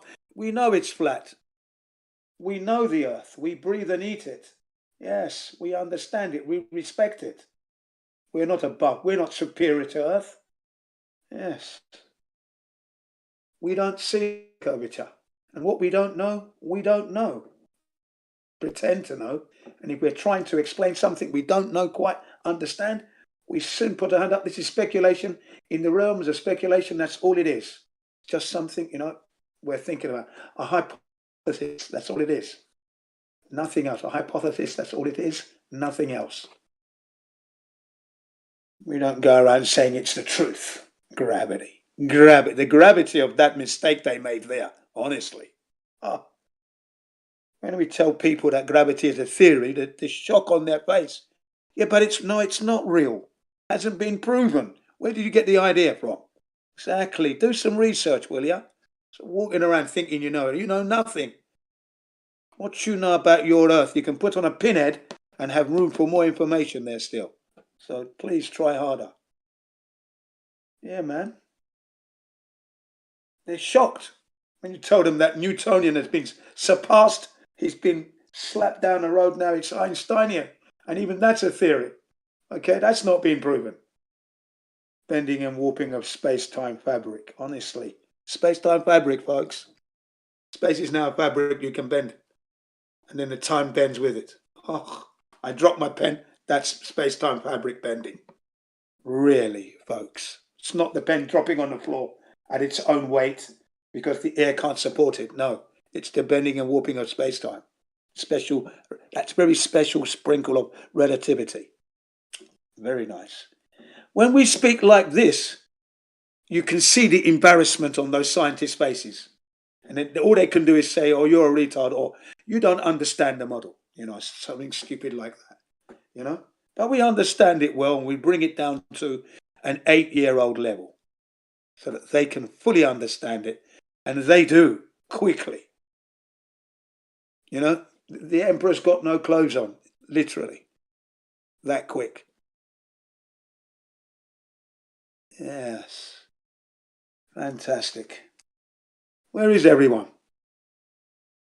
Is there no one here picking up the gauntlet of the heliocentric model? Have they abandoned it?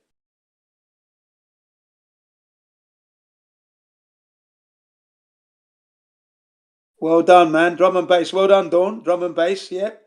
Drum and bass to my face. He's got Pioneer decks with USBs, sorry. And even a bit of sync if I feel in the mood. Go on, my man. Even Dawn's living it up. Dawn's living it up with the music. Yeah, love it.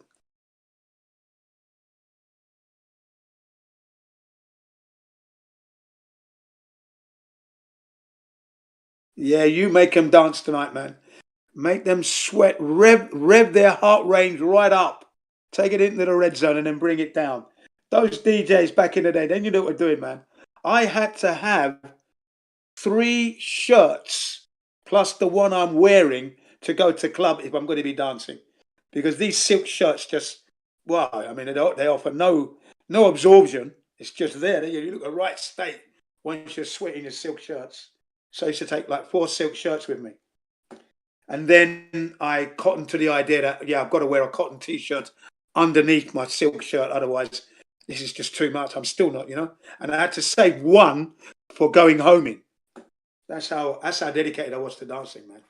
Sweat buckets, had my own towel. I used to bring my own towel and my own aftershave and that. It might be Paco Rabanne, it might be Pierre Cardin, it might be Yves Saint Laurent, it might be Aramis. I used to have all these in my bag. And yeah, get it going again, because you want to meet the birds and everything else, and you're back in there fucking wearing out shoe leather. Wearing out the carpet. If you're not wearing out shoe leather because it's a wooden floor, then you're wearing out their carpet. I used to love it, man. Yeah. Even when I was doing security work, I was dancing. Yep, dancing with the punters. You can't help it. That's when you know you've got a safe place. When you can dance in your venue, you know it's secured.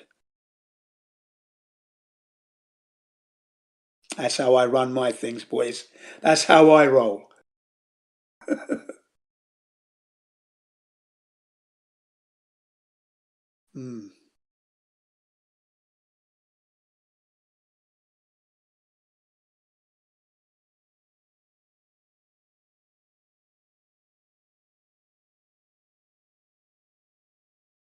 Elements of life. Is that a good video?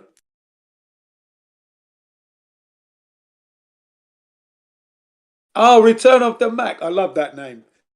Return of the Mac. There I am. Return of the Mac. Here I am. Great track that was as well.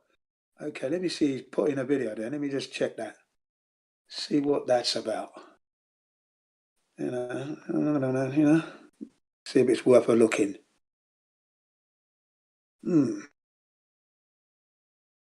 The elements of life. Let's see what that's all about.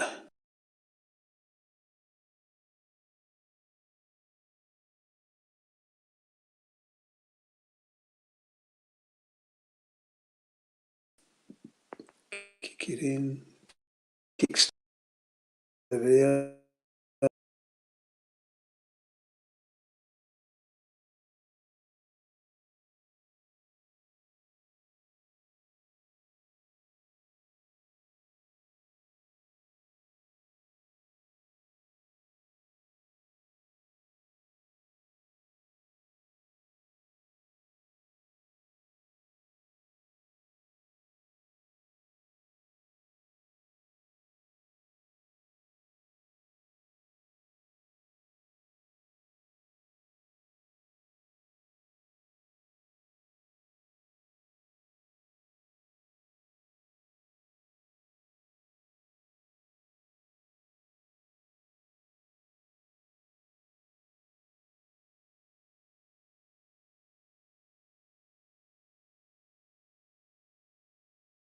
That's a nice track.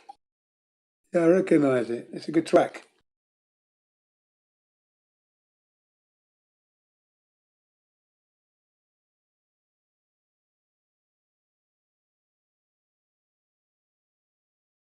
7 minutes.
Yeah, Return of the Mac, Tiesto, Elements of Life, great track. I've actually heard that one before, so yeah, very nice, beautiful. Well done, that man. That's a nice track. Okay, Return of the Mac. That was a great track you posted. Tiesto, very nice. Listen to the beat, and I was satisfied that that was going to be a killer all the way. So I bookmarked it. I should try and do a download of that and merge it in with my stuff. Thank you for that. Little gem there. Nice.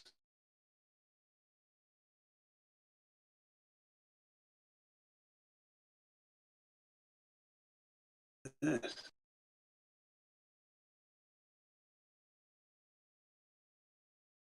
Store Elements of Life.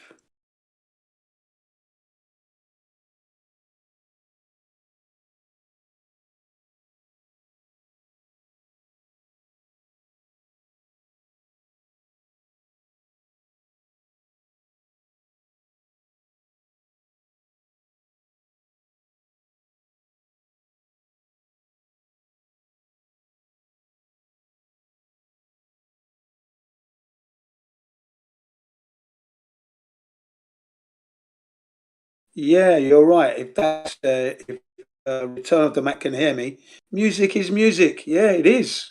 Music is music. You know, you can go to the river and hear the sound of the river flowing. That is music, therapeutic music, natural sound, power, rumble, and then yet it can be quiet and gentle, and then the birds in the back and the bees and the mosquitoes all adding to the mix. So the music is music. Yeah. Cool statement there.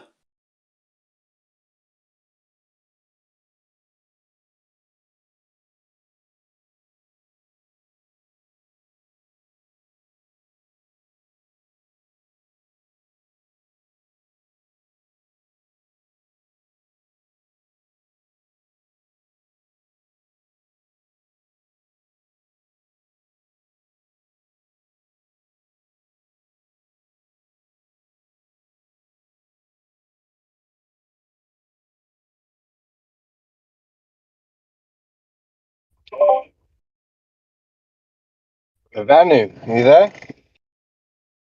You didn't Yeah, see man, how you BR1 doing? is.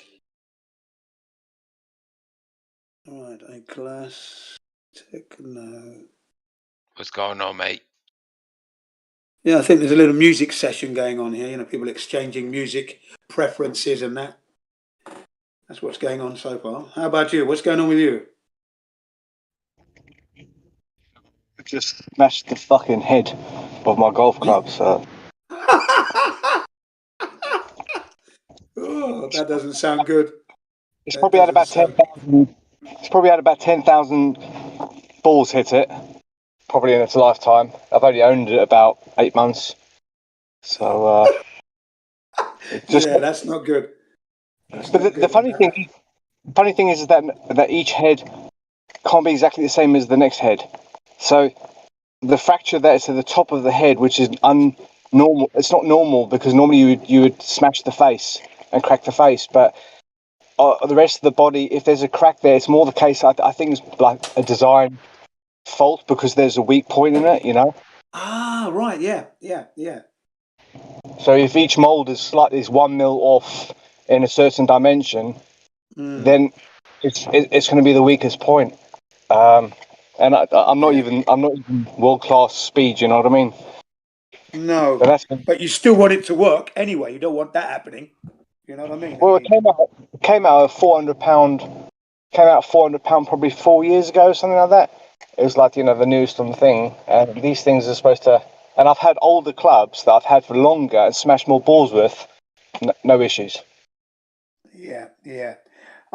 Sometimes, you know, you get these new design things and, you know, they're not as robust, you know, or they are robust for a short while only. They don't last as long. You know, the longevity is not inherent in it. You know, somehow it's weakened. It's also like if you've got a steel head, the steel head's going to be more rigid. I could probably penetrate and almost slice the ball in half because of the weight that's going behind it and the inertial and velocity. And the solidness of that head, that steel head, is just going to really drive that ball up its feet. Yeah, there's probably less air resonating and more of the material resonating. But nowadays, there's less material, yes, stronger, but it doesn't resonate in the same way. So that resonance actually goes partly into the ball, and the ball is also carrying a form of a resonance of some sort. What you're delivering.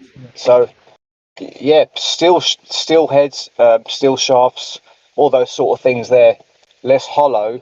You can fucking send a ball a very long way. Classic, isn't it? It's classic. What do you think about Tiger Woods coming back after that horrific car crash where he was like clothes in a washing machine or a tumble dryer? Yeah, pins in his legs and everything else. And he entered and participated in a tournament, and he didn't do too bad. You know, Tiger Woods. Yeah, I mean, age, speed. You know, if you talk to a pro at the age of 60, you know what sort of distances or speeds or compression they're getting.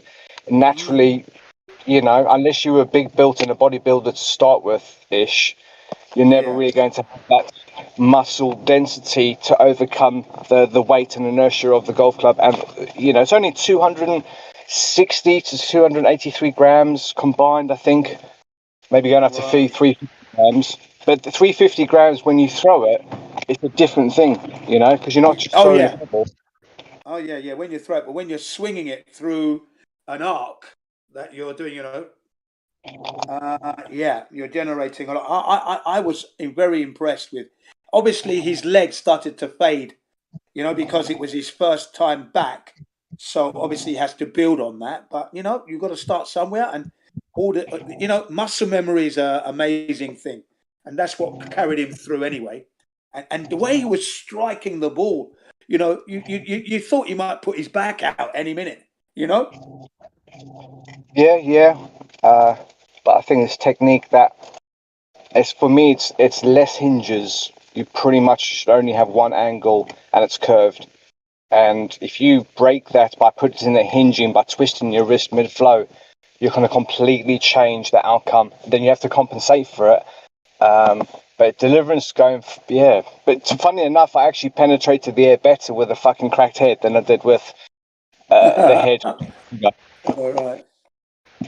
Yeah. So it's probably, like I say, it's a stress fracture that's its perfect shape that it wants to be, and naturally something's got to give. You know, if something's bombarding against something else, naturally the weakest bit is going to break because it's going to have so many. You know what I mean? Once you hit the G spot, baby, you know. Yeah. Well, be careful to use the words there. But look, what about where do you go to play your golf? I go to a digital driving range. Okay. They've got them around the world. So they've got cameras in front of you of the bays, and they can tell what the speed was and the angle at their distance. But the more accurate ones are the ones that are digged on the tee. and then you can get more accuracy. So yeah, they have those here in Japan, of course, but don't you? I mean, you do actually play golf on the golf course. So where would you go if you were to play? No, I don't play golf as such, because it's just like okay. 4 hours of dragging a thing around a fucking course, and most likely It's on wheels. It's on wheels, though, isn't it? Come on, it's on wheels, Yeah, and the balls, you know what I mean? It's just like if you try to hit softly and you fucking overshot the tee or it pisses left or right, that's one ball down. It costs you fucking 20 quid just in balls. You know what I mean? No, nothing better than defying gravity and defying the natural laws, because there are techniques that if you cut it so you top spin it top right, then basically you're going to curve it to the left slightly. And funny enough, when you curve it to the left slightly, you get more velocity and more penetration. It's almost like it wants to align to that position. But I don't think coordinate-wise, whether I'm north or south or anything, maybe, I mean, generally I'm facing west at the driving range that I go to. So I pretty much see, evenings, most evenings there. But interesting, that's if you roll it to the left, top spin it to the left. So you're hitting it to the right, but it's curling around to the left slightly. Okay. And then that velocity there, I get way more penetration. I'll probably 10, 15%. And then if you're trying to do the same technique, but then is it the case that you're using a right-handed as opposed to a left-handed? So naturally, it's always going to have its partner, Yeah, and maybe, I thought you might have been inspired to actually get out on the golf course and really test your mettle, Yeah, definitely. I mean, on the golf My course, wife plays golf. My you're wife's a golfer. using the proper balls, so if you're trying to go for a target, it would be expensive practicing with real balls. If there was a range that could let you practice, they wouldn't lose any balls because they've got it netted up well. Using proper balls, then it'll give you a realistic idea of what would happen on a golf course. More realistic anyway. So it's a cost factor, isn't it? I'm talking about the atmosphere of being on all that green, beautiful green, the noise, the grass underfoot. You must want to feel that. I mean, come on. Yeah, like the humidity. Driving It's not range like, is nice, but it's a bit boring, I think, for me anyway. It would be. yeah, I guess when you can get records and it tells you your speeds, so the velocity of your club, it'll tell you how fast the ball left the tee at. So if the pros are playing 150 swing speed and 224 miles an hour of ball speed, it's something for me to digitally measure what I'm doing. But on the golf course, when you've got young kids and stuff, it's just more the case of weekends are for kids, and when they grow up, then yes, naturally I'll be on the golf course possibly. I wouldn't have a problem with that, definitely. I'd probably only need two clubs, I reckon. Okay, 9 so how much is a session? How much is a session at where you go then? About 18 quid. Oh, sorry, 18. Driving range. Driving range, 100 balls, 7 quid. Okay. And then, how long is that? 1 hour?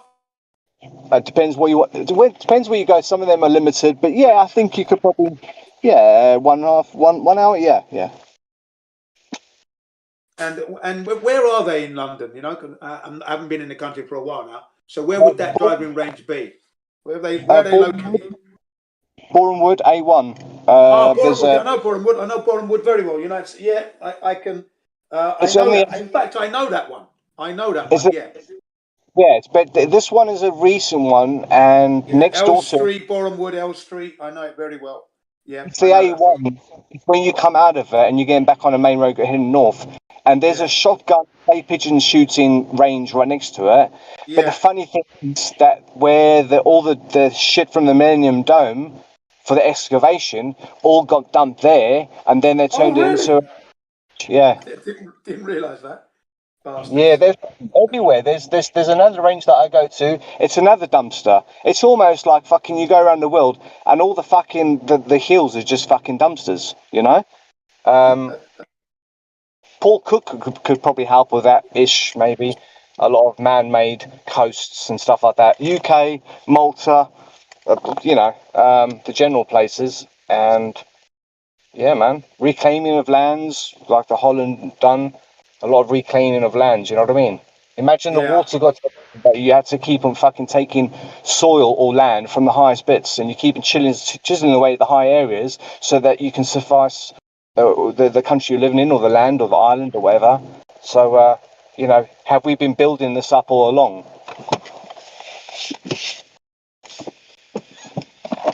Right. I'll let you be, man. I'll let you be. I'm just So gonna yeah, go. so it's really that's near. It's near where you live anyway, so it's not too far for you to go to, is it? Either, you know. Yeah, it's all good, man. It's all good. Yeah. How's business? How's the old food restaurant business doing? Oh, I provide relief work for contract caterers, but like agency, but it's more on a payroll sort of situation. So I get my cut of that, and then I basically support when I cannot provide. But it's just, you know, Monday to Friday, 7 to 3, and we cater. I mean, my company that's I own. 7 to 3. That's early, isn't it? 7. Yeah, but you finish at 3, man. You know what I'm saying? It's Yeah, like, I know. It's lovely. Why do you have no, to start so early though? well, you need to get the food on the breakfast on, you know, but you know, I manage the Yeah, meat of course, side. Yeah, now I understand. Sorry, yeah. So I've got to, you know, although I own the business, it's not really a business. It's just like trading monies, and then you've got to make sure their appraisals operation is running smoothly. And yes, and I learner really, you know, bit of time to myself and family. Yeah, it's a no-brainer. No, it's definitely a no-brainer. It's brilliant. Yeah. It sounds good. You know, dream hours is what we would say there. Yeah. Yeah, it's the benefits, yeah, and definitely, and you know, if you're not involved in the perishable goods as such, and the clients are taking the cost for all things, overheads, everything, then I've already got a forecast for a year that delivers, and the more I can put through as expenses, which are paid for naturally, you know, offset my VAT, and I don't, you know what, you agree with me that you don't have to earn a lot of money to be happy. You just have to earn enough so that you're not miserable because you're. You know, if you've got so much money, it depends on your lifestyle. If you've got children to occupy time, if you haven't, then you're just bored, aren't you? Yeah, well, you just save your money, use it. You can be frugal, and you're enjoying yourself. Well, you got your head screwed on anyway, my man. You got your head screwed on. You're like me in that sense. You know, you extract the most from little effort. Yeah. Yeah, man. I'm just gonna go off for about 5-10 minutes, mate. Yeah, no problem, mate. Wicked. Hey, dude. Yeah. But there's a man who's thinking out of the box all the time. You know. Extracting the most with little effort. I mean, that's what you should be doing, folks. Especially when you're in a slavery system that's just trying to devalue your sorry asses all the time. You know, non-stop devaluation, non-stop always looking on how to rip you off. So you know you've got to make things as best you can for yourself, because no one else is going to do it for you.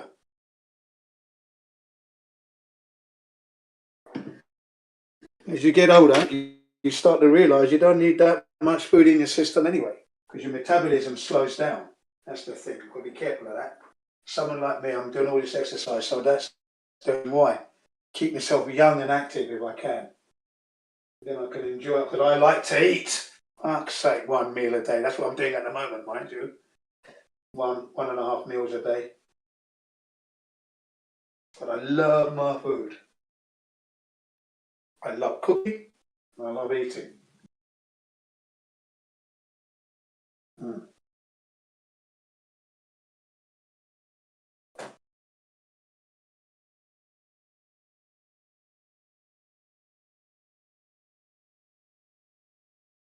But yeah, if you can extract the most with the least effort, then you're really living.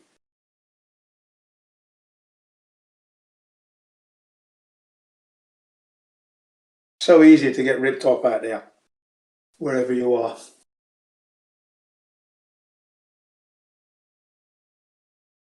It's very quiet tonight. Where is everyone? Come on, people. What's happened? No response from anybody there. So you're all tired? What's going on, man? You all lost, got your tongues. What's happened? Or is it Gin CBR1 too toxic to handle, eh? Huh? Is that what it is? Yeah, Jim, man. So I'm always asking these people these questions, and I've probably said it to you before, man, but it's so much more apparent now.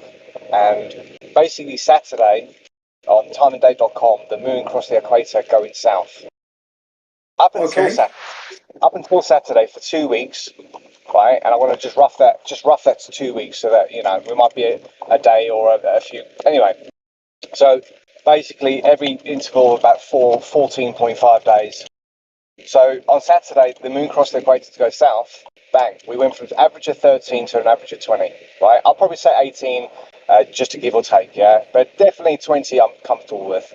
So with the same cloud cover and everything like that. So the conditions were the same, but what changed was the moon went south of the equator. All of a sudden, bang! Everything's getting dry again, and feeling warmer. Now I reckon next Sunday.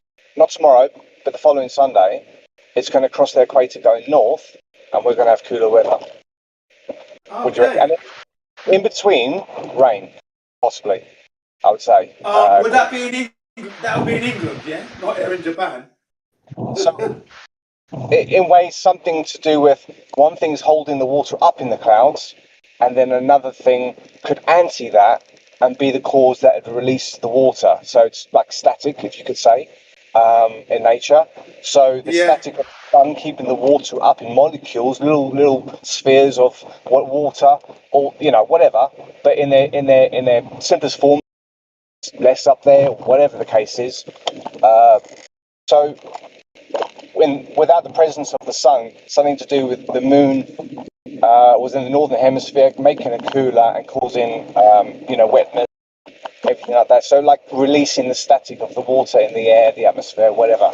But such a local. So my question is, if you study your weather, is your weather too consistent because of your location? Well, at the moment, we've had what's known as British weather here, which is very unusual this year. Snow. The temperatures are lower this year so far. People have had to put the heating on in June. We're in June, yeah, and people have said it's cold. In the 2 weeks, we've had to put our heating on, and then basically since Saturday, we don't have to put our heating on.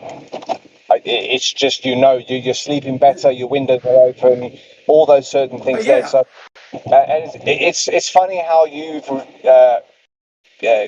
does it snow often in your current location ish?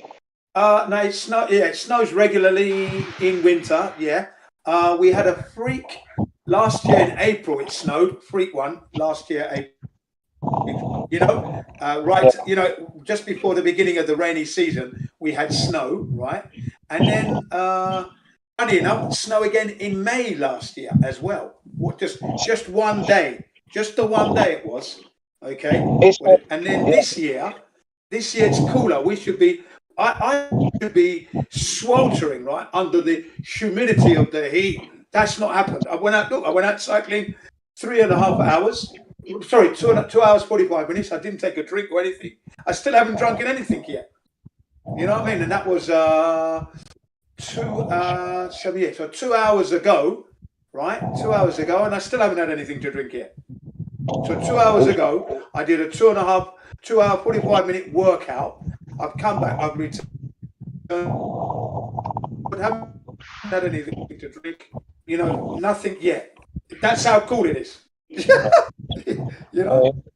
Whereas I would have sweated buckets and then I would have to have a drink, but no. I usually got to try and behave like a camel, do all the workout and drink when I get home. But I still haven't had a drink yet. If you were to observe through an app or whatever,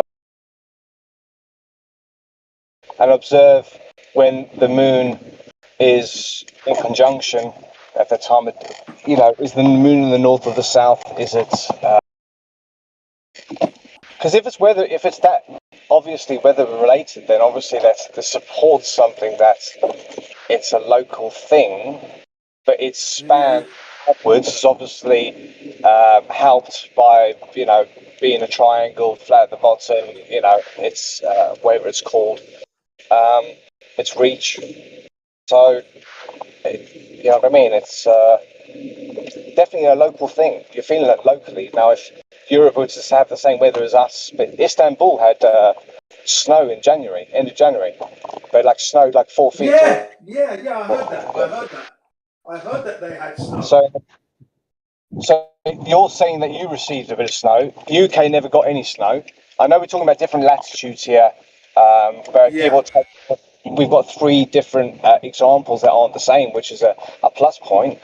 But interesting that it's almost like the cold weather moves eastwards, and the only thing that appears to move eastwards would be the moon, because its path is shorter. So naturally, day by day, it's moving westward across the sky. Day by day.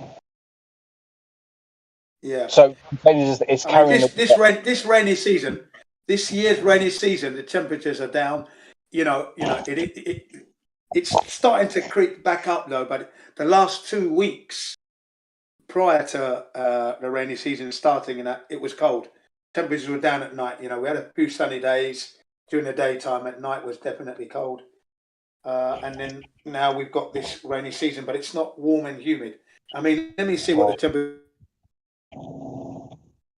I think the general. My temperature is here now. 1 second. I think if you monitor it 2 weeks at a time, but start from today just gone. So there was a week ago, and just monitor them every 2 or so weeks. Every 2 days maybe, it might be whatever. But then see if there's an obvious comparison. If that's what you want to call it. But yeah, there's also like you see the way that the formation of the clouds, almost like an electrostatic or something. I put in different color paints together, and then you see that flow anyway, but you see it in the clouds, like I've seen it. You see it all the time. When the moon is near during the day, then you see more of a flow in the clouds type of thing, heading westwards. Possibly more in the direction that the moon's traveling that day into your location.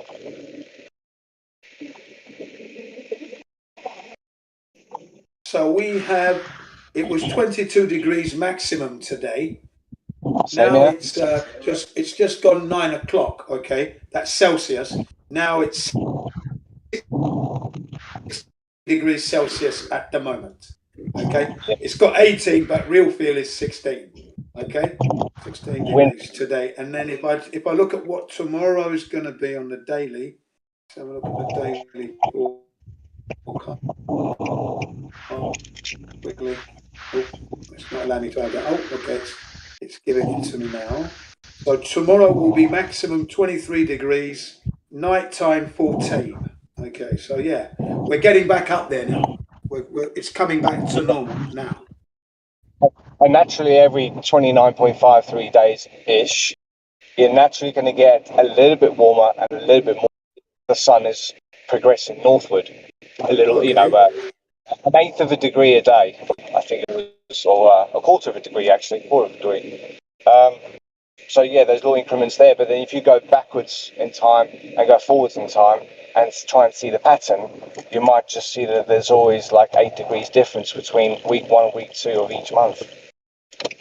Yeah, that's interesting. It's an interesting pattern. They're going to be looking for that then. So yeah, if you go on timeanddate.com, use things like Stellarium. Timeanddate.com does a lot of things like planetary movements and stuff like that. Not perfectly accuracy, but it's what you can do it without having to do it through the website. Possibly you'd have to ignore the grid line they've got of the celestial sphere, because you're assuming it's a sphere, so the grid lines are only one thing, and so you have to make your sense on a flat Earth more of a height thing and not. Naturally, they would have used right angles to measure the height of something, but now we have to throw in a bit more spherical geometry and fucking refraction. But You know, it's probably a bit like temperature. So Yeah, man. this next week, Thursday, Friday, the mercury is going to shoot up to 29 degrees on Friday, and then Saturday next week will be in the 30s. Now that's the normal temperature that we should be having. We should be in the 29s and 30s, which is what I love, because it means I'm going to be sweating buckets and reducing body weight there. Anything after that next week? Is it dropping from 29? It only gives me like a week's worth. That's all I get for now. Interesting, because you could almost 7-day forecast, 1 week. It's 30. It's going to be 30 Monday 30. So that'll be. Let me just get this right. Hang on a second. I don't want to send you off the wrong road here. So Monday next week is going to be 26 degrees. Okay. The following Monday, that's 2 weeks from Monday, it's going to be. It's predicting 30, and then the Tuesday will be 29 humid. Yeah, this is the weather that I've been looking forward to, but it's coming. It's coming a week late. We should no, not a week late. Sorry, a month late. We should have been at these temperatures in May. May should have been hot and humid, but it was cold. So the UK seems to be doing, let's say, a quarter difference, because if I would say half a difference, you would assume that I'm the other side of you, for example. But I'm only, what are you, 135 east? What do you mean? Is that my latitude, longitude you're talking about? Longitude. Yeah, 136 is it? I think, I'm not sure. Okay, so you're a third. Let's just say you're roughly a third. But anyway, the point was that our temperatures, we didn't get any snow, and our temperatures, we started seeing the sun a lot earlier in January. I was working at a place that was 70 meters above ground, but that difference there, yeah, you saw the sun come up like it was March. You know what I'm saying? So definitely, it sounds. You know, if you were to get 3 locations on the Earth, Japan, UK, and the third. Would have to be something like California, maybe, just to compare northern latitudes. And just compare the weather, because you can almost make a sine wave. You could say low, then high, then low, then high. And then you look at those differences and you see what's happening. And if you was to compare year on year, then you could see if there was any change. And if they change in temperatures, if they're consistent, then you can predict the path of the future, can't you? And from the past. Ish. I think it's important because those 2 things are our most vital things that we know of that keep everything intact or running. You know what I'm saying? You know, you can't have soggy ground for the rest of its life. You need to dry it out so that it can, you know, re-energize or whatever. You know what I mean? All right, mate. I'm gonna shoot off. Yeah. Okay, enjoy the rest of the weekend, my friend, and look forward to hearing you again soon, mate. Pleasure talking to you, my friend. Nice talking to you as well, man. Yeah, it's always a pleasure. And you too. Bye.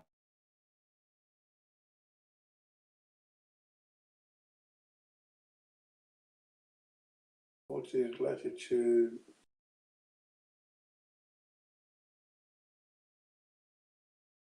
So we have 35.6762 north and 139.6503 east. Okay, there you go.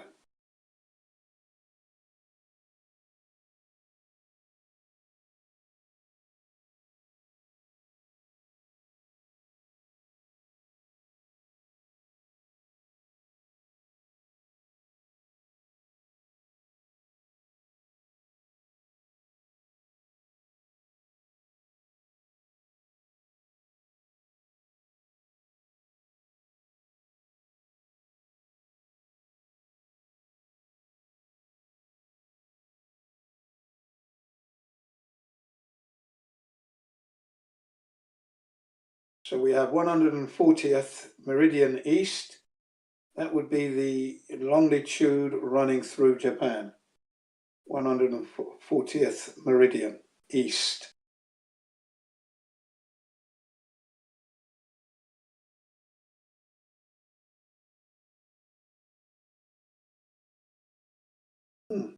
Interesting.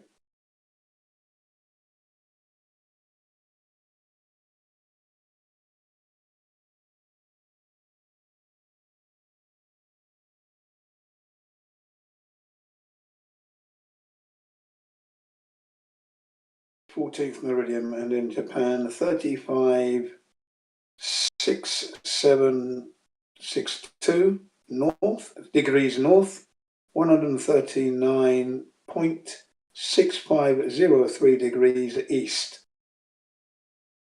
So longitude and latitude there. Very nice.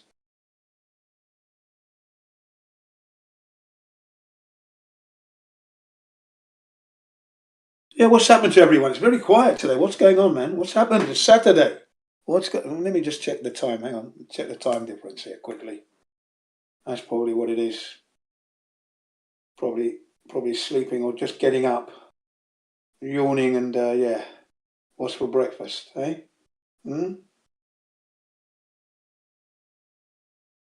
Ah, yes. So California, West Coast, 5:18 a.m. New York, East Coast, 8:18. Good morning to you guys. Did you sleep well? And it's currently 2:18 p.m. Saturday afternoon. No doubt people are playing football. Someone's breaking a leg on the football pitch as we speak. So the referee's blowing a whistle. Foul. Yeah, okay, penalty. Well, there you go. Here in Tokyo, people are now eating and dining out. Clink, clink, chop, chop, chopsticks. Clink, clink, beer jugs. Yeah. –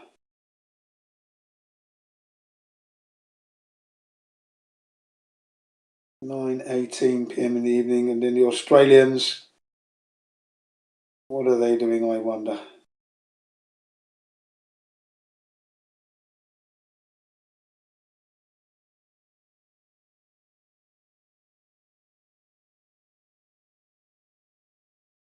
Perth,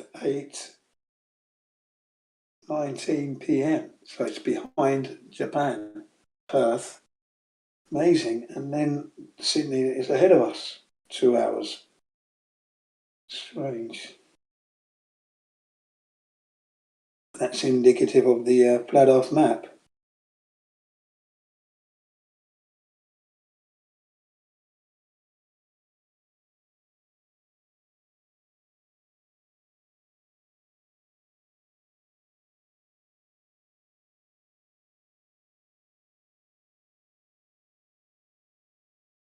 And then Guam Island is at 10:19 p.m.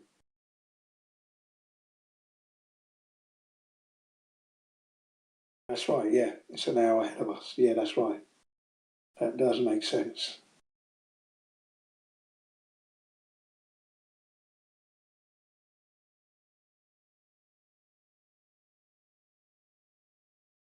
$10:20. Here it's 9:20. So yes, where is everyone? What's happened? Everybody's quiet.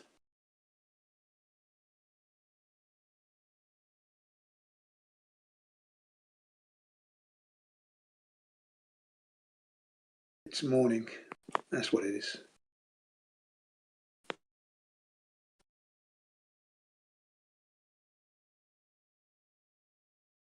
Okay, folks, I shall rejoin when you've all had your breakfast and get yourself ready to debate how the Earth is not a spinning ball in the vacuum of space. So far, flat Earth are just running away with it. We've got the rugby ball, we're off. You know, many tries we've scored, and then we've intercepted your nonsense that you're projecting, all your nonsense. Refracting that, we grab that refraction ball and we run the other way. Another try, mash. And then we put it on the uprights for the conversion. Kick. Oh, lovely. You heliocentrists are just losing. You're losing, man. You're lost.